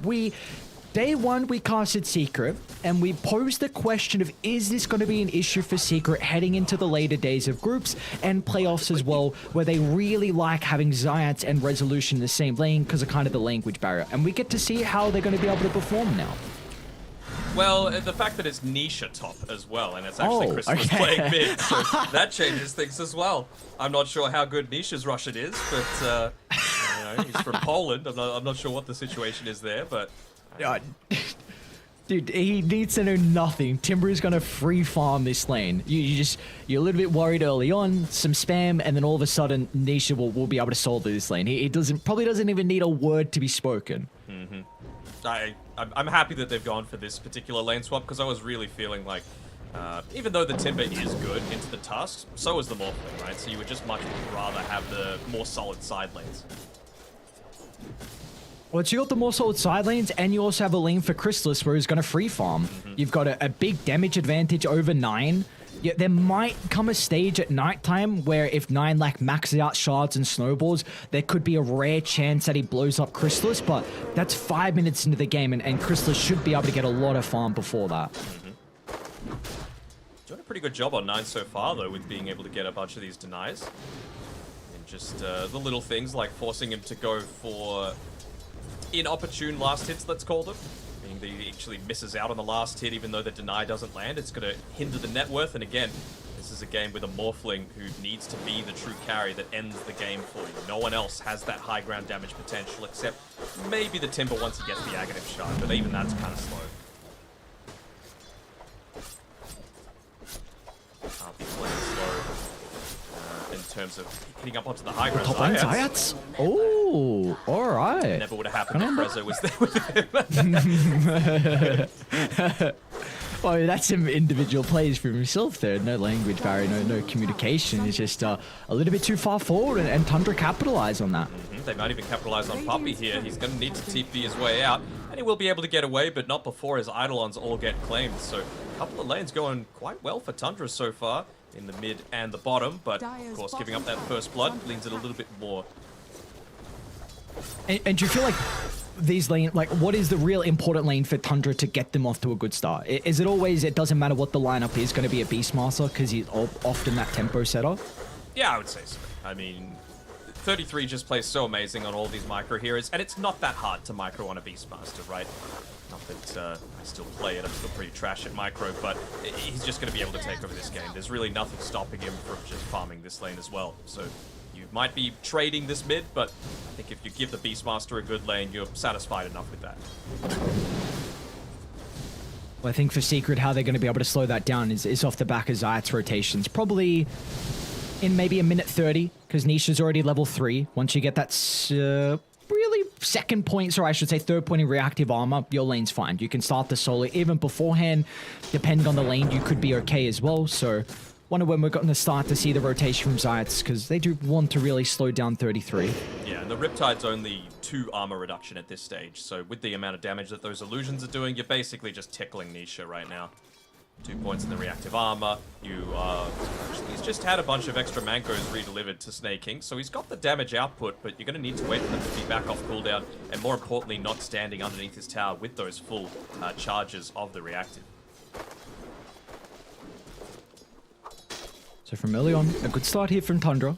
Very minimal net worth lead, but it looks like the lanes going very much into their favor. 9's getting a lot more last hits than I was expecting in the mid lane, 23 and 6 compared to the 17 and 5. He went for that play as well, trying to pick off Chrysalis as soon as he hit up onto that level 5. With the additional damage coming through from the ice shards, but he's just a little bit too tanky on Chrysalis. Maybe just Top lane snaking. He's getting charged down, yeah. Nisha and Zayats with the wraparound. Secret able to find their first kill of the game, and now this could be the signal here for Zayats to start to leave. Nisha's going to be A-okay after getting that kill and almost level 5. Yeah, might stick around just for that little bit longer, try and get a little bit of pressure in onto Skeeter, but certainly around that 6-minute mark, trying to secure the water runes, more importantly just deny it away from the Tusk, because 9, he's going to have his level 6 by that stage, and you don't want him making a rotation towards the other side of the map and stopping the, probably more importantly, the Pango from being able to snowball, because he's the one that's going to be stopping a lot of this push. Oh, mid lane, look at this! Oh, 9! Oh, that's so beautifully well set up. That is so beautifully well set up. They gave him a ward. He went all the way into the jungle, dropped the observer down at nighttime, recognizing that probably Chrysalis is going to go into Agi and back up the strength a little bit. And 9 just snipes him with the shards. Individual play, man. This is the time. TI, you want to be able to outplay your opponents. Even Zayats, he's here, and he's like, well, what can I do? You know, my Morphling's a little bit behind. Tusk now level 6. I probably can't afford to just move on out here. At least to be able to get a stack off for his team and to try and protect that top side of the map. 9 looks like he'll be able to be there and connect through and still claim that power rune, though. So a lot of wasted time here from Secret. Puppy looks like he'll be able to get away the cover of the old tombstone. Rezo as well is very careful not to waste the usage out of his swashbuckle, even with the 3 points into it. It's a 12-second cooldown, so... he didn't get all the tree line. Oh no, Rezo didn't make it over the tree line. 33 will get the kill. Never would have happened if Science was there with him. Top lane. Snaking's getting chased down. Nisha with the damage from the Whirling Death. Nine's going to try and TP in to help out. Not an easy kill into Nisha at all. Was hoping he'd run into Zayats instead. Tried to snipe him with the ice Should shards be instead. chilling. Yeah, they don't have the damage for this, I don't think. Radiant's bottom tower is under attack. So, from what I've seen, Nine really likes going Phase Falcon into the Deso, then Blink BKB. He's been avoiding the Scepters from what I've seen in his pub games. Do you like this? Would you prefer Nine to go into kind of that Deso rush, or is there maybe kind of the Blink and Scepter instead this game? I think it's more important for him to just have the tools to stay out on the map as much as possible, so Deso does eat into a good amount of your gold pools, and so it's not really needed, right? 33 is going to be the one to push the towers for you, so you don't need the Deso for that, and you're just waiting for the Naga Siren to come online, because I feel like Tundra think that, you know, yeah, this Morphlin's super strong, but we feel like our Naga Siren's a pretty damn good response to it. See the rotation coming out from Nine shortly. He's still actually gonna try and play around mid to see if he can blow up Chrysalis. I'd like to see him consider about moving to bottom, because Tundra completely forcing Rezo out of this lane. They've got the Roar at the ready for Quiet, and in fact, Chrysalis is actually going to make the rotation down, but Nine, oh, he stopped the TP, blew up the Morphling, and now they don't have Chrysalis to help out as Tundra can continue with the dive from one kill to the next. The attempt is there, but Puppey will just be able to slip on away. Oh, I put faith in the puppy, Enigma, and, I mean, he hasn't been as greedy as he normally is. You know, he's been much more about influencing the lane, still staying in the lane, not getting back and farming up some of the jungle. Understandably, Enigma's just such a strong lane dominator, but not against this lineup that they've got from Tundra. 33 again, showing why he is one of the premier off-laners in the world, not just the Western European scene. And I mean, I was saying before that, you know, they're going to allow 33 to be the one to push down these towers. Right now, it's just the creeps doing it. This has been about 3 or 4 waves just going completely uncontested from Secret. Dire's top tower is under attack.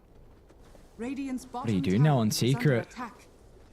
Potentially considering about putting Nisha down bottom, but also this is a position too, like he's putting a lot of damage into the tower and free farming on the Timbersaw. Look at that. Even just dragging away a few of these creeps with the Naga Siren illusion on the top side, providing that little bit of a delay just to keep that tier 1 tower up. I mean that they have the potential to make some of these rotations. I doubt it'll be enough because you're still 20 seconds away from the Primal Roar, and a lot of your damage is that physical style. You're making sure to consistently have a lot of those reactive armor stacks up onto him as well. I like this from Secret though, moving to play around top, because Nisha is by far their strongest hero in the game, and you want to be playing with that strongest hero. So look to try and utilize him as best as you can. This is a team that somehow, man, they always stabilize and fire a way back into the game. It's only a 3,000 deficit, which honestly 10 minutes in is a lot. It's a big lead that Tundra have. It's up to 4,000 now, so if they're going to be able to stabilize, it's off the back of Nisha, who's getting a really big stack at the Ancients. Oh, look at that. There's some great neutral items. Possess Mask for the Morphling is very important when Chrysalis is trying to catch up in the jungle. Built up a big stack as well inside of Tundra's ancient area as well. I think that's 4 different stacks here. And 33, he's going to be the one to claim it, I would assume. Maybe not. He claims the hard camp with the wild axes and looks to get back out onto the map. You've got a Naga Siren to do it, I suppose. And Nine's actually, he is going into the Deso, so just wanting that burst potential against both the Morphling. He's waiting for him to Agimorph. Yeah. They know. They... an Undying doesn't come up this deep unless he's got a reason to. And there we go. They're going to see 9 underneath the Sentry Ward. Now it's going to be pinged out. He should know. They might be able to kill him. Yeah, great positioning. Zayats is going to capitalize. They push him out. Oh, no. The opportunity they had potentially gone begging, but Timber, he's going to TR and TP in and rectify a little bit of a misstep there. So Secret, a big tilt. Giving it over to Nisha. They've got the catapult wave now as well. They might be able to get some damage into the tier 1 tower. And that's just a little bit of a mistake for 9. You know, the first time jitters potentially for being at TI. I mean, he knew that his Observer Ward previously was dewarded, right? So they knew they had to have some kind of detection there, and I meant that they were able to get that jump. Even if the kill wasn't perfect, they were able to get the important aspects out of it, which is to stop the snowball, both figuratively and literally, and be able to get some damage into this tier 1 tower. And open up the map for Crystals too.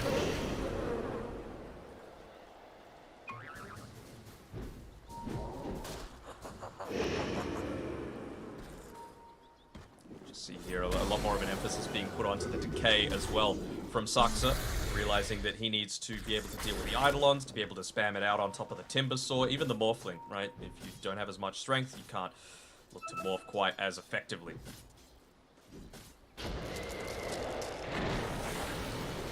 Lane Puppy gonna be brought down with ease. They're trying to TP into Resolution. He's got the Rolling Thunder, but he's gonna need some more members to get into the area. He got knocked down. Maybe this is where Nisha can come into play and knock into the river with a Chakram, but Nine's able to sidestep this, so they'll go for the kill onto Saxa instead. So Secret Trader 1-for-1, and the net worth lead continuing to be cut here from Secret. Again, doing a very good job to stabilize the early deficit they had. They have, and it's all on the back of that kill onto 9 as well. But the thing is, 33 hasn't been a part of any of this. He has just been sitting back and farming. You know, yeah, you've got Nisha doing the exact same thing, but you just think about what I was talking about during the draft, right? The power spikes, and Tundra, they're about to hit theirs. They've got the Helm of the Overlord available. They've got a double damage as well on this Tusk. I feel like they're just ready to hit the gas pedal right now. Without a doubt, it's a huge spike that Tundra are going to be playing with, and for Secret, they need to have multiple members around the mid lane, and Nine's going to use the DD to his advantage, getting rid of Zayats. Freezing Field is well committed from snaking, so extra little bit of spice used to get the kill onto the Clockwork. Zoning Freezing Field, you know? Ah, right. It's the classic zoning ultimate. I understand. Yes. 33 potentially still wanting the drums pick up for himself as well, just the recipe away, but I think now's the time to look to try and converge onto this mid lane. It's going to be a little bit more difficult considering Puppy is level 6. We do have that Rolling Thunder back up again, but I'm not sure if that's going to be able to contend with the Helm of the Overlord creep that's caught out Puppy inside the shards, and another killing spree coming through from 33. Looks like they have no business of being here, Secret, if Nisha's not nearby. This is the person that's only going to be able to defend the towers, and if the Timber's not here, everyone else is just going to be free pickings for Tundra. A big objective for them to claim. And really, a member we haven't particularly spoken about a lot is just Skeeter continuing to free farm. Manta very shortly to be completed, having all the space in the world he would ever need. They're just not wanting to give the Morphling the space though. Crystal is still suffering a little bit on the net worth there, going into a Manta of his own before the Aghanim Scepter, of course. Needing that to be able to dodge out a bunch of these abilities, most notably the Frostbite, and well, I suppose the Ensnare as well. Ooh. So from Zayats, Thunder were making the attempt of trying to get up to the Clockwork, but to somehow hook out of the Frostbite, so beautifully done. Meanwhile, snaking, almost dying to Nisha as well. A lot of posturing from either side. Right now, Tundra are just playing behind the tier 2 tower. They realize how strong they are with this Helm of the Overlord, with the Ancient Black Dragon. They've already used the glyphs, so they're going to be able to claim this tier 2 for themselves, claim the entirety of the jungle. It just makes it so much easier for Skeeter to accelerate his net worth, right? You're playing with a Naga Siren. You don't need to commit the real hero there to be able to get a lot of these free camps. And if they feel scared to go into the Radiant Jungle on Team Secret, it means that you're just going to have this much greater avenue to be able to farm on the Naga Siren. It's got the Manta style as well, so again, timing's just syncing up perfectly. And so much vision for Tundra to be able to utilize if a fight does break out. Hawks, Observer Wards, and also the Illusions just scouting out Secret's positioning. They have no business of taking these engagements. Secret just still wanting to chill out. Nisha, level 12, Kyron Sunj completed. Chrysalis as well, finding his farm, almost Manta done. And he's got the Scepter queued up as well. So again, this is going to be a lineup that Secret really looking to play for the later stages. You have Zayats even going into a build that we saw a lot from some of the Eastern European boys in the last chance qualifiers. It's going to be that Scepter for the Clockwork. Yeah, it really doesn't feel like he can provide too much in the early game though, right? Like on a Clockwork, this feels like the most effective item to be able to scale into the later stages, but in terms of what Rezo is going to be able to do in this next little bit of time, he's going into the Blink Dagger, right? So they're very clearly banking on a couple of big team fights in the next few minutes. Because if you don't have a Maelstrom, if... Hook shot in, Zayats. A lot of damage onto Sarksa, trying to hope for the Tombstone to be laid down. But the Battery Sword's going to be preventing that. Secret have a really good ward on the cliff. It's going to scout out Tundra, trying to move their forces over to take the skirmish. They got 3 members at the moment here. Let's see if they can get the opening onto Puppy, caught inside the river. They're going to be relying on the Helm of the Overlord to secure the kill, and Puppy goes down. But Secret still want to continue with their team fight. It's Resolution charging into the middle, targeting Snaking for the moment. They've got to be cautious about how deep they go, though, because the threat of the buybacks are coming out as they've controlled Nisha thanks to the Raw, snaking in with the burst potential. And now Secret sent packing as Resolution will try and TP out, just making it away at the nick of timing. He's even got the Aghanim shot on the Beastmaster as well. Wasn't expecting to hear that Cold Wild Hawk going for the dive bomb, but all it takes is a single effective team fight. You get your vision back, and with all this minus armor, they're able to just go straight on into Roche. This is going to give them the Desolator as well onto Tusk, so he feels so much more confident in being able to find those quick pickoffs without needing too much else. I mean, you might be able to even roam around with staking here on the Crystal Maiden. Decent amount of burst damage on her.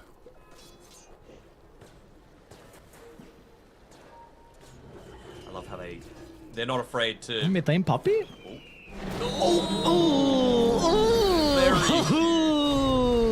Sarksa is going to be able to walk on away. Never mind. All right, they'll wait for him and get the kill. Meanwhile, across the map, Skeeter's also onto Zayats as well. So 1 for 1. And, well, unfortunately, also a big spackle from Puppy. They are starting to catch up to Nisha. Doesn't have the lot of reactive armor stacks. Resolution might be forced to use a defensive Rolling Thunder. Can bounce back off the shards as well, but the Raw prevents that along with the punch up into the air as 33's dominating, and they're not done just yet. They might be eyeing up for more. Skeeter on the wraparound has the ensnare. A tier 2 tower is going to be a difficult attempt to dive down, but no one's playing behind Nisha. No reinforcements to help protect the Timber as Tundra. No one can, exactly right. They're just too far behind. What a start to this game 1 for Tundra. Were they trying to slow that down a little bit with the courier? Nisha just put his courier out into the lane to maybe grab the creep wave and slow things down a little bit. Maybe force them to chase it, but instead he just gets his courier killed and they still end up pushing this tower. And again, you've already lost a tier 2. You probably can't afford to pop the glyph here because your high ground isn't that great on Secret. You're not going to be able to defend that well, especially with the Pango as underfarmed as he is and with the Enigma without the black hole. Radiant's middle tower is under attack.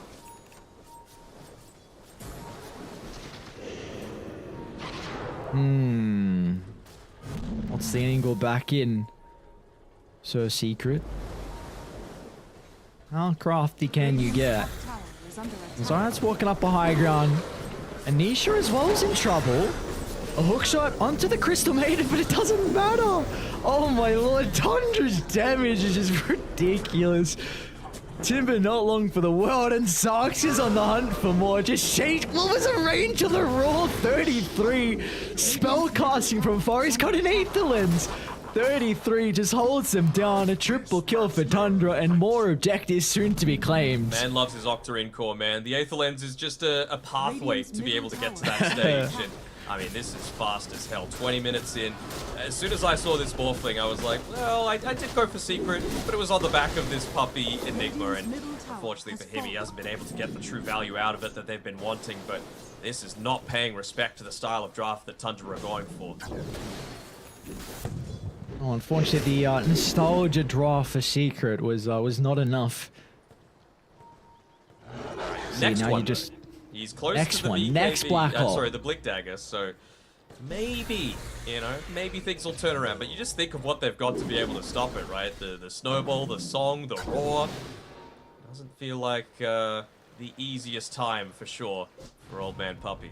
Dire's top tower is You under know attack. this, it's really scary when you're able to kind of kill a Timbersaur in a game where he should be relatively survivable. Like when you get to the stage where you're so far ahead that Timber can't even stay alive through your damage, then yeah, it's really difficult for them to find a way back in. It's just dive bombing onto Nisha and just, you can't even enter outside the base. Just the economic damage. Oh, Zayats, he's gonna jump in. Puppy's got the black hole as well to play around with.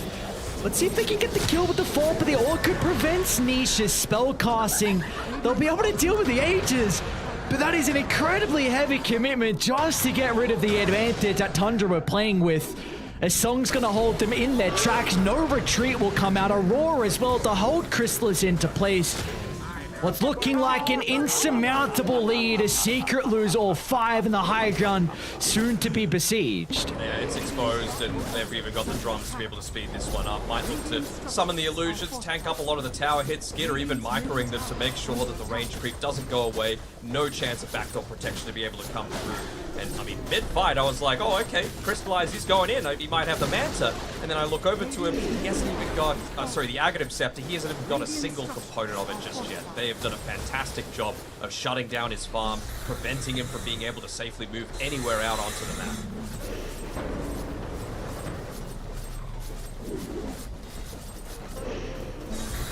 See if Nisha can even step up this far. It's hard. It doesn't look like it can. Oh no. The Helm of the Overlord just blows him up. The Tombstone gives them all the control they would need. You can't venture far forward. Chrysalis will play with the Undying Replicate. Oh my lord, off to the right side. 19 with a counter. Resolution's in a very awkward position with the Rolling Thunder. They're going to drag him back with the Cogs as well. So they get the kill onto 9. A pretty decent streak for them to claim, but the buildings are still going to end up going down, and they'll probably look to go bottom or maybe even go into the kill on Puppey instead. Let the illusions do the job. Operation save Puppey right now, but he's not going to offer too much in this push attempt, right? As soon as he moves on forward, maybe. Oh, maybe not. Kill the Helm of the Overlord. Don't let me die, team. Hey, Elite. Oh, Crystal's got a lot of gold. That's worth, right? Oh, surely. Yeah. 255 gold? How much he gave? 290? Played with even more? Crystal's like, thank you, brother. Let's just do that maybe like 10 more times. Nisha? An aggressive chain into the middle. Instant use of the Orchid out. Nisha hasn't been killed off just yet. Getting another round of the spells, but with a Tombstone laid down again, Tundra have full control of this team fight, so Secret need to get out. But the use of the micro stopping Nisha's TP. He'll still get some distance thanks to the chain, and the rest of Tundra slow to pursue on for the finishing blow. Oh, you know, it's a grim state of affairs where Chrysalis is just forced to be reduced to 2 potential destroying duty, and he isn't even able to do that. You know, he's at the moment holding on to the buyback just in case, but I feel like you need to try and make the most of what you've got now. You know, if you're going to lose the game, you're going to lose the game if you're buying back 2. Right, black hole in 20. Ooh. Oh! What is that damage? It's a lot. He's got level 15 now, so the extra snowball damage, the tag maxed out, and yeah, there we go. Probably about 4 or so minutes overdue, but very, very good performance from Tundra again. Achieving that goal of what I was talking about before. They pick these heroes that have such similar timings around each other, and they really lean on the back of 33. I thought 9, of course, some individual style plays from the mid lane, leading him to be a bit further ahead than I was thinking. And, well, Puppey, unfortunately, the boomer in me for the nostalgia, it wasn't quite there this time around. Wasn't able to outgreed like they normally do on Team Secret. Usually the nostalgia effect is a pretty potent thing, but yeah, unfortunately not enough for Secret in this game 1. Tundra, what a beautiful performance from them. From really just some core strategies we've seen from them in the past, though. Just the backbone often from this team is 33. And we see a big reason why. You give him this Beastmaster, you give him heroes similar to the Beastmaster, it can really prove to be a big issue for the opposition. Man, CM just seemed much tankier than she has any right to be in all reality, right? You commit multiple spells onto her and she just shrugs it off, able to walk on away, and yeah. They didn't respect Tundra's push enough. That was the hard and fast of it, right? They picked this Morphling into a draft that already has an Undying, a Beastmaster, and I believe a Tusk as well at the time. And I'm like, well, these are pretty early game heroes, and they're the sorts of things that can look to take away big portions of your map and even just bully out the Morphling in lane. I was assuming that the Morphling might have been in position 1 in the safe lane at the time, but like I said before, 9, he outplayed Crystallis this game. Yeah, of some really beautiful individual plays coming through from Nine. Just dropping the Observer Ward behind the lane as soon as it was nighttime, being able to try and blow him up when he was playing on low agi. He did that twice, in fact. So just getting a big advantage, getting a very early Desolator, proving to be a big issue for them. And I felt like everyone was a pivotal reason of why they were able to take this game. So I wonder for Secret what they need to do now. I feel like you just address 33 in a way. Like, you have to make sure whatever it is, this guy has to have a bad game. Do not allow 33 just to do 33 things. Yeah, I maybe they were thinking that the Enigma would be enough to stop that. I thought the way that Secret played the lane was relatively well, pulling it all the way back, preventing him from getting a lot of this free experience, forcing him perhaps out of position. But I feel like the other lane wasn't going anywhere near well enough, or rather Rezo's farm was suffering quite heavily as a result. You know, Puppey tried to be greedy, but you can't put Puppey and Rezo in the same lane. Someone wants to grab that farm, and, you know, Puppey, you gotta listen to the man, otherwise he's gonna, you know, take you behind the woodshed and do unspeakable things to you. But for now, Tundra Esports get the Game 1 victory on the back of 33, and, I mean, look at the man's smile. For good reason. He played a phenomenal game. I'll say he's got a pretty goddamn good beard as well. I'm a little bit jealous. There's way too many people in the Dota scene that have a good beard. Name and shame. Well, one day. What do you mean name and shame? How's it good shaming? beards. I thought you said he's one that actually has a good one, and there are others that don't.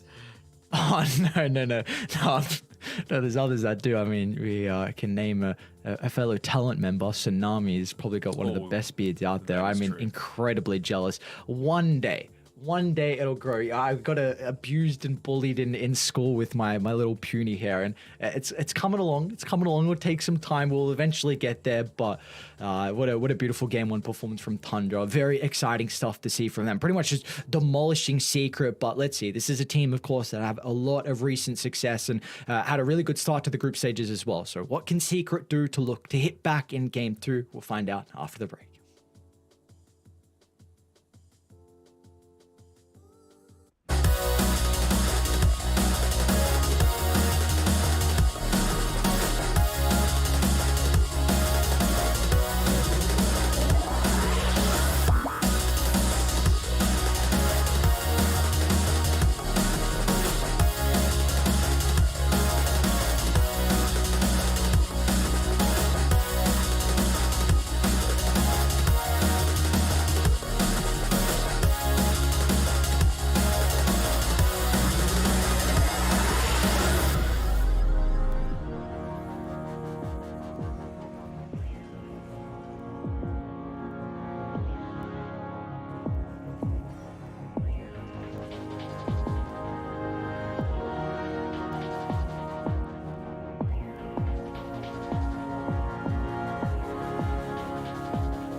We pave the path to victory. With our shields and our swords, we temper our courage. With our shields and our swords, we're making history. With those who make the game a reality. We're the Vanguard. We're with the best. Let's raise our shields.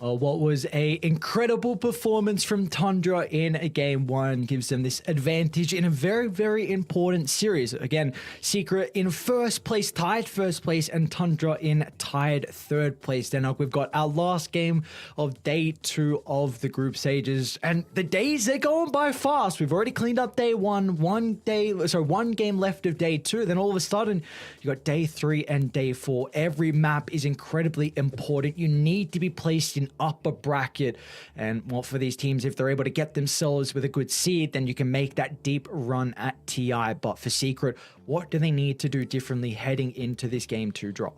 They need to respect Tundra a little bit more. I feel like maybe this is a draft that came off the back of some scrims. You know, maybe Tundra were trialing out a few things and Secret were able to counter them.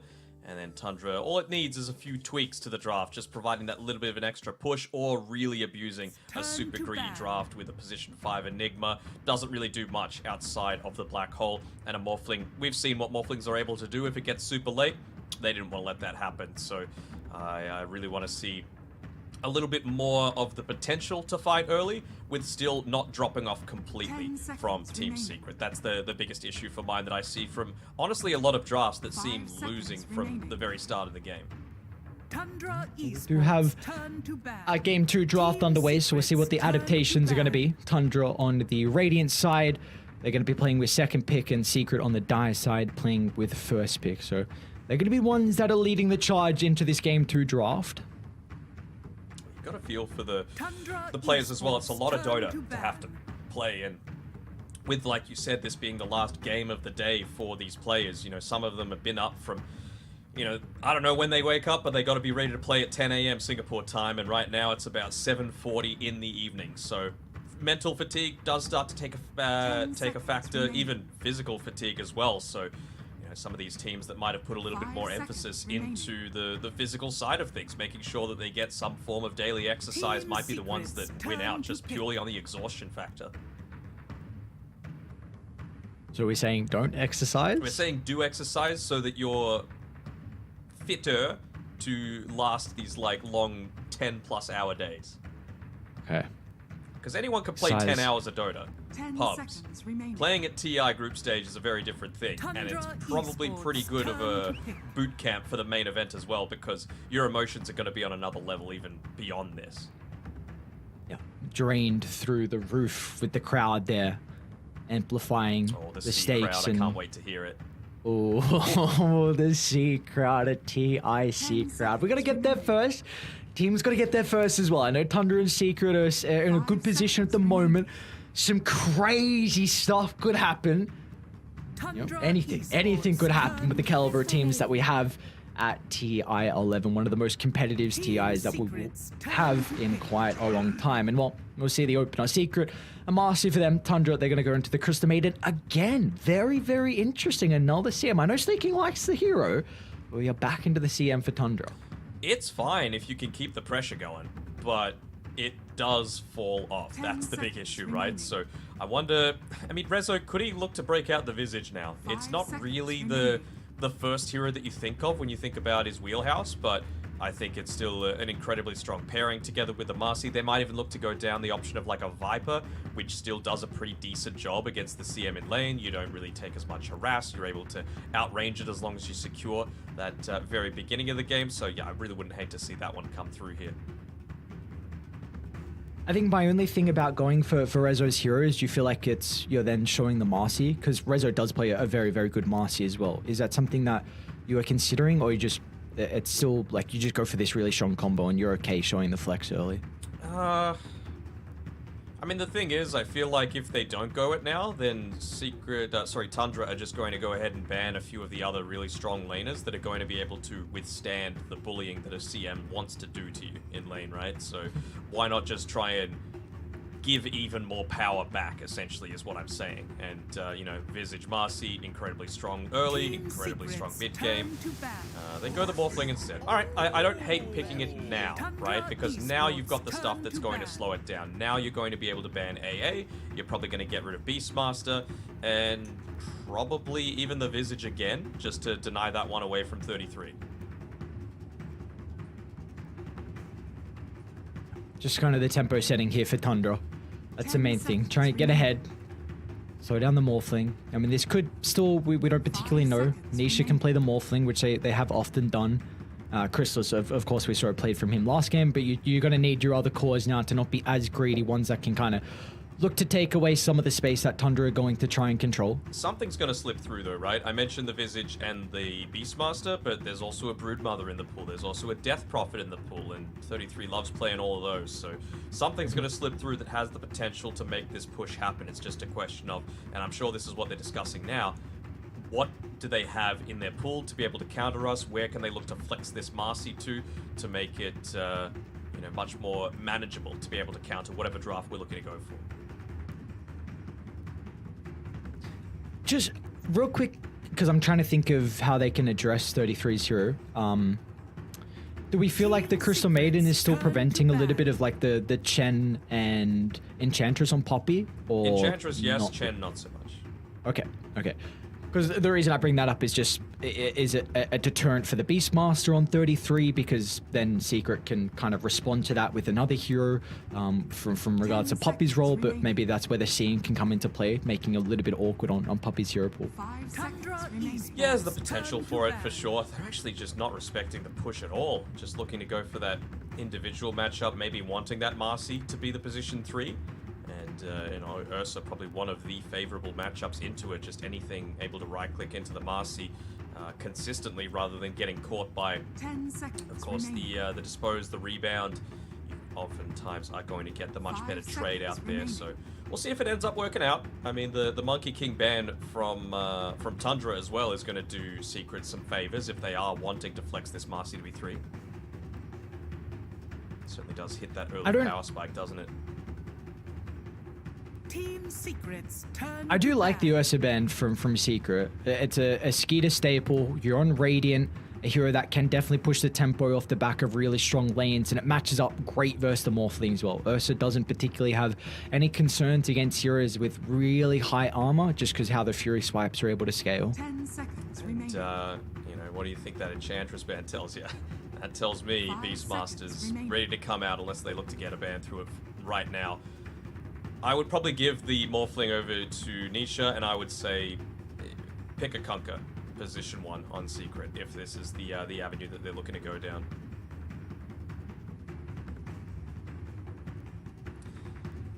I don't think you can afford to go super greedy down like the Alchemist route or anything like that. Something that Tundra like to do especially, but Secret have it in their wheelhouse as well. Have we seen a single Alchemist game so far? Not that we've casted. I believe it's been played because those heroes that keep getting bring up that haven't been played so far, I don't think Alchemist is in there, so I'm like 95% sure he's not in there. So yeah, I think he's been played, but not a whole lot. That was actually something I was really excited to see from Tundra back at the Arlington Major, because something they really prioritized was 33's Alchemist, but we haven't seen that hero in quite some time, even flex to the off lane. So I think they feel on Team Secret that they're just not going to be able to deal with that many different units, right? And spread all around the map. They also don't want to give up the vision component. I still feel you could Beastmaster, but I'm guessing that Team Secret are like, well, we've got a response to that. We're going to be able to pick something that's going to be able to just lane up into this Beastmaster, not have a losing lane, and force him to go maybe into the Wild Axes style. Team Secrets. Oh, the sniper ban again.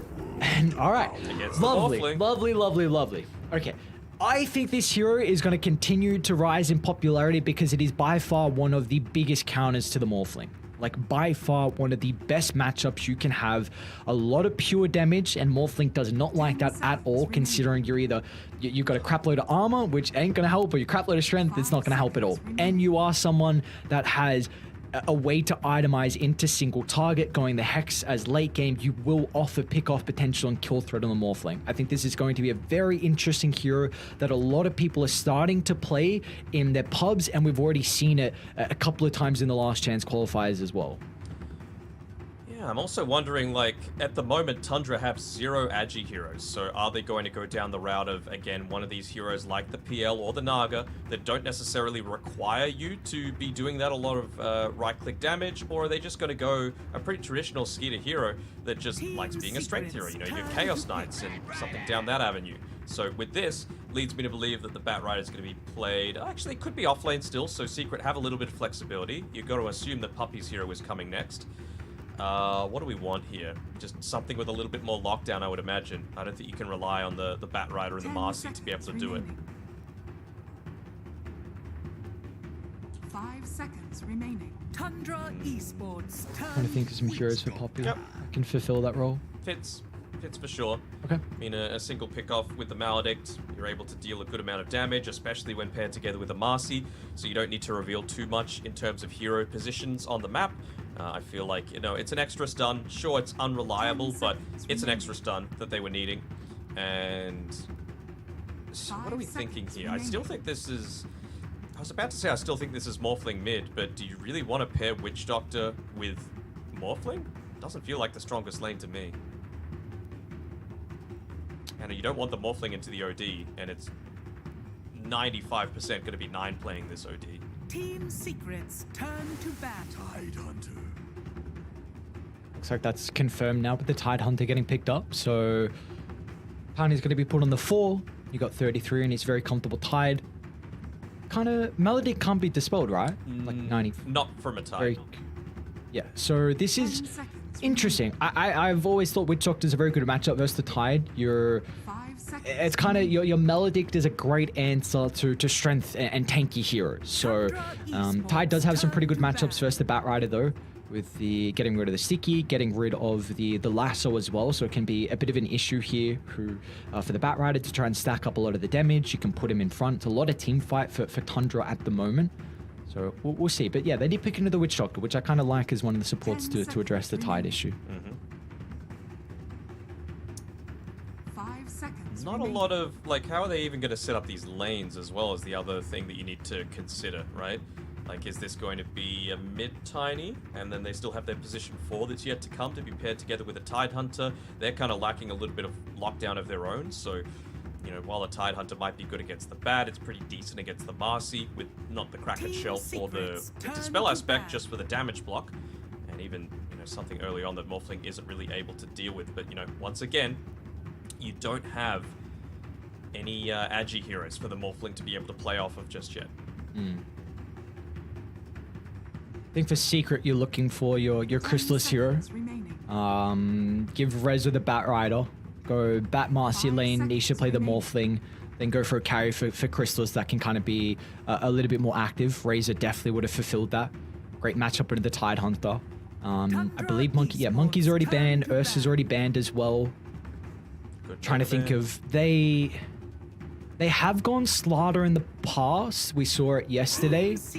Wonder if that's something that they could be considering here for Secret. Don't hate it into the Tidehunter. You know, you're able to quickly burst him down. I guess you can dispel off the Corrosive Haze, which is kind of annoying, but you know, provides them with a little bit of that extra burst, right? And I don't want them to only be able to fight around the lasso. That's the other issue. Tundra Esports turn to... Okay. One of the best matchups into the Outward Devourer. I mean, this is a hero that needs to be spell casting. So Doom's going to completely shut him down. Even Doom on the Tide, right? Something else that you can't just crack and shell off. You could PL if you want to on Tundra. It is a very, very good PL game. The ways to deal with the illusions is very, very difficult at the moment. Maybe just the greed could be something they're worried about. Like a PLOD tied trio core sounds a bit awkward, but I think if they get to the late end, you're going to have big issues with dealing with a Skeeter PL. So I like a lot of things about this secret draft. I really just don't like the Morphling Witch Doctor lane. That's my main issue here, right? Because it's most likely going to be Marcy paired together with a Batrider, right? Or is it Marcy Doom? Because Rezo plays a pretty damn good Doom himself, and is it going to be a Nisha Doom? Like, well, what's going on here? And again, not an Agi hero, so they're just not giving them this target to be able to play around. Comfort for Skeeter. So yeah, it's going to be Chrysalis once again onto the Morphling. So Skeeter getting his Chaos Knight though. Kind of similar to the PL, you've got Phantasm as a Dispel, which is going to be really nice. So again, an Illusion hero and Secret, a very, very single target at the moment. But you're going to have to be... Definitely the Batrider can deal with the Chaos Knight. So we'll see if Nisha has a very good game, then that could be proved to be an issue. But Tundra have a lot of comfort in this draft. You can deal with a Batrider very quickly as well, though, with the Chaos Knight, right? Like, they were going to explode if they ever do catch him out, and they've got multiple avenues to do it, right? You've got the Tiny with the tossback on Saxa, you've got slows, you've got gap close with the Reality Rift. You can even afford to go into the Blink Dagger yourself on Skeeter with how much the burst is enabled with this lineup. I mean, you know, Avatos, Reality Rift, Sanity's Eclipse, and anything dies this game. So I think we might get another one of these instances where Team Secret, they're forced to put Puppey with Rezo, because you probably want Doom Witch Doctor lane, and a Marcy Morphling lane seems fine. But again, how is that going to impact the comms? Is it going to have an impact at all? We'll have to wait and see. I'm not going to call a prediction this time because I feel like I jinxed Puppey last time. That black hole was not on point, but you know, I'm just ready to see another game of Dota. At least I think one team shouldn't get run over entirely, but if one team was to, it would be Tundra just dominating with this outward Devourer lane. So before you just mentioning you feel like you jinxed Puppey, do you think you have that much impact? Do you think you're a worthwhile man that provides a lot of impact? I'm very powerful, for sure. Very powerful? Okay. Well, we have to be worried. We've got to be careful with where we put our predictions in this game. A very, very important game as well. Keep in mind, first versus third place in every map. Very, very vital to a team's position, whether they're able to get seeded the upper bracket, the lower bracket, or potentially even eliminated as well. Maybe for these two teams, you know, you're a bit too high up in the groups where you don't have the worries of that at this stage. Anything can happen, bro. Spirit started 0-4 after day 1 of last TI, and look at where it ended up, right? So maybe days 3 and 4, you'll see some surprise packets come out, like we saw from LGD today. Anything can happen in the game of Dota, which is always the beautiful thing and why everyone gets drawn back to it day after day and game after game. We've got our last game, though, importantly, of day 2. Let's close it out with a banger. Secret up against Tundra. Tundra with the map advantage here in the best of 2. Why not get a 5-on-5? Come on, lads. Run it down. They're considering it, but they're also... Did you see what Nine did just there? He placed down the Observer Ward, and then he walked in towards where he thought Secret would be, and then backed off as soon as the smoke broke. So maybe thinking that they're going to look at my inventory. Oh, here we go. They're trying to find a pick onto Nisha, but Saxa not quite Saxa, go for it. Oh no, the turnaround. Sides jump in. And all right, well, there was almost kind of the 5-on-5 skirmish. Yeah, all right, whatever. You got it. There were spells used. Right, there wasn't 5 people. It was kind of like maybe 4 at once, maybe 3. I didn't get my 5-on-5. What spell did not get used? Tell me. Okay, Chaos Bolt didn't get used, but that's it. Okay, there you go. 33 didn't use a spell, nor did Rezo. Just easy. What are you doing out here? What do you think the Doom's gonna do? Alright, what do you mean? Scorcheth level 1? Yeah. That would have changed things. Oh, it definitely would have been an easy kill for them to find. They do end up not falling for the mind game. Zayat's able to get the Sentry Ward down, both protecting their side of the river as well as getting rid of the one that Nine put down. So, you know, just, again, that's the sort of things where scrims start to come into a factor. You start to understand the general behaviors of teams. I'm going to have my eyes on this mid lane, so I'm going to let you cover the side ones for now. Alright, we'll see how the side ones get shaped up for the moment. I think, well, like you did mention though, it's going to be Puppey playing with Resolution, so we'll see. Again, it's going to be if that language barrier is going to prove to be an issue or not for Secret. Then I am very intrigued. Zayat's nice little Chorus Knight. All right. Plus 25 gold for the boys. Going to be able to help out. But I think one of the issues we still feel like with Secret's lineup is that, it might be just a little bit too slow. Because that was kind of, that was big concerns out of game 1. Do we think they've addressed this in game 2 or no? I think they've addressed it a little. And, you know, Witch Doctor's able to get a lot of kills happening. You're able to do the same sort of thing with the Bat Rider. So I feel like the damage potential is there. You just got to make sure that you're making the movements at the right times and really enabling Rezo to play a little bit more of that greedy role as well. So this is once again going to be Nisha needing to get super active, but not in terms of farm. I really don't think you're going to be able to farm effectively on 3 heroes this game. Nine's having a great time in the mid lane so far. Every single time there's a range creep up to be contested, he's looking to use the Astral onto Nisha and remove it away from him. How many mangoes we got? Down for snaking. Looks like he's holding on to 4. Another 2 purchased, so ready to come up. This is how you play Crystal Maiden, ladies and gentlemen. You just got to make sure you keep that pressure going, but you know, he's going to feel a little bit easier about himself once he get a little bit of that extra movement speed from the Scorched Earth. He's going to try and stay away, but they're level 2. So, steps on out. Got to level 2 just quickly enough, though. The extra movement speed from the Scorched Earth, and didn't quite have the mana to be able to use the Crystal Nova in time. Done a very good job with the creep equilibrium at least. Resolution will drag it onto the tower, so it's going to be able to reset relatively shortly. Top lane 33 is under a little bit of trouble at the moment as well. Zayat's and Chrysalis on top of him. Anchor Smash going to be able to help with the damage mitigation. Just trying to take a few of the creep hits away even from 33, but this is a juicy wave here. They don't catch the range creep, but I think you're going to feel pretty satisfied about this regardless. Saxa moving forward to try and secure it for himself now that he's level 2 with the tree throw.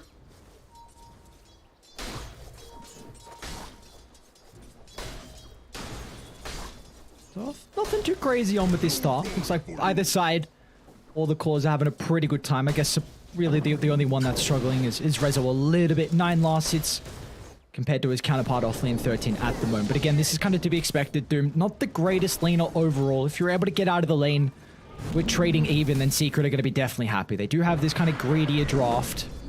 It's really the kills that Tundra need down bottom with the CK along with the Crystal Maiden. But Secret are doing a really good job to respect the potential kill threat that's there. Yeah, absolutely. Just always being in position to throw out the cask to maybe make that turnaround happen. Of course, Maledict, level 1, much more potent than it was in previous years. Really got a big buff to the tick damage as well as the lost health burst. Of course, you can't just look to go off on your own here, especially with that Observer Ward placed down. Yeah. He's on his own. That they do. 2 seconds stun. The follow-up's not going to be there. Nice bounce of the cast, so Poppy will be able to get back to the tower. I really didn't think it would bounce that much. Rezo's had to rotate all the way through the jungle with these ward-ups happening, and he ended up getting the Ice Armor from the Ogre Ice Mage, so not too bad against this matchup, right? Skeeter wanting to do a good amount of physical damage, of course, with the CK, with the minus armor. He hasn't purchased any armor components for himself, so he's going to be able to play a little bit more around that. So maybe this enables a bit more, not necessarily rotations from Puppy. I think he wants to hit up onto his level 3 first, but definitely opens up some avenues, perhaps, if he wanted to make a movement towards mid lane to focus a little bit more around another stun coming through at the right time for this bottom lane, towards securing some of these power runes, because it's something that Nisha does still need to play around quite a lot. Just going for stacks, things like that. I do think Nisha is that hero that can break the game open for Secret. Your matchup versus OD can be a little bit interesting. Like 9 with the Astral is a great way to save versus the Lasso. But OD also doesn't like heroes getting on top of you freely. So whenever Astral has been used prior, if Secret can look to utilize that cooldown, they can easily get onto him. BKB as well from Nisha is going to be really big timing, and they haven't got other ways to address him. So I think that's going to be the big hero to keep eyes on for Secret if they can kind of have a good early game. Talk about Tundra and their timings. Well, Puppy, he's going to make sure that before you reach the level 4 on the Doom, You want to make sure that you've got that hard camp de-warded because you're about to hit that level 2 Devour, and he wants to get a little bit of a better creep than the Ice Armor one, just so that he can truly feel confident in leaving Skida here. They're actually making an attempt onto him, but just shows how the effectiveness of the tankiness is going to be effective. Oh, do they get the bounce? No, they don't. Tiny's going to TP down. He actually might be able to get in range thanks to Snake King's Frostbite. King starts to find the toss onto the tower. Not going to be the case. There's Resolution. Another round of the Frostbites out. And finally, we've got our first blood. 6 minutes in. It's been a lot of back and forth from either side, but it's going to be Tundra that hit first. And it's going to be Tundra with the luxury to make that movement because, again, you're this Tide Hunter on the top side, already nearly into level 6, top of the net worth. Any rotations through from the Bat Rider aren't going to mean anything, especially when paired together with this Morphling. You just don't provide any damage. Trying to jump in, and look at the TPs. Even 33 wants to move to mid because they're on Tanisha. Ravage is out. Great movement coming out from the Tide Hunter. No hesitation. We're looking to slow down Nisha's game. The important thing, right? Get the OD out of control. You might be a little bit scared of the Morphling, but like we were saying during the draft, if you don't have an Agi hero, he doesn't become that unstoppable force super early on into, well, not super early on, 30 or so minutes into the game. Instead, you can just rely on your OD to do that level of work. Yeah, I think that's really the big thing you just mentioned. Like, OD can... The matchup late game versus the Morphling is incredible. So I don't even know if you're really too worried about this game going Ultra. Nope. But maybe it's just if Resolution gets out of hand, that could be the X factor. Rezo, the game is quite heavily on his shoulders just to be able to control. I mean, once you get into the Blink Dagger, the Scythe of Vice, potentially the Refresher Orb for the OD, anyone can just get blown up. Just to buy the Aghanim Scepter, though, on 9. I'm not sure if this is the game for it, though. Maybe it is. Against the Doom, against the Lasso, feels kind of nice. Bottom lane's thinking. Going down. Nice kill for them to be able to find. Again, this is a lane that really Secret, they should be given over kills, but the fact that you have this Ice Armor is going to be a very big issue for Tundra to go into that extra survivability. On your Scepter as well, I think it's pretty cool. It helps a lot with your farming, just turning the Ashel into the AoE, and really always the issue with OD is that when Ashel's on cooldown, the team can jump instantly knowing that you don't have this to use it defensively. So if you have 2 charges, can make it a lot easier with your gameplay. Oh, absolutely. I'm just... Bottom lane, Skeeter? A lot of heroes coming down from Secret. They've got 4 members here at the moment, and Skeeter's going to be in some trouble. Melodic deployed, Nisha's going to wrap around as well.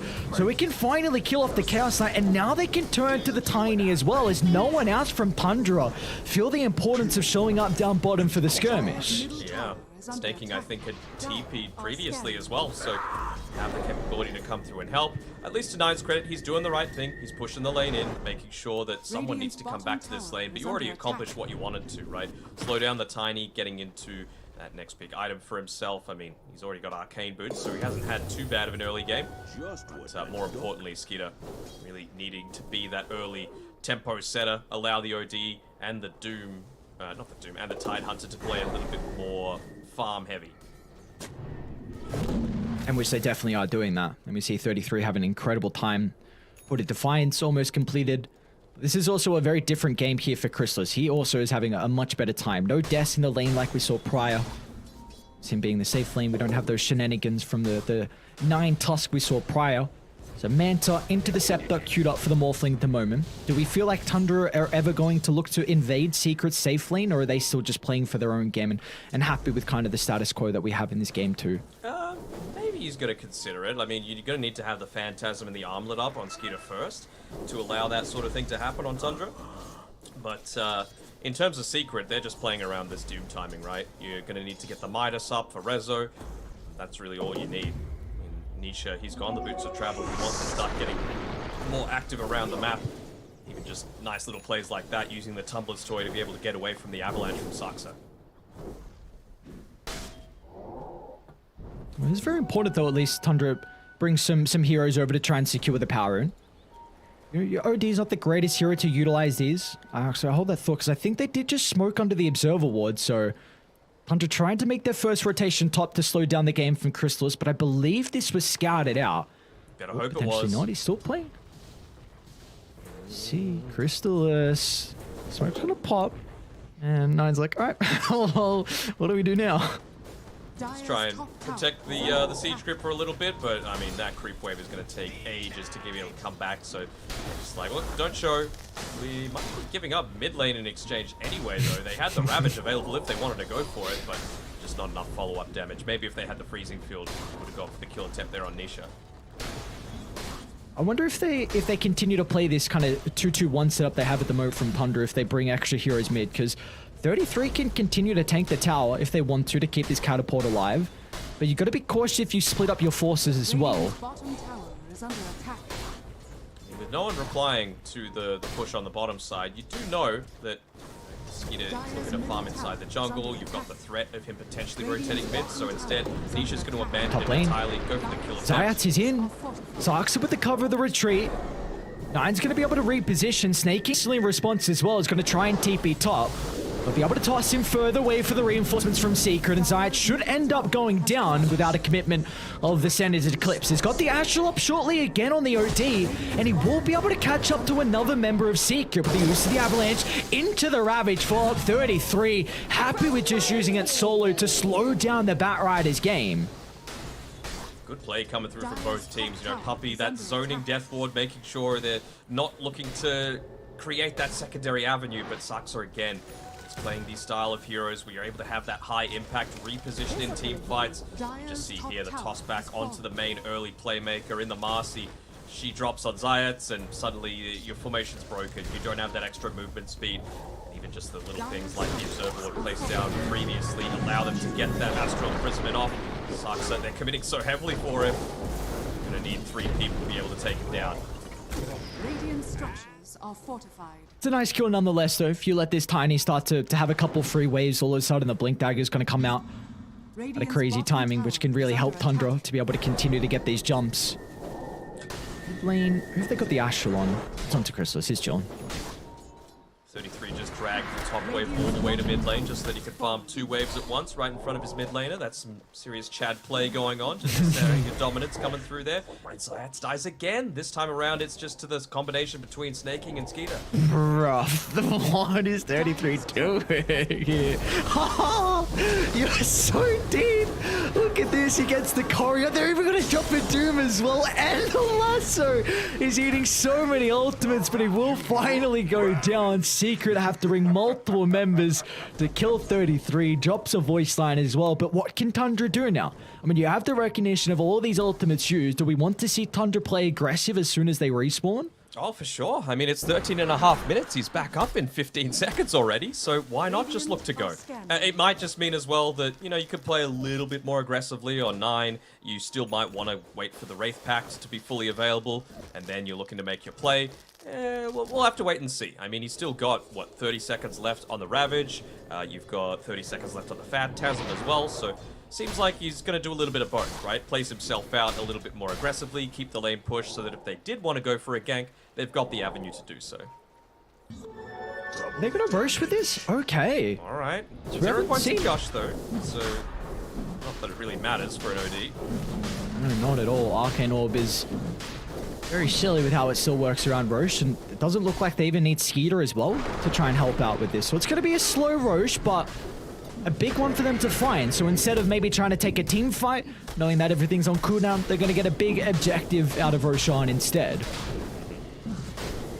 Saxor as well, just able to keep that top lane pushed out.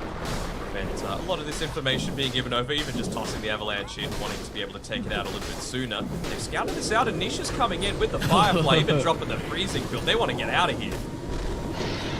Alright. Aegis Claim. Very, very even state we have in this game too, though. We're starting to move a little bit too aggressively for my liking. He's only 1.5 components away from that Aghanim Scepter for himself, so 9 having a really good start to the game, but Rezo, I mean, if there was anyone, like we were saying, that's going to be able to carry this this next 10, 15 minutes on their back, it's going to be him.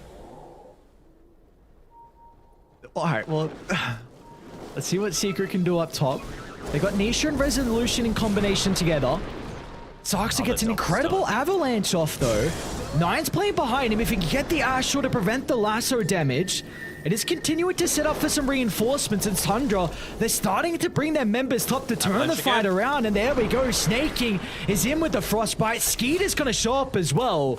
They've blown up Nisha, and now Resolution's going to be in trouble. But a blink will enable the retreat, so they only lose one, but beautifully done. Nine being in the neighborhood to prevent the damage required, and the rest of Tundra showed up in the nick of time. Radiant's middle tower. I think that smoke actually ended up catching them out, so they're going to be able to potentially make a little bit of a wraparound play. They're going to be on the hunt. They're going back in. Top lane, they're on to Nine. Tundra were trying to make their own play, but Nine up top will tick to the Melodic, so now Tundra need to do a U-turn just in case Secret is setting up, but they're going to look to back off. Maybe they'll play around mid instead. They will see Nisha TP in. Oh no, he just respawned. Tundra ready. Skeeter not with the Blink Dagger just yet. Still going into the BKB next, but it is going to provide them with a lot of that burst potential, right? You find the Astral Imprisonment, you jump in, you pop the Phantasm, and then look to make the burst happen. Solo kill onto Zayats is a possibility. Ooh. Pinging him out, running away.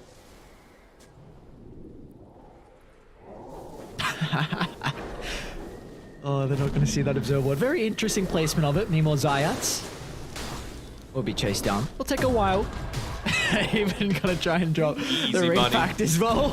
Thank you for the gold, my good friend. Meanwhile, across the map, Chrysalis gets a big kill onto Sarktra as well. Nothing crazy, but again, still slowing down the Blink Dagger timing and also getting more gold towards the items for the Morphling. It's about to be Manta style completed, just needs the recipe and into that Aghanim Scepter afterwards. So Secret, they're doing a really good job to get their farm. Resolution as well with this Midas is almost got a BKB, and they're actually going to look to make a play. Jump in from Resolution with Puppy nearby with the fall damage for the Melodic and the Death Ward. Skeeter's going to go down. A great play coming out from Secret, making multiple moves across the map, and Tundra just were not ready for it. Ready at all, but I mean, they still had to commit multiple ultimates to be able to make that happen, right? You used the Doom, you used, I believe I saw one other one. I want to say it was the Unleash, the Death Ward. Yep, there we go. I mean, again, he's up in 15 seconds. All he really needs is to get back out onto the map. This time around, you've got all those ultimates available, and now you're playing with the Aghanim Scepter on the OD, so you're going to have multiple ways to be able to save in these team fights. You know that the lasso is available, but I don't think you really care as long as you've got heroes playing in front of you and you've got good understanding of your vision game. Very close to the plays occurring down bottom. Both sides with the Observer Ward. They were trying to bait Sark, so they saw that Nisha was nearby, so Skeeter TP'd in, and 33 was wrapping around as well, but Secret with that cliff forward was able to sniff out the movements. No engagement's going to break out. And again, we're getting to a stage where I really feel like this is going to get to the late game, and we just need to be considering about who's going to be stronger as well. Hold that thought as Sark's up. Again, this guy, it just wants farm. All right, there we go. Mission accomplished. Blink Dagger picked up. 19 minutes in. So, of course, life going to be given over. Puppy, he's getting some gold picked up on the Witch Doctor. Puppy 3-0-3 and a Blink next item here. So, yeah, we'll see how he's going to be able to provide some impact as the game goes on. Puppy playing greedy? No. Oh, name never happens. Actually, name a better duo. This guy. What's the next item? What does Puppy go after the Blink? Surely the Scepter. Let it bounce.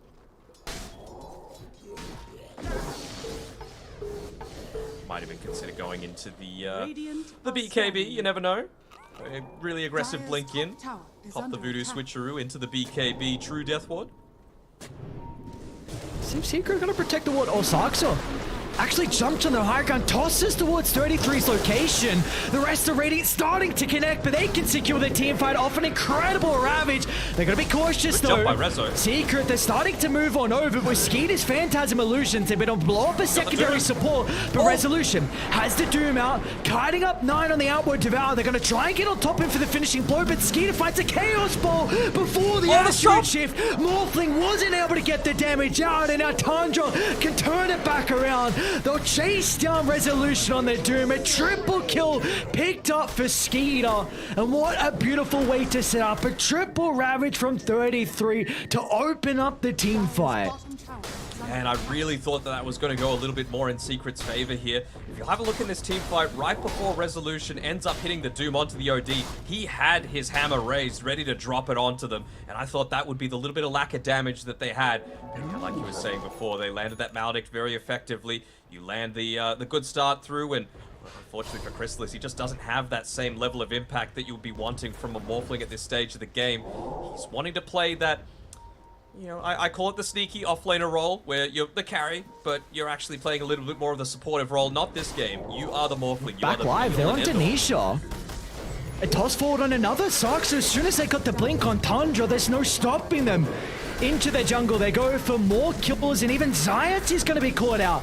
A frostbite from Snaking before they get the kill onto the Crystal Maiden enables Skeeter to get the finishing blow, and a triple kill secured, and now some more objectives to be claimed.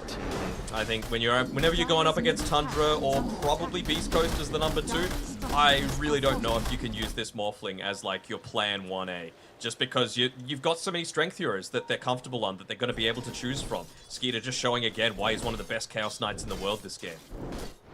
And he has an incredible CK. I've always been impressed when they give him this hero. 9, 2, and 1. And we saw in that previous fight, not the one just then, the one before, where he just got the stun onto Chrysalis before the attribute shift. And feels like if you can do that a couple more times, and all of a sudden this net worth lead could be in a position where Secret has a very difficult time. Asaxa found him. A jump in, Nisha forced to pop the BKB. With this duration, he should be able to get the kill into the Tiny. Lasso will be committed. So a little bit of gold being injected into the bank of the Batrider. Costs a lot though, and now you feel like you can afford to play a little bit more aggressively perhaps on 9. He's got the Aether Lens to play around with, he's got the Aghanim Scepter, and he's going straight into the Blink Dagger after the fact, realizing that the only thing that he's eventually going to need to care about... actually, that Lincoln Sphere is pretty good for a multitude of reasons, right? No Doom, no Lasso, even the Morphling if he's trying to shift into some intelligence. Oh man, the DD on the top side for Skeeter, like he needed it. I'm trying to bait with the illusions. Remember the case, Chrysalis trying to get cute. The Tundra won't jump the gun early on. I do still think Secret have a chance in these fights before the OD Lincolns is picked up. If Resolution can find that angle for the Doom, that could be the path to success, but they're not going to make sure there's an opportunity. It's 33. Jumps over the tree line with the Ravage. The damage is coming out, but at least he gets the Doom off. But Secret, they aren't nearby to capitalize on that. Yeah, they don't care. BKBs are popped. You can't do anything on the Batrider. Morphling still isn't ready. You've reached the level 15. Just, well, actually, you're 2 components essentially away from the Aghanims. I want to see Chrysalis using this space granted to him by his team to be farming a little bit more. You know, this is what you base your draft around. It's fine for a Doom to be farming, but he's not going to carry the game. They could get a free pick off onto Sark, so that would be nice, but Zayats actually ends up getting that last hit there. He can get towards the BKB, I suppose, as well. We'll see what the Marcy can do for some solo kill potential in some of the fights.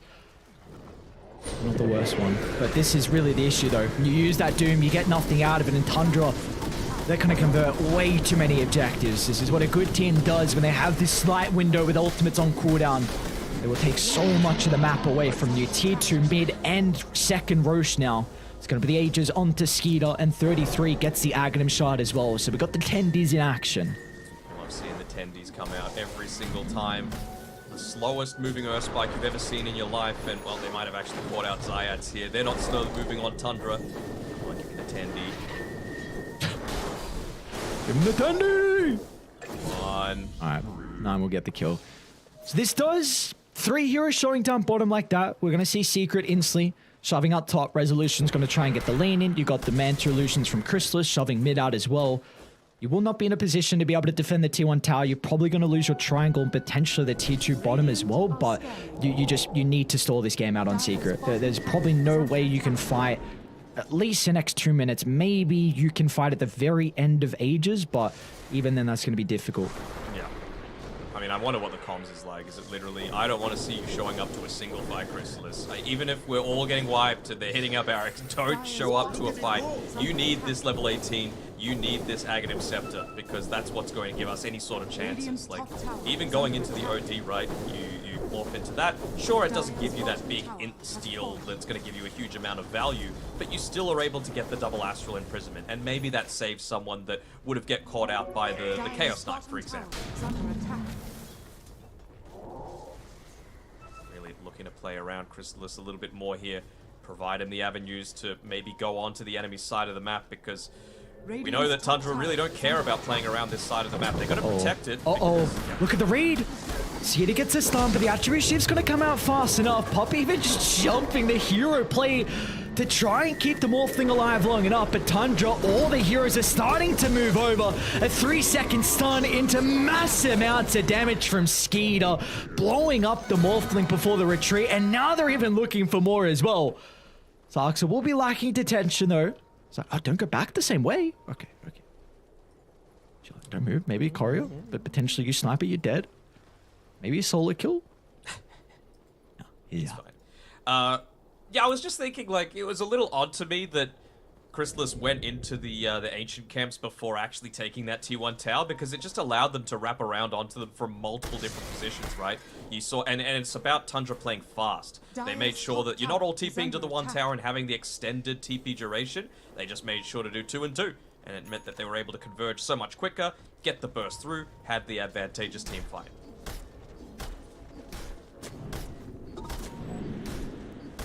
Look at the position from Tundra. Anyone that shows inside the base, they're ready to jump. Nothing stopping them. No fear at all for Tundra. They want to continue to grow this net worth lead. And they're going to see Puppy shortly. Bye, Puppy. Nice knowing you. Great toss back. We'll make him work for it for the voodoo. But in the end, another kill picked up. Are they going to go for more? Oh, no. They tried to get the D ward, but Skeeter's got a blink as well to play with. Just some freebies for Tundra. Can't afford to walk into the meat grinder like that. Not with the amount of gap close that they've got. You know, Skeeter with the blink dagger. You've even got the blink dagger as well on 9 right now. Of course, 33. Blink into the 10D. The blink toss. Does he have a blink yet on the CM? Oh, come on, you gotta get that as the next item today. Dyer's middle tower has fallen. It's like a full set of barracks. No one cutting mid, so no worries about the backdoor protection. Ages for another minute 10. It's got the Ags on Chrysalis, not yet level 18, but you don't really care that much about the jump in. Oh no, they don't get the initiation perfectly from Secret. Resolution has to use a defensive BKB, but to no avail as Tundra reset the fight. They'll see that he's got the Ags, they're going to pay respect to it. If there's anyone that moves on forward, it's probably going to be, I guess 33's tanky as hell. But you're going to just make it be Skeeter, probably. He's still got 40 seconds. Skeeter? They jump in. Where's going to be the form? 33! What a ravage! On to 3. The Sanity's dropped on the dome as the buybacks are attempt from Secret, but they need to cancel the TPs instantly. Dyer's middle barracks are under attack. There's just nothing they can do. This is multiple times now that a Morphling has been beaten by this fast pace, being able to win multiple lanes to have that direct counter matchup to the OD. They're not even needing creeps. I love how Tundra are able to flex the style around. Requiring 33 to play the Visage, the Broodmother, the Beastmaster, the Lycan, his bread and butter. Something that looks very... Oh, no. Oh no, not the Kraken shell. Are they gonna double back? Yes, he wants the D-ward. Oh no, Marcy gone, and now further inside the base they go for Nisha. BKV. No high five, however. Look at 33's positioning, man. This guy doesn't give a damn. Still hasn't dropped the Wraith back. He's not scared at all. Skeeter with the follow as well. Only a 2-second stun, but they can just overwhelm the Morphling and force Secret to tap out of this game too. Jeez, a drop Tundra. What a convincing series victory against a team that just dominated through the last chance qualifiers. Yeah, Morphling, not a free pick anymore. And Secret, this gives extra value, right? Not only, of course, do you get the 2-0, you get the wins on the board, you solidify your, Tundra, give them the spot towards the top of the leaderboard.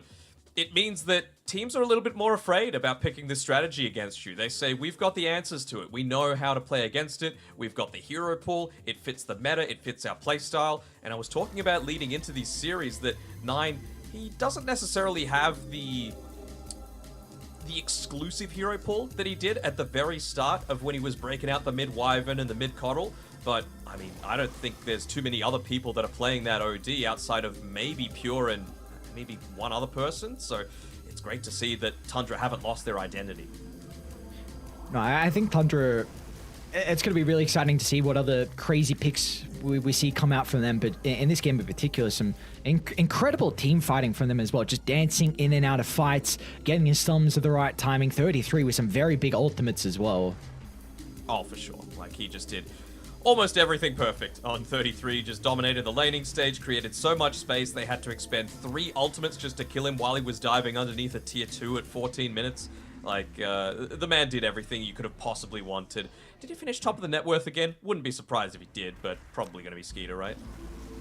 I can check in a second, but yeah, it's, I mean, this is a very, very Close scary enough. Tundra. Close enough. It was Skeeter at the end that had the net worth lead, but I really like seeing Tundra when they're performing at such a really strong stage, where we saw back at the Stockholm Major and even through their tour runs as well, and even one of the Gamers Galaxy tournaments where we saw them in the grand finals where Boom were able to win. This is a team that really are innovative and they're on top of the meta. And I think it was even OG mentioned as well at TI10 that even though Tundra didn't actually make it to TI, that they influenced the meta so heavily from those European qualifiers for OG going into that tournament. So this is a team that whenever they are on top, it's very exciting to see their ideas of Dota and just kind of the game style that they bring as well. So it's great to see them back, because this was a team that really did not have a good performance at all at the Arlington Major, and there were a lot of questions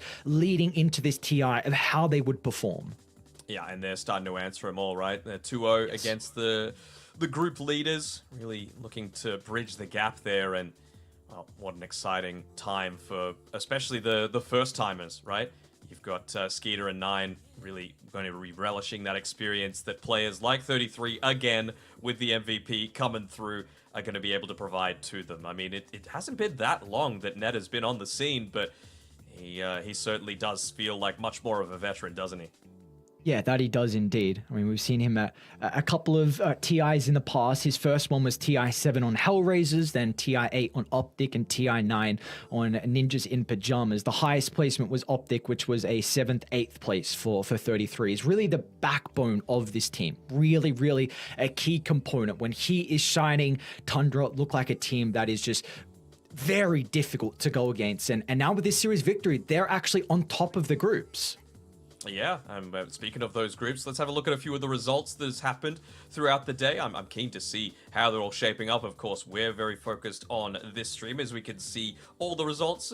You and I, we used to be the 1-1 boys, but 2-0s coming out today in pretty quick fashion as well. EG, Hikori, Team Secret, Tundra. I don't think there was a single game that went more than 30 minutes.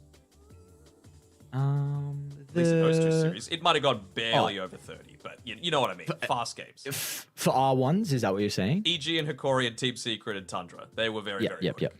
Yeah, I was going to say, if it wasn't for R1s, there was an EG Liquid one that went like 60 minutes, but R1s, yeah, we didn't have too crazy long games. We take a look at the standings. Group A, RNG. Oh, what a good start from these boys. Of course, China not having the greatest showing the last chance qualifiers, Extreme and Vici not making it through, but there's some still China representatives, RNG in that first spot. PC LGD as well and truly hit back off a really rough day one showing. They're in the top 4 as well.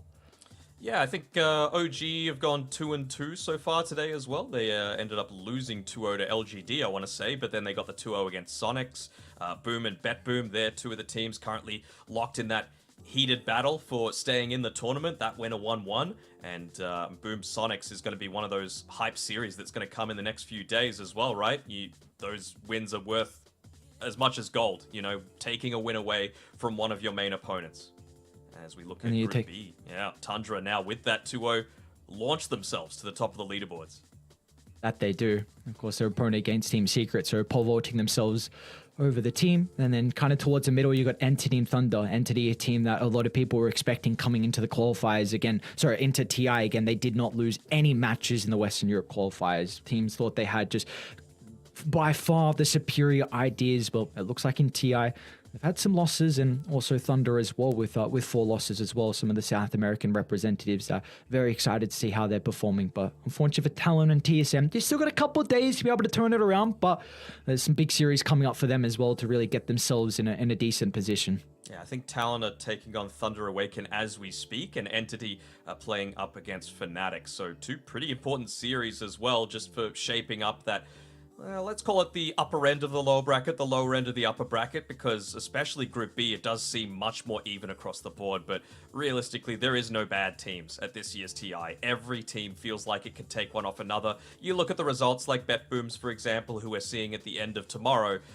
even them, like some of the games that they've lost, they've had 18k net worth leads. You don't do that if you're a bad team. So it's just a matter of maybe there's some teams that have deficiencies that are in areas that are more pronounced than others. Sometimes it can be just one minor mistake that balloons into something so much more. But there's a lot of hype Dota for tomorrow, that's for sure.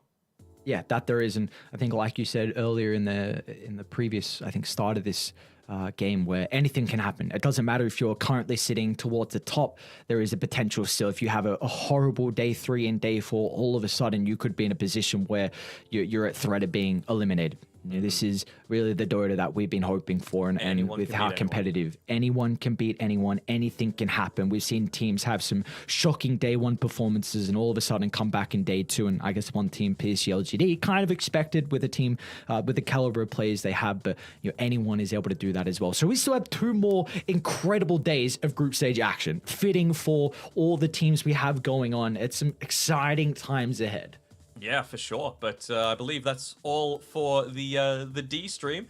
So make sure there's still plenty of other Dota on. You know, we finished those last 2 series pretty damn quick. So make sure you're catching a lot of the other action. They got the good old squad stream there to be able to enable you to catch all the different games. You can just tab in between them. It's really exciting to see. And Aries and I, we will see you tomorrow for some more Dota action. We'll see you then. Have a good night.